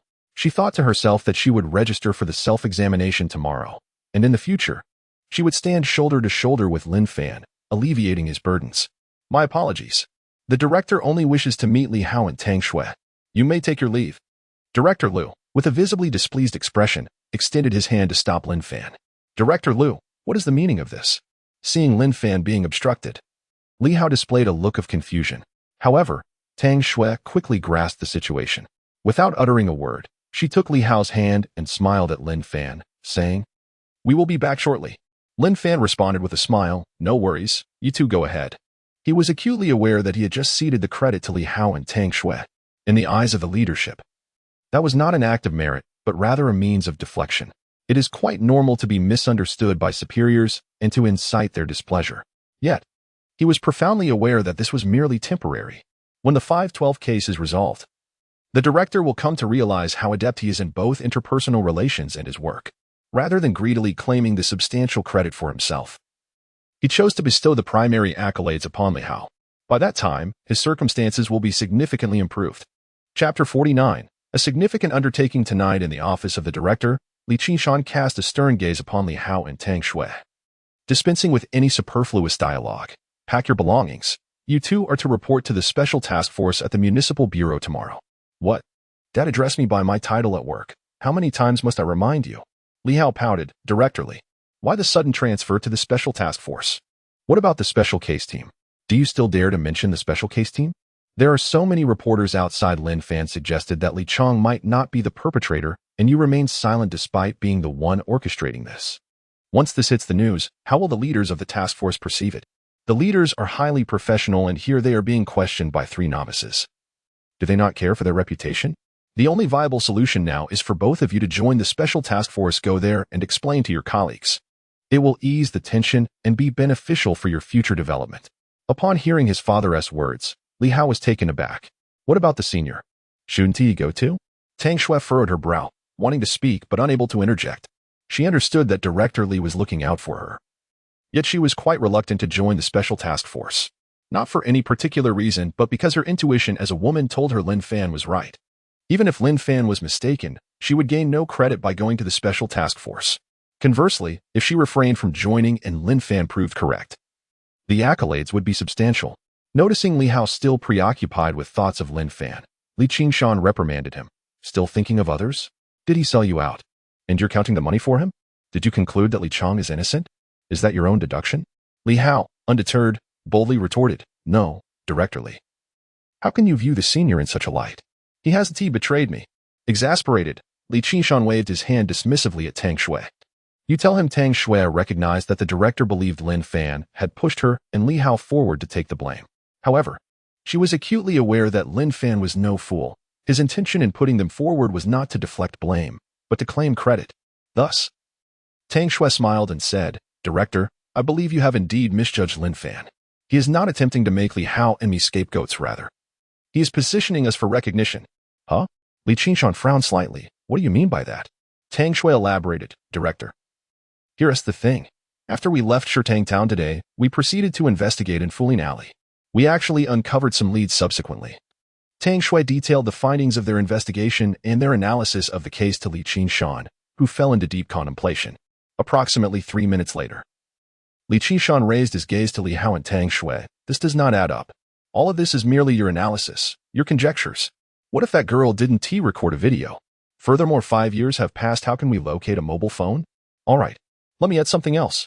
Even if you have located the phone and it recorded a video, it is entirely possible that the perpetrator is Li Chang. This scenario cannot be dismissed. No, you must not take such risks. Even if your analysis appears sound, it does not completely eliminate Li Chang as a suspect. You must report to the Special Investigation Team. Here, I will assign 2 more individuals to assist Lin Fan in continuing the follow-up. Upon hearing that his father insisted he report to the Special Investigation Team, Li Hao expressed his discontent. Director Li, I do not care whether you believe in my senior. I believe in him. I am not going anywhere. I will solve the case with my senior. Father, have you ever considered that my senior is no fool? Just as Tang Shui said, he has graciously allowed others to take the credit. What does this indicate? It reflects that he possesses ample confidence. Tang Shui shared Li Hao's sentiments and also refused to go to the Special Investigation Team. Li Qingshan's expression darkened once more as he asserted, I have consumed more salt than you have rice. I am acting in your best interests. Lin Fan is a newcomer. Are you willing to gamble alongside him? Surely, you cannot naively believe that Lin Fan is more capable than the Special Investigation Team? All the clues you possess are merely conjectures. Yet Li Chang stands as a tangible suspect. What specific suspect has Lin Fan identified through mere speculation? Solving a case is not about guessing. It is about evidence and presenting facts. Li Chang had an altercation with the victim, threatening to kill the entire family. This is evidence. This is fact. Regardless of your arguments, you are to report to the Special Investigation Team tomorrow. This is the organization's decision. Obey the command. Li Hao attempted to voice further objections, but Li Qingshan angrily interrupted, Get out. Pack your things. Tang Shui stuck out her tongue and gently tugged at Li Hao, leading him away. I am not going to the Special Investigation Team. What can we do there? We would merely be running errands or carrying bags. There is no comparison to solving the case alongside my senior and analyzing the situation comfortably. Once outside the director's office, Li Hao continued to grumble as Tang Shui pulled him along. With a smile, Tang Shui whispered in Li Hao's ear, Who said we are going to the Special Investigation Team? Given the current situation, the director clearly does not trust the clues we have. His focus remains on Li Chang, racing against the Special Investigation Team in terms of speed and time. The director will not assign anyone to assist Lin Fan. Therefore, let us quietly depart and invite Lin Fan to join us. Li Hao brightened at her words. That sounds feasible. Let us go, my dear. Once we solve the case, we will astonish everyone. In the criminal police family quarters, have you made up your mind? Are you truly prepared for self-study? It will be quite exhausting. Lin Fan smiled as he looked at Lin Yin. In truth, Lin Yin had not voiced it, but he harbored the same intention. In his recollection, Lin Yan's academic performance in high school was actually commendable, certainly surpassing his own. With a self-taught diploma, she could eventually sit for the civil service examination. The prospect of them working as a couple in the civil service was nothing short of perfect. Suddenly, Lin Fan recalled something, hesitatingly cautioning, Lin Yin, the civil service background check is quite stringent. Any criminal record would be a disqualifier. Upon uttering this, he averted his gaze from her, fearful that Lin Yin might misinterpret his intentions. Lin Yin raised her eyelids slightly, fully aware of Lin Fan's thoughts. She merely replied coolly, After tonight, you will understand. Please do not look down on others. Tonight? Lin Fan's eyes drifted toward the wardrobe, a flicker of secret delight flashing in their depths. Are we going to share a room? Is that permissible? Noticing Lin Fan's expression of excitement, Lin Yin reproached him. I knew all men were like this. Yes, we will sleep together, but I warn you, no touching. Of course, no touching. Lin Fan internally mused, as if that would happen. Unanticipatedly, he had stumbled upon a significant lead in his career, and tonight would mark the end of their hands-off relationship. How exhilarating. With this thought, Lin Fan lecherously scrutinized Lin Yin, who was organizing her clothes. He beheld her long, fair legs and her face, which exuded a blend of beauty and grace. His throat involuntarily bobbed as he struggled to contain his impulses. If only it weren't broad daylight, he would have leapt upon her then and there. Senior, come out quickly. Just as Lin Fan was lost in his reverie, he heard Li Hao knocking at the door. Approaching, He opened it with a look of skepticism. What's the matter? Senior, we must leave at once. Based on our previous analysis, we need to check the phone. Now. Yes. Not right now. Perhaps tomorrow. I still have matters to attend to tonight. As he spoke, Lin Fan smiled at Tang Shui, then turned to Li Hao. Are you not attending to your business tonight? Haozi, my good brother, work must be done, and affairs must be settled. Peering through the door crack at Lin Yan, Li Hao's expression instantly conveyed a knowing look. Oh, I see. So shall we depart at 5 a.m. tomorrow? Agreed. Afterward, Li Hao led the bewildered Tang Shui back to their dormitory. Not long after, Li Hao returned once more, mysteriously presenting Lin Fan with 3 small umbrellas. This is all I have. I need 5 for tonight. Senior, with your physique, 3 should suffice. Farewell. See you at 5 a.m. Watching Li Hao's retreating figure, Lin Fan felt a twinge of indignation. What's that supposed to mean? Just wait till tomorrow to see if Lin Yan can walk. That night, while Lin Fan was occupied with significant matters, the entire dormitory echoed with various sounds. Meanwhile, the Jiangcheng City television station reported on the events occurring outside the Gong County Public Security Bureau. In an instant, it sparked a multitude of complaints. Among them, the local police station in Yushu Township and the residents of Linjia Village also took notice of this news. Chapter 50. The Village Intelligence Center has started spreading rumors again in the county of Gonglong. In the township of Niaoshu lies Linjia Village. As night falls over the countryside, the roads are nearly deserted. After a long day of labor, the villagers either gather to play mahjong or engage in casual conversation. Recently, there have been no significant events to discuss in Linjia Village, so the conversations at the intelligence center revolve around mundane family matters. They chat about which child is planning to marry this year and which one remains single. Amidst the chatter, one matron suddenly recalled something and diverted the conversation to Lin Fan. Oh, what a pity. How could Lin Fan have acquired a girlfriend so swiftly? You all have no idea. The girl from my cousin's family is stunning. She has a good job too, working as a nurse at our county hospital. My cousin wants me to act as a matchmaker for them. Wait, Aunt Wong, isn't your cousin from Shirtang Village? How does she know Lin Fan? Didn't the Su family hold a banquet for 10 days? Lin Fan returned on the first day, and I recorded a video. Posted it on my social media, and that's how my cousin saw it. As she spoke, the matron leaned in conspiratorially and whispered, Did you see that girl beside Lin Fan the other day? The others nodded in agreement. Yes, we saw her, quite beautiful. Su Mei and her husband were quite taken with her. That girl is also from Shirtang Village, from the same village as my cousin. Let me tell you, she is not a good person, alas. With that, the matron adopted a gossiping demeanor and recounted Lin Yan's exploits, albeit mischaracterizing her job at the KTV as working in a club. Upon hearing about Lin Yan, the expressions on the faces of the gathered women became quite intricate. That woman must have deceived Lin Fan. Otherwise, how could he possibly choose her? She is selling herself. Isn't she? TSK, TSK, TSK. One elderly gentleman became intrigued. Aunt Wong, is that true? Do you know how much she charges? Han Suchin's expression soured, and she looked earnestly at the matron. Are you serious? Is Lin Yan truly involved in that? Is there any doubt? Who in Shirtang Village doesn't he know? Her father is a gambling addict. Her mother has been ill for years, and her brother became mute when he was 6. She has been supporting that entire family. Just ask around Shirtang Village. None of this is a secret. Think about it. If she weren't selling herself, how could she possibly support such a large family? If you ask me, it's my cousin's daughter who is truly suitable for Lin Fan. Suchin, you must inform your sister about this soon. It's crucial that Lin Fan, having just become a police officer, chooses his girlfriend with care. Han Suchin furrowed her brow and nodded. This matter could not remain hidden. Her sister and brother-in-law must be informed promptly. In truth, the rumors emanating from the Shirtang Village Intelligence Center were entirely fabricated. Lin Yan's employment at the KTV would never have reached the village. In reality, she merely worked part-time selling beverages for a few hours each night. During the remaining time, she devoted herself to delivering meals. On one occasion, a villager inquired about Lin Yan's occupation, to which she casually responded that she was a delivery person.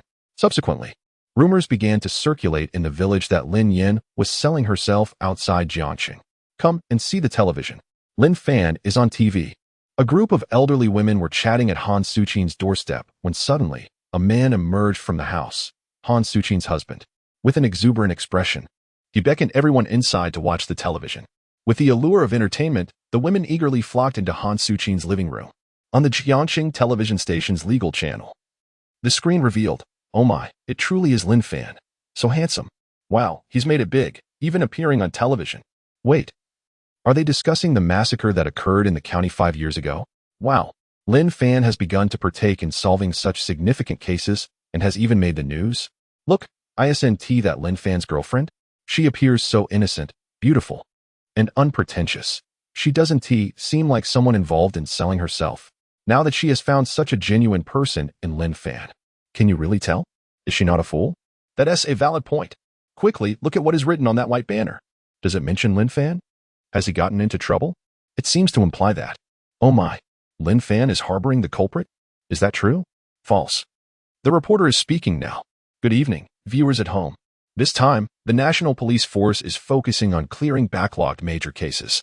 The massacre that occurred on May 12, 2019, in Chulong County, now has substantial progress. The suspect, Li Chang, has come under police scrutiny. Now, let us take a look at Li Chang's personal information.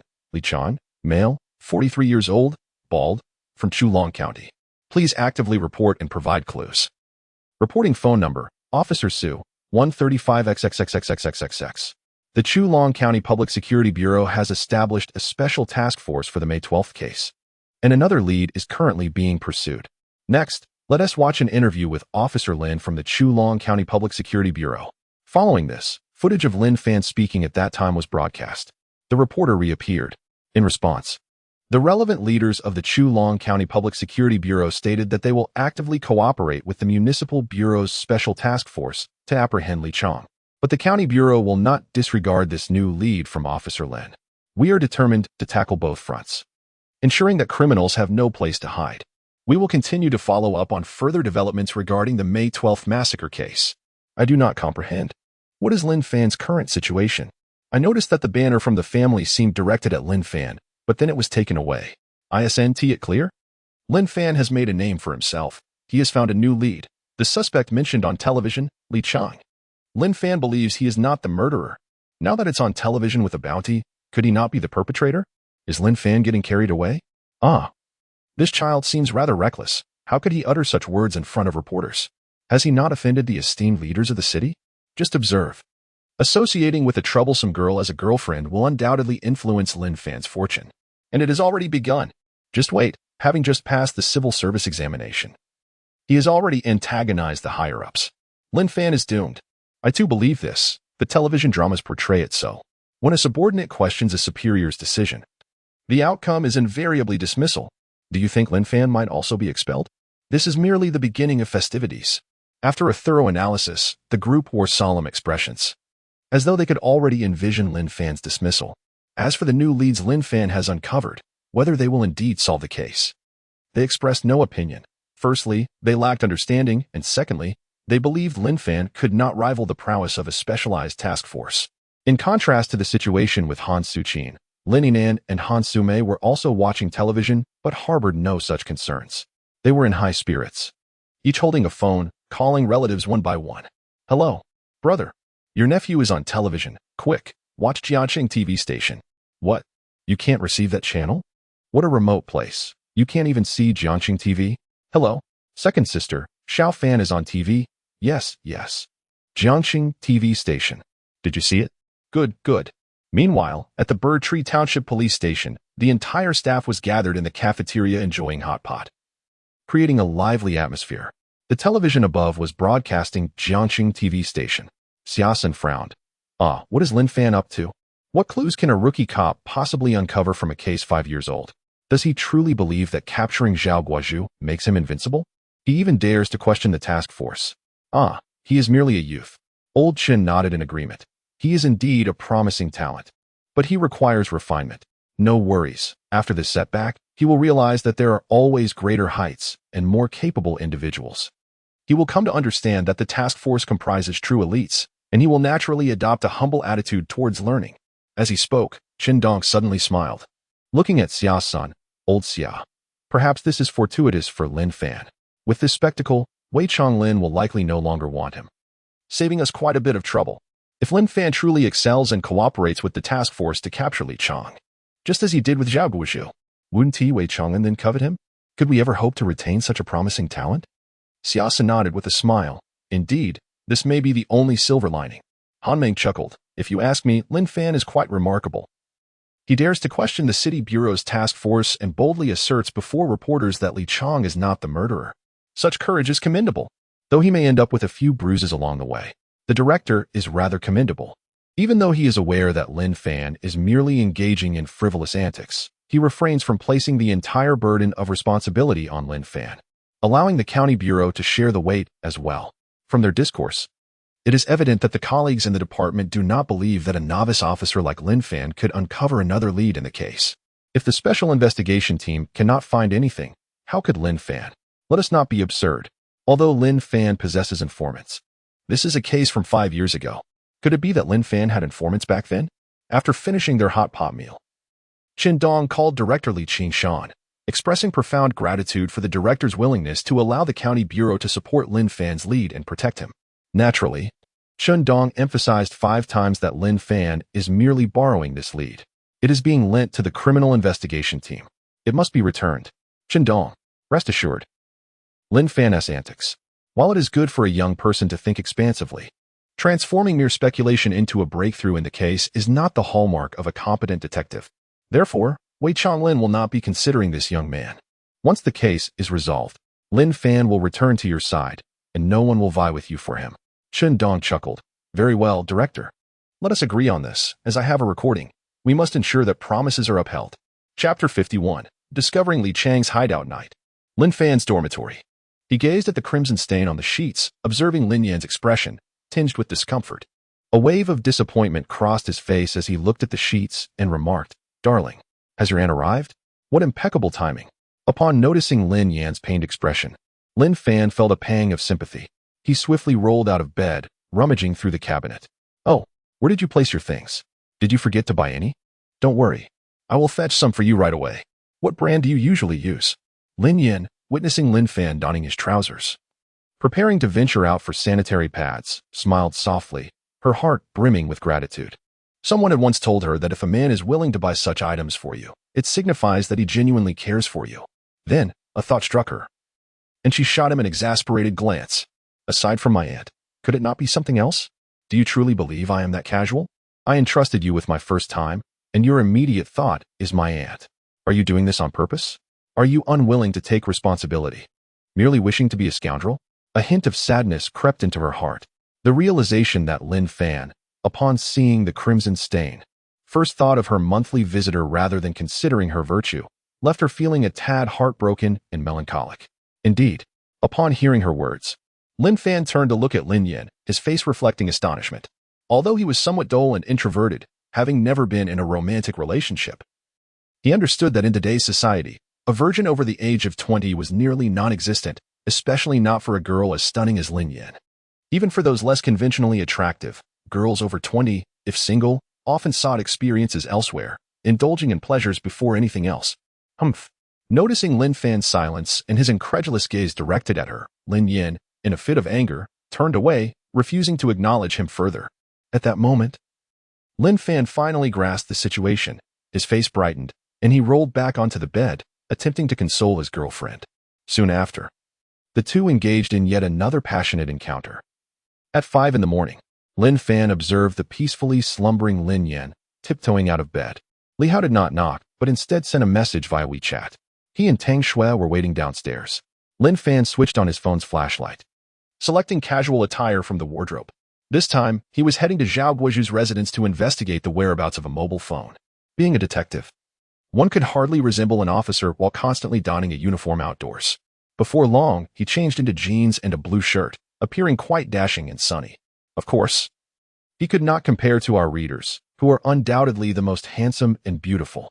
Dressed in white sneakers, Lin Fan meticulously checked that he had his gun, police badge, mobile phone, and keys before stealthily stepping outside. Upon reaching the ground floor, he noticed the absence of any police vehicles with their lights flashing. Just as he was feeling somewhat disoriented, Li Hao poked his head out from a white Toyota SUV. Senior, over here. Wow, is this the team's invisible car? How impressive. This must cost over 300,000, right? The criminal police team certainly knows how to indulge. As Lin Fan climbed into the vehicle, he took a careful look at the interior. The leather seats were undeniably comfortable, and a subtle fragrance wafted through the air, which he initially assumed was emanating from Tang Shui. who sat in the passenger seat. Tang Shui spoke up, "This is my car. My father bought it for me. There's no way the team would provide such a luxurious and visible vehicle. You're overthinking it. Just be grateful if you get a 2008 Jetta." "All right, dear. I know your family is wealthy. There's no need to show off in front of your senior." Li Hao quipped as he urged the vehicle forward. "Buckle up. We're making our escape." With that, he pressed the accelerator and sped away from the police station under the cover of night. Li Hao's acceleration was rather aggressive, prompting Tang Shui to exclaim, "Are you trying to kill us? Can you be a little more careful? This is a brand new car I bought just 2 months ago." Sitting inside, Lin Fan felt a twinge of envy. He too desired a luxurious vehicle. He mused to himself, "It's been ages since the system issued a task. If only it would provide more opportunities, allowing me to purchase a house and a car. Then I could bring my parents over to enjoy a comfortable life. And perhaps have a child with Lin Yan, letting my parents take care of them. Wouldn't that be delightful?" As these thoughts crossed his mind, a smile gradually crept onto Lin Fan's lips. The future was not merely a dream. It was promising and bright. No longer would he be 33 and still unaccomplished. As the white Toyota SUV navigated the streets of Chulong County, Li Hao inquired while driving, "Senior, should we check the mobile phone store first or head elsewhere?" Lin Fan remained silent, instead glancing at Tang Shui. In her casual attire, devoid of a uniform, Tang Shui appeared even more attractive, clad in fitted sports pants, a matching top, and sporting a ponytail. She exuded an aura of innocence and charm. One had to admit, Li Hao had a keen eye. Tang Shui must be the belle of the county police. Noticing Lin Fan's gaze, Tang Shui turned to the back seat and caught him looking at her. "What are you staring at? The situation has changed. We three must act together. Either we all get caught by the director, or we solve the case together. You two can't leave me behind." A profound understanding flickered in Lin Fan's eyes. It appeared that Tang Shui had come to realize that investigating the mobile phone store would yield no results. She was no longer naive and was ready to join the action. "All right then. As for your question about why we're heading to Zhaoguozhu village, that can be easily explained. Howsy, let us postpone the mobile phone store visit. We'll head to Sherman Town, Shanxian village first." "Understood." Li Hao, without a hint of doubt, pressed the gas pedal and directed the vehicle towards Sherman Town. That was simply his nature. According to him, it suffices to have Tang Shui and Lin Fan to engage their minds. There was no need for him to exert himself. Tang Shui turned around, gazing eagerly at Lin Fan. "Detective, what is the reason for going to Shanxian village? Is there any specific explanation?" Lin Fan replied with a smile. "Shanxian village is the hometown of Zhao Guozhu, the perpetrator of the 8-3 case in Shirtang village, Bird Tree Township." Tang Shui furrowed her brows slightly. "Zhao Guozhu." Suddenly recalling something, she glanced at Li Hao, who was driving, then turned back to Lin Fan. "Wait a moment. Zhao Guozhu has already been interrogated by Captain Wei, and that deceased man, he is not the murderer. Are we headed in the wrong direction? What purpose do we have in going to Shanxian village?" Hearing Tang Shui's words, Li Hao also came to a realization, gradually reducing the car's speed until it came to a stop by the roadside. "Senior, do you still suspect Zhao Guozhu?" "But he has already been sentenced to death, and the execution is in 28 days. As the saying goes, a person facing death speaks the truth. He has no reason to lie. The 5/12 massacre was not committed by him, right?" Lin Fan, seeing the puzzled expressions on their faces, fabricated an explanation. "Howsy? A person facing death speaks the truth, but it also depends on who they are. For someone like Zhao Guozhu, that is not necessarily the case." As he spoke, Lin Fan turned to Li Hao and Tang Shui, his expression gravely serious as he analyzed. "Let me explain to you why Zhao Guozhu would not admit to the murder of Yang Hongmei and her family. Firstly, when Li Chang had an argument with Yang Hongmei, Zhao Guozhu was present at the scene. His motive for committing this crime was to make money and frame Li Chang in the process. Clearly, he succeeded in framing him brilliantly, as Li Chang has become a major suspect in our investigation. Secondly, knowing that he was doomed to die, why would he admit to the 5/12 case? His intention in this crime was to frame someone else. For a scoundrel like him, do you really expect him to have a change of heart before his demise? No. In his mind, he would certainly think that the more lives he ruins, the better. Therefore, he would absolutely not confess. His refusal to admit guilt does not imply that he is innocent of the 5/12 case. He merely wishes to cause more harm." Listening to Lin Fan's analysis, Li Hao suddenly understood. "Goodness. Senior, you make a compelling point. A person like Zhao Guozhu, who kills without a second thought, it is entirely plausible he could have committed this act." Tang Shui was also deep in thought, silently nodding as she said, Indeed, if Zhao Guozhu had known about Li Chang's statements from the very beginning, he would genuinely think this way. He would not confess, allowing the police to pin the blame on Li Chang. Then, they would create a wrongful conviction, harming others. The more Tang Shui pondered, the more convinced she became. Suddenly, she urged Li Hao excitedly, drive faster. To Shanxian village. Lin Fan squinted slightly. Tang Shui was indeed a competent detective. He wondered how far she had progressed by 2034. With just a slight nudge, she could grasp the significance of Shanxian village. It appears that she has also surmised how Zhao Guozhu dealt with the mobile phone. Meanwhile, as Lin Fan and his companions made their way to Shanfeng village, Director Li Qingshan was roused from his slumber by the persistent ringing of his phone. With a hint of laziness in his voice, he yawned and said, "Hello, who is this?" "Director, it's me, Wei Chonglin." A significant discovery. Li Chang is hiding in a private coal mine in Dongfu County, Lintong City, Xiangdong Province. I am currently en route to Dongfu with a team. Rest assured, Director, we are on track to catch up with the Special Investigation Team. Upon hearing this, Li Qingshan sprang to his feet, a glimmer of excitement in his eyes. "Old Wei, ensure that we apprehend Li Chang before the Special Investigation Team does. I entrust this to you. Please be assured, Director." At this moment, the Special Investigation Team is likely still conducting inquiries in Lintong City. This lead was unknown to Li Chang's family. It was during my interviews that a migrant worker recognized Li Chang. Excellent. Accelerate our pace. Chapter 52. Li Chang confesses? Li Qingshan set down the phone. His spirits lifted and a glimmer of excitement illuminating his features. Alas, before he could savor the moment, another call interrupted him. It was an old acquaintance from the Municipal Bureau. "Old Li, I've uncovered something. The Special Task Force is currently at the Donglin coal mine in Dongfu County." Upon hearing this, Li Qingshan's brow furrowed, his expression tightening. "They're already at the coal mine?" "Old Li, from your tone, it seems you are aware that Li Chang is at the mine." "I only just learned of this. My people have just set out. Withdraw them. They certainly won't reach the site faster than the task force. This information is already 3 hours old. By now, the task force has likely apprehended Li Chang and is escorting him back to Jiangxing." As it turned out, this informant's words rang true. At that very moment, at the Donglin coal mine, Sulu and his team were surging towards a bald man amidst the coal piles. "It's not me. I'm innocent." "You've got the wrong person." The bald man cried out in terror, struggling in vain. "Seize him. Cuff him." As the handcuffs were fastened around his wrists, the bald man trembled uncontrollably, his face a mask of fear as he looked at the surrounding officers and the plainclothes officer apprehending him. Perhaps due to his fright, his voice quivered. "Officer, I swear, it wasn't me. It wasn't me." Sulu chuckled, a triumphant smile gracing his face as he replied, "Not you? Do you have any idea why we are arresting you? And you still insist it isn't you? It's as clear as day. You are essentially confessing."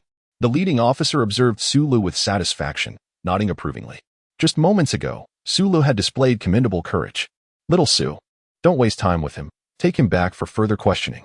"Understood, Captain Sun." Su Li's face lit up. He had finally accomplished something significant. As dawn broke, casting a pale light across the sky, when Lin Fan and the others arrived at the entrance of Shanfeng village, news of the Special Task Force's successful apprehension of the primary suspect, Li Chang, at the Donglin coal mine echoed throughout the Jiangxing public security system. There were no surprises, no suspense. Director Li Qingshan was fuming.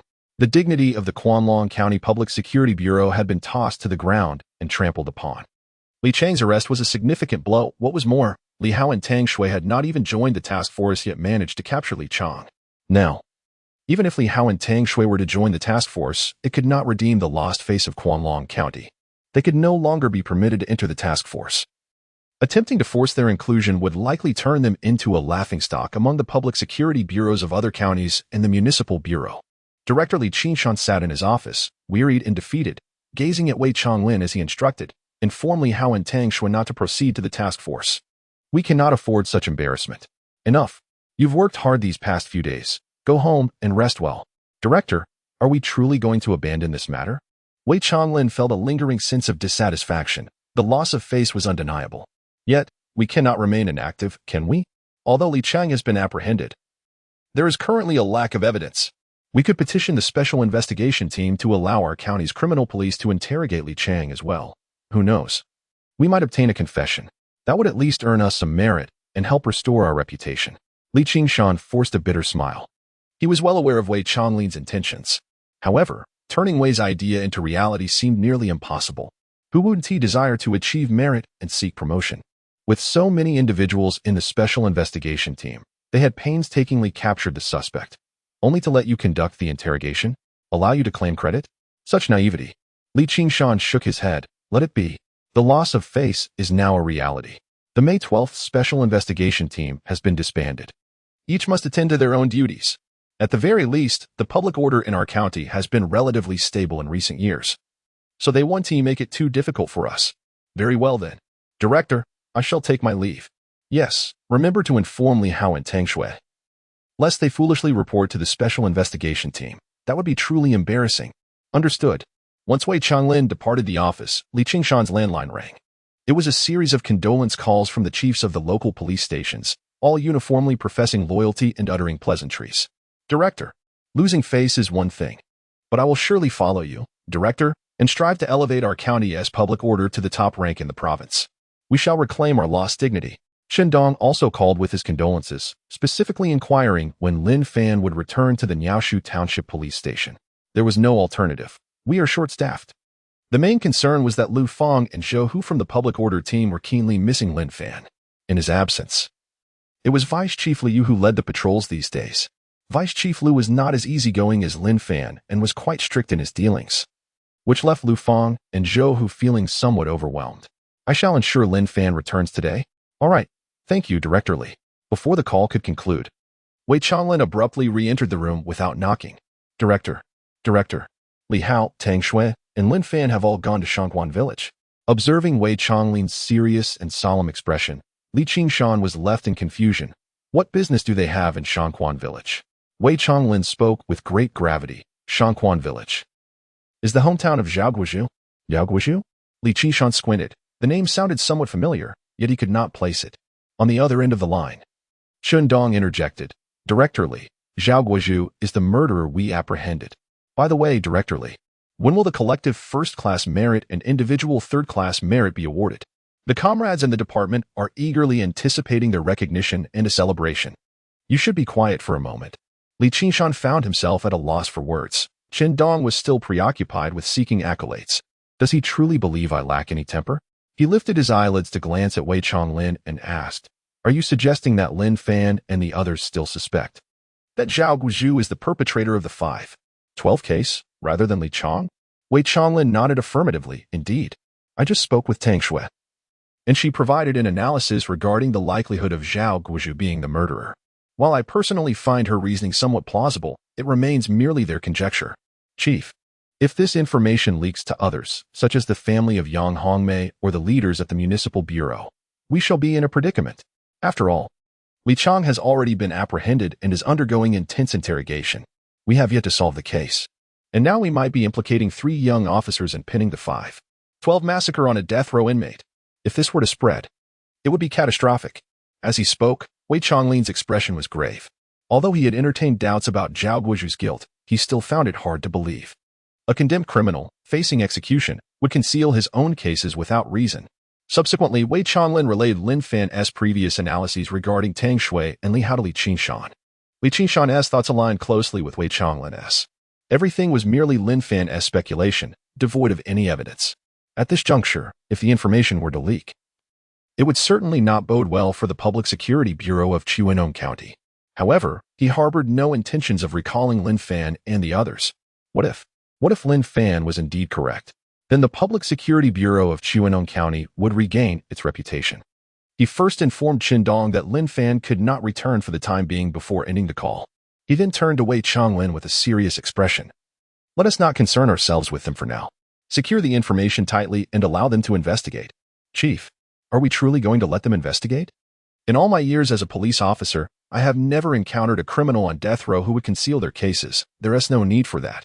Thus, Lin Fan and the others need not continue their investigation. An elusive mobile phone, all based on their conjectures. If this were to reach the Municipal Bureau or the family of Yang Hongmei, it would certainly cause an uproar.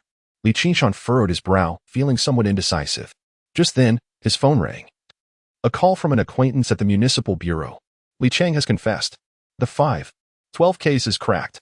Upon hearing this, the last glimmer of hope for Li Qingshan was extinguished, and he weakly said, "Let them return. There's no need for any further useless efforts." After Wei Chonglin departed, Li Qingshan seethed in his office. What kind of situation is this?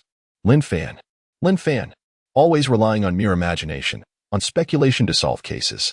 Departing from Li Chang's residence with Li Hao and Tang Shui, in search of so-called clues. Now, the entire Public Security Bureau has been humiliated by the Municipal Bureau. Are you satisfied? Chapter 53. It must be the elder. While Lin Fan and his companions were conducting an investigation in Shanxian village, Tang Shui suddenly received a call from Wei Chonglin, her expression reflecting surprise. What? Really? Li Chong has confessed? Yes. Hurry back. The chief is furious. You three are still there investigating. If the Municipal Bureau finds out, it will surely become a laughingstock.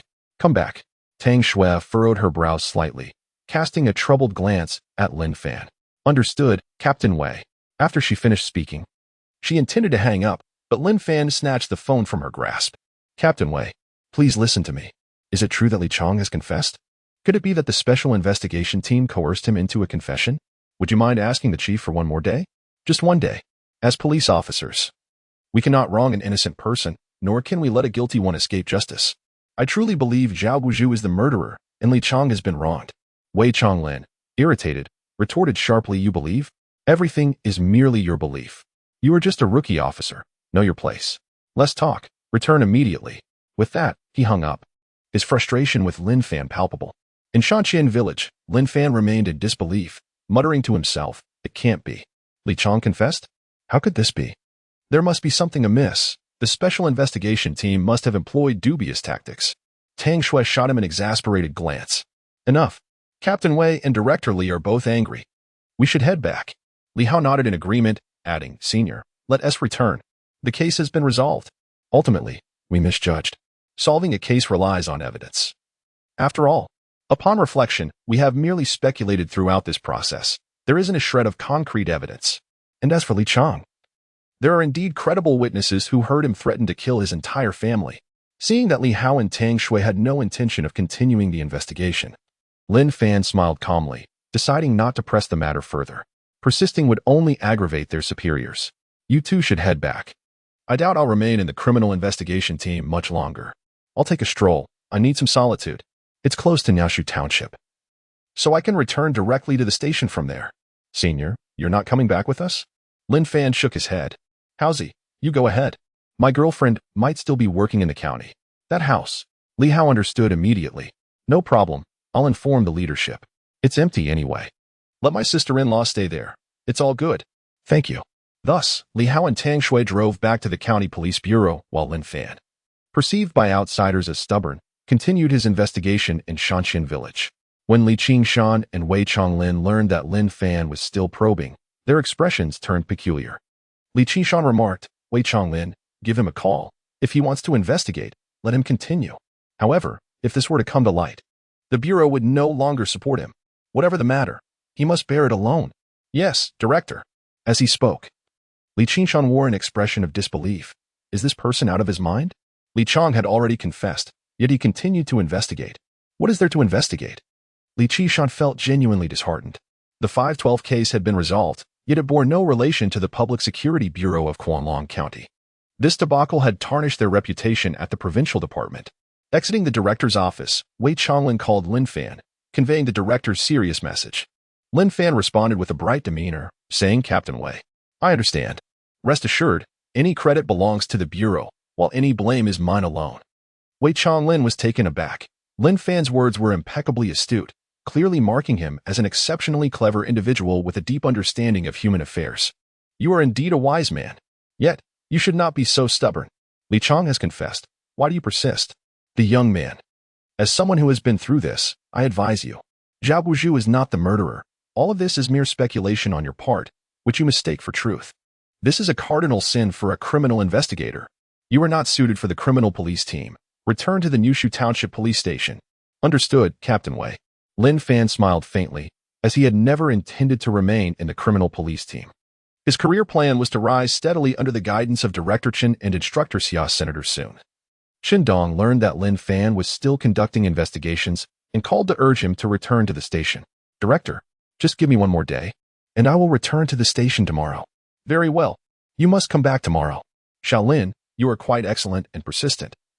But sometimes you must recognize reality, understand?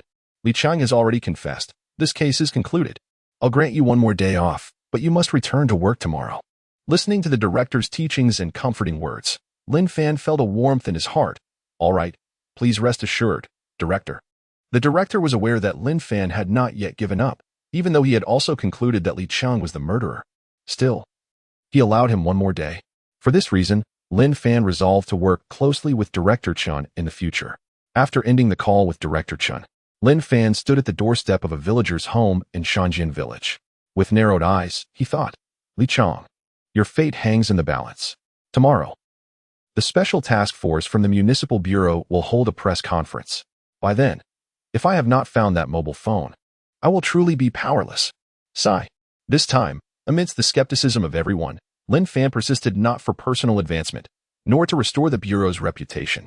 It was simply a matter of not wanting an innocent person to bear the label of a murderer.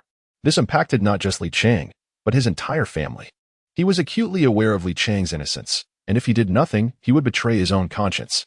However, if by the time of tomorrow's press conference no evidence has been unearthed, Lin Fan would cease his search. For to persist would not be an act of determination, but rather a challenge to the authority of the Municipal Bureau and its Special Task Force. An attempt to overturn their conclusions, an endeavor far beyond the capabilities of a mere unempowered officer. He had exhausted all avenues available to him. Now, everything hinged on Li Chang's fate. Why did that insufferable fool, Li Chang, confess so swiftly? Was his mind clouded? Could he not have delayed his admission to afford Lin Fan a bit more time? Lin Fan had visited several establishments, yet they all remained oblivious to the events concerning Zhao Guozhu from 5 years prior. He noted that the individuals he encountered were all in their 40s. 5 years ago, they would have been laboring in distant locales, making their ignorance of Zhao Guozhu quite understandable. Suddenly, Lin Fan spotted an elderly gentleman squatting by a doorway, indulging in a water pipe. His eyes lit up, and he hastened towards him. Good day, sir. I wish to inquire about something. Young man. My hearing is not what it used to be. What did you say? Lin Fan leaned closer to the old man's ear and raised his voice. I said, I would like to ask you about something. That Zhao Guozhu from your village, the one with the scar on his face, do you recall him? That scoundrel? He is well known in our village as a notorious rogue. Stay away from him, young man. Seeing the old man was familiar with Zhao Guozhu, Lin Fan felt a surge of hope. He retrieved a picture of an iPhone from his phone and presented it to the elder. Sir, please take a close look at this phone. Has that rogue from your village sold any like it in recent years? There should have been 3. Lin Fan emphasized the number 3, hoping to jog the elder's memory further. The old man, after a brief moment of contemplation and a puff from his pipe, spoke directly. Indeed, that rogue sold them for 4,000 yuan. I remember well. Though he was a rascal, he was dutiful to his mother. I recall it was in August of 2019. His mother had gallstones. He needed money, so he sold 3 phones. Then he gathered enough to take her to the county hospital for surgery. Upon hearing the old man's words, Lin Fan was overwhelmed with joy. Sir, do you recall to whom he sold them? That person is unknown to me, but I believe he was from the town, another rogue. He had a snake tattooed on his arm. Thank you, sir. You have saved a life. One day, I shall ensure he comes to express his gratitude to you. What? Without further ado, Lin Fan dashed towards Sherman Town. With this new leader rogue, snake tattooed on his arm, he felt confident that locating him through the local police station should prove uncomplicated. At that moment, Lin Fan's heart soared with elation. He had not anticipated that matters would unfold so favorably. 5 years ago, the mobile phone is about to see the light of day once more. The system does not deceive me. While Lin Fan searches for clues, at the entrance of the Jiang City Bureau, 2 groups of individuals brandish banners in a standoff. Were it not for the police present to maintain order, these 2 factions would undoubtedly have clashed. One group, the family of Yang Hongmei. Their banner reads, Thank you to the police for apprehending the murderer. May the unjustly departed find peace. The other group, the family of Li Chang. Their banner proclaims, We implore the leaders to discern the truth. My husband is innocent. Journalists are also on the scene, as such events captivate the public, and reporters are naturally drawn to them. Moreover, a crowd of onlookers has gathered, intrigued by the unprecedented sight of both the victims and the suspects' families protesting together at the entrance. What a bizarre scene. Chapter 54. The deployment of the Bird Tree Township Police Station in the office of the director at the Kwanlong County Public Security Bureau, Li Qingshan summoned Wei Chonglin, Li Hao, and Tang Shui. The four of them were engaged in conversation. Li Qingshan's expression bore a hint of bitterness. You three. Tomorrow you shall accompany me to the Municipal Bureau for the press conference regarding the resolution of the May 12th case. Wei Chonglin's expression shifted in surprise. Director, do you truly intend to attend? There is no need for you to go. It would only result in ridicule. I can represent the county bureau, after all. I have thick skin. His words rang with sincerity. What could Li Qingshan say or do at the municipal bureau? The resolution of this case had no connection whatsoever to the Kwanlong County Public Security Bureau. The reason for sending representatives from the county bureau to this press conference was solely due to the fact that the May 12th incident occurred within its jurisdiction. Thus, if the director attended, would he not simply face derision from the municipal bureau? It would be a public humiliation. Li Hao and Tang Shui both expressed their support for Wei Chonglin. Their silence might have been preferable. However, once they spoke, the veins on Li Qingshan's forehead bulged, and he glared at them with a pallid face. Do you think I wish to go? Do you think I am unconcerned about my reputation? It is precisely because of the two of you. Is it possible for me to abstain? Have you already forgotten? When the family of Yang Hongmei caused a commotion at the county police bureau, what did Lin Fan say? Speaking of which, Li Qingshan grew angrier, nearly pointing an accusatory finger at Tang Shui. And you claimed that Lin Fan was yielding credit to you. Was that yielding? Is this yielding? This is merely shifting the blame onto you. Li Chong has already confessed.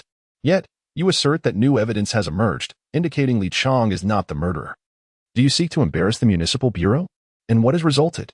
A sharp backlash, indeed. I must be frank with you. Many individuals at the municipal bureau have begun to harbor opinions about the two of you. Therefore, if I do not take you to clarify matters with them, what will become of your futures? You have offended so many people in one fell swoop.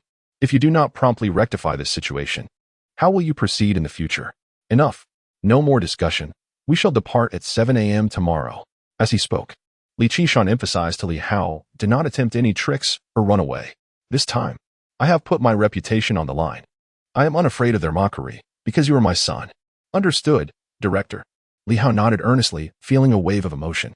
He recognized his father, Li Qingshan, as a man who valued his reputation above all.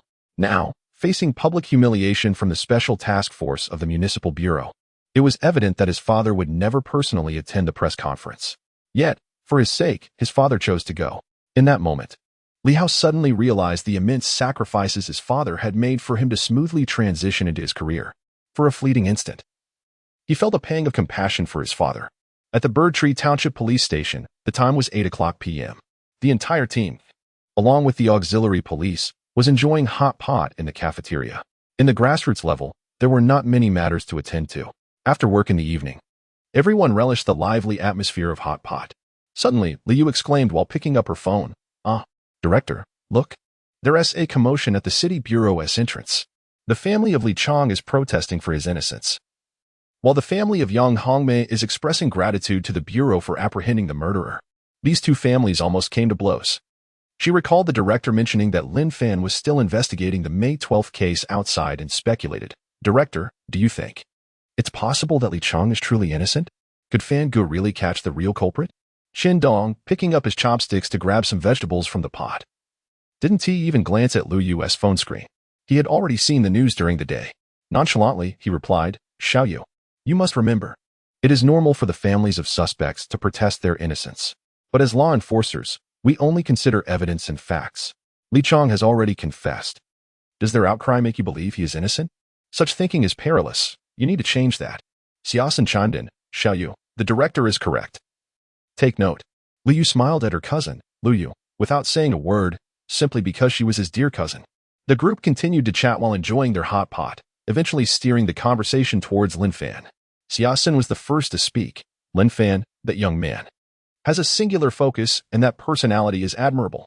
A person involved in cases needs such tenacity. However, his inability to think outside the box is rather absurd. Director, when he returns tomorrow, we must give him a good reprimand. Otherwise, we might lose a promising talent. Shindong nodded. We need to find a way to temper this boy's stubbornness. You all say Li Chong has confessed, yet he remains obstinate? Sigh. It's no wonder the bureau chief is upset. If Lin Fan were here, I would be tempted to kick him. Han Ming chuckled. Director, I know you too well.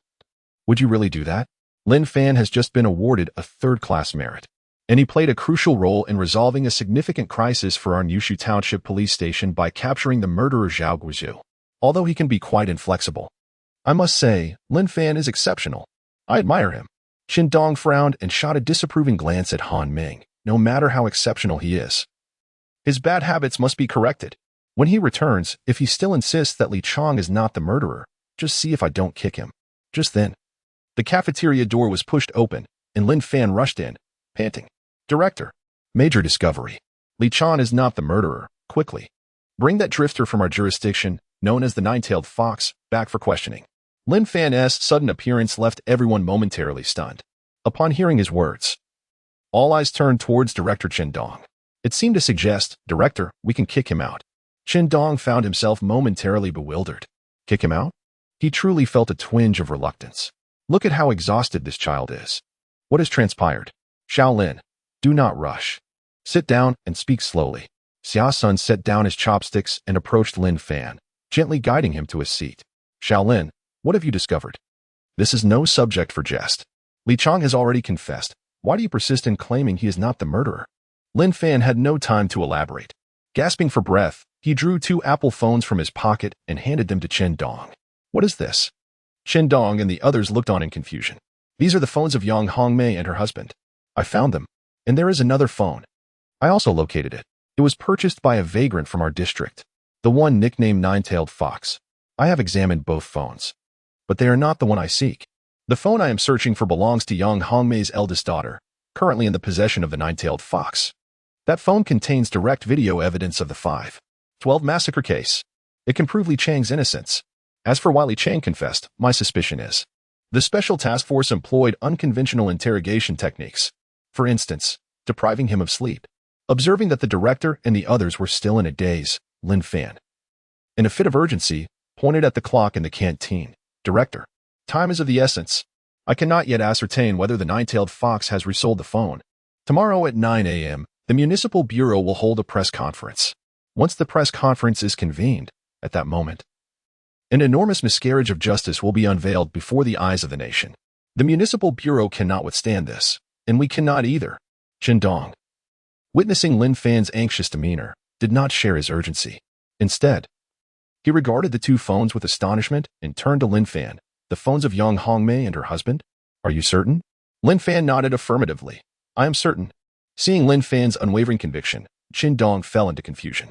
He looked at Lin Fan with a furrowed brow, seemingly questioning why Shaolin was being so obtuse. Shaolin, we can apprehend suspects through the phones. Tracing leads will reveal the true culprit. There is no need to seek a third phone. Why not investigate the origin of these phones directly? The origin points to the real murderer. After all, so many years have passed. How difficult can it be to find a single phone? But tracing the origin from the phone is much easier. Logically speaking, the victim's phone has surfaced. Who bought it? Who sold it? Tracing the leads will lead us to the source, which is the true culprit. Why the urgency to find a third phone? Xia Sun, also smiling at Lin Fan, remarked, Shaolin, Qin is right. Why do we need to find a third phone? These 2 are sufficient. Go ahead and explain. Where to find it? Just take us directly to apprehend the suspect. The officers in the cafeteria nodded in agreement, their gazes towards Lin Fan filled with a complex mixture of admiration and bemusement. Perceiving him as both clever and adorably foolish at times, Lin Fan was aware of their misconceptions. They likely believed he possessed irrefutable evidence linking the 2 mobile phones to Yang Hongmei. Yet, he too understood the method of tracing the phones could corroborate that Zhao Guizhou was indeed the murderer. The dilemma, however, lay in the fact that only he was privy to the truth of these phones belonging to the victim. There existed no substantial evidence to assert that these devices belonged to her.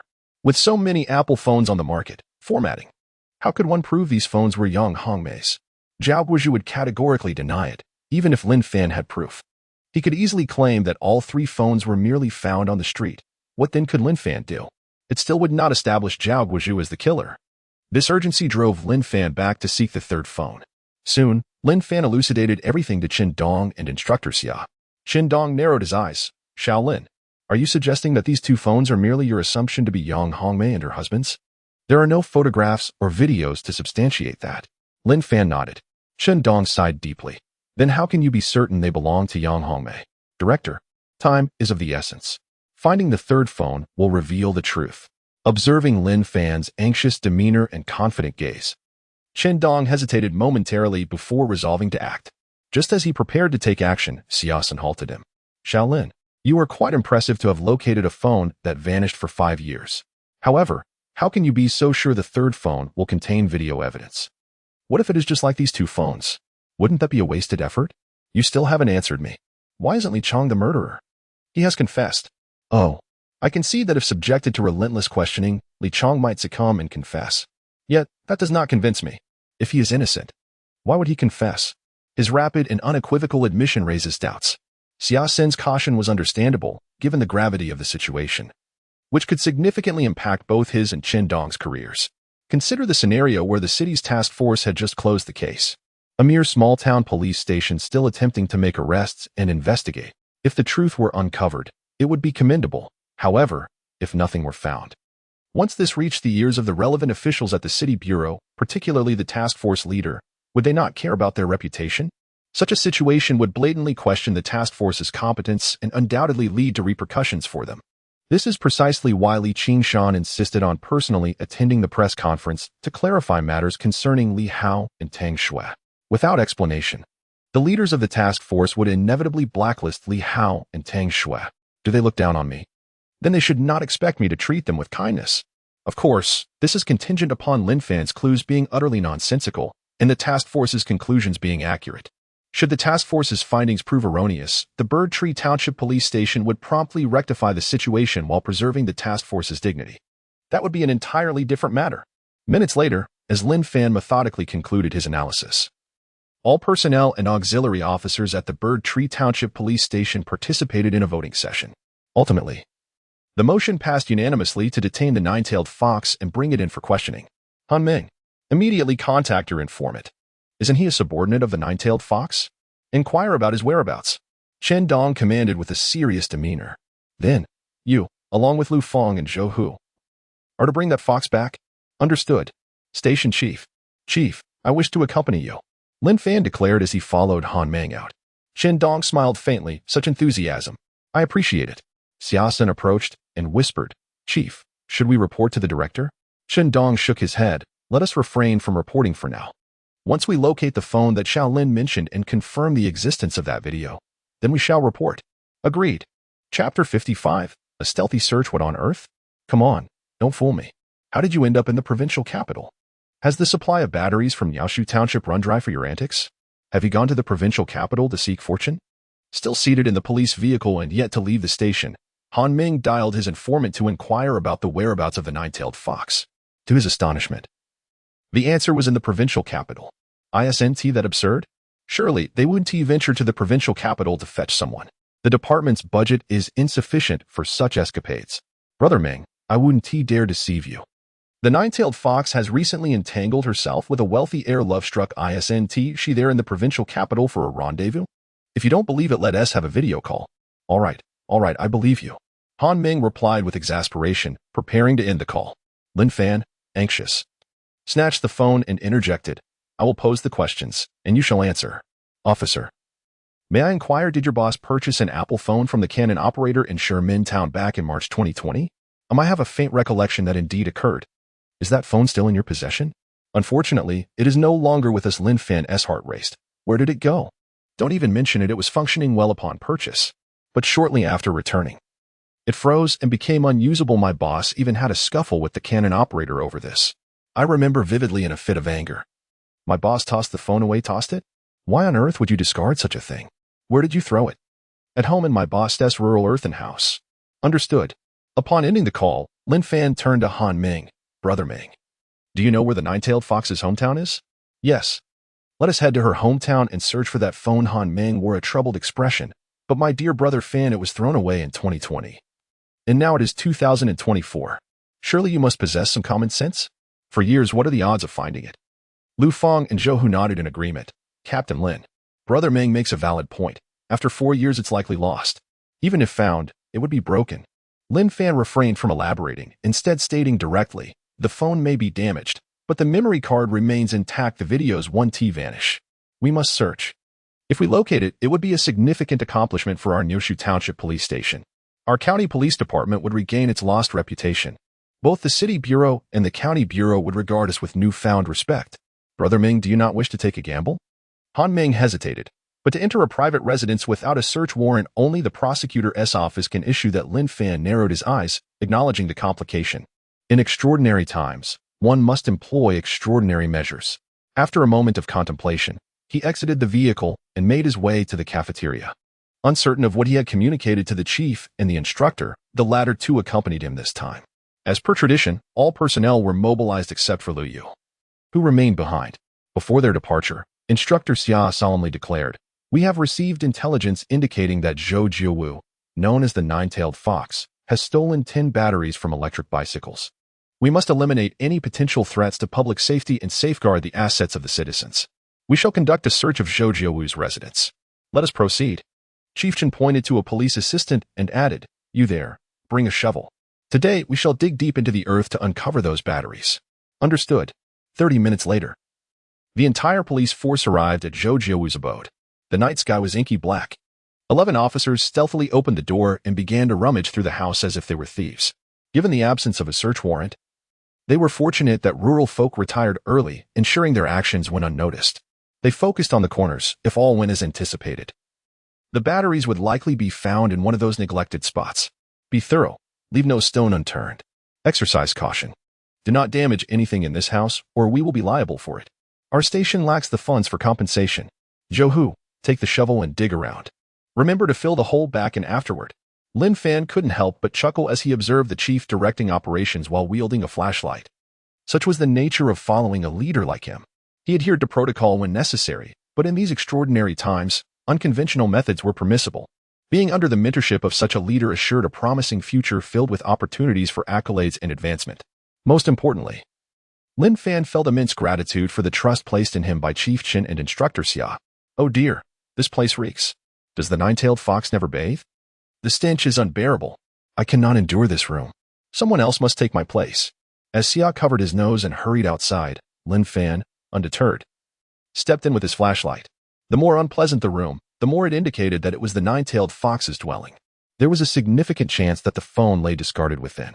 Upon witnessing this, both Chen Dong and Xia San were taken aback. Xia's intention had been to send in another assistant, but Lin Fan had boldly entered instead. They exchanged knowing smiles, recognizing the potential of this young man. At 3 a.m., after thoroughly searching the premises without finding a trace, they stepped outside for fresh air. Chen Dong distributed cigarettes to everyone before lighting one for himself. He turned to Han Ming. "Is your informant reliable? He wouldn't be deceiving you, would he?" "Not at all," Han Ming replied with unwavering certainty. "Then this is perplexing. We have practically dismantled his house. Where is the phone?" Han Ming exhaled a smoke ring and responded, "Chief, I had already informed Lin Fan. The incident involving the phone occurred in 2020. As he spoke, Han Ming retrieved his mobile device and opened the calendar. "Just take a look. What year is it now? 3 years have passed. My goodness. I cannot fathom what Brother Fan has discussed with you and the instructor. The entire department has gone mad with him. What a splendid evening for slumber. Is it not delightful?" Xiaosan approached Han Ming, cigarette in hand. "Comrade Lao Ming, I must offer you a few words of critique.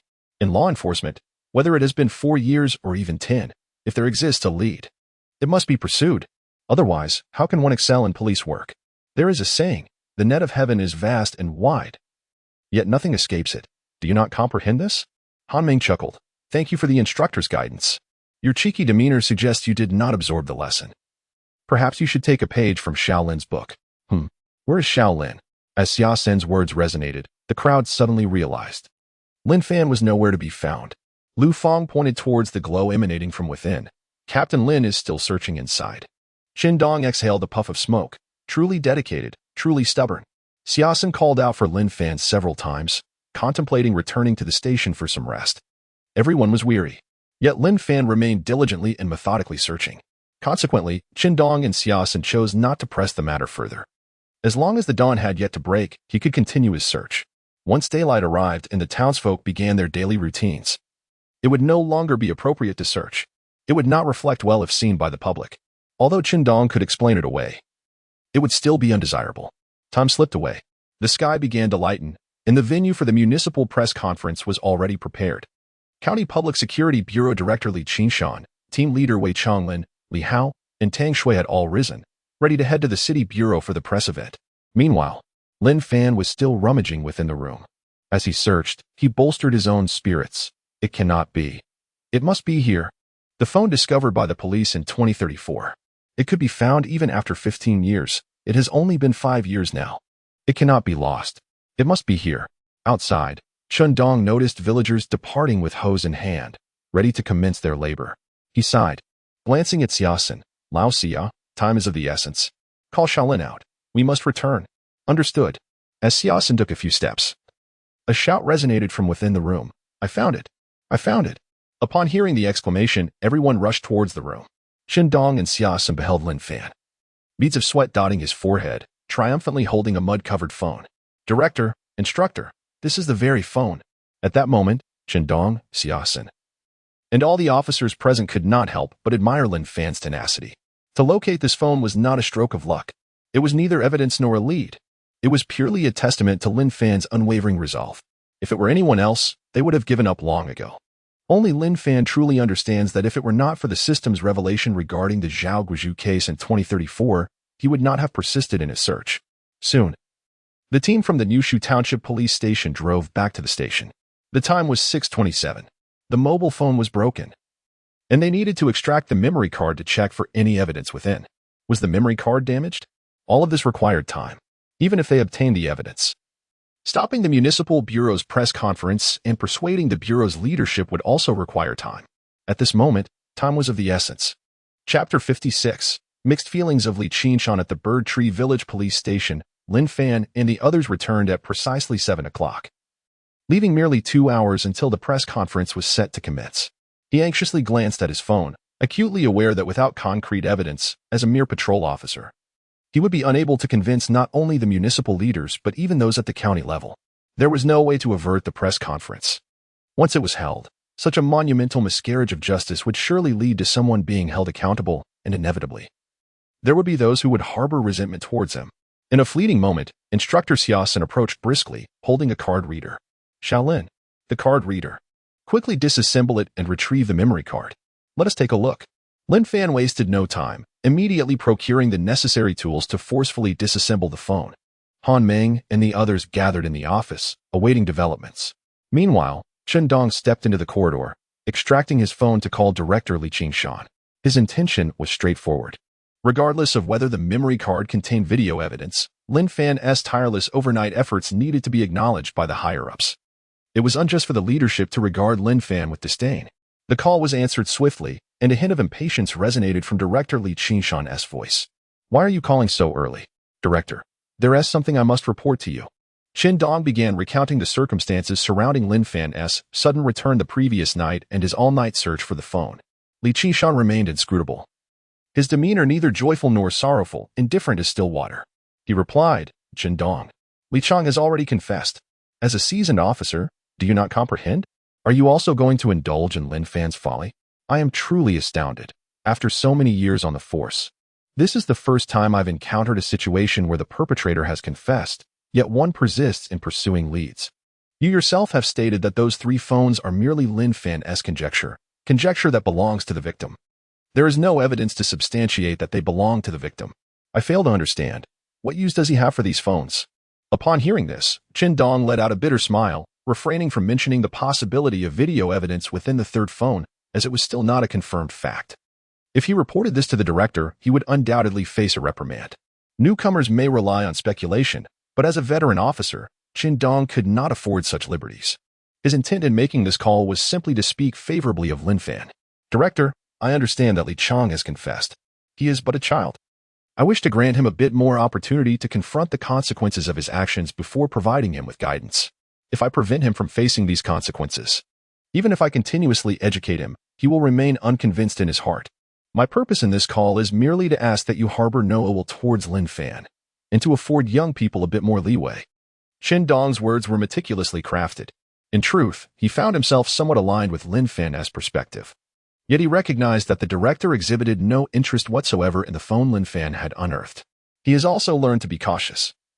The memory card of the phone has yet to be retrieved, and he remains oblivious as to whether it harbors any evidence.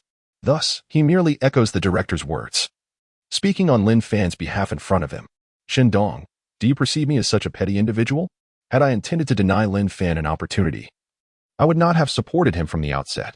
Furthermore, another lead was assigned to me for investigation by the Bureau. What do you take me for? Enough. I am en route to the Municipal Bureau now. I shan't continue this conversation. In the future, keep a close watch on Lin Fan. Solving a case is not a matter of conjecture. Teach him. Yes, Director. As he ended the call, Qindong exhaled in relief. At least the Director bore no grudge against Lin Fan and would not undermine him in the future. Have you disassembled it yet? Time is of the essence. Qindong entered the office, observing Lin Fan and Han Ming as they meticulously disassembled the phone. Almost. I wonder, is the memory card intact? Han Ming replied cautiously while continuing his task. Lin Fan asserted confidently, it will be fine. 6 minutes later, the memory card was successfully extracted. A flicker of exhilaration crossed Lin Fan's eyes as he delicately inserted the memory card into a card reader and connected it to the computer. Qindong, Xiaosin. Han Ming and others gathered behind Lin Fan, eagerly watching the computer screen. It's reading, Lin Fan exclaimed, locating the video storage folder in a mere moment. There are numerous video files, all intact. Everyone, including Qindong, was momentarily taken aback. At that moment, the tension in the air was palpable. Was there indeed footage of the crime? Had the perpetrator been captured? Was the culprit truly Li Chong? All remained uncertain, a suspenseful enigma. Qindong, Xiaosin. And the others held their breath, the entire office enveloped in silence, save for the sound of Lin Fan clicking the mouse. At this moment, Lin Fan too felt a knot of anxiety. Although the system had indicated that Zhao Guozhu would be exposed in 2034. Was it indeed due to this phone? That too was an unknown. To be frank, Lin Fan was gambling. His previous trip to Shanquan village to seek the phone had been a wager. After several minutes of searching, Lin Fan narrowed his eyes, spotting a dimly lit video. The remaining videos were bright, capturing either cats or plants. Only this particular video thumbnail appeared dark, lacking adequate illumination. Without hesitation, he clicked on it. The others held their breath. As the video began to play, the image quickly brightened, revealing a living room scene with 3 individuals. 1 man and 1 woman were bound, while another brandished a dagger. Han Ming was the first to display astonishment. Wow. This is indeed footage of a murder scene. Isn't that Yang Hongmei? Qindong and Xiaosin both brightened at the revelation. Lin Fan. Hurry, fast forward. See if you can capture this person's face. Lin Fan, equally exhilarated, responded, Yes, Director. As the true face of the intruder responsible for the heinous home invasion became evident to all. A wave of horror washed over the crowd as they turned their astonished gazes towards Lin Fan. This was because Lin Fan was indeed correct, undeniably so. The perpetrator was not Li Chong, but rather their old acquaintance, Zhao Guozhu. In that moment, all were astounded by Lin Fan's intuitive prowess. Li Chong had already confessed, leading everyone to believe the case was closed. Yet only Lin Fan remained resolute in his conviction. Without further ado, Qindong hurriedly exited the office and once again retrieved his phone to call Director Li Qingshan. He felt an urgent need to halt the impending press conference. Meanwhile, Li Qingshan and Wei Chonglin were traveling along the highway from the county town to Jiang City. Upon receiving another call from Qindong, Li Qingshan's expression darkened. He answered with a stoic demeanor, uttering not a single word. Moments later, when he heard Qindong's grave message, his countenance changed dramatically. Qindong, do you comprehend the gravity of your words? Director, this is what I witnessed with my own eyes. At the time of the incident, Yang Hongmei's daughter was hiding in the bedroom and recorded the entire event. Now, the video is in our precinct. The murderer is the perpetrator of the 8-3 case, Zhao Guozhu. As Qindong's serious voice echoed in his ears, a bead of cold sweat trickled down Li Qingshan's forehead. His eyes widened in disbelief. Even at this moment, he found it hard to accept. Qindong, this matter is of utmost importance. I cannot rely solely on your testimony. Therefore, please record a video and send it to me via WeChat. Immediately. Yes, Director. After hanging up, Li Qingshan's fingers trembled slightly, perhaps from excitement or anxiety. No one could tell the cause. Wei Chonglin noted the director's unusual demeanor and inquired with suspicion. Director Li, what is the matter? A significant issue. A significant issue. Suddenly, Li Qingshan recalled something and turned to Wei Chonglin, asking, What time is it now? It's 7:30. The city bureau should be nearly prepared. The driver, Li Hao, remained oblivious, focused intently on the road ahead. Meanwhile, Tang Shui, sitting in the passenger seat, furrowed her brow in contemplation. Qindong's call, Such a strong reaction from the director, and now he inquires about the time? Could it be? As a realization dawned on her, she turned to Li Qinshan, equally astonished. Director Li, is it related to Lin Fan? Chapter 57. Su Li's moment of glory at the Jiangcheng City Public Security Bureau. The press conference regarding the resolution of the May 12th case was underway. Dressed in a pristine uniform, Su Li stood in the grand hall, exuding an air of superiority as he directed the auxiliary police in setting up the venue. The auxiliary officers cast glances at Su Li filled with indignation and discontent. They felt a sense of imbalance, for Su Li seemed to do nothing but issue commands, behaving like a lord while they toiled away. After all, they all worked at the police department. What gave him the right to act so haughty? Was it merely because he was a civil servant while they were contract workers? Su Li, noticing the auxiliary officer's displeasure, remained utterly unconcerned. He glanced at the insignia on his shoulder, a single stripe and flower, then at the 2 stripes on the auxiliary officers' uniforms. A smug smile crept across his face. I am a full-fledged officer, while you are merely temporary. What is your discontent matter? Reveling in his sense of superiority was one of Su Li's greatest pleasures. Moreover, today was one of Su Li's happiest days for the task force leader. Wang Ming had praised his contributions to the case. Last night, Wang had even mentioned that he would recommend Su Li for a second-class merit award to the provincial office. Such an honor. With this accolade, he could leverage his father's connections to secure a position in the criminal investigation unit upon returning to his original post, freeing him from the drudgery of the grassroots police station. As he contemplated this, a smile slowly spread across his face. He pulled out his phone and opened the class group chat, eager to flaunt his success. Su Li, everyone, classmates, the May 12th case has been solved. Attached were photos from the press conference and one of Li Chang being escorted onto the high-speed train. In the latter image, Su Li appeared solemnly on the left, capturing the attention of his classmates, who began to respond with admiration and flattery. Yang Gang. Su Li, class monitor, I saw the news. Congratulations on your promotion. Don't forget about your old classmate. Hiki. Sun Meili. Su Li, you're incredible. I just passed the civil service exam and got scolded by my instructor for messing up an ID yesterday, while you're already involved in cracking such a major case. I'm envious. Li Ming. Su Li, don't forget me. I'm counting on you to lift me up. As Su Li reveled in the adulation from his classmates, he grinned widely. His vanity was thoroughly gratified, and he inwardly scoffed. Humph. Don't think that just because you've all passed, you're on the same starting line as me, while you're still plodding along in the grassroots. I've already made my mark. He sent another message. Su Li, everyone, the press conference will be held at 9 o'clock. Be sure to tune in. The leader will explain the case resolution process, and there is much to learn. All his classmates were aware of Su Li's pretentiousness, yet they continued to flatter him, assuring him they would watch. Su Li, Lin Fan, you need to watch the most. Make sure you learn well. You still think Li Chang isn't the murderer? How is that for a slap in the face? Sun Meili, Lin Fan, as an old classmate. I advise you to promptly apologize to your superiors. This way, you can leave a good impression of being able to recognize your mistakes. Otherwise, the leadership may perceive you as incompetent and overly arrogant, which will only diminish their regard for you. Yang Gang, Lin Fan, Meili is right. Hurry up and admit your fault. Li Ming remained silent in the group chat, likely unwilling to let Su Li realize that he too would assist Lin Fan. However, he did send a private message reminding Lin Fan that he should acknowledge his errors. After all, it has been proven that Lin Fan was indeed at fault. It is evident that, aside from Su Li, who is rather pretentious, the classmates' hearts are still kind, all striving to guide Lin Fan. Su Li, Sun Meili, Yang Gang. You both are mistaken. This matter is far more complex than merely admitting a mistake. Su Li, he has not only offended the county leadership but also the city leadership and the family of Yang Hongmei. Su Li, mark my words, while it may not lead to his dismissal from public service, Lin Fan's future is indeed ruined. Su Li, this is self-inflicted, thinking that passing the civil service exam made him superior. How dare he question the investigation team's competence, After a sleepless night, Lin Fan presently leaned against the passenger seat.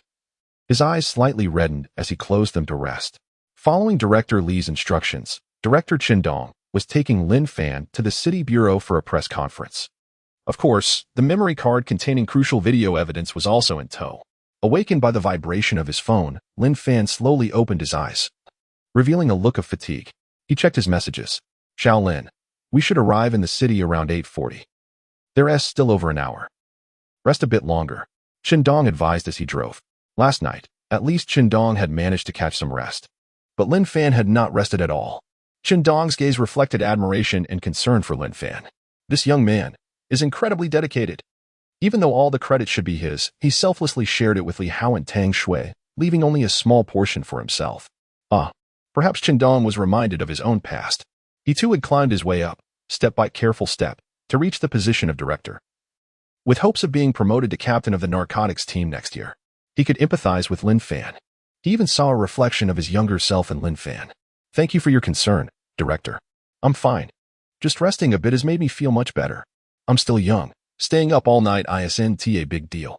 Lin Fan replied, squinting at the messages in the group chat. Seeing Sulu's smug expression ignited his anger. He had not forgotten the scene of Yang Hongmei's family causing a scene at the bureau's entrance. The primary suspect, that scoundrel Sulu. Director, you previously mentioned that Director Li did not directly report to the city bureau leadership, and the real culprit is Zhao Guizhu? So, will the press conference still proceed as planned? Lin Fan contemplated deeply, tilting his head to gaze meaningfully at Director Chen. Upon hearing Lin Fan's words, Director Chen smiled and remarked, Lin, you must learn from this. That's why Director Li holds his position. Experience is invaluable. Consider this. Reporting directly to the city bureau leaders. It is still not yet 8 o'clock. The city bureau certainly has ample time to manage the press conference. They could either postpone it or cancel it altogether. People often fail to sense crisis when they are comfortable. They tend to dwell on what they stand to lose rather than the impending dangers that lie ahead. Thus, if the truth were conveyed to the city bureau now, the 512 task force would suffer no losses. They would not only fail to appreciate Director Li, but might even harbor resentment towards him, for they would only focus on how their hard-earned accolades vanished with Director Li's intervention. They would not reflect on the fact that, but for Director Li, they might have orchestrated a grave miscarriage of justice. Do you understand? Director Chen genuinely admired Lin Fan. The young man was impeccable in his work ethic, sense of responsibility, and social acumen. Hence, he shared these insights with Lin Fan, teaching him the importance of considering matters from multiple perspectives. He did not explicitly state why Director Li preferred to report in person at the last moment, instead encouraging Lin Fan to ponder the advantages such actions might afford Director Li, both for the county bureau and for himself. Lin Fan was lost in thought, primarily wishing to see Sulu humiliated, to vent his frustrations, so to speak. Director Li's choice not to report directly would surely bring embarrassment to Sulu. His earlier inquiry had merely served to confirm his assumptions. Thus, he did not fully contemplate the implications of Chen's words. Noticing Lin Fan's silence, Chen spoke again. Lin, tell me, why do you think Director Li acted this way? In our institutional roles, remember, both professional competence and social finesse hold equal significance. Your decision to cede credit to Li Hao and Tang Shui was quite commendable. Chapter 58. Emergency meeting at the municipal bureau. Upon being questioned by Chen, Lin Fan began to ponder deeply. Soon, he earnestly attempted to express his thoughts. Director, I believe I have grasped the situation. The reason Director Li abruptly halted on the highway, waiting for us to converge, was deliberately timed to arrive at the municipal bureau at 8:40.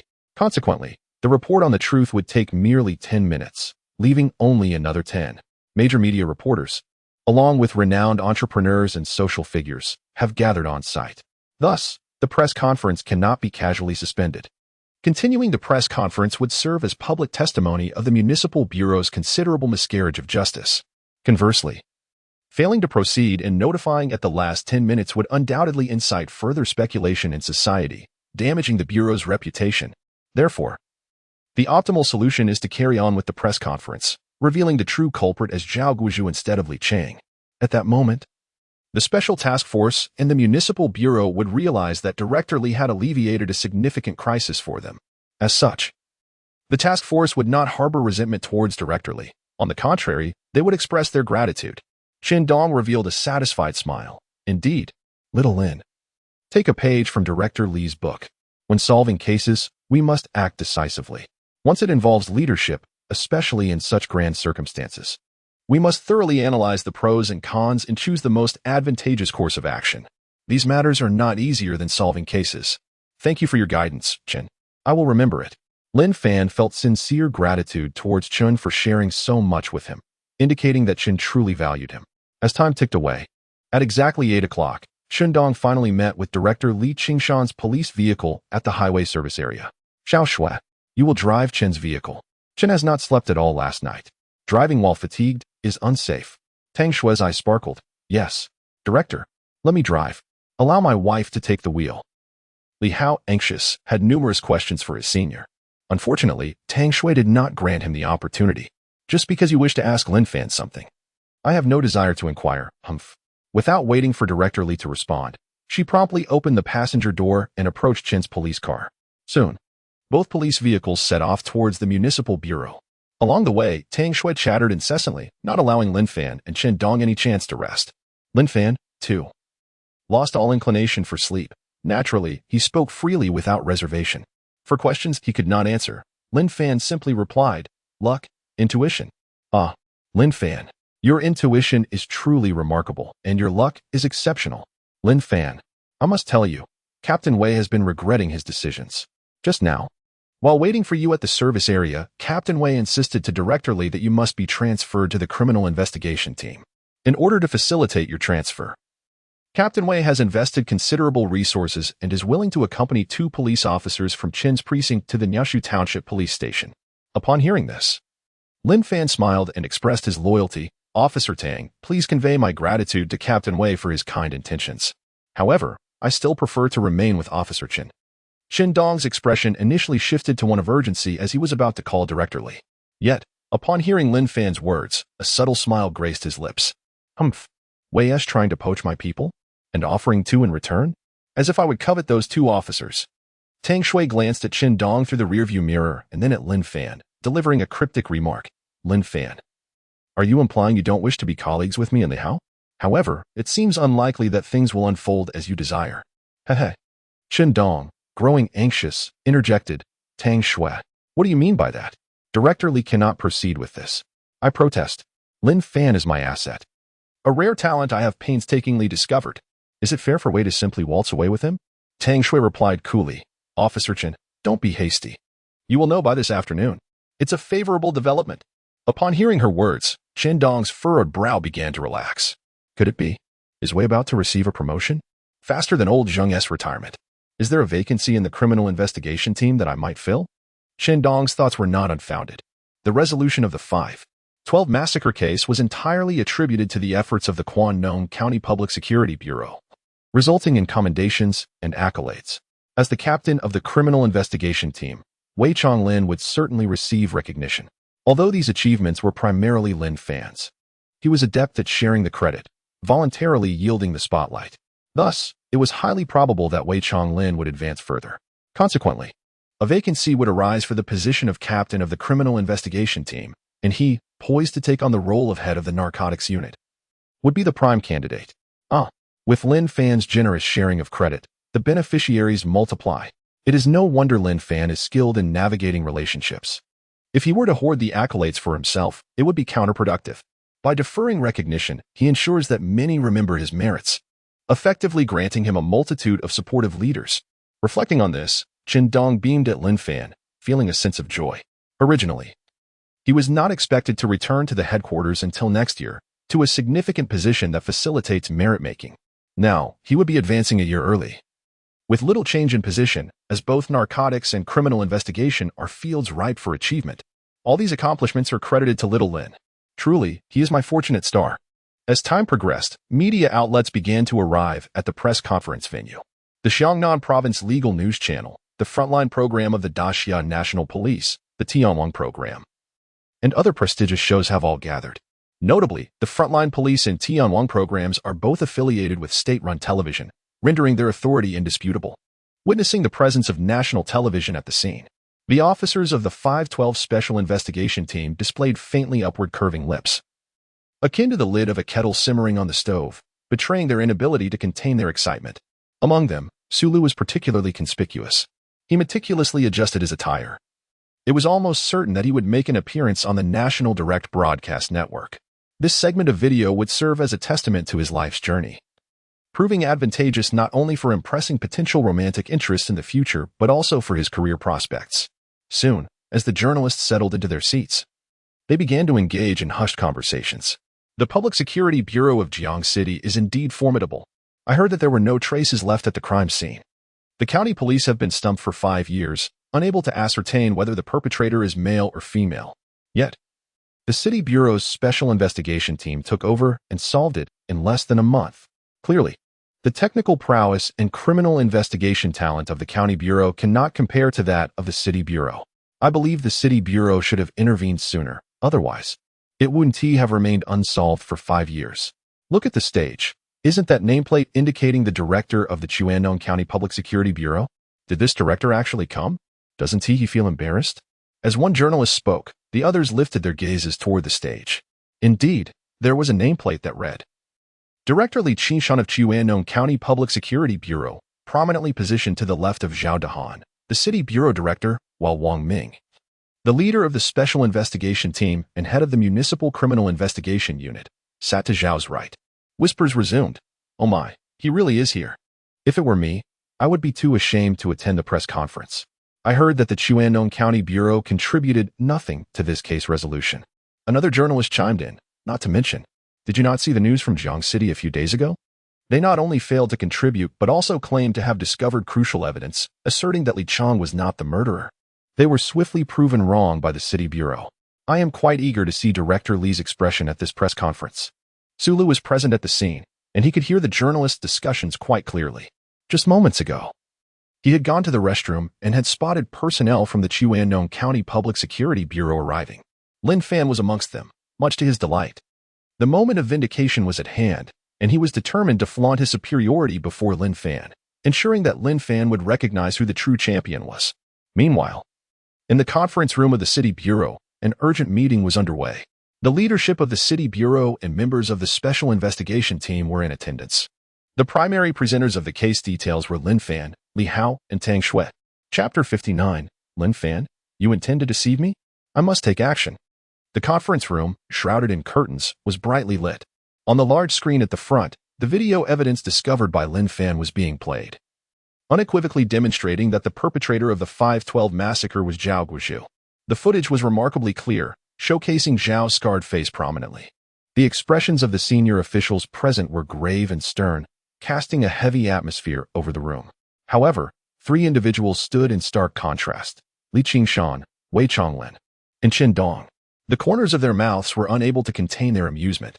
Particularly, Wei Chonglin kept his head bowed, seemingly engrossed in something beneath the conference table. It was no wonder he averted his gaze. The expressions of the senior officials resembled that of individuals who had just consumed something distasteful, and he feared he might burst into laughter. As the video concluded, the leaders of the Municipal Bureau and the head of the Special Task Force, Wang Ming, looked at Lin Fan and his companions with astonishment. They had previously watched the news from the Jiangcheng television station and thought this young man, Lin Fan, was rather misguided. Now, they were utterly stunned. Li Hao and Tang Shui stood tall, their faces reflecting pride. Moments later, Zhao Dahan cast a dark glance at Wang Ming, the head of the Special Task Force. Wang Ming, do you not wish to provide an explanation? The press conference is set to commence in 6 minutes. The families of Yang Hongmei and Li Chang are still outside the bureau, brandishing banners. Is this how you conduct investigations? Why did Li Chang confess? I require an explanation. As he spoke, Director Zhao glanced at his secretary, Zhou Taizan. Director Zhou, please notify that the press conference will be delayed by 5 minutes. This matter must remain confidential for the time being while we deliberate. Yes, Director. Wang Ming, having watched the video, was drenched in cold sweat, his back thoroughly soaked. He felt a genuine sense of dread. If the press conference were to proceed and announce Li Chang as the culprit, such a grave miscarriage of justice would surely result in accountability, and as the head of the Special Task Force, he would undoubtedly bear the brunt of it. The ruin of his career would be the least of his concerns. He might even find himself stripped of his badge. Thus, he felt a sincere gratitude towards Director Li Qingshan, relieved that he had arrived just in time to avert a significant crisis. Upon hearing Director Zhao's words, Wang Ming bowed his head in shame, uncertain of how to explain. He too was at a loss as to how Li Chang had confessed. All he recalled was that during his initial interrogation, Li Chang had vehemently proclaimed his innocence, terror evident in his eyes. In the dead of night, unable to bear the strain, he had taken a brief respite in his office. A different officer had taken over the interrogation, and soon after, news arrived that Li Chang had confessed. Speak up. Director Zhao glared at Wang Ming. Without an explanation, this press conference cannot proceed. The news has spread like wildfire outside. The Municipal Bureau has solved the 512 massacre case, apprehending the murderer, Li Chang. However, it has now been announced that the true perpetrator is Zhao Guozhu. Is the media so easily placated? The families of Yang Hongmei and Li Chang are not so easily satisfied. An explanation must be provided. The family of Yang Hongmei, though seeking justice, simply wishes to see the true killer condemned to death, allowing them to find some solace each Qiming festival in honoring their deceased loved one. Yet, the family of Li Chang, without a satisfactory explanation, will they simply relent? Rumors abound that Li Chang is a murderer, tarnishing their reputation. They could resort to crying, causing a scene, or worse, taking drastic measures. This severely impacts the image of the Municipal Bureau. Director, I. During the interrogation, Li Chang insisted he was innocent.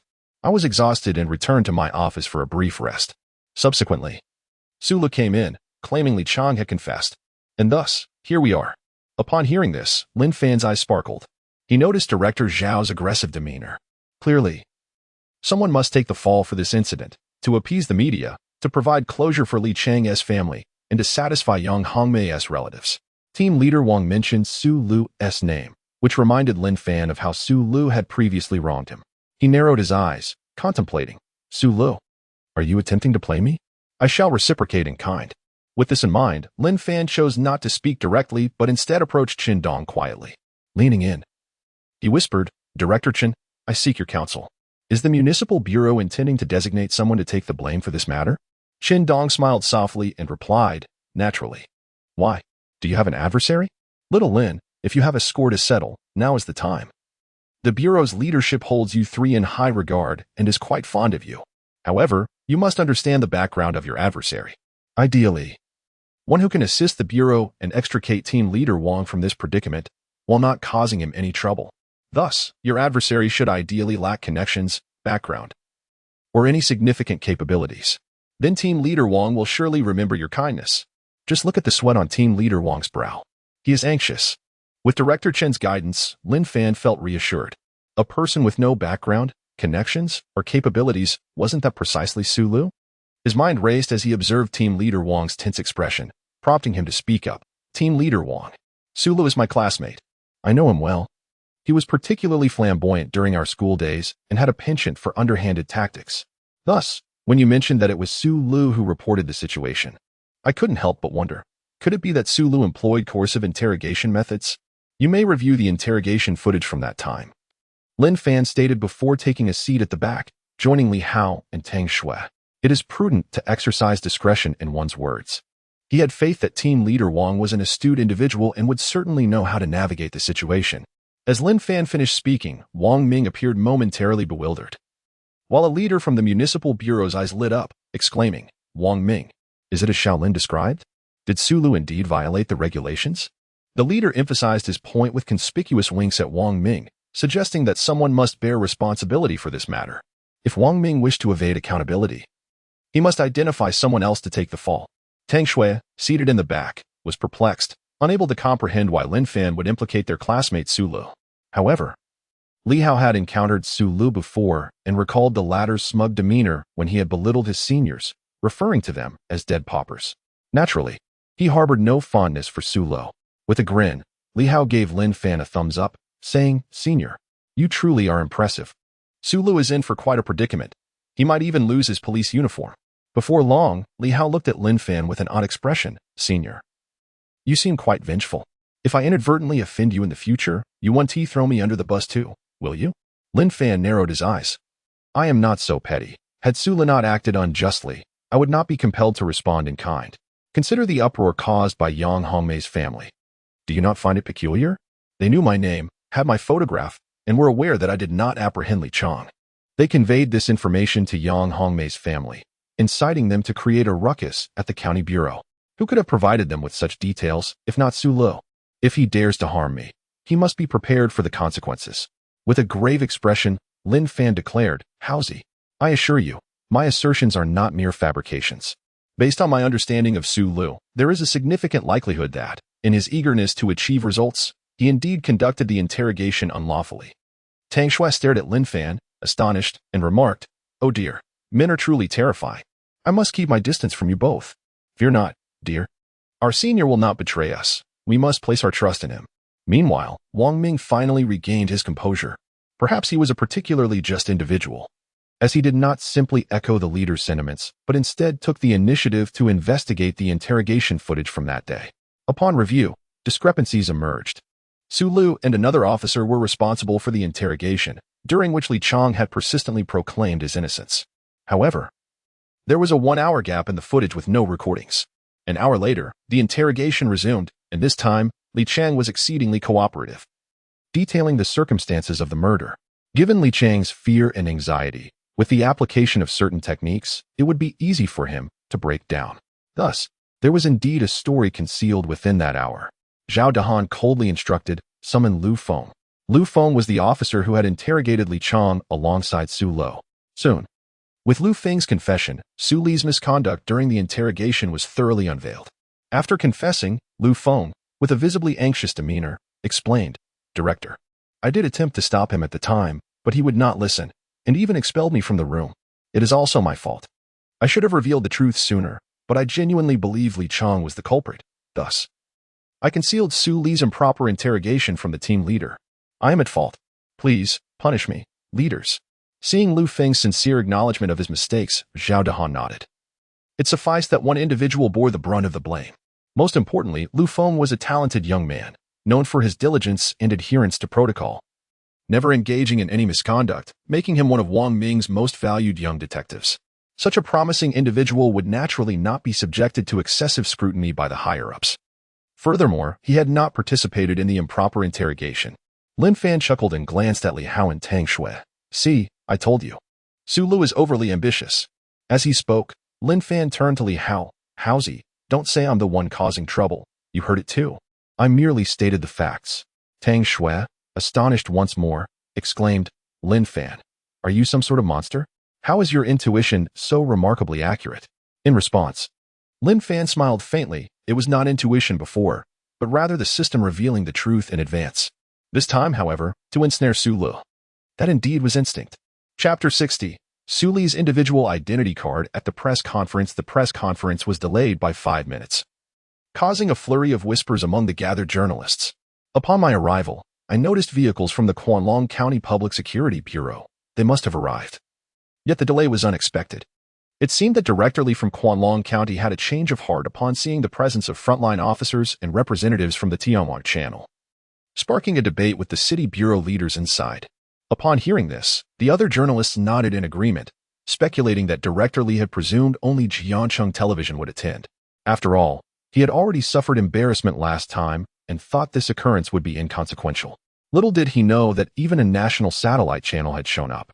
In the venue, journalists, social elites, and police officers alike were oblivious to the fact that the delay was a result of a stunning turn of events in the case. After all, it was common knowledge that Li Chang was the perpetrator, a fact that had ceased to be a secret. The notion that Li Chang was the murderer of the infamous 5/12 massacre had become a widely accepted truth within society. Even Zhao Guozhu, who was currently serving a death sentence in prison, had seen reports about Li Chang from the Jiangxing Public Security Bureau during his study hours. That day, Zhao Guozhu bore a particularly eerie and gleeful smile. Listening to the reporters' discussions, Su Lu felt a surge of pride, agreeing with their analysis that Director Li Qinshan had suddenly opted out of attending the press conference. Meanwhile, the leaders from both sides were engaged in negotiations within the conference room. However, would they allow him to evade his responsibilities? Could the city bureau leaders acquiesce? Lin Fan, your Director Li has lost face on a grand scale this time. You are undoubtedly the primary person to blame. His wrath will certainly be directed at you for your arrogance and pretentiousness, while asserting that Li Chang is not the murderer. Once the press conference concludes, I shall bask in accolades while you face reproach and punishment. As Su Lu reveled in his self-satisfaction, a squad of fully armed police officers suddenly entered the press conference venue. Accompanying them were the family members of Li Chang and Yang Hongmei. Su Lu remained oblivious to the fact that these officers were treating Li Chang's family with remarkable courtesy, greeting them with smiles. A stark contrast to the hostility they had shown a few days prior toward Li Chang's relatives during their unreasonable disturbances. Why was Su Lu unaware of this change? Because his attention was captivated by something more dazzling. He observed that an additional chair had been placed at the far right of the leader's table, complete with an identity card in front of it. Seconded officer, Su Lu. The moment he laid eyes on that identity card, his eyes sparkled, and his hands and feet trembled slightly with excitement. Initially, he had only hoped to stand behind the leaders and make a brief appearance. To his astonishment, the leaders had shown him such favor, providing him with a seat and an identity card. However, why were the words seconded so prominently displayed on the card? Regardless, he had a position. This was his moment to shine, a clear path to a promising future. The local officers from the Special Task Force also caught sight of Su Li's identity card, their brows furrowing in concern. What is the leader thinking? Su Lu. Merely a temporary transfer, usually just drives and carries bags. Why does he possess a position and an identity badge, while we have nothing? It is utterly unjust. We are from the Municipal Bureau, while Su Lu is just an outsider. Moreover, when the lead on Li Chang surfaced, it was solely our merit. Su Lu contributed nothing. He merely charged ahead during the arrest. But by that time, Li Chang was already on his last legs, ensnared and unable to resist. What right does he have to hold a separate position? I refuse to accept this. Should I speak to the leader about it? With that, the impetuous detectives decisively left the scene in search of their leader, Wang Ming. Su Lu overheard their words. For these hot-headed detectives had no intention of hiding their sentiments from him. They not only let Su Lu hear their grievances but also displayed their dissatisfaction on their faces. In response, Su Lu smiled faintly and murmured, "A bunch of fools. It was my interrogation breakthrough regarding Li Chang. That is the greatest merit. The Municipal Bureau values talent without bias, and rewards and punishments are clear." Moments later, the group of fiery detectives returned, visibly agitated, led by the case team leader, Wang Ming. Upon seeing this, Su Lu hurriedly jogged over, wearing a sheepish grin. "Leader, you have arrived. The scene is all set. The media have taken their seats, and the family members have entered."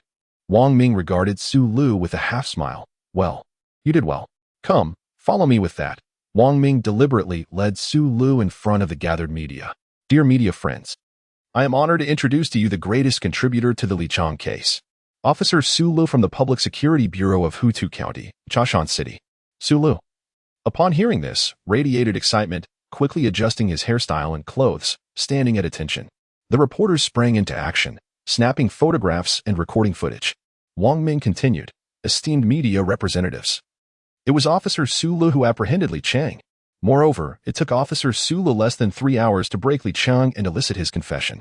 Upon hearing this, the reporters surrounded Su Lu, fervently capturing his image. Su Lu's smile was uncontainable, his lips unable to suppress his joy, leaving him momentarily speechless. Though what leader Wang stated was the truth, he never anticipated that Wang Ming would attribute all the credit solely to him. He remained oblivious to the flicker of disdain that crossed Wang Ming's eyes after completing his statement. Without a further word to Su Lu, Wang Ming departed, leaving Su Lu, brimming with enthusiasm, to engage with the reporters. How did he capture Li Chang? How did he interrogate him? Why did Li Chang murder his entire family? To each of these inquiries, Su Lu responded with ease. Furthermore, he did not share the credit with anyone else, not even mentioning Lu Feng, who had interrogated alongside him. In front of the media, all the accolades emanating from his lips belong solely to him. There is nothing to be done. Leader Wang has spoken. Thus, he will not share the credit with others. Not far away, Wang Ming gazed at the spirited Su Lu with a shadow of bitterness in his eyes. That scoundrel nearly ruined me, nearly brought down the entire Municipal Bureau. Continue to bask in your glory, relish it for a few more moments. Every word you utter now will serve as evidence in the days to come. You are utterly defenseless. Besides Wang Ming's darkened gaze, there stood a group of individuals who regarded Su Lu with palpable disdain. Their eyes burned not with mere shadows, but with a fierce, seething anger. Were it not for the cordon and the police presence, they would have certainly rushed forth to teach Su Lu a lesson. This group comprised the family of Li Chang, his wife, 3 elder brothers, his elderly parents, and his 2 sons. Yes, they acknowledged that Li Chang had once been a petty thief, having been sentenced to labor education in the past. Yet, as family members, they knew their own matters best. Over the years, Li Chang had truly reformed, evolving into a respectable and honest man. Since the tragic incident involving Yang Hongmei's family 5 years ago, Li Chang had confided to his relatives about the quarrel he had with her. Initially, he had not fled, but 3 months later, with no progress in the case, fear gripped him. The true perpetrator evidently possessed formidable anti-detection skills, and thus, should anyone disclose to the police that he had quarreled with Yang Hongmei, he could very well become a scapegoat. This was a massacre. Capture meant certain death. The primary reason for Li Chang's flight was not merely the quarrel. On the night of the incident, he had also been preparing to exact revenge on Yang Hongmei, simple retribution, perhaps a verbal tirade or shattering her windows. Yet when he arrived at her home, he was met with the sight of 5 lifeless bodies. This further complicated his narrative. He lacked any proof of being elsewhere at the time of the incident. Hence, after explaining the situation to his family, and with their consent, he sought refuge outside. This evasion lasted 5 long years. He did not dare return even during the new year. Every month, he would call home, inquiring about the progress of the case, whether it had been solved. Li Chang lived in constant trepidation. This also elucidated the terror on his face when the police arrived at the coal mine to apprehend him. It was all over. The police must surely believe he was the murderer, truly a predicament beyond explanation. Then came the leaders. As the journalists were interviewing Su Lu, they suddenly noticed a throng of officials slowly emerging, taking their seats at the forefront. The reporters abandoned their interview with Su Lu and flocked below, their flashbulbs illuminating the scene. After Wang Ming accompanied Director Zhao to his seat, he called out to Su Lu below, "Su Lu, find your place and sit down." "Yes, team leader," Su Lu responded with a grin. As he ascended the stage, he happened to pass by Chen Dong, Lin Fan, and others standing behind Director Li Qingshan. He raised an eyebrow directly at Lin Fan, saying, "Lin Fan, what do you think?" "Huh, fool." Lin Fan showed no leniency.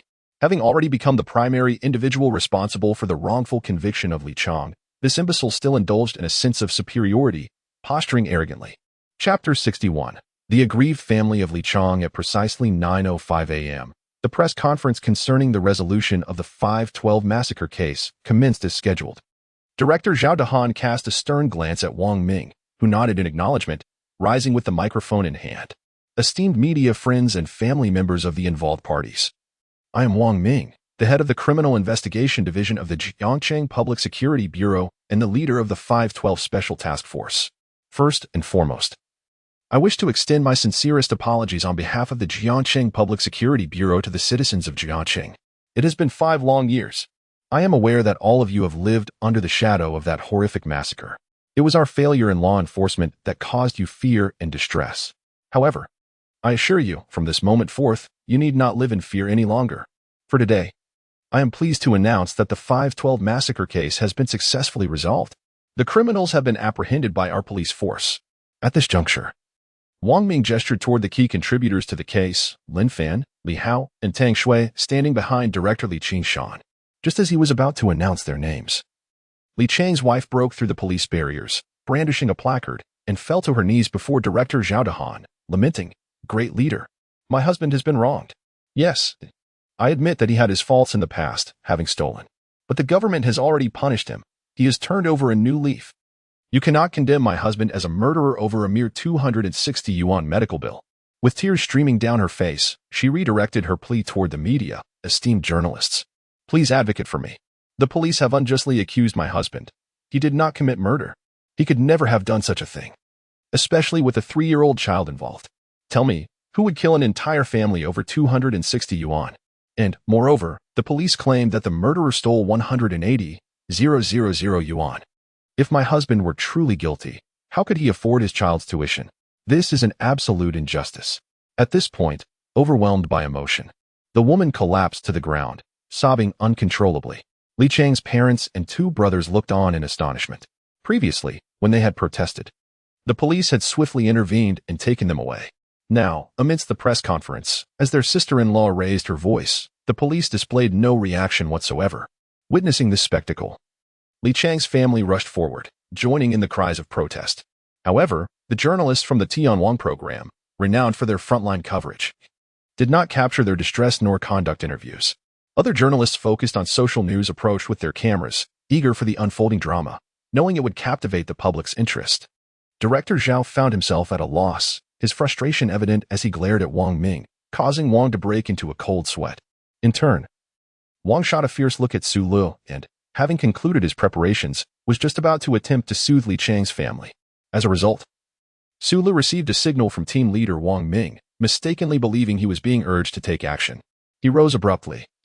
Addressing the family of Li Chang with fervent indignation, Li Chang has already confessed. What grievances are you voicing?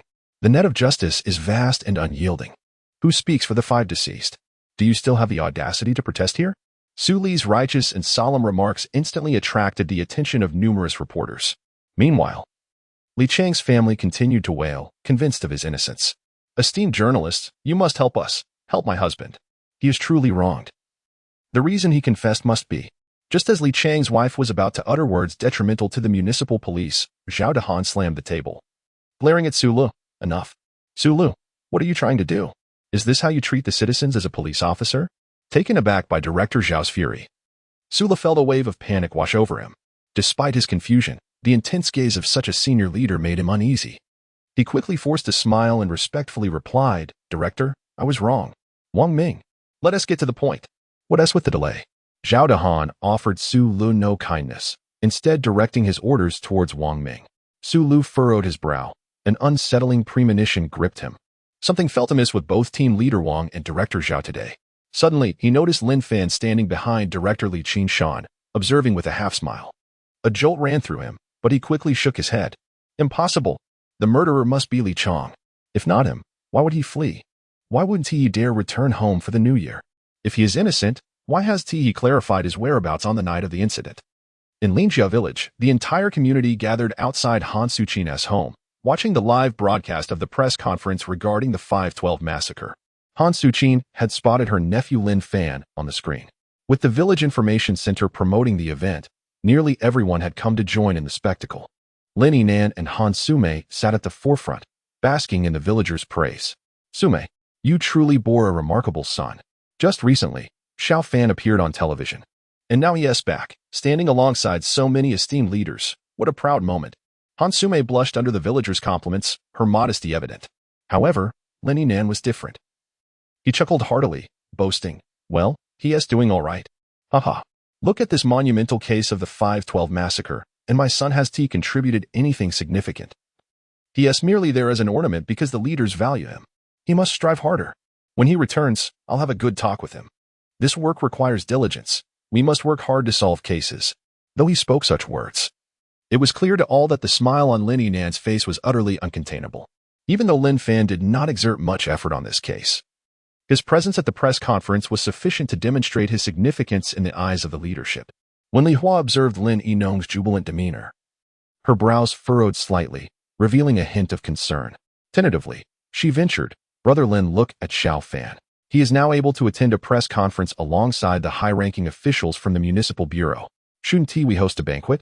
Her motivation for urging Lin Yinong to organize a banquet stemmed from her desire to assist her son, Lin Yidong, who had recently lost his job. In the face of a sluggish market economy and massive layoffs at factories, Lin Yidong had been dismissed. She wished to lend him a hand. Yet as a rural left-behind woman, lacking connections and background, how could she provide assistance? The most prominent figure she knew was Lin Fan. Thus, she contemplated that if Lin Yinong were to host a banquet, she could speak to Lin Fan upon his return and perhaps arrange for Lin Yidong to work as an auxiliary police officer or something similar, allowing him to find employment locally while also caring for the family, with a decent salary to boot. As soon as Li Hua expressed her thoughts, a chorus of laughter erupted among the villagers, who encouraged Lin Yinong to host another banquet. The villagers were simply elated that a member of the Lin family had finally achieved success. For this reason, Lin Yinong genuinely wished to host a banquet once more. However, the constraints of his finances held him back. The last time Lin Fan passed the civil service examination, he had hosted a banquet for 10 consecutive days, depleting their life savings. It was a considerable expense, but the couple had been delighted, believing that spending money was inconsequential in the face of their joy. Now, however, hosting another banquet would truly be beyond their means. As rural folk, they inherently had little savings. Yet, in order to save face, Lin Yinong concocted an excuse. I would love to host a banquet, but my son has accomplished anything noteworthy. It wouldn't be appropriate. People would say I am being overly ostentatious. He continued. Let us wait until my son achieves something significant, something akin to the merits in the 512 massacre case. Then I will certainly host a banquet. What do you think? Upon hearing Lin Yinong's words, everyone nodded in agreement with smiles. Meanwhile, Li Hua let out a soft sigh, feeling somewhat disheartened. Without Lin Fan's return and lacking his phone number, she felt embarrassed to ask Lin Yinong for it. What was she to do? Her son was now unemployed. Wandering in another city, it was unsustainable. Why is it that only Xiao Fan appears on the television? Suddenly, a voice broke the silence, drawing everyone's attention to the television screen. The camera zoomed in on Lin Fan, showcasing only his figure. At that moment, Lin Fan began to speak gravely about the details of the case's resolution. Chapter 62. Sulu in tears. A group of reporters, microphones in hand, faced Lin Fan, their minds swirling with questions. Hadn't team leader Wang previously declared that Su Lu is the true hero of this case? Why now is this police officer being hailed as the principal contributor to its resolution? Upon hearing team leader Wang commend Lin Fan, Li Hao, and Tang Shui as the key figures in the case's success, Su Lu felt a sinking realization wash over him. He slumped into his chair, pallid and dismayed. He was not a fool. He understood that Li Chang was not the culprit, and that the Municipal Bureau and the Special Investigation Team were casting him as the scapegoat. As the gravity of the situation dawned on him, Su Lu's heart raced with anxiety. He was uncertain of his fate that day and whether he could retain his badge. Meanwhile, Lin Fan, Li Hao, and Tang Shui confidently approached the forefront, undeterred by the throng of media. The trio began with brief introductions, culminating in Lin Fan stepping forward to elucidate the case's resolution. He descended from the platform, gently assisting Li Chang's wife, who was weeping uncontrollably on the ground. "Please rise, madam. This matter is not the fault of the municipal or county bureaus. It stems from the misconduct of a few officers. Rest assured, the Municipal Bureau will provide you with a satisfactory resolution." As he spoke, Lin Fan cast a glance at Su Lu, a look that heightened Su Lu's trepidation. Directors Zhao Dahan and Li Qingshan observed Lin Fan's actions with approving nods. This young man was impressive, with a single remark. He deftly absolved the municipal and county bureaus of responsibility. Director Li Qingshan found himself increasingly fond of Lin Fan, appreciating his tact, restraint, and outstanding professional capabilities. Zhao Dahan narrowed his eyes, turning to Li Qingshan, and remarked, "Qingshan, this young man is quite exceptional. I'd like to transfer him to the Municipal Bureau." Before Zhao Dahan could finish, Li Qingshan quickly interjected, "Hold on, Director. We can't be so blatant about this." Zhao Dahan chuckled, refraining from further discussion. Who wouldn't desire talent? He was merely testing the waters, well aware that Li Qingshan would not let Lin Fan go. Even if Li Qingshan were willing, would Qindong allow it? After assisting Li Chang's bewildered wife to her feet, Lin Fan returned to the podium, standing resolutely under the spotlight. He began earnestly, "First and foremost, I must extend my sincerest apologies to Li Chang's family." Bowing deeply, he was followed by Li Hao and Tang Shui, who also expressed their apologies. The reporters in attendance wore expressions of disbelief, murmuring among themselves. What was happening? Was Li Chang truly innocent? The situation seemed increasingly clear. Who, then, was the real culprit? Was the 512 massacre case still unresolved? Was this press conference merely a farce? The family members, including young Hongmei, displayed looks of incredulity as they gazed at Lin Fan. They recognized him. He was all too familiar to them. Had it not been for the fact that this was the Municipal Bureau, they would likely have continued their uproar. The family of Li Chang gazed at the young officer Lin Fan with tears of joy. In recent days, they had cried out for justice to countless people. Yet no one had paid them any heed. Unexpectedly, today, this officer named Lin Fan took the initiative to apologize to them. Clearly, he had discovered evidence exonerating Li Chang. Or else such high-ranking officials would not permit Lin Fan to speak. In response, Li Chang's family members bowed deeply in gratitude towards Lin Fan, their expressions a mixture of astonishment and appreciation, hastily following suit in their bows. Particularly, Li Chang's wife was in tears, had it not been for the presence of reporters. She might have rushed forward to kneel before Lin Fan in profound gratitude.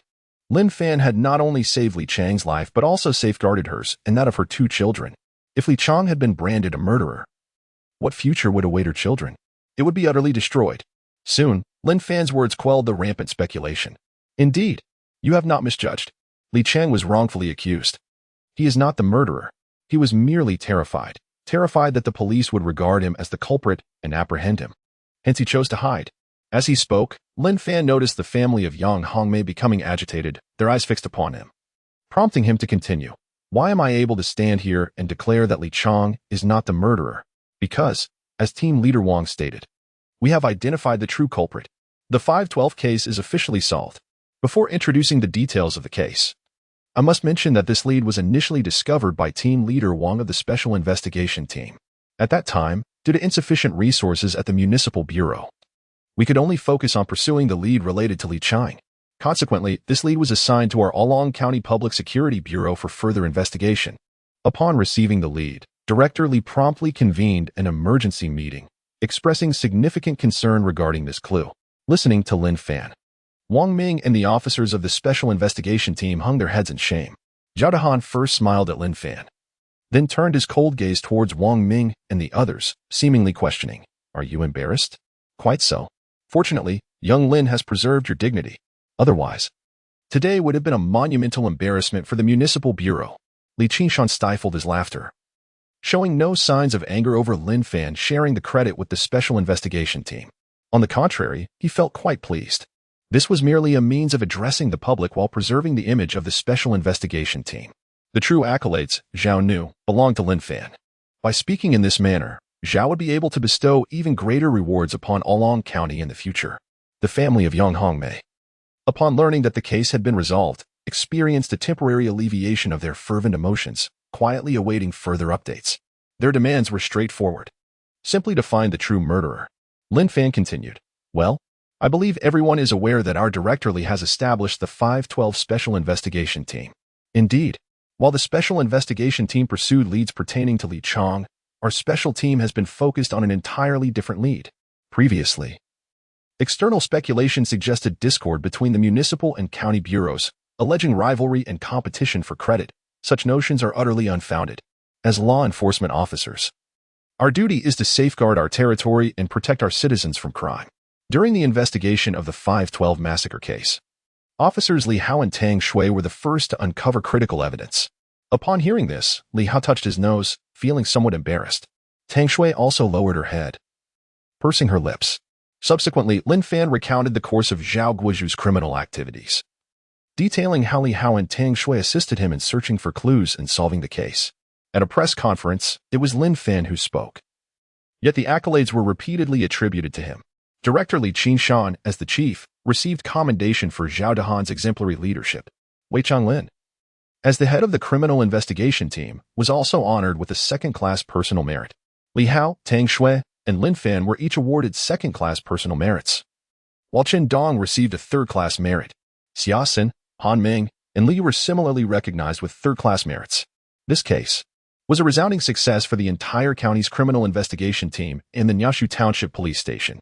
At the conclusion of the press conference, Director Zhao Dahan rose to speak, providing a satisfactory resolution for Li Chang's family by dismissing Officer Su Lu from the force. "No, Director, please don't dismiss me. I beg you. Let me resign voluntarily, please." Su Lu was utterly frantic, never expecting that his involvement in the special investigation team would yield no benefits whatsoever and lead to his dismissal. Being expelled from public office barred him from civil service examinations for 5 years. If he resigned voluntarily, he would still have a chance. He could simply retake the exams. Zhao Dahan's expression was stern. "Su Lu, individuals like you are unfit for police work, conducting illegal interrogations. How can the public feel secure with you as an officer?" The family of Li Chang expressed their outrage, demanding his dismissal. The members of the special investigation team vocally condemned Su Lu, asserting that had it not been for his unlawful interrogation, Li Chang would surely not have confessed. And without a confession, we might have uncovered discrepancies. The entire county police force would not have faced such disgrace. It is all Su Li's fault. Faced with the public outcry, Su Lu's face turned pale, and he cried out in despair, "Director, I truly understand my mistake. My parents are merely ordinary vendors, and I worked so hard to become a civil servant. Please don't dismiss me. I implore you." Seeing that Director Zhao maintained his cold demeanor, Su Lu scanned the crowd, searching for a glimmer of hope. When he spotted Lin Fan, his eyes lit up, and he rushed towards him. "Lin Fan, old classmate, for the sake of our friendship, please speak on my behalf. Quickly, help me. If I am dismissed, I will never be able to join the civil service. You know, with our field of study, it's nearly impossible to find employment outside of law enforcement. If you advocate for me, given your recent accomplishments, Director Zhao will surely grant you this favor. Just help me, and I will consider you my elder brother. My dear brother." As she spoke, Su Lu was overwhelmed with tears. "I understand.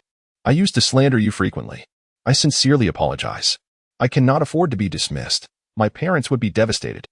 I am to be married next month. Lin Fan, I implore you, please intercede on my behalf with Director Zhao. I am aware that I have violated regulations. I do not seek to continue my role as a police officer, but I only request that the Bureau allows me to resign voluntarily. Do not terminate my public service." In her desperation, Su Lu even knelt down, tears and snot streaming down her face. Lin Fan pondered deeply. He recalled how Su Lu had often disparaged him. He truly did not wish to advocate for Su Lu. Just as he prepared to leave, a large hand grasped his arm. Turning around, he was taken aback. "Chen Shuo, He genuinely could not comprehend why Chen Shuo had detained him. Chen Dong smiled and whispered in Lin Fan's ear, "Little Lin, allow me, as your elder brother, to impart a lesson. It is better to offend a gentleman than to offend a petty person. Sulu embodies the latter. If you provoke him, you will face endless troubles in the future. Yet should you assist him, not only will you evade difficulties, but you shall also gain a loyal ally." I could see that Sulu was genuinely desperate this time. You were his only lifeline. Though Sulu is often driven by short-term gains, one must acknowledge his filial piety. A grateful heart resides within those who honor their parents. Would you prefer to have an adversary lurking in the shadows or someone willing to ardently support you?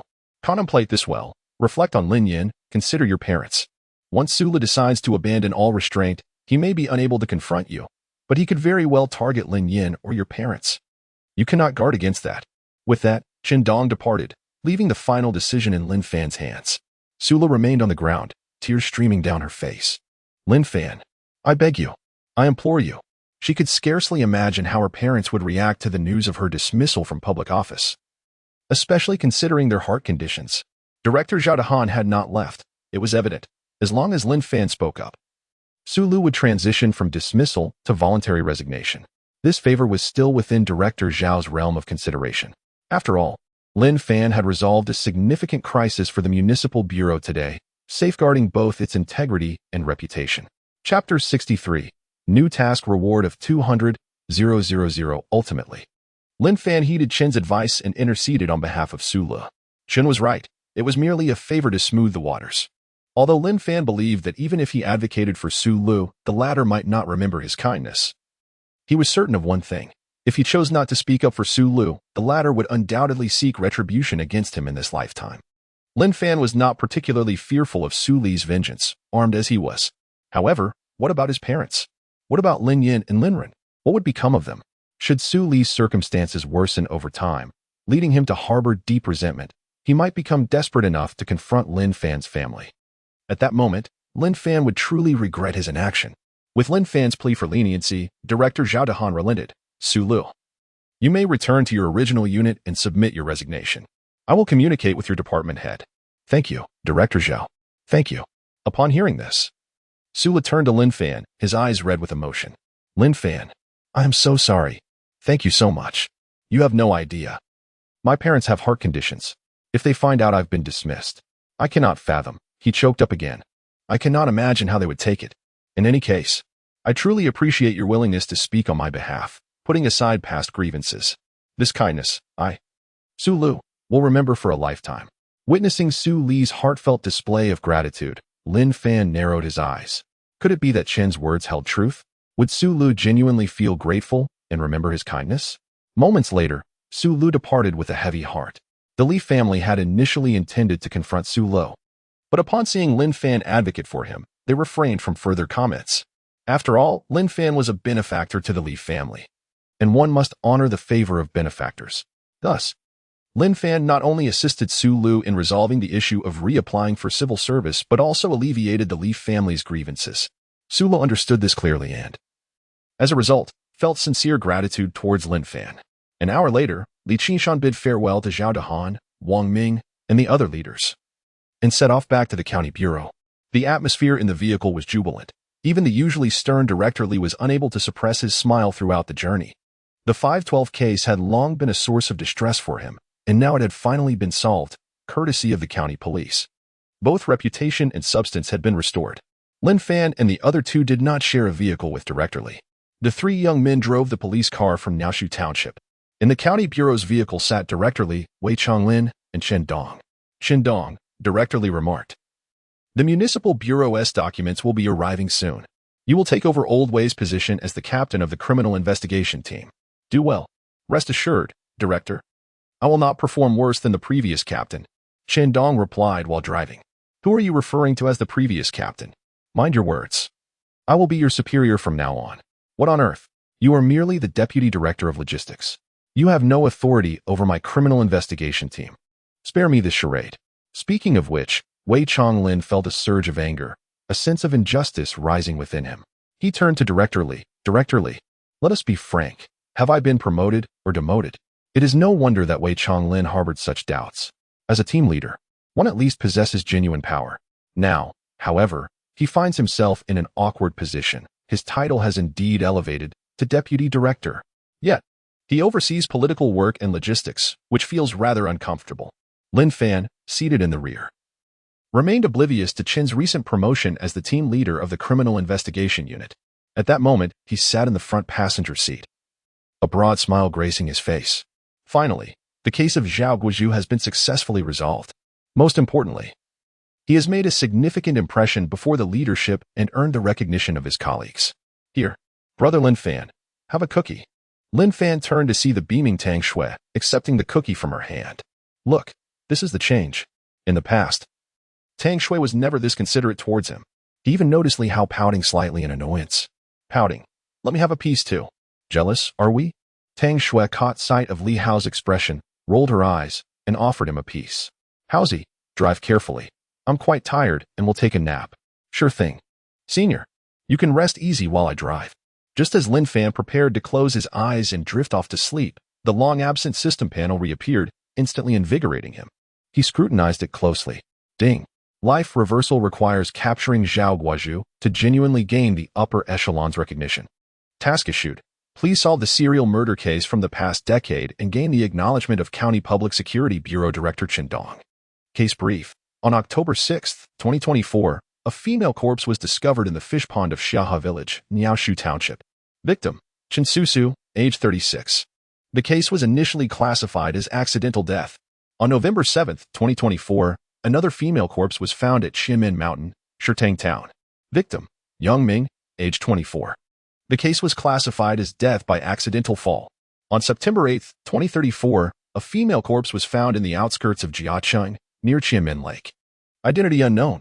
The case was classified as homicide. Under the leadership of Captain Li Hao, the city's Criminal Investigation Unit officially consolidated similar cases from the past decade for investigation. All previously classified accidental deaths have been overturned and reclassified as homicides. Formal investigation work has commenced. A life reversal necessitates the demonstration of sufficient work capability. Please, host, showcase your skills by solving this case.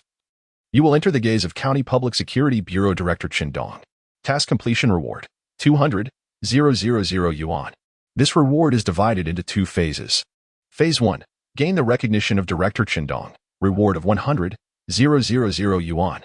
Phase 2, solve the serial murder case and apprehend the perpetrator, reward of 100,000 yuan. Good luck, host. Observing the system panel this time, Lin Fan found the abundance of information somewhat overwhelming. He cast a peculiar glance at Li Hao, who was driving. Senior, why are you staring at me like that? Li Hao suddenly felt uncomfortable under Lin Fan's unwavering gaze. Senior, I am aware that I possess considerable charm. However, my affections are solely for Tang Shui. Please do not entertain any further notions. Captain Li, congratulations. What? Is Director Li considering promoting me to captain? That seems rather implausible. Li Hao was somewhat bewildered. Lin Fan genuinely did not anticipate this. A decade later, Li Hao would ascend to the position of captain of the Criminal Police Brigade. Goodness. Although Chen Suo also attained the rank of Director Chen, the positions of County Bureau Chief and Brigade Captain appear to hold comparable status. The offspring of officials indeed enjoy certain privileges. To think he could stand alongside the future Director Chen, such influence must be embraced tightly. Noticing Li Hao's confusion, Lin Fan chose not to elaborate, unable to suppress the subtle smile tugging at the corners of his mouth. This upcoming task should not be overly simplistic. To begin with, gaining the recognition of Director Chen is no laughing matter. Is it not merely a matter of a few words? Presently, Director Chen. Oh no. Now he is Director Chen Suo. Lin Fan hoped that Director Chen would not hold too high an opinion of him. This task must be envisioned a decade into the future. At the age of 33, it indeed presents a certain level of difficulty. Setting aside the possibility of even encountering Director Chen, consider the serial murder case. For 10 years, the perpetrator had been active. Yet the police continued to classify the incidents as accidents, highlighting the exceptional counter-investigation skills of the assailant. Furthermore, regarding previous tasks, the system had disclosed the identity of the murderer. However, for this task, the system remained silent. It should be in 2034. Captain Li had merely discerned that it was a homicide, a criminal case. As for clues, not a single one. Thus, the system naturally did not possess knowledge of the murderer's identity. If this were to take place a decade later, Lin Fan would indeed feel at a loss. Yet now, It is 2024. Lin Fan was filled with confidence regarding the resolution of this case. He murmured, "Let us endeavor. For the advantage lies with me. Onward to further accomplishments." Afterward, he recalled the reward for this task, his face lighting up with excitement. The reward this time is 200,000. My heavens, that is indeed a substantial sum. Lin Fan yearned for it dearly. With this money, he could make improvements to his family home. Currently, the house back home has begun to tilt, posing a risk of collapse. It is imperative to construct a new house promptly, allowing his parents to reside in the countryside villa he has financed. Surely, they would be overjoyed. Envisioning this bright future, Lin Fan glanced at the time. There remains half a month until October 6th, the date when the body is discovered. It seems that he must spend the coming days surveilling that location. If he could directly apprehend the individual responsible for the disposal of the body, would the case not be resolved? Such aspirations are delightful. Yet reality is often harsh. The system did not mention that after the discovery of Chen Susu's body, the forensic examination determined that the time of death was 3 months prior. In other words, Chen Susu has been deceased for over 2 months now. Consequently, Lin Fan has been on stakeout, yet he has encountered no success. Meanwhile, in Linxia village, Hansume admonished Lin Yinan with irritation, saying, "Is it only you who can achieve anything? Now look, Fanner has truly accomplished something significant. Let us prepare a feast. But where is the money?" What good does it do to ask me now?" Lin Yinan awkwardly retorted. "How was I to know that Fanner would excel so remarkably in such a monumental case as the 512 incident, since my son has achieved this feat? Should we not celebrate? As for the funds, perhaps you could borrow from your brother?" "I cannot. My brother and his family are struggling. How could I possibly bring myself to ask?" Lin Yinan furrowed his brow, deep in thought. "Indeed, those 2 brothers-in-law are quite impoverished as well, so what shall we do? The villagers are already aware that a banquet is to be held. Surely, it would be inappropriate to serve only radishes and cabbages?" With this in mind, he glanced at his wife, Hansume, and tentatively suggested, "What if we ask Fanner if he has any money?" To which she retorted, "If you want to inquire, you should do it yourself. After all, you are the one who stirred this up. I am truly exasperated with you. All you do is boast. Fanner has just started working. Do you really think you can ask him for money?" Hansume shot a disdainful glance at her husband before shouldering a hoe and stepping outside. Lin Yinan hurriedly followed suit, still pondering to himself. Fanner has just begun his career. He likely has little to spare. But having cracked such a significant case, surely there must be a reward. Yes, I shall call my son tonight to gauge the situation. Chapter 64. Achievements and Rewards. Chen soars high on the afternoon of September 24, 2024. The cafeteria of Quanlong County Public Security Bureau was abuzz with excitement, the clamor resonating throughout the hall. The expansive walls of the cafeteria were adorned with banners proclaiming celebration for the resolution of the 512 case. Lin Fan, known for his modest demeanor, was no longer a member of the county's criminal investigation team. Thus, he refrained from joining Director Li, Captain Wei, Li Hao, Tang Shui, and others at their table, where they basked in the accolades of their peers. Instead, he chose to sit quietly in a corner with Director Qindong, quietly enjoying his meal. As Qindong picked at his food, he observed Lin Fan's impassive expression. Nodding subtly in acknowledgement, contemplating inwardly, he mused, unpretentious, unyielding, uninterested in fame or profit, aware of his position. An understanding of gains and losses. This young Lin is far superior to my younger self. If his instincts remain this astute, his future achievements are boundless. Indeed, it was widely believed across the municipal and county bureaus, even at the Niaoshu Township Police Station, that Lin Fan had solved the 512 case purely by intuition. After all, how else could one explain it? Lin Fan himself echoed this sentiment, never revealing, "I possess a system that guides me." "Come, Xiao Lin. Let us celebrate with a toast," Qindong said with a warm smile, raising a glass of labi. Lin Fan promptly stood, pouring a glass of the beverage, and respectfully addressed Qindong, "Director, I toast to you. Thank you for your care during these past days." As they were enjoying their drinks, Lin Fan suddenly froze, his expression shifting. Before him reappeared the familiar interface. "Ding. Congratulations, host, on receiving the recognition of County Public Security Bureau Director Qindong. Cash reward of 100,000 yuan has been credited. Please check your account." Upon seeing this interface, Lin Fan felt no joy. Instead, anxiety washed over him. The task had been completed too swiftly. He had not anticipated finishing it so soon. It was all too haphazard. And he felt a sense of foreboding. The only concern was that the system might discover a bug and retreat. After a prolonged silence, the system remained unresponsive, allowing Lin Fan to exhale in relief. Fortunately, the dim-witted system had not detected any errors. If he could apprehend the serial killer, the additional 100,000 yuan would be credited, and combined with his salary, he would amass 230,000 yuan in savings. He could then borrow some money from Li Hao and Tang Shui to renovate his family's house, providing his parents with a new home. With both career and love flourishing, Lin Fan felt an overwhelming sense of joy. Thankfully, the celebratory feast at the bureau prohibited alcohol. Otherwise, he would surely have ended up intoxicated. Meanwhile, at Director Li's table, the atmosphere was far more lively than at Lin Fan's. Countless officers and auxiliary police lined up, eagerly waiting to extend their congratulations. Director, I raise a glass to you. Under your leadership, we have finally restored our lost dignity. The cold case that remained unsolved for 5 years is now cracked. Captain Wei, I toast to you. Congratulations, Hao. This time, you have truly achieved great merit. Do not forget about us, your brothers. Congratulations, Sister Tang Shui. Each police officer toasted with drinks, going around in a circle. In response, Director Li and his companions chuckled as they drank. As for Lin Fan, it seemed that the crowd of officers had forgotten about him. This was primarily due to Lin Fan stealing too much thunder at the press conference, inciting dissatisfaction among the officers. They felt it was unfair for Lin Fan to be the one speaking so prominently before the media when it was Li Hao who discovered the clues and Tang Shui who analyzed them. The officers from the county were quite displeased with this situation. Moreover, Lin Fan was absent from the table, leading to further misunderstandings among the officers, who presumed that Director Li was dissatisfied with Lin Fan. Consequently, they were even more hesitant to toast him. Director Li, however, did not clarify the situation.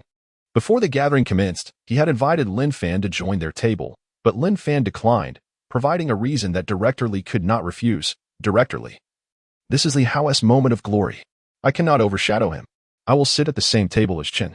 Upon hearing Lin Fan's response, Li Qingshan was momentarily taken aback. Despite Lin Fan's youth, he displayed a remarkable acumen for social dynamics. Lin Fan understood the importance of humility, realizing that letting the officers know his contributions overshadowed Li Hao's would serve no practical purpose beyond showing off. Conversely, allowing the leader's son to shine among the officers could earn him favor and recognition from the higher-ups. Ultimately, as long as he showcased his abilities in front of the leadership, there was no need for him to impress the grassroots officers. The notion of showing off held little value for Lin Fan, who was pragmatic in nature. Giving sufficient respect to the leader and demonstrating his capabilities was what truly mattered. Everything else was insignificant.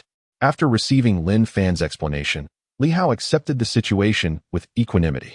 If his senior preferred to avoid showing off and bustling about, then he would take on that role. Tang Shui began to regard Lin Fan with newfound respect, aligning her views with those of Chen Dong and Director Li. Lin Fan was indeed not to be underestimated. The celebratory banquet was quite lively. During the event, Director Li announced a significant personnel reshuffle within the Qianlong County Public Security Bureau. Director Li Qingshan was set to be reassigned as the Executive Deputy Director of the Jiangcheng City Public Security Bureau. Wei Chonglin would become the Executive Deputy Director of the Qianlong County Public Security Bureau, overseeing political and logistical affairs. Chen Dong was appointed as the captain of the Criminal Investigation Team of the Qianlong County Public Security Bureau. Xia Sun was appointed as the instructor of the Criminal Investigation Team of the Qianlong County Public Security Bureau. Li was named the director of the Niaoshu Township Police Station in Qianlong County. Han Ming was appointed as the deputy director of the Niaoshu Township Police Station in Qianlong County. Apart from Director Li Qingshan's appointment, which awaits formal documentation from the Municipal Organization Department, the remaining transfers would take immediate effect the following day. Due to their insufficient seniority, Li Hao, Lin Fan, and Tang Shui would have their contributions noted for future promotions. With the announcement of the appointments, Chen Dong's table welcomed toasts from the officers, who all congratulated Captain Chen. Lin Fan's lips curled into a subtle smile. Undoubtedly, Captain Chen would bring him to the criminal police team. Surely, he would not leave him at the Niaoshu Township Police Station. After all, the system had just signaled the completion of a task, indicating that Captain Chen was quite pleased with him. His future appeared to be exceedingly bright. Though he had just joined the police force without any connections, he was on the verge of becoming a bona fide criminal investigator, all thanks to his fortunate association with the right person. Captain Chen, I look forward to your guidance, Tang Shui remarked. a gentle smile gracing her lips as she held a drink in her hand to offer her congratulations. Ah, Xiaoxua, don't celebrate too soon. Working under me is no easier than underway. Chen Dong chuckled, giving Tang Shui a gentle warning. This was indeed the case. Although Captain Chen was amiable, he was fiercely dedicated to his work, as evidenced by their all-nighter searching for a phone at the home of a blind drifter. Li Hao, standing nearby, promptly congratulated Captain Chen and then raised a glass toward Lin Fan. Senior, let us have a toast. Lin Fan had a favorable impression of this junior and naturally did not decline. As they sipped their drinks, Li Hao suddenly recalled something and turned to Captain Chen. Captain, when you come to the criminal police team tomorrow, Senior will be coming along, right? We can't let him stay at the police station. That would be a waste. Chen Dong smiled. Little Lin is my treasure. How could I possibly let him go? He then turned his cheerful gaze toward Lin Fan. Little Lin, from now on, just follow me diligently. No one can take you away from me. Thank you, Captain. Lin Fan felt a surge of happiness within. His desire was simply to follow Captain Chen, who was his first leader and a commendable one at that. Most importantly, he had joined under Captain Chen when he was still at the grassroots level. Regardless of where Captain Chen's journey would lead him in the future, Lin Fan would always be his trusted confidant, even more so than Instructor Xia.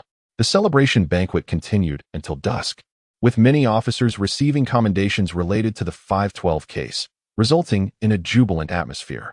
Since Lin Yin had gone to a self-study training class and Lin Rin was attending school in the county, staying at the dormitory, Lin Fan did not wish to keep his leader waiting. After sending a message to Lin Yin, he directly drove Captain Chen back to the Niaoshu Township Police Station. Throughout the journey, Chen Dong engaged Lin Fan in conversation, imparting essential skills for navigating the bureaucratic landscape. Lin Fan listened intently, gaining invaluable insights. Chen Dong's satisfaction with Lin Fan grew. A young man who had accomplished so much while maintaining a humble demeanor was indeed rare. As they neared Niaoshu Township, Lin Fan's phone rang. Noticing it was his father calling, he swiped to answer. Dad, what? Another banquet? Lin Fan furrowed his brow. Hosting a feast incurred expenses. All right. I shall refrain from further comments. Your happiness is what matters. How much do you need? 10,000? I can manage that. I will withdraw the money from the countryside later and bring it back to you. I am currently in the village. Upon hanging up the phone, Lin Fan noticed the uncontainable smile on Director Chen's face and offered a bittersweet smile in return. I hope I haven't caused you any embarrassment. My father is just like that. He revels in merriment when something joyous occurs. If only I could have a son as capable as you. I would host banquets frequently as well. I understand. Haha. After you drop me off at the station, feel free to return. Tomorrow at 7. Come to the station. We shall head to the criminal investigation team together. Let us drive straight back to lift your father's spirits a little more. As children, we must diligently work while also ensuring our parents are well cared for. Thank you for your concern, Director. Lin Fan was genuinely appreciative. It was evident that the director's kindness was heartfelt. When Lin Fan arrived at his doorstep, the slightly tilted red brick house was aglow. His father, Lin Nong, was tending to the fire in the kitchen, while his mother, Han Su-mei, was chopping chicken on the countertop. Make the fire a bit bigger. I told you to call earlier, yet you insisted on waiting until evening. Our son is about to come home. And the chicken hasn't even been put in the pot yet. Though his mother scolded his father, her smile was unmistakable. Their son was returning home, bringing them joy. Such is the nature of parents, they seldom concern themselves with whether their son has eaten. As long as their child returns, they will busy themselves preparing what they deem the best for him. Chapter 65. A warm family and building a house that evening. Lin Fan felt somewhat bloated after attending a celebratory banquet at the bureau. Upon returning home, his parents had prepared a sumptuous late-night feast, and he could hardly refuse to partake. The familiar stove, the well-known kitchen, and the three beloved faces brought a comforting sense of home. Yet, unlike the usual somber expressions that often graced his parents' faces, this night was filled with warmth and joy. His parents eagerly served him dishes, and seeing the smiles on their faces filled Lin Fan with profound satisfaction. Ever since he secured his position as a civil servant, his parents had hardly ceased to smile. Perhaps this is the greatest success one can achieve as a child. Dad, Mom, I've been transferred to the criminal investigation team. I might not be able to visit home as often from now on. Please take care of yourselves. Upon hearing Lin Fan's words, Han Su-mei's expression dimmed slightly. While she was proud of her son's accomplishments, she longed for him to be nearby. Previously, when Lin Fan stayed at home every day, Her heart was troubled. Now that he was venturing further away, she felt a pang of reluctance. Perhaps this is a sentiment shared by mothers everywhere, eager for their sons to succeed while yearning for their proximity.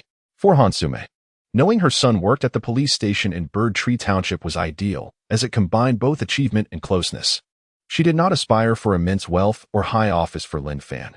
She simply wished for his safety and a stable job. However, a nagging worry lingered in her heart. The criminal investigation team dealt with dangerous criminals, those who would stop at nothing. Sensing her apprehension, Hansume gently advised, "Xiao Fan, please be careful while handling cases. Do you understand?" "I know, Mom. Rest assured." Lin Fan reassured her, patting his sidearm. "I've got this. When we go on missions, we are well equipped with comprehensive protection. It's very safe. There is no need for you to worry." Although Lin Yinan harbored some concerns, he felt joy in his son's success. To alleviate Lin Fan's worries about home, he chose not to echo his wife's sentiments. Instead, he encouraged Xiao Fan. "Work hard. Don't let your superiors down. You can leave home without worry. Your mother and I are in good health. And we have plenty of neighbors around." "Sure, Dad. Here is 10,000 yuan. I'm earning now. You two shouldn't work so hard anymore. Let us reduce the farming on the land a bit." Of course. Haha, my son is doing well." Lin Yinan accepted the 10,000 yuan without hesitation, while Hansume rolled her eyes, feeling a twinge of concern for her son. The next day at dawn, before the light broke, Lin Fan drove back to the police station. Before leaving, he placed a bank card in his parents' bedroom along with a note. The card contained 100,000 yuan, intended for them to renovate the house, which had been leaking during rainstorms and was hardly livable. After a lifetime of hard work, he was finally able to provide for his parents. It is indeed time for the parents to enjoy some comfort. As for the origin of the 100,000 yuan, the explanation he provided to his parents was that it was a reward for solving a case from his workplace. After all, his parents were not privy to such matters. Moreover, the funds from the system were legitimate and above board. Lin Fan was unperturbed by the possibility of outsiders discovering this. He had no fear of jealousy leading someone to report him. To prevent his parents from using the money to repair the house and saving it instead for his marriage, Lin Fan took decisive action, notifying the construction team last night. They would commence work in Linjia village today. After bidding farewell to the colleagues at the Nyashu Township Police Station alongside Director Chen and Instructor Xia, Lin Fan made his way to the County Public Security Bureau. Meanwhile, the villagers of Linjia began to congratulate Lin Yinan and Hansume, who were tacitly proceeding with the house repairs. The elderly couple felt a tinge of frustration. Had it not been for Lin Fan's unilateral decision, they would have indeed saved the money. Upon witnessing the old house being toppled by a bulldozer, the couple finally came to terms with reality and accepted their son's filial piety, their faces breaking into smiles as they busied themselves with matters concerning their new home. A group of village women gazed enviously at the crumbling structure of Lin Yinan's old house, their expressions filled with admiration. Lin Fan has truly made something of himself. If it weren't for Sume and her husband, they would never have been able to afford such renovations. Indeed, Lin Fan has achieved success without frivolous spending, prioritizing the house repairs for his parents. They are fortunate to have such a good son. Lin Yinan began to boast again. Whenever a villager passed by, he would offer cigarettes. "You, my seventh uncle, must come to celebrate once the house is completed. Hiki, the funds are from my son. Where would I have the means to repair the house? This is a professional construction team he sourced from the county, and they handle everything. Sume and I need not lift a finger. Our son is considerate of us. You, my third aunt, must come to drink when the time comes." Observing her husband's boastful demeanor and joyful expression, Hansume shot him an exasperated glance and tossed a hoe at Lin Yinan. "Get to work in the fields. I'll supervise here without your help." "Oh." Lin Yinan turned back repeatedly, trudging away with a sullen demeanor while carrying the hoe. Upon reaching the fields and seeing fellow villagers working, he continued to engage in cheerful conversation. "Oldly, I'm repairing my house. Congratulations. Best wishes. Once the new house is completed, you must invite us for a drink." Due to the house repairs, Lin Yinan postponed the celebratory banquet for his son Lin Fan's resolution of the 5/12 case, making no mention of it. House repairs demanded significant expenditures, and every penny saved was crucial. He wished to host a banquet, but Hansume would not agree. This left Li Hua quite anxious. She approached the construction site, speaking to Hansume without context. Upon learning that Lin Fan had been transferred to the criminal police unit, a flicker of surprise crossed Li Hua's eyes, quickly replaced by concern. Han Sume noticed the peculiar expression on Li Hua's face, sensing she had something to say, but hesitated. Aunt Li, what troubles you? Although Li Hua was known as the village gossip and a formidable source of information, her demeanor suggested an uncharacteristic reticence. However, the people are kind-hearted, and they are all from the same village.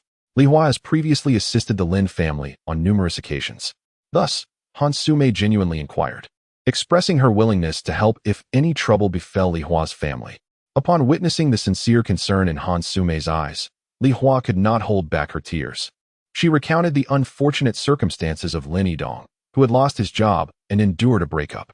She lamented that it was challenging for college graduates to secure employment, let alone Lin Yidong, who had only completed middle school.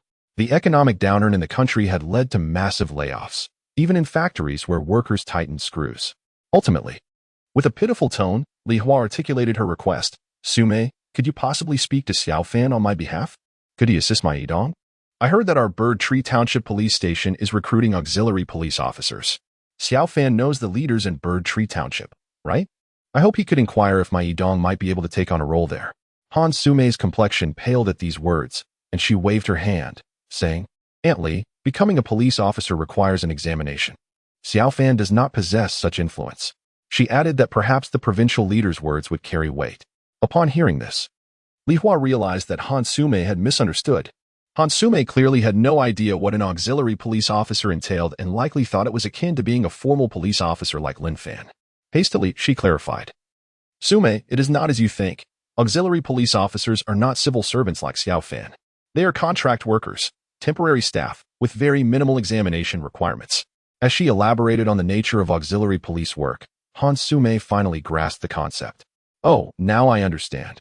No wonder my son became a captain right after starting work. So, there are only 5 formal police officers at the station, including my son? In that case, Xiao Fan should be able to help. Aunt Li, please don't worry. When my husband returns, I will have him call Xiao Fan. Grateful for Han Sume's promise, Li Hua expressed her thanks profusely. Upon returning home, she conveyed the news to Lin Yidong, who promptly began his journey back to the village. Feeling disillusioned by the complexities of urban life and yearning for the simplicity of rural existence, Lin Yinan, with remarkable efficiency, was eager to assist his fellow villagers and take pride in his connections. That very afternoon, he skipped lunch and intentionally went to the village road. Raising his voice over the phone, Son, well, your brother Yidong's workplace is too far. He cannot care for the family while working there. He wishes to return to our hometown for better prospects. Could you arrange something? Perhaps put in a word at the Bird Tree Township Police Station for the auxiliary police recruitment?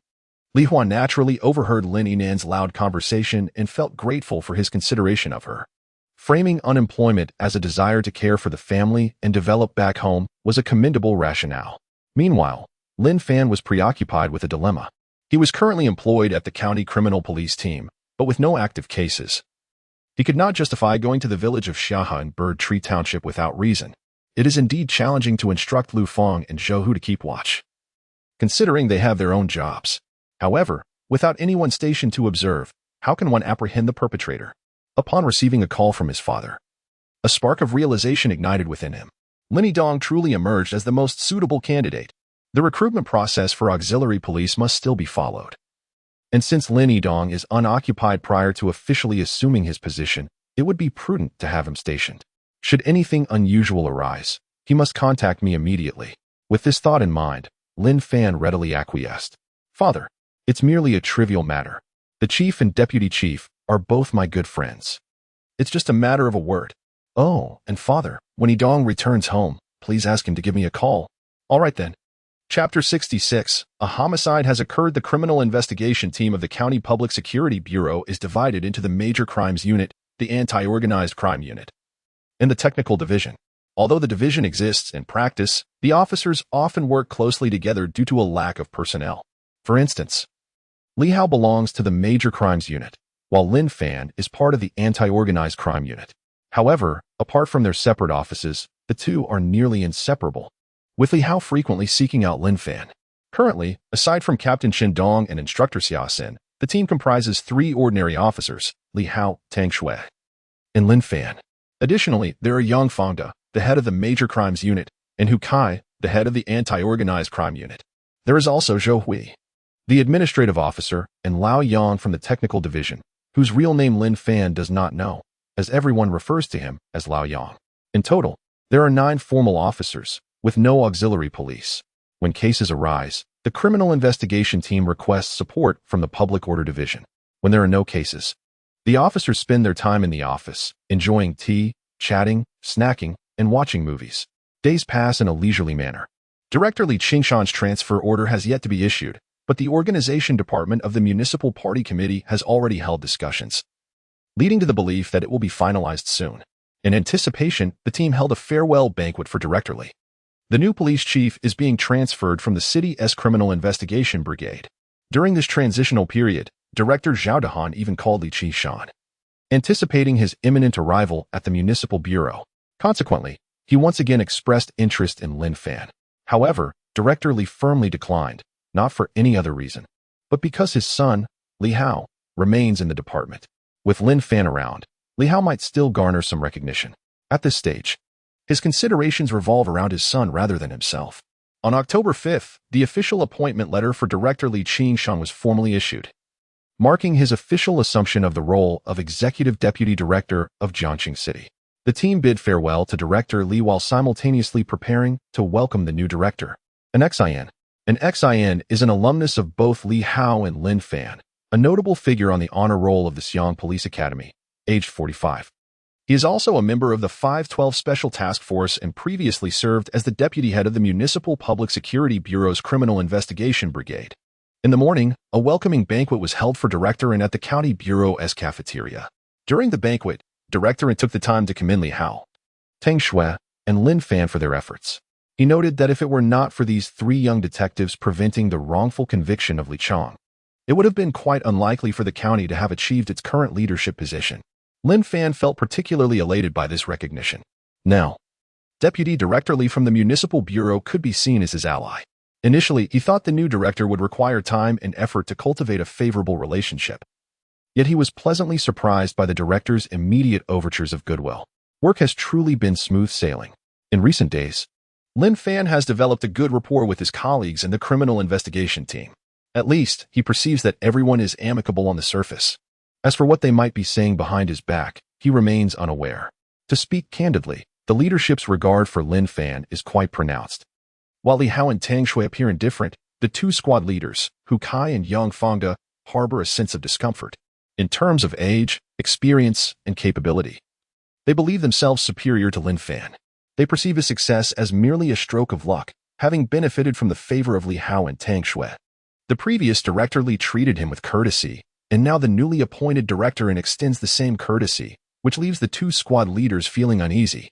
Lin Fan is not oblivious to the tension felt by Hu Kai and Yang Fangde. However, he struggles to conceive a suitable resolution and can only proceed step by step. After attending Director N's welcome banquet, he glanced at the time and hurried back to his office. Once inside and the door firmly closed, he retrieved his phone. His expression grave as he cautioned the person on the other end, Lin Dong. You must keep a vigilant watch tonight. Rest assured, Brother Xiao Fan, I will keep an eye out. Remember, if you spot any suspicious individuals, record them with your phone without revealing your presence, and call me immediately. Understood. Brother Xiao Fan. After ending the call, Lin Fan furrowed his brow, still feeling a twinge of anxiety. According to the system's predictions, tomorrow would witness the discovery of a corpse, which suggests that tonight could very well be the moment the perpetrator commits the crime or disposes of the body. He realized he could not allow Lin Yidong to monitor the situation alone. If anything were to happen to him, Lin Fan would undoubtedly face dire consequences. Lin Fan's concerns were not unfounded. Should the murderer indeed be disposing of a body tonight, Lin Yidong, an ordinary citizen, would be ill-prepared for such a shocking encounter. Should he inadvertently expose himself, the assailant might resort to silencing him, placing Lin Yidong in grave danger. After all, Li Hua has but one son. And should anything befall Lin Yidong, the repercussions would surely lead to chaos directed at Lin Fan. Furthermore, instructing an ordinary citizen to stake out would draw scrutiny from the organization, with severe penalties likely to follow. Contemplating this, Lin Fan rose from his desk and exited his office. He knew he had to be at the scene tonight. Initially, he considered reporting to Captain Shindong or Instructor Xiaosin before heading to the river village, but upon reflection, he deemed this approach inappropriate. His direct superior is squad leader Hu Kai, and bypassing him to report directly to higher-ups would be a significant breach of protocol, even in a conventional workplace. However, he knew Captain Hu would likely dismiss his request. After some deliberation, he resolved to take a leave of absence instead. Soon, he found himself on the cement path outside the county bureau's office building. At that moment, Deputy Director Wei Chonglin, along with Qin Dong, Xiaosin, Hu Kai, and Yang Fangda, were accompanying the new director in, meandering while discussing work matters. Lin Fan approached the group discreetly, positioning himself beside Hu Kai, and whispered, "Captain Hu, I have a family matter and would like to request leave to attend to it." Upon hearing Lin Fan's voice, Qin Dong turned to him, offering a warm smile. However, he did not respond directly. Lin Fan understood the rules, and he was well aware of them. Hu Kai observed that Captain Qin had already taken note of Lin Fan and naturally would not deny his request for leave. A modicum of respect must be afforded to Captain Chun. "All right, return then. Keep your phone on. Come back promptly if there's a case." "Thank you, Captain." As Lin Fan prepared to leave, Qin Dong called out to him. "Shaolin." Speaking, Qin Dong tossed a set of keys to him. "Drive my car back. And remember to fill the tank." "Thanks, Captain Qin." Witnessing Captain Qin's kindness towards Lin Fan stirred a twinge of discomfort within Hu Kai. He felt that if he did not achieve merit, there was a 99% chance that Lin Fan would usurp his position in the future. Yang Fangda shared similar sentiments. Li Hao was not one to be trifled with. Although Captain Chun and Director and had not shown any favor to Li Hao and Tang Shui as they had to Lin Fan, Li Hao had the advantage of being the son of a deputy director in the municipal bureau. Having acquired the keys to Captain Chin's private vehicle, Lin Fan first returned to the dormitory. The weather had turned slightly chilly, especially as he might have to endure a night vigil. He needed to bring along some warm clothing. Lin Yin was currently working at a hotel during the day and attending night school, which was exhausting and challenging for her. Other than when they slept, Lin Fan hardly saw Lin Yin at all. Soon, Lin Fan donned 2 heavy down jackets and exited the dormitory. As he prepared to drive to Xiahe Village in the parking lot, Li Hao unexpectedly appeared, carrying a plastic bag whose contents were unknown. While munching on an apple, he skillfully settled into the passenger seat. "Senior, this apple is sweet. Have one." Li Hao casually tossed an apple from the bag to Lin Fan.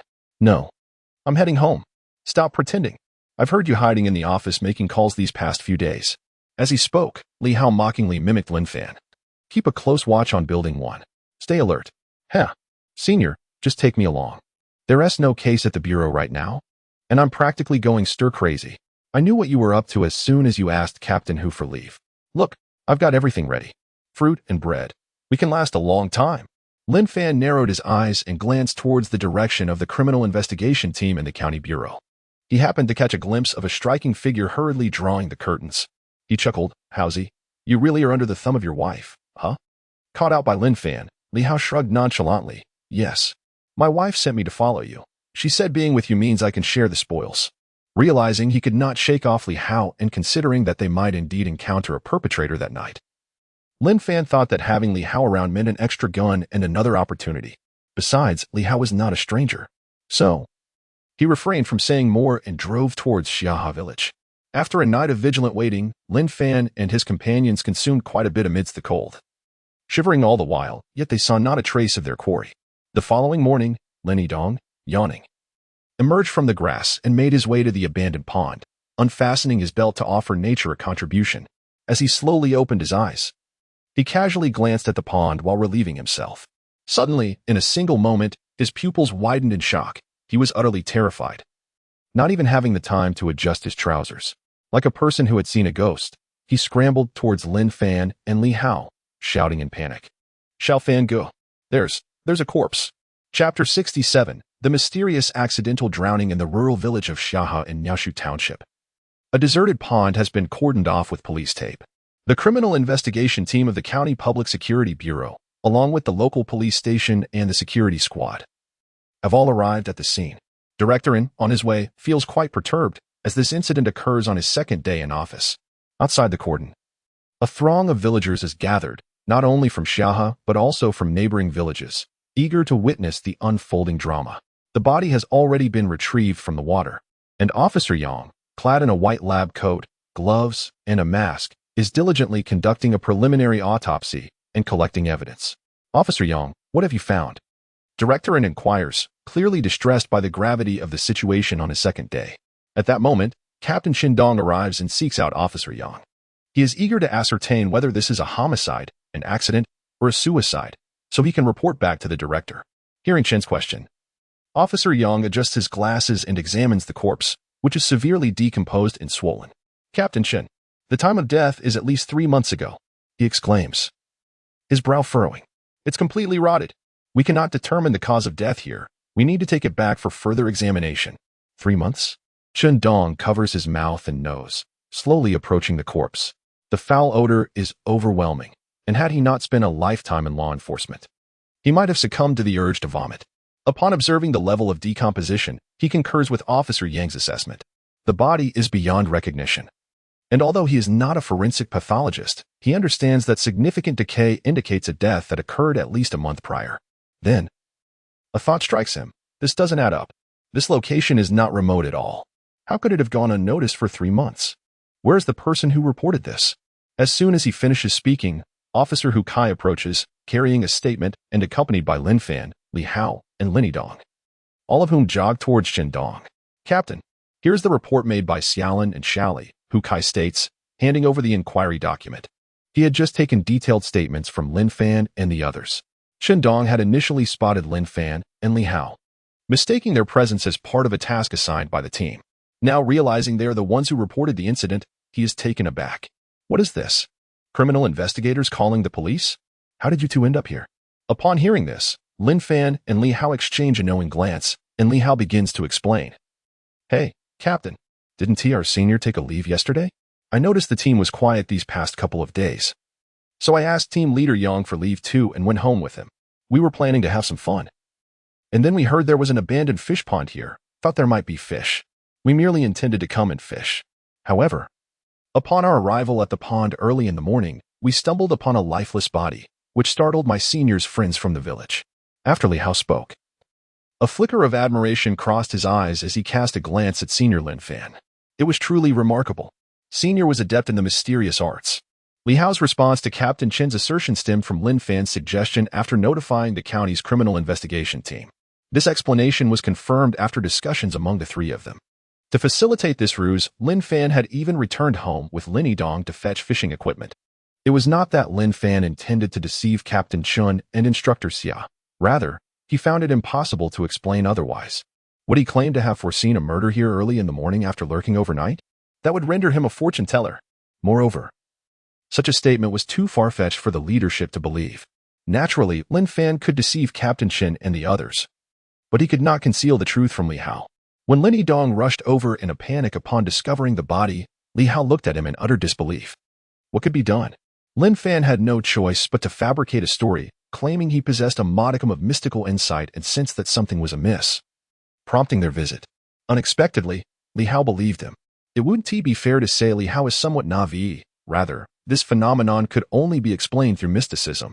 Furthermore, Li Hao began to grasp why, in the 512 case, Senior had adamantly insisted that Li Chang was not the murderer. It seemed to stem from Senior's own mystical insights. Aware of this significant secret, Li Hao naturally refrained from broadcasting it. He decided to follow Senior Lin Fan quietly, aiming to contribute to solving the case. He resolved that henceforth, whatever Senior suggested regarding the investigation, he would follow without question. Upon reviewing the statement and hearing Li Hao's response, Captain Chen harbored no doubts. With a serious expression, he nodded and began issuing commands. Lin Fan, Li Hao, you two must immediately investigate the nearby villages and towns for any missing persons reports from the past 4 months. Additionally, go to Old Yang's place and obtain several photographs of the deceased's clothing. Conduct inquiries in the surrounding villages to ascertain if anyone has seen the deceased in the last 4 months. As he spoke, Shindong's demeanor turned grave. Our first priority is to determine the identity of the deceased. Yes, Captain Chen. Following this, Shindong turned to Hu Kai. Old Hu, collaborate with Old Yang to transport the body back for an autopsy. Inform Old Yang that we need results today.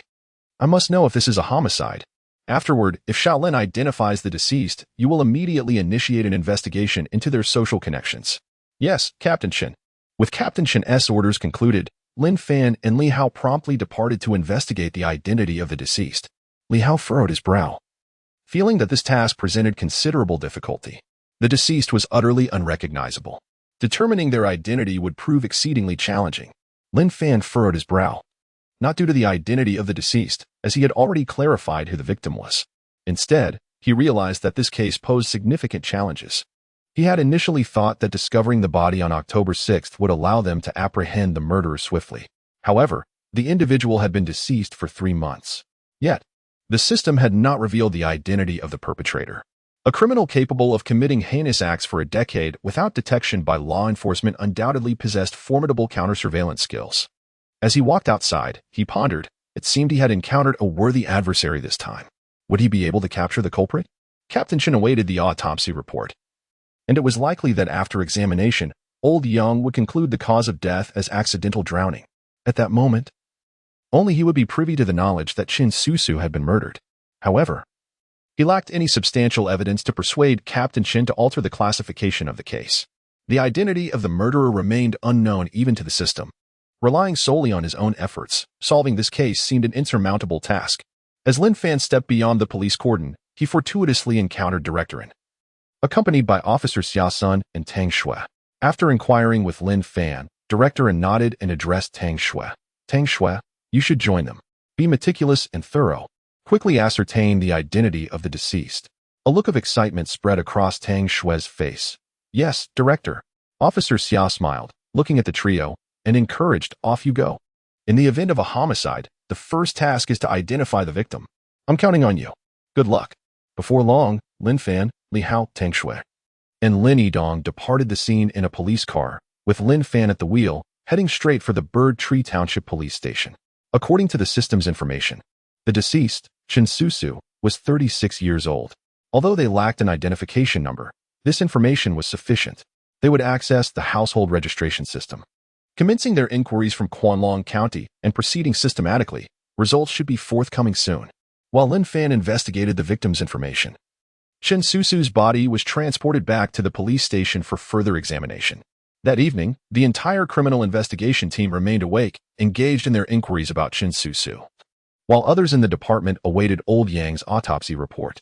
At 10:47 p.m., Old Yang emerged from the technical department, weary but holding the autopsy report. Old Yang, what are the findings?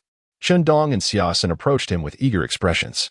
Adjusting his glasses, Old Yang looked at them with a smile and said, Captain, Officer, you can all breathe a sigh of relief. It was not homicide. Based on the characteristics observed in the deceased's stomach and lungs, I conclude that the cause of death was accidental drowning. I discovered significant amounts of frothy fluid in the deceased's respiratory tract, and her lungs were noticeably swollen, filled with a mixture of liquid and air. These signs are consistent with the typical characteristics of drowning. Furthermore, I examined the skull and other bone structures, and found no evidence of external trauma. To further validate this point, upon hearing from Lao Yang that it was an accidental drowning, Chen Dong and Xia Shun exchanged a glance, both sighing in relief.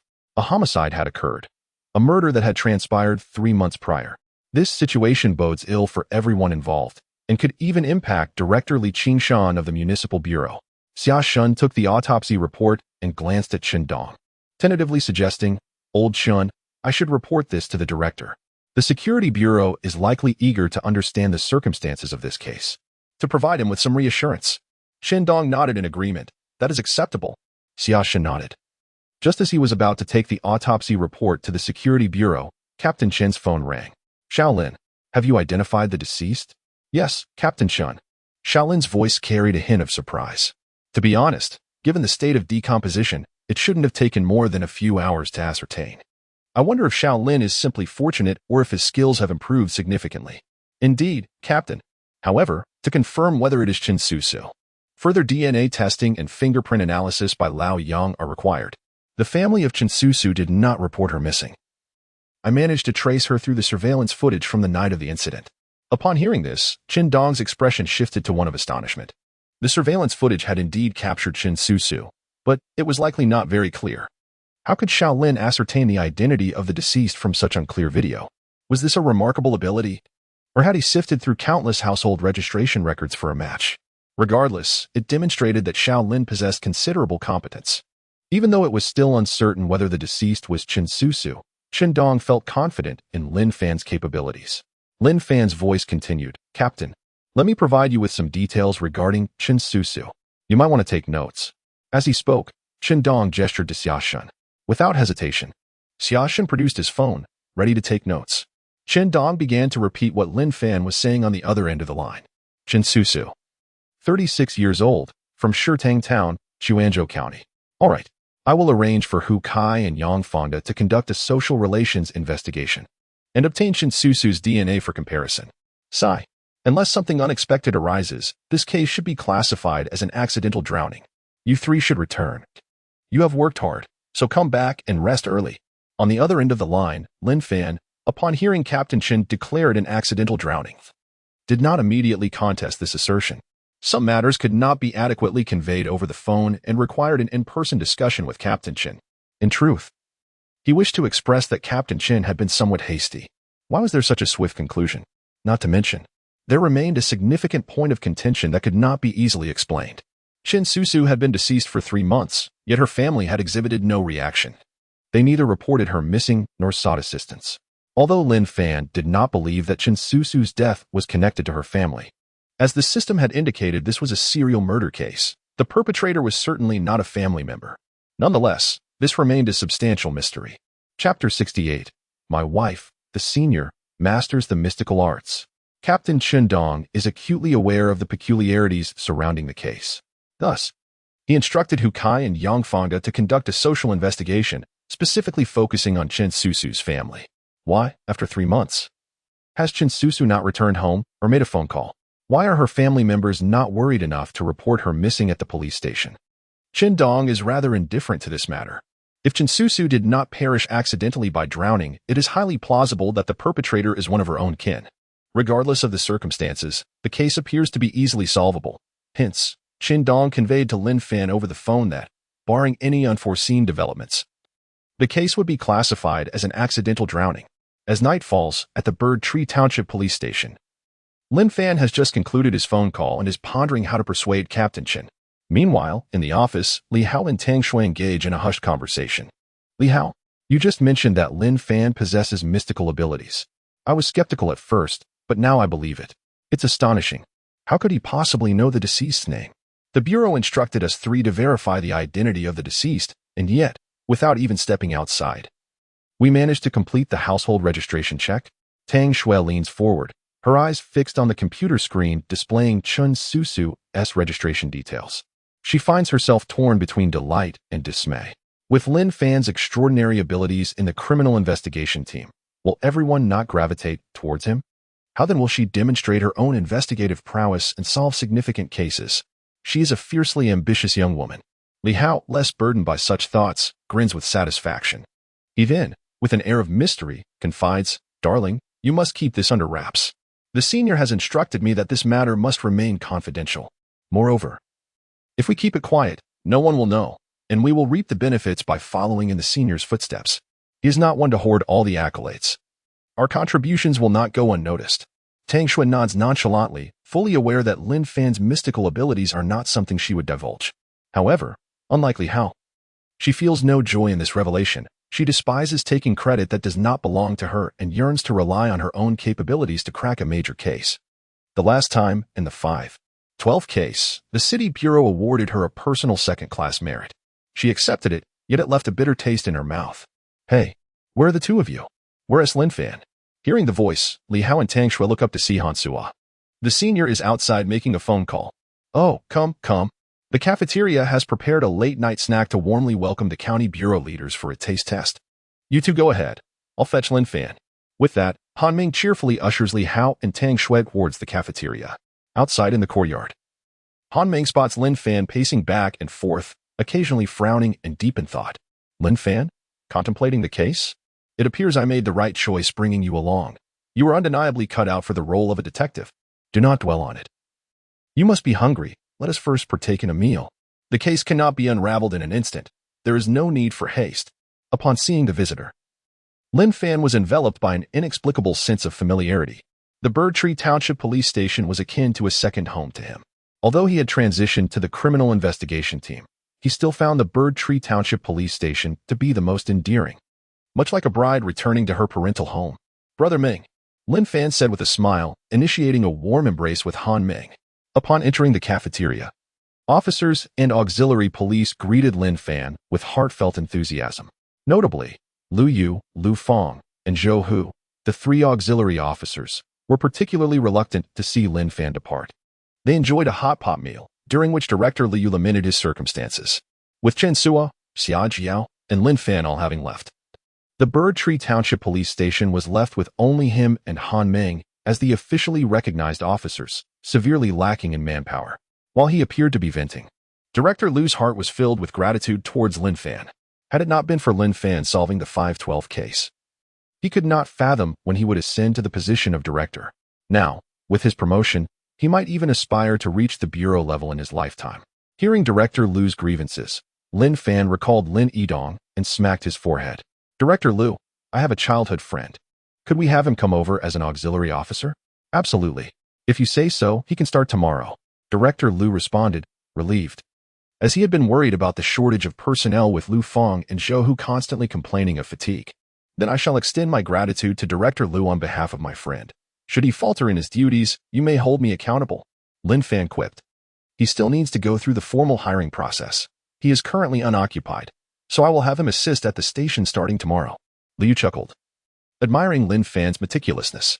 Although he could have expedited the hiring process, he was willing to grant Lin Fan this courtesy. Yet, Lin Fan insisted that his friend adhere to the proper protocol for the auxiliary officer examination, thus sparing Liu Yu any difficulties. Fear not, Lin. I am a person who values capability above all else, regardless of connections or recommendations. Should anyone err, no amount of influence will avail them. Therefore, it is imperative that you clarify this with him, lest we find ourselves in a precarious situation. Understood, Director Liu. As they savored the hot pot, Lu Yu and Han Ming engaged in lively conversation, delving into the discovery of the female corpse earlier that day. They were unaware of how Lin Fan had ascertained the identity of the deceased. Li Hao fabricated a story, claiming he had stumbled upon a lead that revealed the victim to be Chen Susu. Han Meng, while enjoying a piece of lamb, glanced at Lin Fan, Li Hao, and Tang Shui, remarking, as esteemed members of the criminal investigation team, what are your thoughts on Chen Susu's death? With that, Lu Yu looked at the trio with keen anticipation, while the other auxiliary officers adopted expressions of eager curiosity. Tang Shui, continuing to enjoy the hot pot, chimed in. The team's assessment is that it was an accidental drowning. Upon hearing this, Director Liu's eyes brightened, followed by a hearty laugh as he poured a glass of celebratory labi. Wonderful. You have no idea. I just assumed office. And a homicide has already occurred in the jurisdiction. Fortunately, it was merely an accident. Had it been a homicide, I would have been at a loss as to how to report it to the department.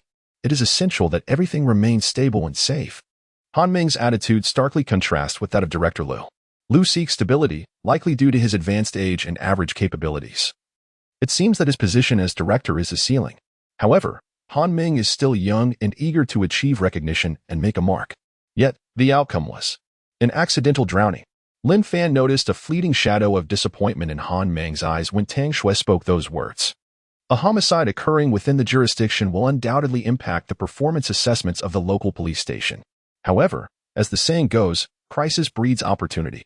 A homicide in the area also presents a chance for accomplishment. They are not part of the criminal investigation team, so they cannot operate outside their jurisdiction. The only opportunity that has arisen is either a serious criminal has escaped to their area or a major case has occurred within the jurisdiction, providing them with potential leads. Isn't this a chance for merit? After all, was Lin Fan's ascent facilitated by apprehending Zhao Guizhu in Shirtang village?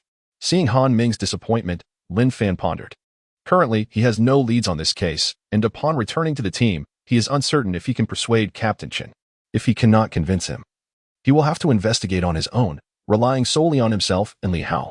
As for Tang Shui, it remains uncertain whether she would join. If they could enlist Han Ming, the more hands, the greater strength.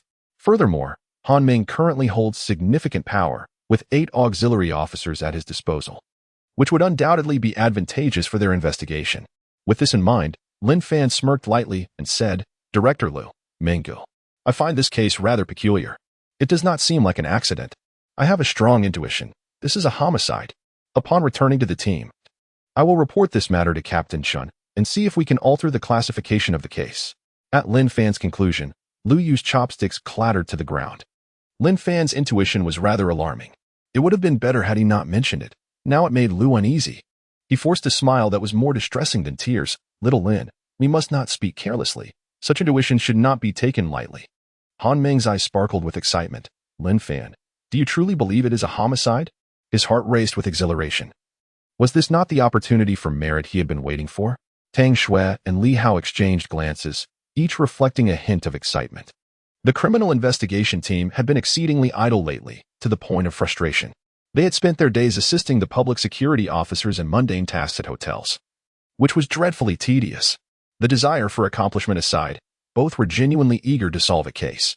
With the expectant gazes of everyone upon him, Lin Fan began to elaborate. Director Liu, my intuition is grounded in reason.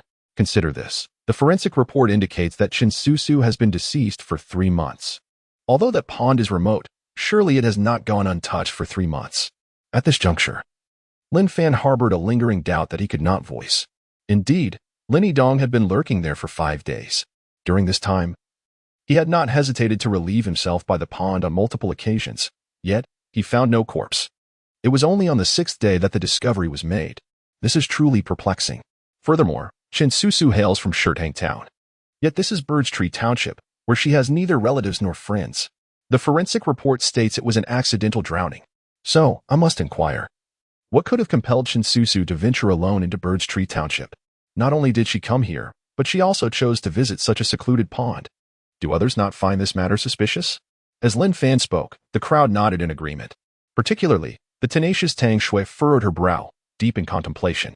She was aware of Lin Fan's expertise in metaphysics, thus, if he asserted that his intuition pointed to foul play, it must indeed be a case of murder.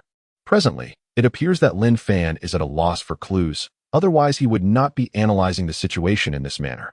Could this not be an opportunity for her to showcase her own abilities? Humph. Little Lin Fan, allow me to demonstrate my prowess. Chapter 69. I do not believe it was an accidental drowning at the Bird Tree Township Police Station. Lin Fan refrained from elaborating. His intention was to provide Han Ming with a forewarning. Should he fail to persuade Team Leader Chen, they would need to collaborate on the case. After all, relying solely on himself, Li Hao and Tang Shui would not suffice to tackle such a monumental investigation.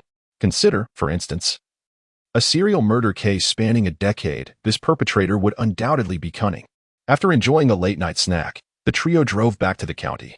During the journey, Lin Fan sent a WeChat message to Lin Yidong. Lin Fan, Yidong, just head straight to the station tomorrow. I've already spoken with Director Liu. Lin Fan, put in your best effort. Being an auxiliary officer back home is quite prestigious. Beyond the basic salary, there is much more. You'll understand when the time comes. Lin Yidong did not respond, likely already asleep. Just as Lin Fan was about to lock his screen and rest his eyes for a moment, he noticed a flood of unread messages in the class group. 999 notifications. What could have happened? Driven by curiosity, he clicked to investigate. Indeed, something significant had transpired, and it was related to him.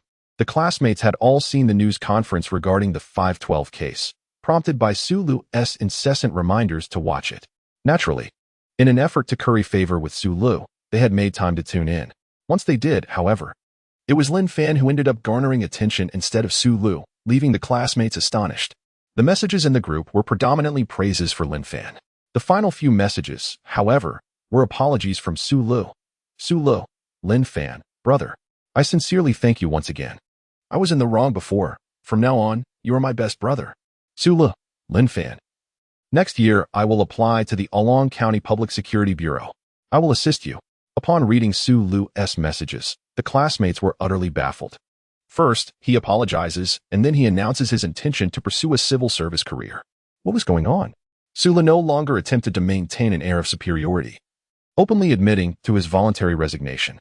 His superiors had not pursued the matter further, allowing him to continue his pursuit of a civil service examination. Essentially, his identity as a police officer was stripped away, yet his future remained intact. For Su Lu, it was merely a fresh start. Recognizing that Su Lu had indeed transformed, Lin Fan did not harbor any ill feelings. As Team Leader Chen had previously stated, it is better to have one more friend than an additional enemy. He promptly replied in the group, Lin Fan, Su Lu, class monitor. Keep it up. You can do it. I'll be here waiting for you. Li Ming, Lin Fan, brother Fan. Oh my, you've finally surfaced. When are you coming to visit me? I miss you so much. Li Ming, Su Lu, class monitor. I believe in you. You won't be defeated by a single setback. Keep pushing forward. Seeing Li Ming's message brought a smile to Lin Fan's face. Li Ming is indeed quite intriguing. His demeanor suggests a remarkable adaptability in navigating social situations. He is no longer the same Li Ming from their student days. It appears he has become considerably astute at his workplace. Much of what Lin Fan has learned has come from observing Li Ming, working within the system. Hailing from a rural background, one can only adopt a personality akin to Li Ming's to have any hope of advancement. Lin Fan chose not to continue engaging in the group chat. He found it utterly exhausting. Just as he was about to take a moment's respite, his phone rang. To his surprise, Li Ming, noticing Lin Fan's lack of response, sent a voice message.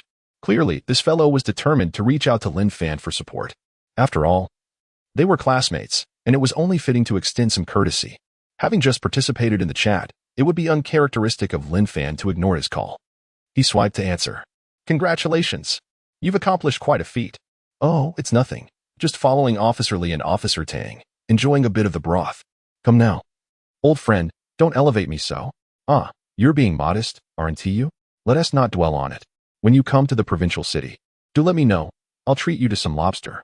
All right. I barely slept last night, and I'm quite fatigued. Let us leave it at that for now. Sounds good. Li Ming, ever efficient, ended the voice call. Sitting in the front passenger seat, Tang Shui teased, Officer Lin. Why are you not being forthright with your old classmate? Clearly, all the credit belongs to you. Li Hao and I are merely riding your coattails. What the news reports are saying is indeed true. Tang, please refrain from making such remarks. If the higher-ups catch wind of it, they might think I'm taking the credit for myself. That wouldn't be wise.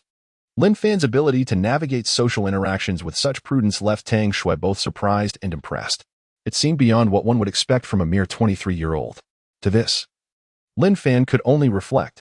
If you were aware that by the age of 33 you had achieved nothing, you too would mature swiftly. Upon returning to the county bureau, the building was largely dark except for the duty room, which still had its lights on. Lin Fan furrowed his brow. It appeared his report to Captain Chin would have to wait until tomorrow. The three of them returned to their dorms, each heading to their respective rooms. Lin Yin had now moved into hotel accommodation. As she stated, the hotel was convenient for work and also conducive to her studies.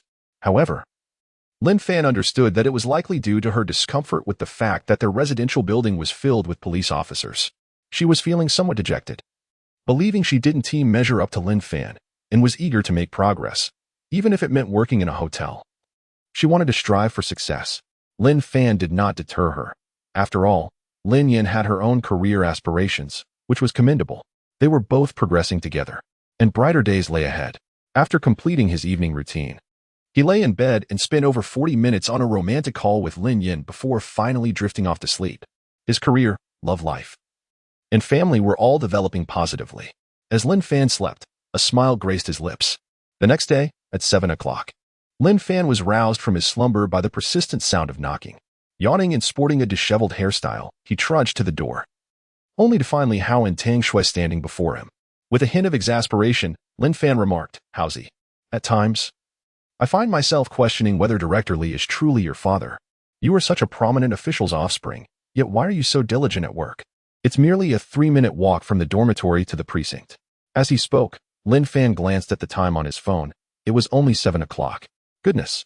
I haven't slept in a day and a night. I only managed to fall asleep around 1 last night. Please, let me rest a little longer.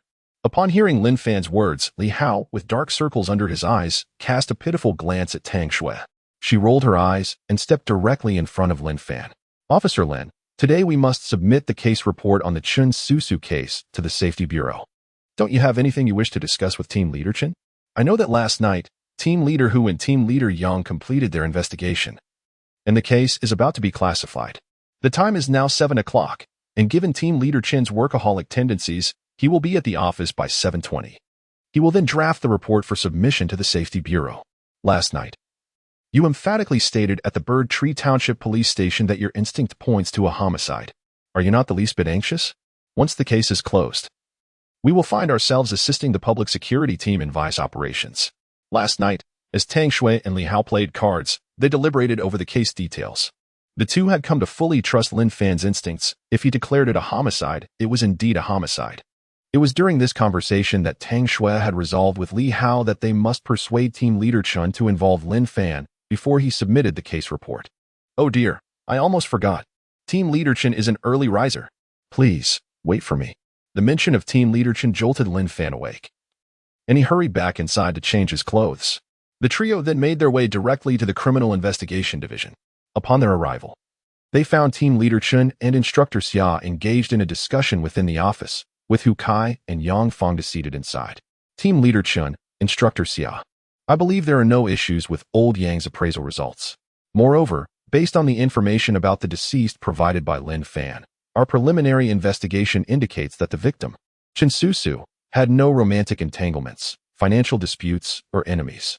As for her disappearance over the past 3 months, we have clarified that her family did not report her missing. Chen Susu only returned to Shirtang Town during the busy farming season to assist He Ping's parents. Otherwise, she resided in the county, caring for her son who was attending school.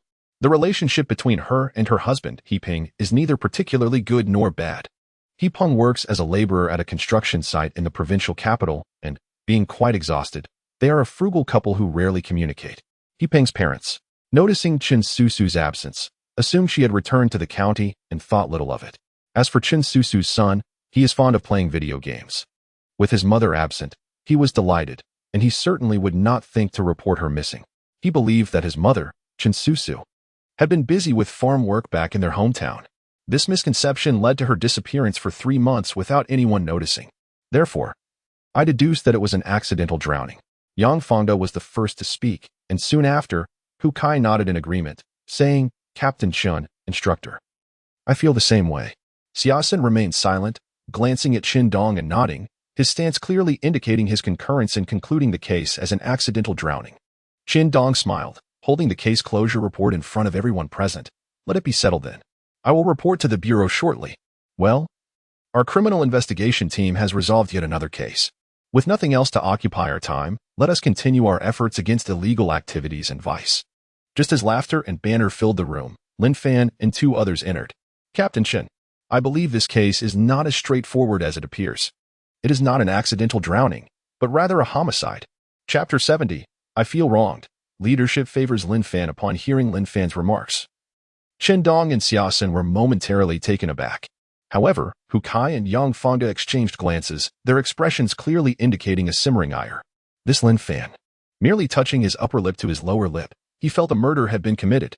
Such a simple statement effectively invalidated the diligent efforts of the 2 team leaders, who had toiled through the night conducting interviews and investigations. This was intolerable. Qin Dong noticed the expressions of the 2 captains. Yet, he refrained from speaking, subtly gesturing to Xiaosun, who, understanding immediately, remained silent and still in his chair. The 2 leaders were essentially pushing the 2 captains to confront Lin Fan, allowing them to engage with one another while they listened attentively. This was also a means of indirectly honing Lin Fan's capabilities. In the minds of Xiaosun and Qin Dong, there was a hope that this case would be deemed an accidental drowning. After all, both the Security Bureau and they themselves were newly appointed. To encounter a homicide case right after taking office, and for it to remain undetected for 3 months, was somewhat untenable. One should not naively presume that a case from 3 months prior would escape scrutiny from superiors. Leaders focus solely on outcomes, disregarding the processes involved. Noticing that Qin and the instructor remained silent, Hu Kai naturally understood it was time for him and Yang Fangda to inquire. Lin Fan, are you aware of what you are saying? As a detective, please refrain from your assumptions. The Chen Susu case has undergone a forensic examination conducted by Old Yang. Furthermore, we have investigated Chen Susu's social connections. All is clear, devoid of any doubts. What else could this be but an accidental drowning? If you suspect foul play, where is your evidence?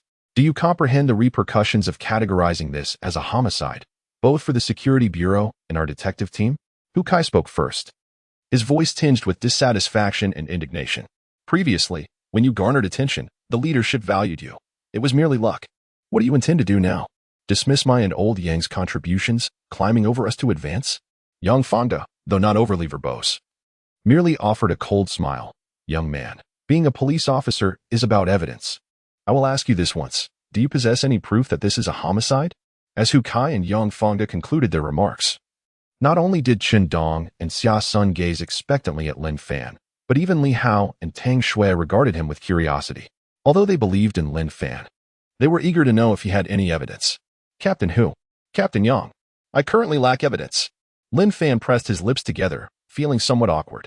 After a brief pause, he hastily added, however, please trust me. This case is indeed quite peculiar. Before Hu Kai and Yang Fangda could press further, Chen Dong interjected. All right, Lin, I have instructed you numerous times. As detectives, we must be accountable to the public. Do not base your investigations on conjecture.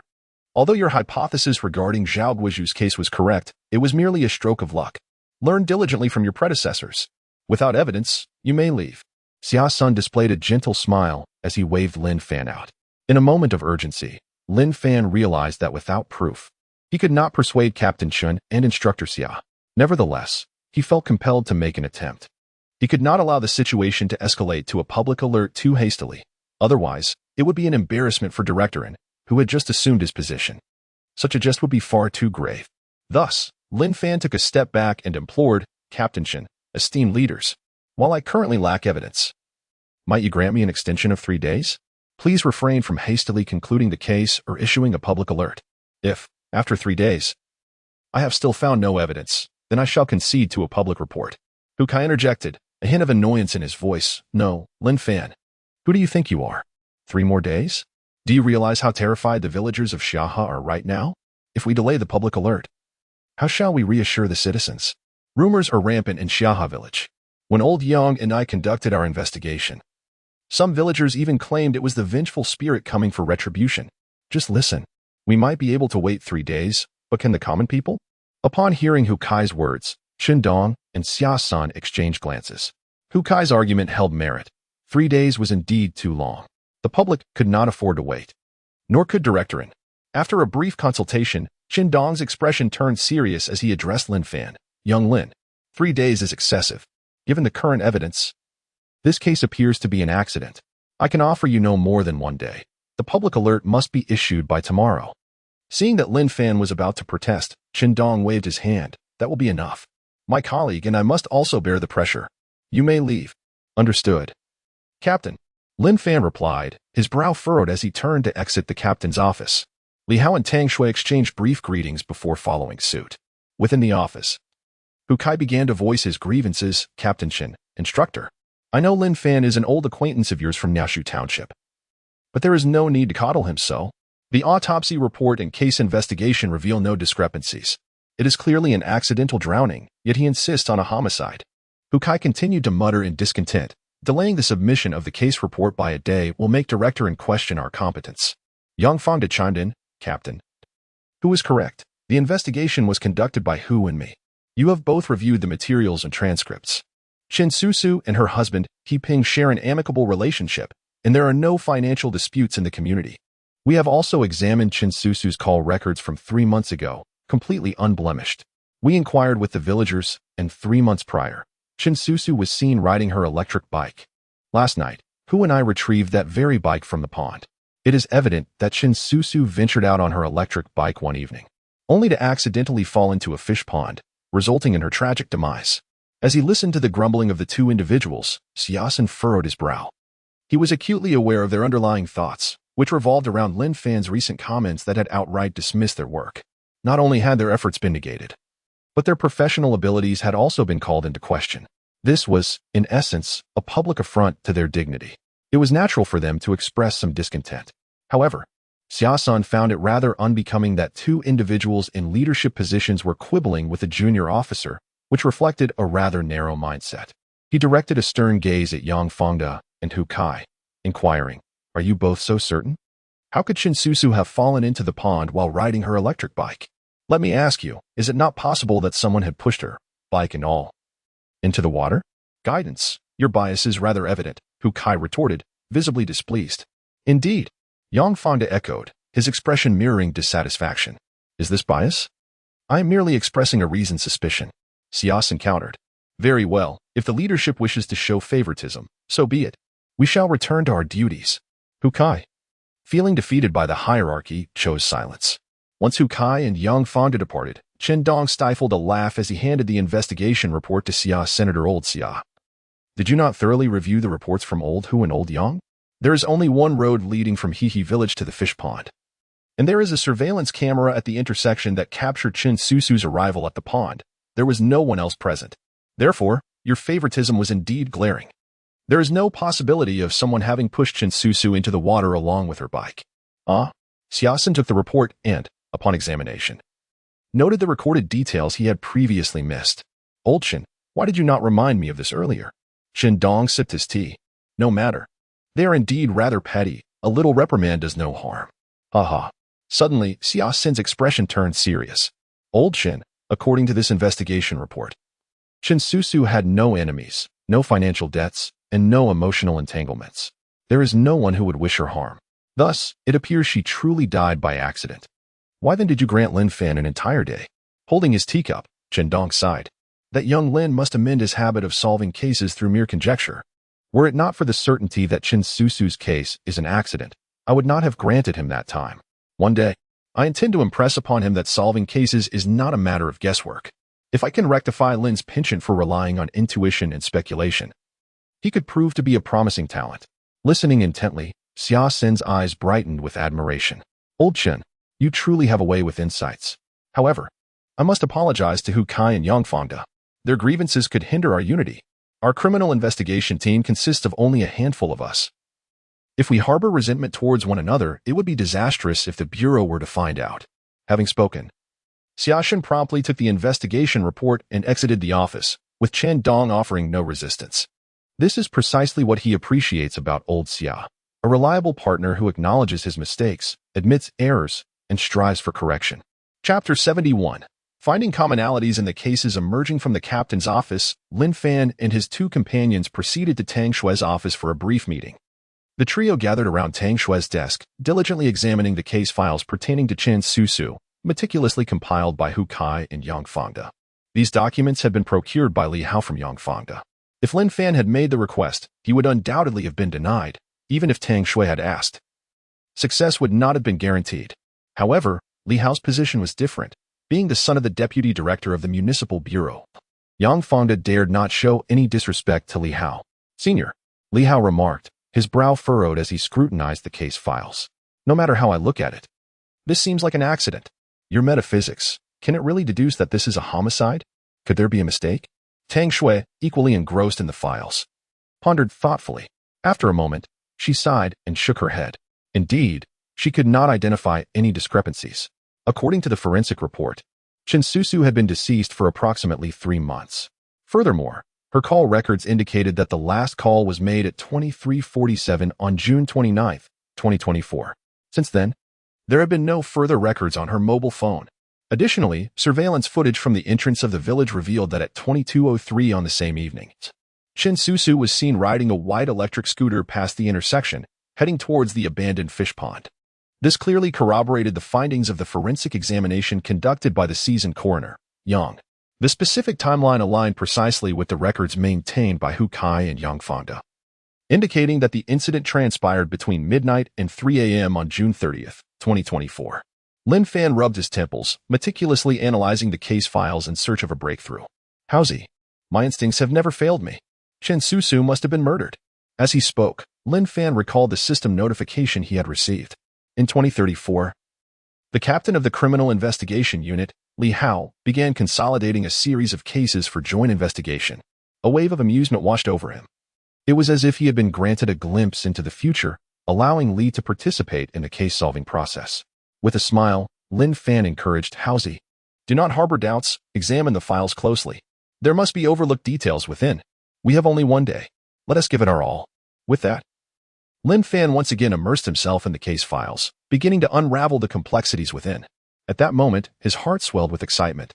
It could be said that the Chen Susu case was the first criminal case he had independently handled in his life. The 5/12 massacre case did not count. That had been akin to using cheat codes, as the system had revealed the identity of the perpetrator, thus failing to showcase his investigative prowess. As for whether he possessed such skills, Lin Fan himself was uncertain. This case would serve as the ultimate testament. Tang Shui set aside the file she had been reviewing and shook her head. Officer Lin, in my background investigation, I found no suspicious elements. On the evening of June 29th, the last call received by Chen Susu was from her sister. Both Team Hu and Team Young inquired with her sister regarding a loan matter, which could be corroborated by her sister's husband and the local villagers. Furthermore, Chen Susu was well regarded in her neighborhood, with no romantic entanglements reported. Although she and her husband, He Ping, were in their second marriages, neighbors observed that their relationship was harmonious. What discoveries have you made? Lin Fan inquired, glancing at the case files. This document pertains to an investigation into Chen Susu's financial issues, and it appears there are no significant problems. Tang Shui nodded, her fingers tapping as she analyzed. Officer Lin. Consider this. In typical homicide cases, there are generally a few motives: passion, revenge, or financial disputes. These possibilities have now been ruled out. Honestly, if you hadn't suggested it was a homicide, I would have dismissed it outright. Therefore, the only remaining possibility is a random act of violence by a transient perpetrator. If that is indeed the case, it would be exceedingly challenging to resolve, a needle in a haystack. Li Hao listened with wide, bewildered eyes, wholeheartedly agreeing with Tang Shui's assessment. Senior, my wife's analysis is spot on. Could this truly be a case of random robbery or homicide? After all, there are many single individuals these days. It's certainly feasible. However, if it is a random, purposeless killing, this case would be too complex for the three of us to handle. Lin Fan waved his hand dismissively, resolutely refuting Tang Shui's conclusion. No, it cannot be a random robbery or murder. There must be elements we have overlooked. How can you be so certain? Is it simply intuition? Tang Shui asked, her expression one of surprise. After a moment's hesitation, Lin Fan nodded firmly. This was not merely intuition. It stemmed from an analysis of the information provided by the system. The system indicated that a case from 2034 had been classified as homicide, and for the past decade, all similar cases had also been deemed homicides and merged for investigation. What does this imply? It suggests that the case from 2034 bears similarities to Chen Susu's case and is certainly not a random murder. If it were a random killing, there would be no reason to merge it with a case from a decade prior. This only indicates that the perpetrator from the 2034 case had left behind a clue. The police, having identified this clue, proceeded to consolidate the investigations. Lost in thought, Lin Fan pondered the nature of this clue. Alas, there is but one case. The second incident will occur next month. Only then can the commonalities between the two cases be discerned. Why is it termed a serial murder case? There must be shared characteristics. Regrettably, one must wait until next month to uncover the second case and draw parallels between them. As Lin Fan pondered, he sought commonalities within the information provided by the system. The only known commonality thus far was that the victims were all female. However, this broad connection proved to be utterly futile. Suddenly, a thought struck Lin Fan, and a flicker of astonishment flashed in his eyes as he abruptly rose to his feet, startling both Li Hao and Tang Shui. Tang Shui, clutching her chest, muttered, "What a fright." Noticing Lin Fan's unusual expression, she inquired, "Lin Fan, have you discovered something?" Li Hao. Tang Shui, "We must make haste to Qianmin Mountain in Shitang Town," Lin Fan exclaimed, rushing out of the office. Li Hao and Tang Shui quickly regained their composure and hurried after him. "Senior, what is the purpose of going to Qianmin Mountain?" they asked. "No time for questions. You'll understand once we arrive." Lin Fan was now taking a gamble. The system indicated that on November 7, 2024, a female corpse named Yang Ming would be discovered at Qianmin Mountain. This was reminiscent of Chen Susu's body, which had been found on October 6th. Despite having been deceased for 3 months, this meant that Chen Susu had been submerged in that pond for 3 months. Thus, it was highly probable that the second deceased, Yang Ming, was already at Qianmin Mountain, merely awaiting discovery next month. What Lin Fan desperately needed was time. He could not afford to wait until next month. He had to act now. If they uncovered Yang Ming's body, they could search for the commonalities between Chen Susu and Yang Ming, which would serve as the breakthrough in the case. Soon, Lin Fan drove the police car, with Li Hao and Tang Shui seated in the back, accelerating towards Qianmin Mountain. This scene was witnessed by Hu Kai and Yang Fangda, who exchanged knowing glances and smiles. Hu Kai wore a cold smirk, saying, "I am eager to see the spectacle Lin Fan will create. Indeed, if luck is on his side and he solves the 512 case, he will be insufferably smug, publicly denouncing our work." Yang Fangda interjected, a hint of bitterness in his voice.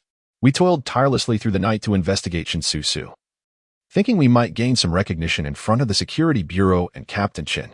Now, thanks to Lin Fan's meddling, both the Security Bureau and Captain Chen are questioning our capabilities."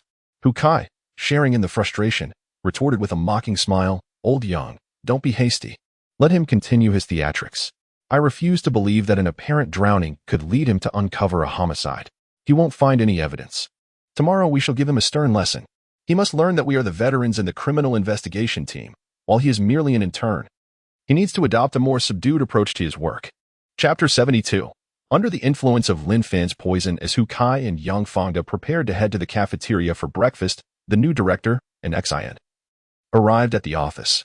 The two exchanged glances, each discerning the identical thought reflected in the other SIs. This was a splendid opportunity.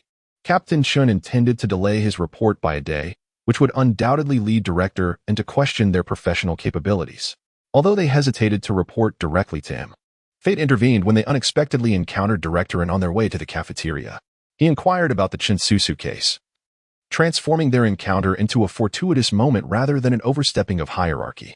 It was no wonder they had crossed paths. They were confident that merely presenting themselves in an S presence would prompt him to ask about the case. When Captain Chin eventually inquired, they would possess a valid excuse. It was not their intention to bypass protocol, but rather a serendipitous meeting that compelled them to respond openly. In the bureaucratic realm, one must possess both competence and cunning.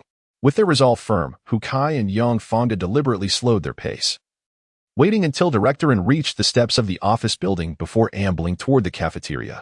As they approached within a meter of him, they donned awkward smiles and greeted director in, good morning, and replied curtly, nodding as he continued into the building.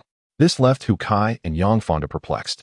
Was the director truly indifferent to the progress of the Chinsusu case? Why did he not inquire? They exchanged bewildered looks, momentarily at a loss. Just as they contemplated abandoning their breakfast quest, an S voice echoed from behind them. Oh, right. You two are from the criminal investigation team, aren't you? The two were taken aback. The newly appointed director did not even recognize them. No wonder he had exhibited no reaction moments prior. A surge of frustration welled up within them. Surely, he was aware of the names Lin Fan, Li Hao, and the newcomer, Tang Shui. Yet, they two minor leaders had become invisible in the presence of the director. To whom could they voice their grievances? Despite the sting of disappointment, they masked their feelings with forced smiles. Yes, Director, I am Yang Fangda from the Major Crimes Unit. Director, I am Hu Kai from the Anti-Organized Crime Unit Little Hu. Noticing their nonchalance, an S-brow furrowed. Are you two free? Has there been any development in the Chinsusu case? Captain Chin has not reported to me. Upon hearing an S words, Hu Kai and Yang Fangda's expressions brightened. Here it came. Director, we assure you this is not an attempt to bypass the chain of command. We were simply walking along when we chanced upon you, and you inquired about the case. We had no choice. An S expression soured, clearly believing they were slacking off. It is well known that when a homicide occurs, the criminal investigation team works tirelessly, often around the clock. However, during quieter times, they found themselves rather unoccupied. In moments of relative tranquility, Director In would remain unperturbed. However, the recent emergence of the Chinsusu case has stirred unrest. Strangely, the two team leaders from the Criminal Police Brigade remain ensconced in the bureau rather than pursuing the investigation externally. This is somewhat difficult to justify, and it is evident that Director In's demeanor is far from pleasant. Yang Fangda and Hu Kai, seasoned veterans, are acutely aware of An's expression. They hastily provided a meticulous update on the progress of the investigation. Thus, it appears, a tragic accidental drowning? Director In's countenance visibly relaxed, having just assumed office. Confronting a murder case was a tremendous strain. Hearing it was merely an accidental drowning brought him a measure of comfort. Hu Kai, discerning Director In's relief, felt a surge of delight and began to speak ill of the situation. Director, it is undoubtedly an accidental drowning. Both Yang and I have conducted thorough inquiries and found no discrepancies. Chun and Instructor Xia are also aware of this matter from this morning. We are prepared to submit the case closure report to you. But what? Director In narrowed his eyes. Hu Kai glanced at Yang Fangda, signaling that if he intended to report on matters, he too ought to engage. Noticing Hu Kai's gaze towards Yang Fangda, Director In followed suit, exuding an air of authority that made Yang Fangda somewhat apprehensive. Director, it's about Lin, the one who unearthed the crucial evidence in the 5/12 case. He came to the criminal division this morning and asserted that the Chinsusu case was a homicide. A homicide? Director In's heart raced. It seemed that his fears were manifesting. Suddenly, he grasped the gravity of the situation, his gaze sharp as he turned towards Hu Kai and Yang Fangda. You only suspect it to be a homicide, correct? Otherwise, you would not be here dilly-dallying in the bureau. You should have been out investigating. Hu Kai interjected, launching into a tirade. Indeed, Director, that Lin is utterly outrageous. He presents no evidence, merely claims that it is a homicide. And then Chin granted him a day's reprieve. Now, the people of Xiahe village are in a state of panic, spreading rumors that there lurks something sinister in the fish pond, perhaps a murderer. This has left the villagers too afraid to venture outside during the day. We ought to conclude this case swiftly and issue a public notice to reassure the populace. Director, do you not think Lin's antics are rather farcical? As Hukai spoke, Director N's expression grew increasingly grave. If the situation was indeed as Hukai described, then Lin was exhibiting a reckless disregard for the gravity of the matter. Without any evidence to support his claims of homicide, he had impeded the criminal police brigade from disseminating a public notice, thereby undermining the efficiency of the county's police force and instilling fear among the citizens. Director N's face darkened. Enough. I understand. I will communicate with Captain Chen in detail. You may return to your duties. Yes, Director. Observing the Director's discontent, Hukai and Yang Fangda felt a sense of exhilaration. Lin, let us indulge in a moment of pretense. As you dismiss the entirety of our labor from the previous night, now, you find yourself in a precarious position. The Director is poised to erupt. In the Director's office, an Xian entered, placing his briefcase down before immediately seizing the office telephone. Team Leader Chen, come to my office at once. Bring the investigation dossier regarding Chen Susu with you.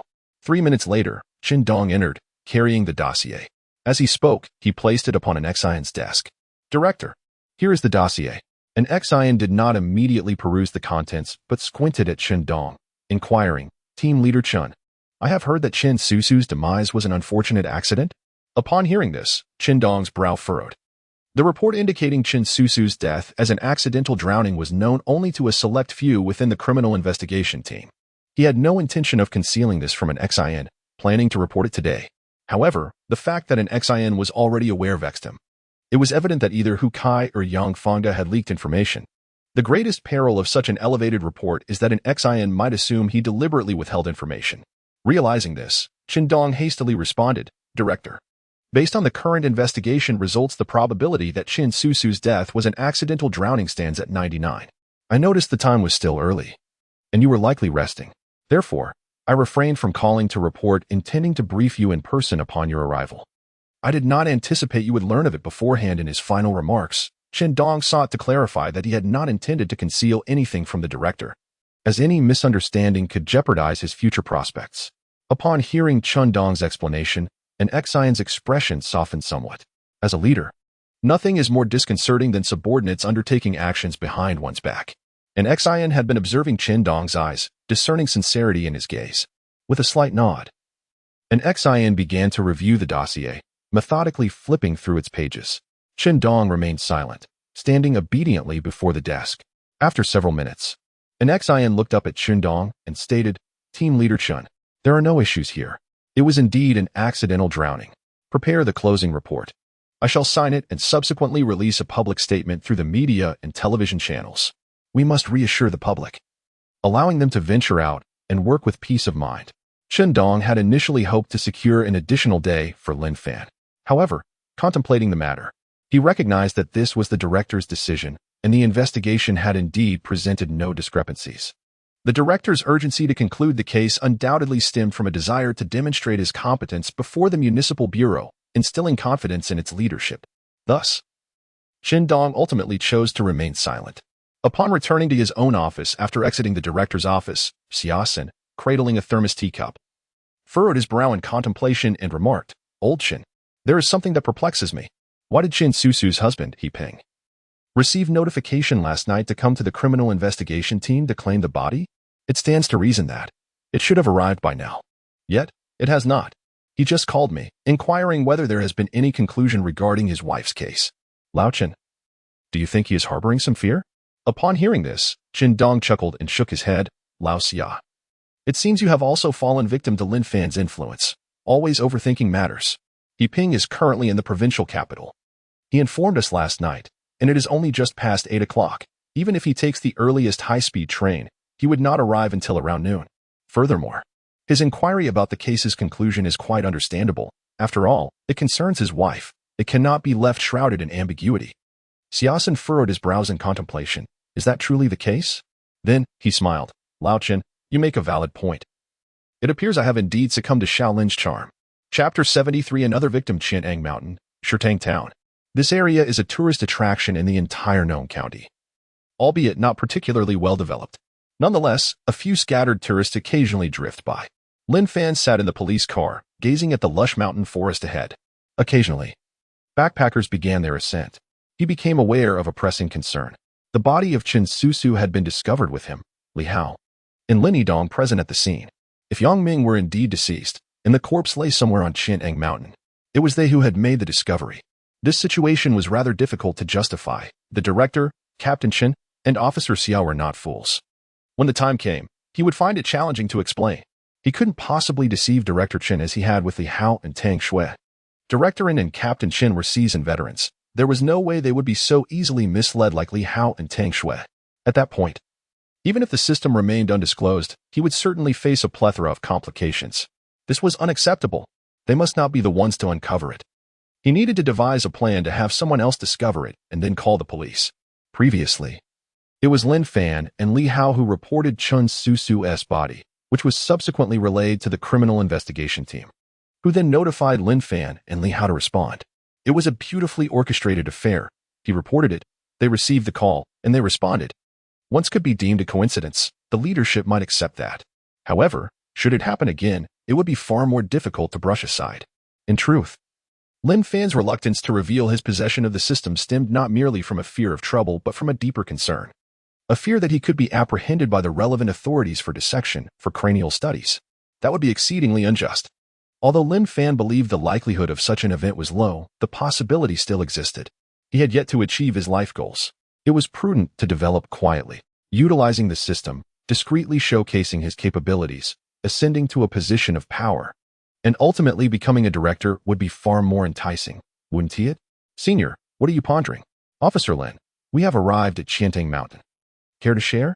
Observing that Lin Fan neither exited the vehicle nor spoke, Li Hao and Tang Shui directly inquired. Lin Fan squinted slightly, retrieving a small notebook from his pocket. It contained records of the information from the system's previous assignments. Fearing he might forget, he had maintained meticulous notes. Yang Ming, 24 years old, classified, accidental death from falling off a cliff.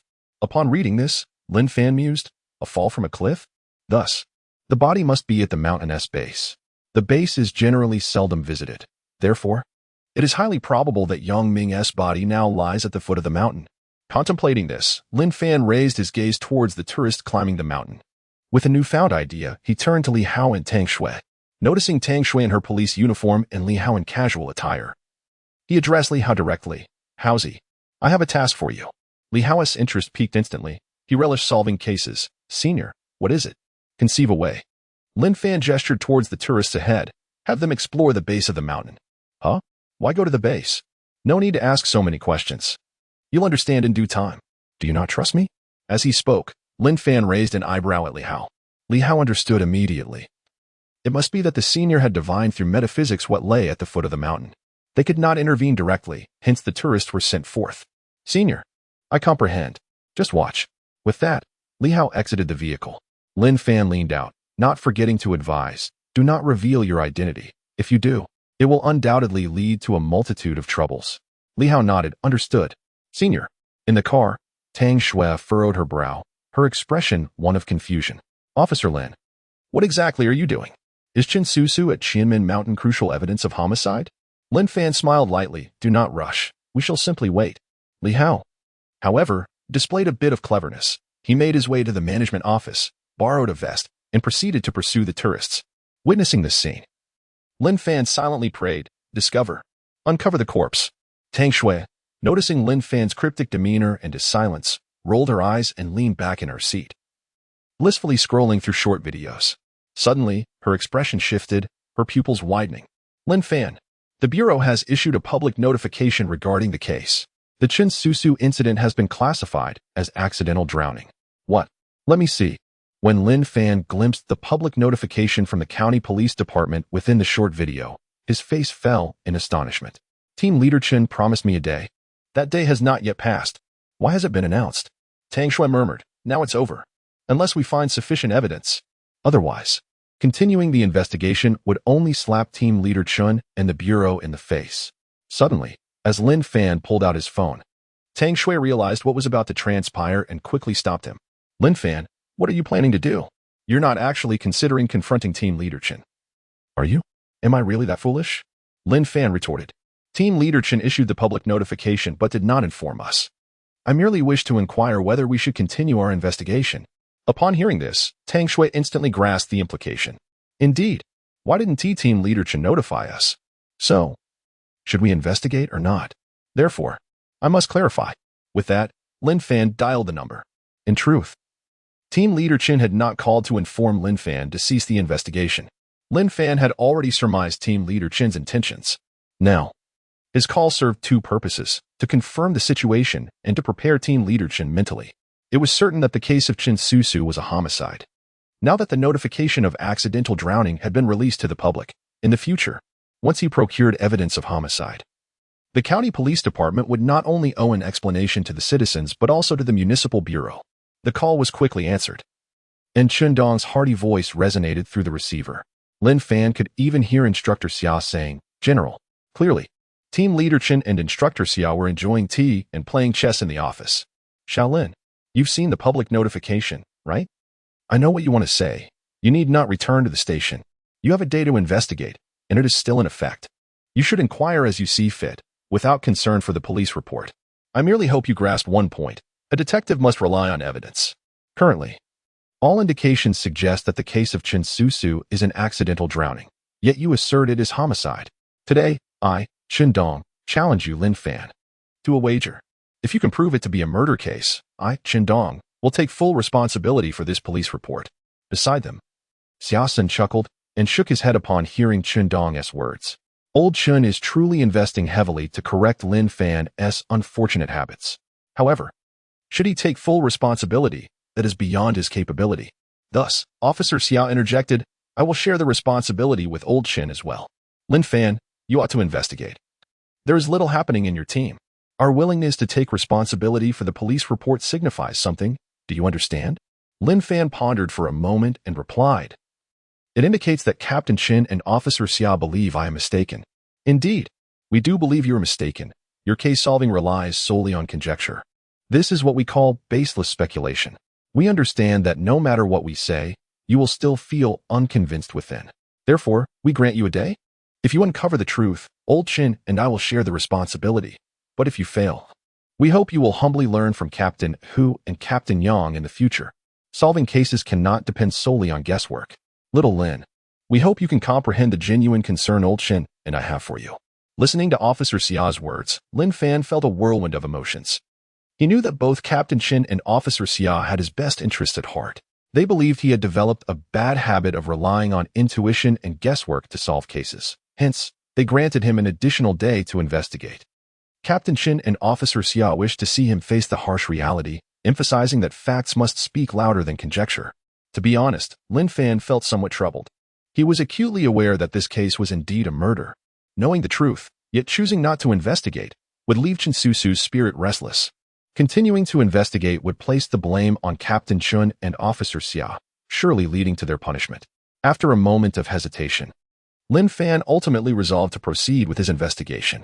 If the city bureau were to hold them accountable for the police report, he would share the burden with Captain Chen and Officer Xia. One cannot allow the fear of their punishment to silence the cries of the deceased. It would be unacceptable to delay the investigation for 10 years. Moreover, there was a reward of 100,000 from the system yet to be claimed. Additionally, Lin Fan conceived a small idea that might prevent the city bureau from holding them accountable for the police report. Meanwhile, on the other side, after hanging up the phone, Chen Dong and Xiaosun resumed their game of chess. They genuinely believed this case to be an accident, and they intended to use this situation to rectify Lin Fan's poor habits. Just as their chess match reached its zenith, the office phone rang. Chen Dong, while observing the chess game and contemplating how to checkmate Xiaosun, casually picked up the phone. Hello. This is the Criminal Investigation Division of the Public Security Bureau of Quannong County. Yes. What did you say? Xiamen Mountain? Another female corpse? I understand. Instruct the local police to secure the scene. We shall depart immediately. Chapter 74. Tang Shui is quite impressive upon hearing Chen Dong's words. Xia Xin was taken aback. Another victim? Indeed. Old Xia, inform all officers in the team. We have a scene at Xiamen Mountain in Shitang Town. Understood. As he spoke, Chen Dong was already reporting to In Bureau about the discovery of another female corpse. Meanwhile, Siasen alerted all members in the criminal police WeChat group. Siasen, everyone, we have received a report of a female corpse found at Qianmin Mountain in Shirtang Town. I want everyone on site within half an hour. Hu Kai, acknowledged. Yang Fangda, acknowledged. Old Yang, acknowledged. Noticing that Lin Fan and the other three had not responded, Siasen tagged them again individually. Siasen, Lin Fan. Tang Shui, Li Hao, what are you three doing? Hurry to the scene. Don't you know which is more important? Don't make me lose my temper. At Qianmin Mountain in Shirtang Town, Tang Shui gazed at the messages in the workgroup, her expression one of disbelief. She was beginning to feel a sense of trepidation towards Lin Fan. Is he even human? She had originally believed he was here to find evidence regarding Chen Susu's murder. Yet now another victim? This is horrifying upon reflection. It seems that Li Hao is entirely correct. Lin Fan truly understands the metaphysical. So were both Chen Susu and this female corpse murder victims? Is this a serial killing case? Lin Fan, undeterred by Tang Shui's thoughts, directly responded in the group. Lin Fan, instructor. The three of us are together and will arrive in 20 minutes. After putting down his phone, Lin Fan did not exit the vehicle immediately. Instead, he maneuvered the police car to a less conspicuous spot. Soon, the Shirtang Town police station should arrive. He couldn't let them see the situation as it was. This time he would pretend as if someone else had discovered the body. Tang Shui had numerous questions, yet she hesitated to voice them. Her inner apprehension towards Lin Fan growing. His abilities were somewhat frightening. The two sat in silence within the car, and approximately 2 minutes later, Li Hao came running, panting. Not seeing the police car, he looked around in confusion. Over here, Howsy. Lin Fan called out, prompting Li Hao to approach with a complex expression. Once inside the car, Tang Shui was the first to inquire. Li Hao, what is going on? Team Chen is on their way here, claiming they found a corpse. Did you discover it? Li Hao swallowed hard, glancing at Tang Shui, nodding, then shaking his head. His face was pale as he looked at Lin Fan, seemingly terrified, causing his voice to tremble slightly. Senior, why didn't you inform me beforehand about the corpse here? You scared me to death. You have no idea that body is horrific. Lin Fan squinted, appearing deep in thought. Howsy? I was merely conjecturing. I didn't expect there would truly be a corpse. Well, that simplifies matters. There was no need for him to conceal anything from Li Hao and Tang Shui. I candidly expressed my suspicion that the deceased from Qianmin Mountain and the one from the fish pond in Xiaha village were victims of the same perpetrator. Unless unforeseen circumstances arise, the investigation into this latest victim will likely conclude that the cause of death was a tragic fall from the cliff. Upon hearing this, Tang Shui furrowed her brow and interjected, surely not. Discovering two deceased individuals in succession, both classified as accidents? That seems rather fortuitous. Lin Fan preferred discussing the case with Tang Shui, as her analytical skills occasionally surpassed his own. Tang Shui, our adversary this time is formidable. Therefore, during the investigation, we must be exceptionally meticulous and uncover the details overlooked by Team Hu and Team Yang. Most critically, we need to identify the connection between this victim and Chen Susu. Tang Shui, her expression serious, nodded in agreement. Understood. You can count on me. At this moment, she harbored no doubts about Lin Fan. If he asserted that these two cases were homicides, then they undoubtedly were. Simultaneously, she recognized that the killer's methods were exceedingly covert, leading to the police's misjudgment. To be frank, had it not been for Lin Fan, the master of metaphysics, she, too, might have believed that Chen Susu had drowned accidentally. After a brief interval, Lin Fan glanced at the time on his phone. It's about time. Let us depart. With that, he gently maneuvered the police car to a halt beside the vehicle of the Shirtang Town police station. The three disembarked, donned their identification badges, and proceeded towards the scene. Tang Shui, Howsy, while Team Chen is yet to arrive, let us be diligent and see if we can uncover any additional clues. Understood. Unbeknownst to them, Lin Fan had organically emerged as the cornerstone of their trio. As for Li Hao, he had always followed Lin Fan's lead. The most significant change, however, was in Tang Shui. At some point, the proud individual she was had chosen to align herself with Lin Fan. At the crime scene, a perimeter had been established, with several onlookers observing curiously, occasionally gesturing and whispering among themselves. The trio, adorned with masks, gloves, and shoe covers, cautiously entered beyond the cordon. Situated at the base of the mountain, Lin Fan was the first to glance at the deceased, shrouded in white cloth, before looking upward. Indeed, there was a cliff, approximately 8 meters high. A fall from such a height would be fatal without question.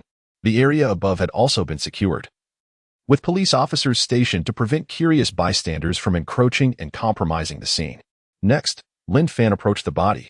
He initially frowned and took several deep breaths.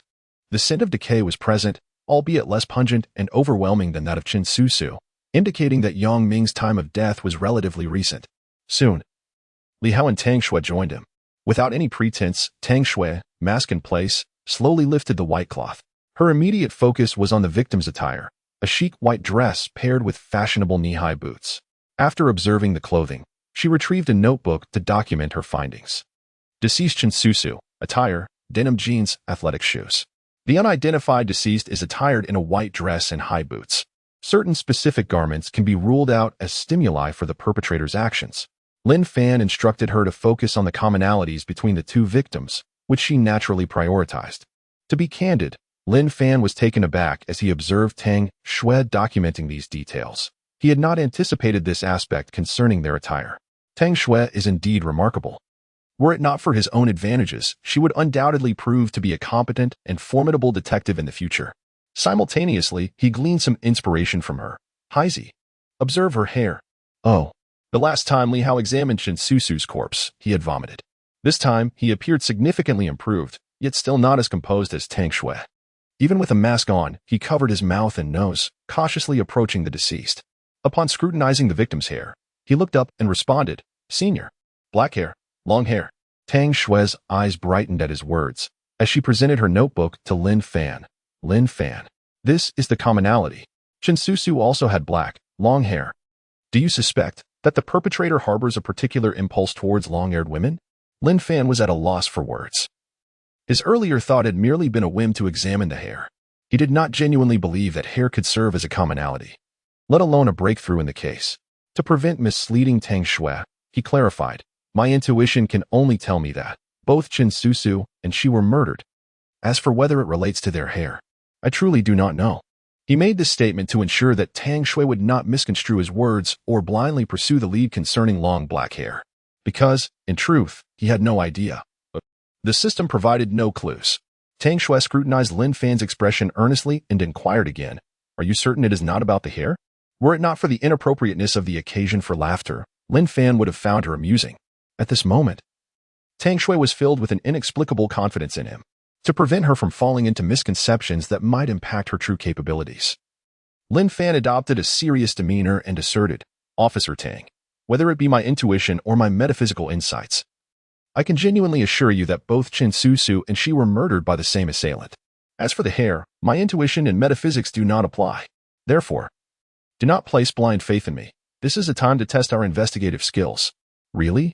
Upon hearing Lin Fan's words, Tang Shui felt neither disappointment nor dismay. Rather, she experienced a flicker of excitement. A slight smile graced her lips. If Lin Fan's assertions were accurate, it appeared she still had her worth. Lin Fan was not omnipotent either. His metaphysical insights could only ascertain that both individuals were victims of homicide, perpetrated by the same criminal. Everything else remained an enigma. Thus, it seemed that she and Lin Fan were now at the same starting line. Humph. Must I not let Xiao Lin Fan know of my capabilities this time? With this thought, Tang Shui's face lit up with excitement. "I shall investigate the case first. You and Li Hao can take your time." Lin Fan was taken aback, pondering what she meant by "you and Li Hao can take your time." What does that imply? Is Tang Shui looking down on me? Chapter 75, Lin Fan. A novice detective Tang Shui is undeniably impressive. Her professional skills are beyond reproach. After examining the deceased, she proceeded to scrutinize the belongings of the victim and inspected the surrounding footprints. Eventually, she ascended the mountain to investigate the cliffside. While she examined the scene, she meticulously recorded her observations in a small notebook. Several times, Lin Fan attempted to peek at her notes, only to be deftly evaded by her. "Officer Lin, let us compete and see who discovers the breakthrough first," she teased, her competitive spirit evident. Lin Fan felt a twinge of frustration. Tang Shui's ambition was somewhat overwhelming. Casting a glance at Li Hao, he conveyed a look of sympathy. "Senior, why are you looking at me like that? Howsy? I am merely concerned. Concerned for your standing at home. Tang Shui is not someone you can easily manage." The panic that flickered in Li Hao's eyes was palpable, as if his greatest secret had been unveiled. However, he quickly regained his composure, and once Tang Shui had moved away, he feigned bravado, declaring, "Manage her? When I say east, she would never dare venture west. What an absurd notion. Me, unable to manage her. Senior, I shall soon demonstrate to you what true masculine prowess entails. In response to Li Hao's bravado, Lin Fan merely smiled, recognizing the stubbornness of his friend. The scene investigation was not Lin Fan's forte. He surveyed the area but gleaned little understanding. Ultimately, he decided to forego further investigation. Why not have Li Hao discreetly procure Tang Shui's notes for him later? Why expend effort on the scene when such a solution was available? 10 minutes later, the wailing of police sirens filled the air. Shortly thereafter, the team from the Inn Bureau, led by Captain Chen and others, approached with grave expressions. Without the need for orders, forensic expert Old Yang immediately set down his equipment and began examining the scene. Upon spotting Lin Fan, the Inn Bureau approached him directly. Their demeanor serious. "Little Lin, what is the situation?" Lin Fan gestured toward the body draped in a white cloth as he briefed them, "Captain." The specifics remain unclear. The informants are tourists visiting Qianmen Mountain who discovered the body.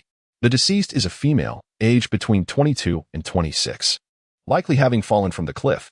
Whether this was a push or a misstep is yet to be determined. Among her belongings were a wallet, mobile phone, bank card, and cosmetics bag, however. At this, Captain, along with Qin Dong and Xiaosan, listened intently. This was precisely the reaction Lin Fan sought, to instill a suspicion of foul play in the minds of his superiors, thereby facilitating his persuasion. Yet, there is no identification, not a single item to confirm the deceased's identity. As he concluded, Captain N's gaze sharpened, and after a moment of contemplation, he asked, "Little Lin, do you suspect this is a homicide?" Lin Fan nodded affirmatively. "Indeed, Captain, as one ventures outdoors, carrying one's identification card is imperative. However, after a thorough search of the vicinity, we found everything but the ID card. This situation is indeed suspicious." Observing the grave expression on the face of the security chief, Lin Fan seized the moment to report on the case of Qin Susu, hoping to merge the two investigations. "Moreover, I believe the case of Qin Susu." At this juncture, Qin Dong's expression shifted dramatically as he interjected, "Lin Fan, go take a complete statement from the complainant." Leaning closer, he reproached Lin Fan in a hushed tone, "Xiao Lin, can't you see the security chief's discontent? What connection does the Qin Susu case have with this one? Furthermore, this case has yet to be classified. Do not make mistakes. All you ever say is murder. Murder. Hurry, take the statement. I'll leave this to Old Yang and team leader Hu. Yang can handle it." Lin Fan wished to argue further, but Qin Dong's urgency prevailed. "But Captain, the ID is truly missing. Do you not find that suspicious? The connection between this and Qin Susu's case." Qin Dong raised his hand to interrupt Lin Fan. Scolding, "Enough. Where is the evidence?" The security chief's expression mirrored his discontent, fixating a piercing gaze upon Lin Fan. While he acknowledged Lin Fan's insightful analysis of the Qianmen Mountain case, intertwining it with the Qin Susu case was utterly unfounded and baseless. What was the intention behind this? Hadn't he just assumed the role of the Public Security Bureau chief in Qianmen County? It seemed that Lin Fan was intent on conjuring a serial murder case. Unwilling to relent in adding to his burdens, Hu Kai and Yang Fonda reveled in Lin Fan's predicament. As the captain of the Major Crimes Unit, Yang Fonda possessed considerable acumen. Noticing Lin Fan's lingering defiance, he approached and patted Lin Fan on the shoulder, saying, "Xiao Lin, I concede that you possess remarkable luck.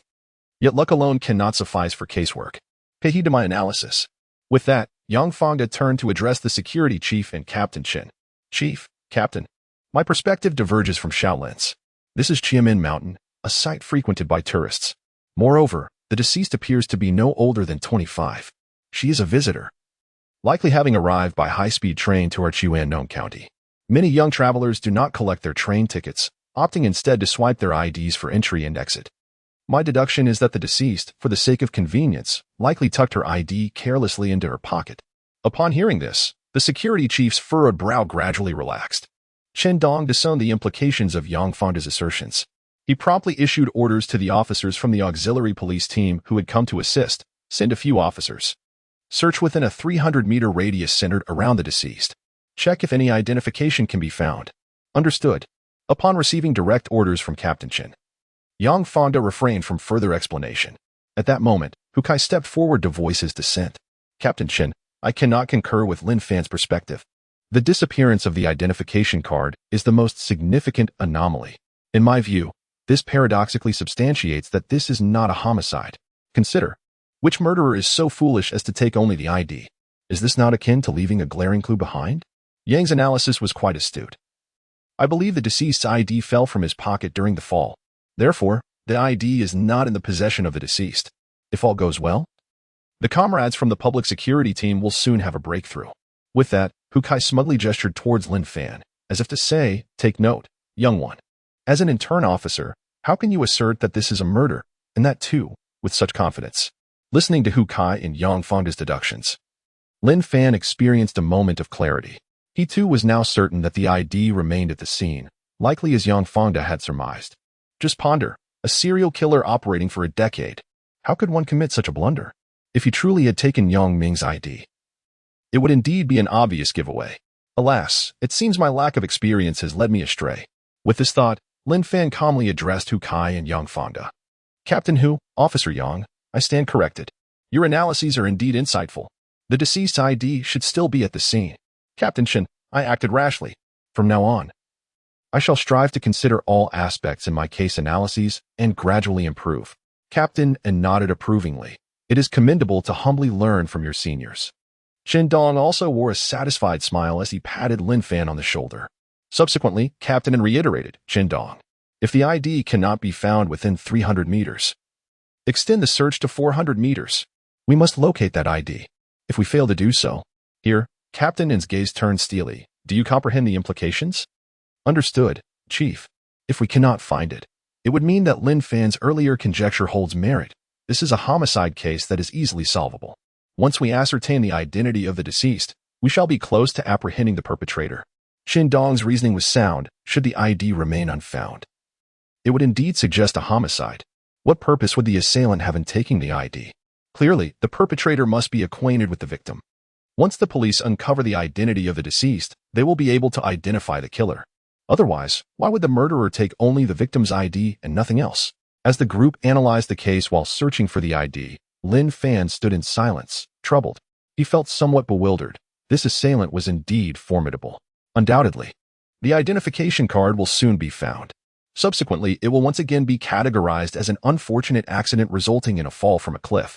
At that time, it will be impossible to prevent Captain Chen and Bureau Chief from issuing a public report on the incident. My goodness, once those two reports are released, will the future not hold the prospect of embarrassment on two occasions?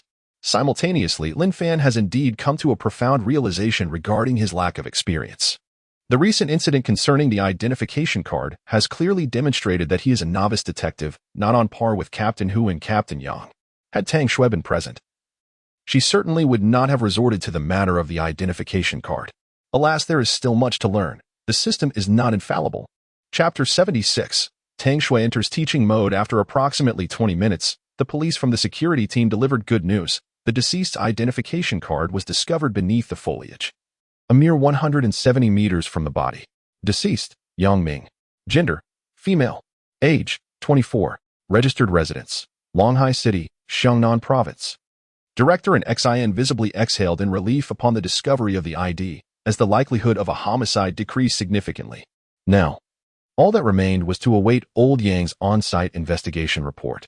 At that moment, all officers continued to scour the vicinity, leaving no stone unturned in their search. Lin Fan and his two companions were also dispatched by Chen Dong to assist in the investigation. Noticing that Tang Shui had not reported back to Captain Chen and Director Lin Fan, while casually searching the scene, turned to ask, Police Flower, have you found anything? Tang Shui, with a notebook in hand, wore a troubled expression on her delicate face. Officer Lin, this perpetrator is truly formidable. I have examined the scene meticulously and found no traces whatsoever. I must say, barring any unforeseen circumstances, this case will likely be classified as an accidental fall from a cliff. Our only chance now lies in the arrival of the deceased's family to claim the body. We must conduct the statement ourselves and not allow it to fall to Team Leader Hu and Team Leader Yang. We hope to uncover any commonalities between Chen Susu and Yang Ming from the family, typically lacking in analytical thought. Li Hao this time posed a question that had been troubling him. Senior, wife, what do you think? One is from our county, while the other hails from Longhai City. I just checked Yang Ming's registration information using the police system. Yang Ming is still unmarried. These two individuals possess no apparent commonalities. Why would the murderer target them, two seemingly unrelated individuals? Lin Fan furrowed his brow in contemplation, convinced that the two deceased must share a hidden connection, albeit one that was challenging to discern. Otherwise, in 2034, as the squad leader. Li Hao would not have merged the investigations. Police Flower, you are correct. We must conduct the family interviews ourselves. Our only recourse now is to uncover the commonalities between the two deceased from their families. They undoubtedly share some connection that we have yet to uncover. Just then, Lin Fan noticed Tang Shui examining her long black hair. He rolled his eyes and cautioned, Police Flower. It's not just about the hair. There must be more telling commonalities. Tang Shui, still somewhat skeptical, squinted at Lin Fan and queried, Officer Lin, are you truly convinced that these two cases are not merely instances of random violence? Could the murderer have been provoked by seeing women with long black hair walking alone at night? Lin Fan shook his head decisively, absolutely not. With that, he turned his gaze toward Li Hao, contemplating, if only Haozi were the Haozi of 10 years hence, a mere hint would suffice. Lin Fan and his two companions were casually discussing the case while absent-mindedly swatting at the leaves on the ground with a stick. Chen Dong observed this scene and shook his head, thinking, these three must be mulling over some murder theories again, with their minds elsewhere. It's futile to have them search the scene. They might as well be tasked with writing a report. With this in mind, Chen Dong called out to Lin Fan. Lin Fan, Li Hao, Tang Shui, come over here. Captain Chen. As he looked at the three young members of his team, Chen Dong wore a gentle smile. Tang Shui, you possess the most experience among us. Lead these two rascals and conduct an investigation into Yang Ming. Prepare a report and submit it to me by tomorrow at the latest. Furthermore, He Peng, Chen Susu's husband, should be arriving at the station soon. Please take a detailed statement from him. If there are no issues, allow him to take the body for the necessary arrangements. Tang Shui's face brightened upon hearing this. Don't worry, Captain Chen. I assure you, I will accomplish the task. With that, she stifled a laugh and glanced at the metaphysics master, Lin Fan. This round, I win. Captain Chen said I have the most experience. Hiki. Lin Fan's eyes sparkled with excitement. It seemed fortune had smiled upon him. He had been contemplating how to persuade Captain Chen to allow them to take statements from the family, but unexpectedly, Captain Chen had assigned them a task. It appeared that Captain Chen was convinced that Chen Susu had drowned accidentally. Otherwise, the responsibility of taking statements from the family would not have been entrusted to three relatively inexperienced young officers. As Lin Fan and his companions left with expressions of delight, Hu Kai and Yang Fangda approached Captain Chen. Captain, just look. Lin Fan has led Tang Shui and Li Hao astray. Now, every day, they just follow him around. If things go as expected, they will end up investigating Chen Susu's case. It's already been closed. I really don't understand what they intend to investigate. Captain, why don't you intervene? Chen Dong fixed them with a stern gaze. You too. I haven't yet addressed your unauthorized reporting. And here you're gossiping. Don't think I'm unaware. It was you who secretly reported to an bureau about Chen Susu's case. Let them investigate if they wish. They're young. Gaining experience in case investigations is not a bad thing. Anyone familiar with Chen Dong knew that when he spoke so openly about a matter, it indicated that he was not particularly concerned about it. Hu Kai and Yang Fangda clearly understood Chen Dong's character. Upon hearing his words, they realized that he held no grievances against them. Thus, they licked their lips and smiled awkwardly. Captain, this morning's incident was truly an accident. Old Yang and I were heading to the cafeteria for a meal when we happened upon an bureau. Enough with the explanations. Just refrain from playing such tricks in the future. Among us, we must remain united. Be a bit more accommodating towards the younger generation. Broaden your perspectives. After all, you are leaders, so don't be overly critical of the youth. Ah, Team Leader Chen. Hu Kai and Yang Fangda are also aware of the need to give way to the younger generation. However, this young man seems somewhat oblivious to the situation. He dismisses their contributions, which understandably infuriates them. Well, now that the anger has been expressed, they feel considerably relieved. Team Leader Chen has spoken. Henceforth, Lin Fan shall not be subjected to petty grievances or reports against him. The on-site investigation report was swiftly concluded. According to the forensic expert, Old Yang, the deceased, Yang Ming, bore no external injuries. The time of death, inferred from the livor mortis, is estimated to be around 2 weeks ago, though a precise determination will require an autopsy. In conclusion, Old Yang addressed the officials, including Director In, Team Leader Chen, and Instructor Xia, stating, esteemed leaders, if there are no issues with the external investigation, this case appears to be one of accidental death by falling. Director In nodded in agreement.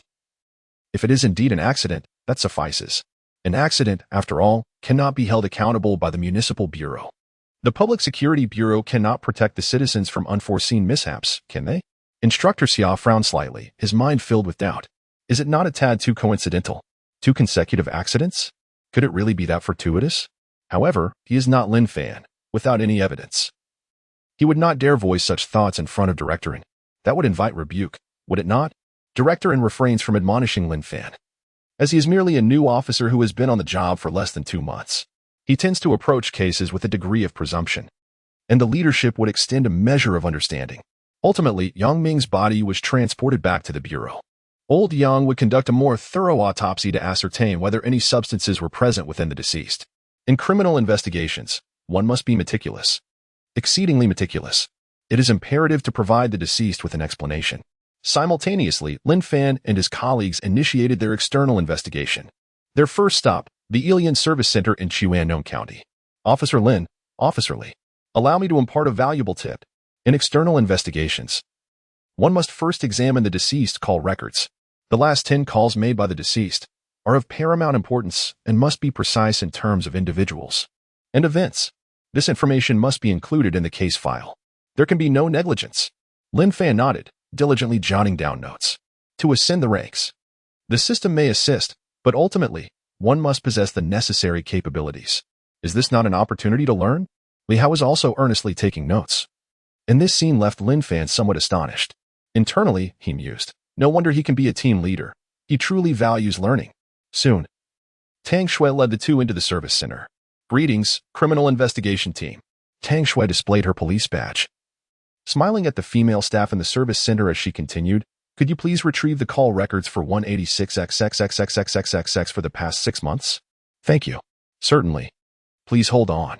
Once a lengthy list of call records was retrieved, Tang Shui transformed into a teacher, ready to instruct Lin Fan and Li Hao. Officer Lin. Officer Li. The call records can reveal much. There are numerous details we cannot ascertain from the on-site investigation. Pay close attention. Yang Ming's phone number, after September 16th, has not received a single call. This suggests that September 16th is likely the date of her demise. Now, let us take note of these numbers. Observe. This particular number called Yang Ming on the night of September 16th at 11 p.m., with a conversation lasting over 30 minutes. We must locate this individual and ascertain the nature of their discussion. As she spoke, Tang Shui circled this number and inscribed primary suspect. Lin Fan rolled his eyes, remarking, detective. Isn't this rather haphazard?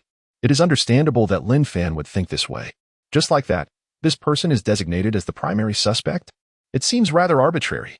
Lin Fan believed that the true perpetrator could not be so foolish. Conventional investigative methods would likely yield no tangible evidence against the actual criminal. Therefore, the so-called suspect identified by Tang Shui could not possibly be the murderer. Despite his reservations, Lin Fan recognized the necessity of learning from Tang Shui's investigative techniques. He certainly did not wish to repeat the blunder of the identification incident from earlier. Once, the leadership might show leniency, but twice, they would deem him incompetent. Chapter 77. A small gift for the team. Tang Shui gazed earnestly at Lin Fan, her expression devoid of frivolity. As police officers, we must never wrongfully accuse an innocent person, yet we must also ensure that no guilty individual escapes justice. Given the current circumstances, the caller is indeed a major suspect. We must scrutinize everyone under the lens of suspicion. It is only through such vigilance that we can uncover clues and apprehend the perpetrator. Lin Fan regarded Tang Shui with a hint of astonishment. This woman was extraordinary. Not only was she strikingly beautiful, but she also possessed an innate aptitude for detective work. Li Hao was indeed fortunate. One could only wonder how far Tang Shui would ascend by 2034. Perhaps she would reach the Criminal Investigation Division of the Provincial Police, certainly surpassing Li Hao's trajectory, who had already become a division chief. Goodness, she could very well become a formidable ally. With this thought, Lin Fan felt a surge of joy. He also gleaned the lesson that anyone connected to the case should be examined with a discerning eye. After retrieving the call records, Tang Shui promptly dialed several key suspects. Upon learning that they were all residents of Lahai City, she felt the weight of urgency. As team leader, Chen required a thorough investigation of social connections, with a report due by tomorrow. She cast a troubled glance at Li Hao and Lin Fan. On one hand, someone needed to remain behind to oversee He Peng's statement. She was uneasy about having anyone else handle it. After all, aside from the three of them, no one in the department suspected Chen Susu was a homicide victim. Assigning someone else would merely be a formality, unlikely to yield any substantial findings. But who could she leave behind? Li Hao? Though he was her boyfriend, she found it hard to trust him completely. Lin Fan? He was indeed reliable, and his intuition might catch any inconsistencies from He Peng. Yet, Longhai City required Lin Fan's presence as well. Seeing Tang Shui's brow furrowed, Li Hao, bewildered, inquired, "Honey, what's wrong?" Lin Fan, perceiving Tang Shui's dilemma, smiled and spoke up, "Police flower. I'll stay here to take He Peng's statement. You and Haozi should head to Longhai City to investigate the 5 individuals who communicated with Yang Ming, as well as Yang Ming's social connections." As he spoke, a serious glint shone in his eyes. "Remember the focus, search for commonalities. We must remain in constant contact. I will do my best to buy time with He Peng and gather more information about Qin Susu." Despite her earlier authoritative demeanor, Tang Shui felt a twinge of uncertainty at the prospect of conducting the investigation in Longhai City without Lin Fan's intuition. Lin Fan, are you sure you want to come to Longhai?" Noticing her lack of confidence, Lin Fan suppressed a chuckle. She had just appeared so poised and commanding.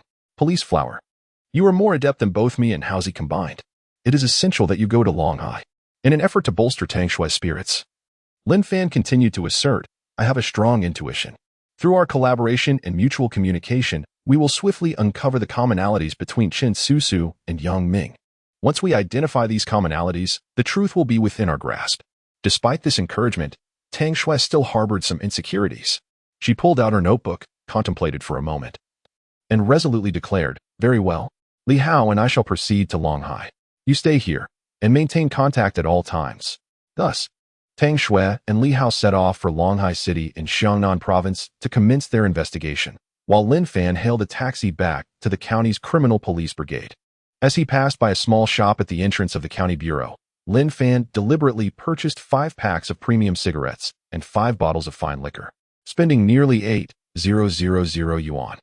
He had discerned that both Captain Hu and Captain Yang had exhibited a degree of hostility towards him at the scene in Ximen Mountain that day. This was hardly a favorable omen.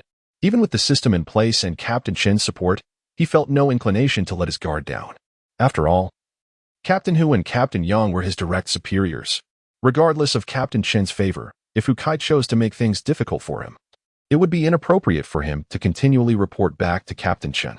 Such actions would only exacerbate the situation and place Captain Chen in a difficult position. Most importantly, Lin Fan possessed a clear understanding of his own circumstances. He was merely a rural lad, lacking wealth, connections, or influence. Working within the bureaucracy, he did not have the luxury of offending others, at least not at this moment. He recognized that he must lay low and ensure that all his colleagues and superiors regarded him as one of their own, as this would benefit his future prospects. Lin Fan also reflected on the reasons behind Hu and Yang's animosity towards him.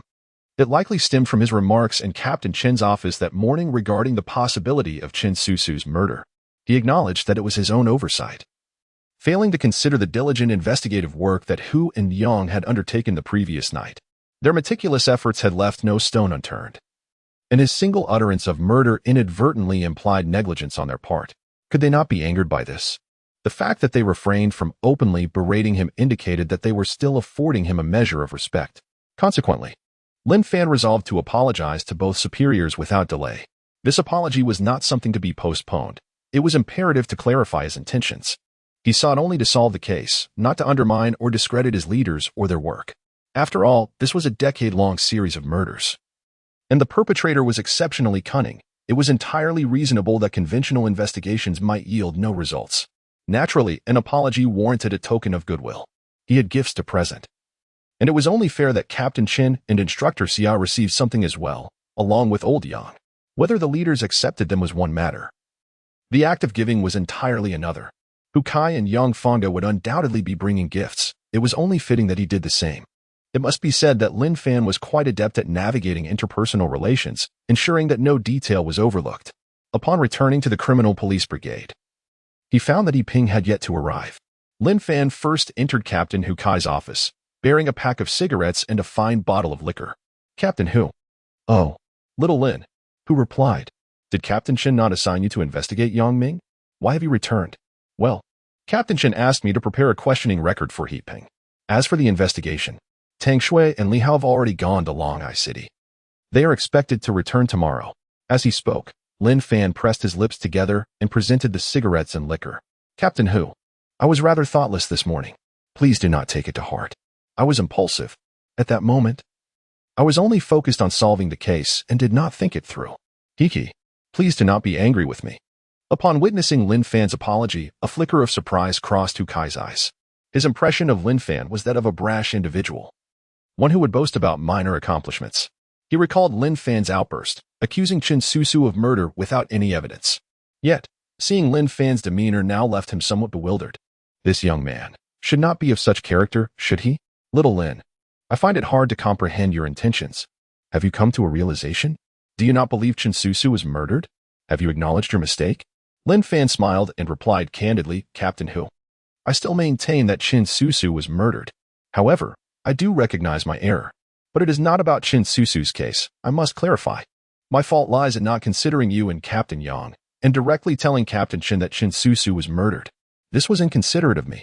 Recognizing my mistakes means I must amend them. I hope Captain Hu will not take offense. I assure you that I will not repeat such errors in the future. Furthermore, I sincerely hope you can guide me more. To be honest, I studied a different subject in university, in terms of criminal investigation. I fear you may find it amusing, but I have truly been relying on instinct. Hukai squinted his eyes, finally grasping Lin Fan's intentions. It seemed Lin Fan had acknowledged his blunder from this morning in Captain Qin's office. He had realized that his report had offended both himself and Yang. Understanding this, Hukai suddenly chuckled. It became clear to him that Lin Fan's actions this morning were not intentional. He had merely acted carelessly without thorough consideration. Given this context, as a mentor and leader, it was only fitting to exhibit grace. When a younger colleague arrives with gifts to apologize, it would be unbecoming to hold grudges. Haha. Little Lin, I am, after all, your superior. How could I possibly hold this against you? Look at you. Bringing gifts. Oh dear. Initially, Hukai had not paid attention to the items Lin Fan had brought, as he had no intention of accepting them. Now, upon closer inspection, he realized their value was extraordinary. The cigarettes were yushi, costing 700 yuan a pack, and the liquor was also quite expensive, over 700 yuan a bottle. Little Lin, what are you doing? Presenting such lavish gifts. How much do you earn in a month? Hurry and return them. This is thoughtless. Use this money to honor your parents. Lin Fan, of course, could not retreat. After several rounds of excuses, Captain Hu accepted the gift. As he was leaving, Captain Hu personally escorted Lin Fan out of the office with a broad smile on his face, which left Lin Fan feeling quite pleased within. Mission accomplished. Next, employing the same rhetoric and tactics, he pacified Captain Yang. Subsequently, Lin Fan presented gifts to Captain Qin, Instructor Xia, and Old Yang from the technical department. He euphemistically claimed it was a lottery windfall, inviting everyone to share in the joy. In truth, Lin Fan's assertion was not entirely unfounded. He had checked the bank records, and the rewards from the system were indeed transferred under the guise of lottery winnings. Was this not legitimate income? Since Lin Fan had mentioned a lottery win, Instructor Xia took the opportunity to treat Lin Fan quite severely, not only accepting his gift, but also insisting that Lin Fan host a dinner for the entire team the following evening. Chen Dong chimed in, adding to the merriment. In reality, Lin Fan understood that the two leaders merely wished for him to apologize to Captain Hu and Captain Yang to ease tensions. Perhaps they were unaware that he had already smoothed things over with both of them. Nonetheless, Lin Fan did not decline the invitation to treat the entire team. With so few members in the criminal investigation unit, it was a perfect occasion to foster camaraderie. Following this incident, not only did Captain Qin and Instructor Xia hold Lin Fan in high regard, but Hukai and Yang Feng's fondness for him also soared. Just then, while Lin Fan was pondering the case in his office, Hukai entered with a cheerful demeanor. Hey, Lin, Yiping has arrived. Shall we take his statement? Would you like me to accompany you? Oh, no need. Captain Hu, this is a witness statement, not an interrogation. I can manage on my own. All right then. I'll attend to other matters. Chapter 78, The Unusual Yiping Criminal Police Team, Interrogation Room. The inquiry is a process in which ordinary citizens cooperate with police investigations, accompanied by tea and coffee for their comfort. Thus, the inquiry record can be completed by just one police officer. In contrast, the interrogation record pertains to criminal suspects, necessitating handcuffs in the presence of at least two officers. Currently, the record being prepared for Yiping is indeed an inquiry record, as he is not a suspect but merely assisting the police with basic information. Lin Fan entered the interrogation room and immediately scrutinized the middle-aged man seated inside. He appeared to be around 37 or 38 years old, looking quite haggard, with a soiled collar suggesting he had not bathed in some time. Upon Lin Fan's entrance, the man's eyes darted away in haste. This action aroused Lin Fan's suspicions. Did he fear the police? Was he hiding something? This should not be the case. Could He Ping possibly be connected to the serial murder case? Did he know Yang Ming? Frankly, Lin Fan had never doubted He Ping. Yet, his current demeanor raised alarm bells in Lin Fan's mind, provoking a sense that something was amiss. Mr. He, please accept my condolences. Would you prefer tea or coffee? Lin Fan inquired politely as he took a seat, opening his laptop and attempting to ease He Ping's evident anxiety. He aimed to discern whether He Ping's tension stemmed from the death of his wife or from an aversion to facing the police. If it were the latter, then there might be something troubling about He Ping. Just plain water will suffice. Thank you, officer. He Ping avoided Lin Fan's gaze, his eyes flickering, betraying his nerves as he stuttered, with his right leg trembling incessantly. His hands remained hidden beneath the table, out of Lin Fan's sight. However, Lin Fan could infer from the slight tremors in He Ping's shoulders and arms that his hands were likely shaking as well. Observing this, Lin Fan furrowed his brow. This He Ping was indeed suspicious. Even if he were not the murderer, he surely knew something. Today, the truth must be unveiled.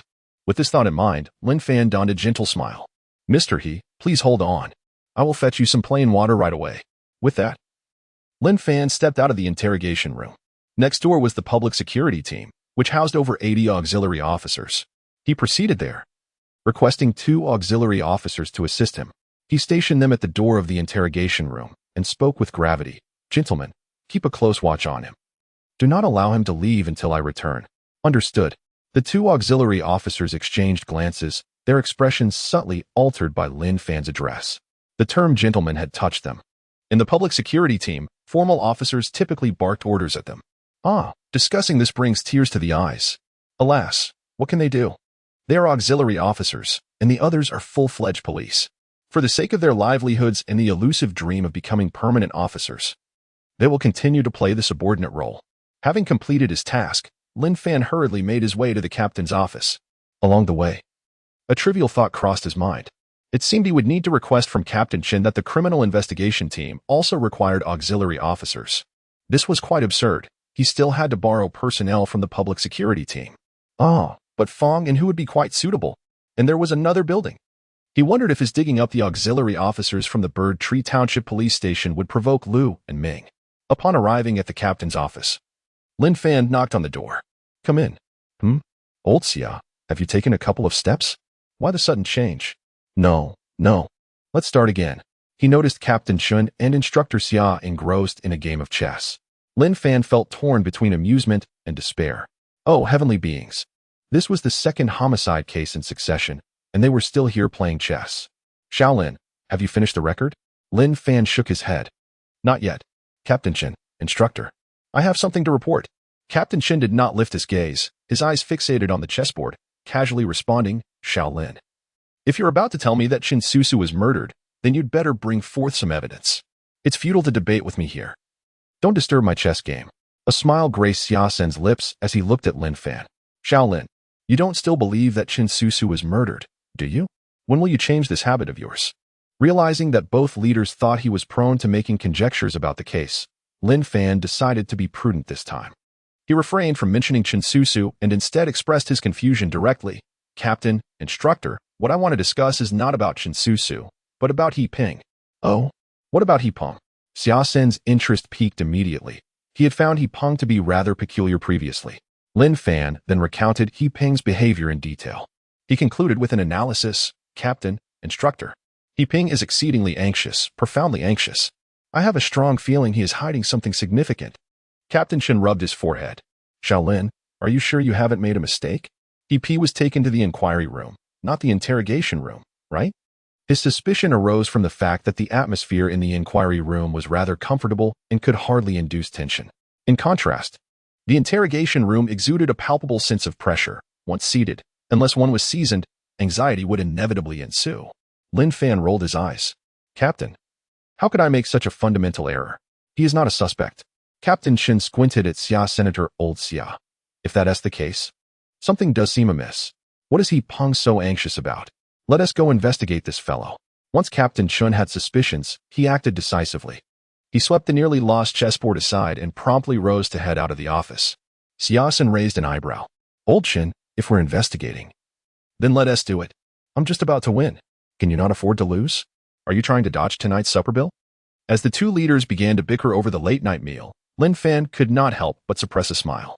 The camaraderie between these two leaders filled him with envy. In the future, perhaps my relationship with Li Hao and Tang Shui will mirror this. Arriving at the inquiry room, Chen Dong and Xia Xin did not enter. Chen Dong patted Lin Fan on the shoulder, turned on the CCTV inside. He then produced a walkie-talkie and an earpiece, handing them to Lin Fan. Put this on. If old Xia and I detect something amiss, you must ask whatever we instruct you to. Understood, Captain Chen. Lin Fan replied. 2 minutes later, everything was in place. And Lin Fan commenced the formal inquiry. Mr. He, please do not be anxious. We have some questions regarding the death of your wife, Chen Susu. This is merely a routine procedure, a simple inquiry. Please try to remain calm, all right? He Ping continued to tremble, his gaze averted from Lin Fan's. Officer, please ask your questions. In another room, Chen Dong and Xia Xin observed the surveillance monitor, their eyes narrowing in concern. No wonder Shaolin remarked that he was acting strangely. Indeed, his behavior was peculiar. Could it be that he truly harmed his wife? Xia Xin's expression turned serious. Old Chen, there's no need to rush. I've already contacted my colleagues in the provincial capital to assist in investigating He Peng. As Lin Fan prepared to begin the formal questioning, he opened his phone to access the WeChat chat with Tang Shui. Tang Shui had already commenced her investigation into Yang Ming's social connections. She sent Lin Fan some vital information. Tang Shui, 1. Yang Ming is not married, but she has a boyfriend from the provincial capital. Tang Shui, 2. Yang Ming has a fondness for small animals like cats and dogs. Tang Shui, 19. Yang Ming is part of a travel group, enjoys exploring. Tang Shui, that's all for now. Li Hao and I are going to check Yang Ming's banking records. This information was what Lin Fan had requested from Tang Shui, aiming to uncover any commonalities between Yang Ming and Chen Susu. Thus, he intended to begin his inquiries based on the details provided by Tang Shui. The first question was somewhat challenging. He needed to gather his thoughts. After approximately 5 seconds, Lin Fan spoke. Mr. He, could you please describe your relationship with the deceased? It was just a normal marital relationship. He Ping remained turned sideways, avoiding Lin Fan's gaze. However, his speech had improved significantly this time, devoid of severe stuttering. What do you mean by normal? Was there discord?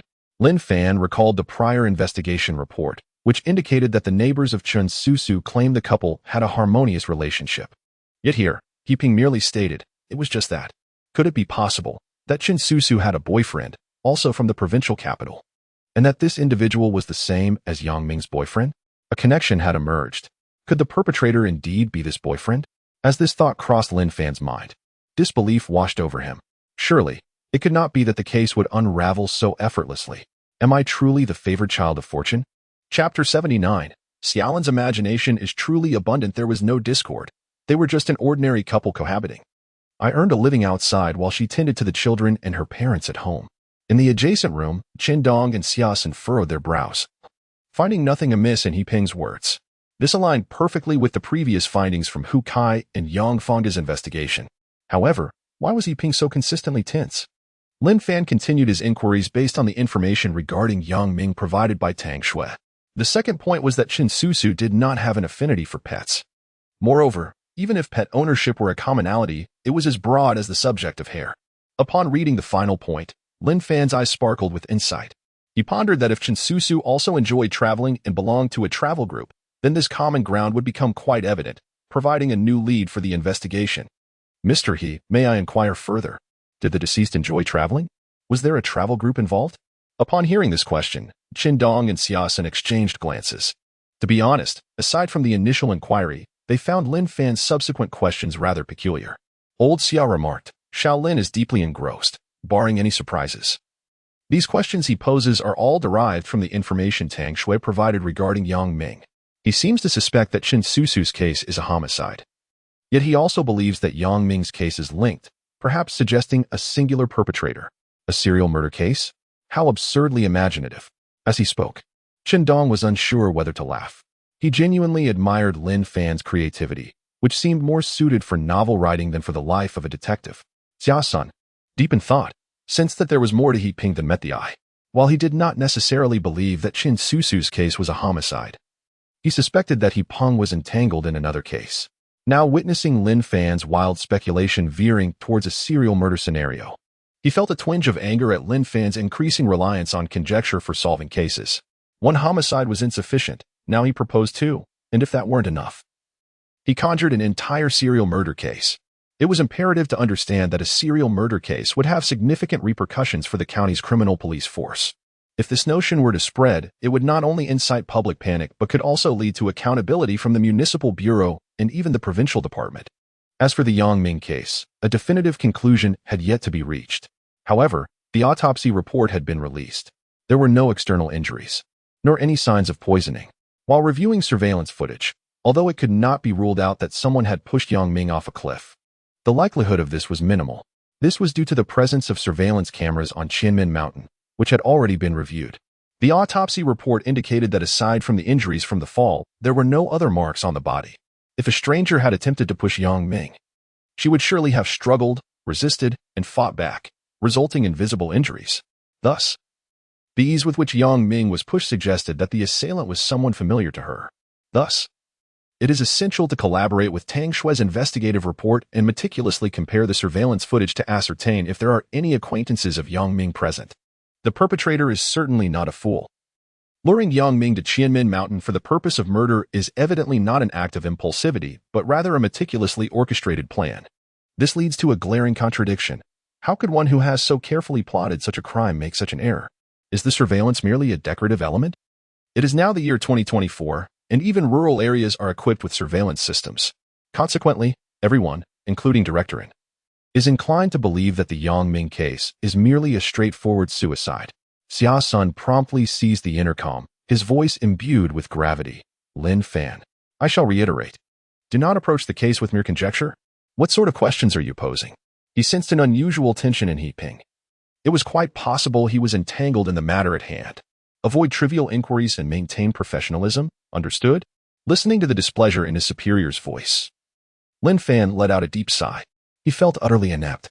Despite knowing this was a serial murder case, he found himself at a loss. With both team leader Chen and his superior exhibiting signs of dissatisfaction, he hesitated to pose a second question to He Ping. Instead, hoping for a response to his previous inquiry, He Ping did not disappoint him.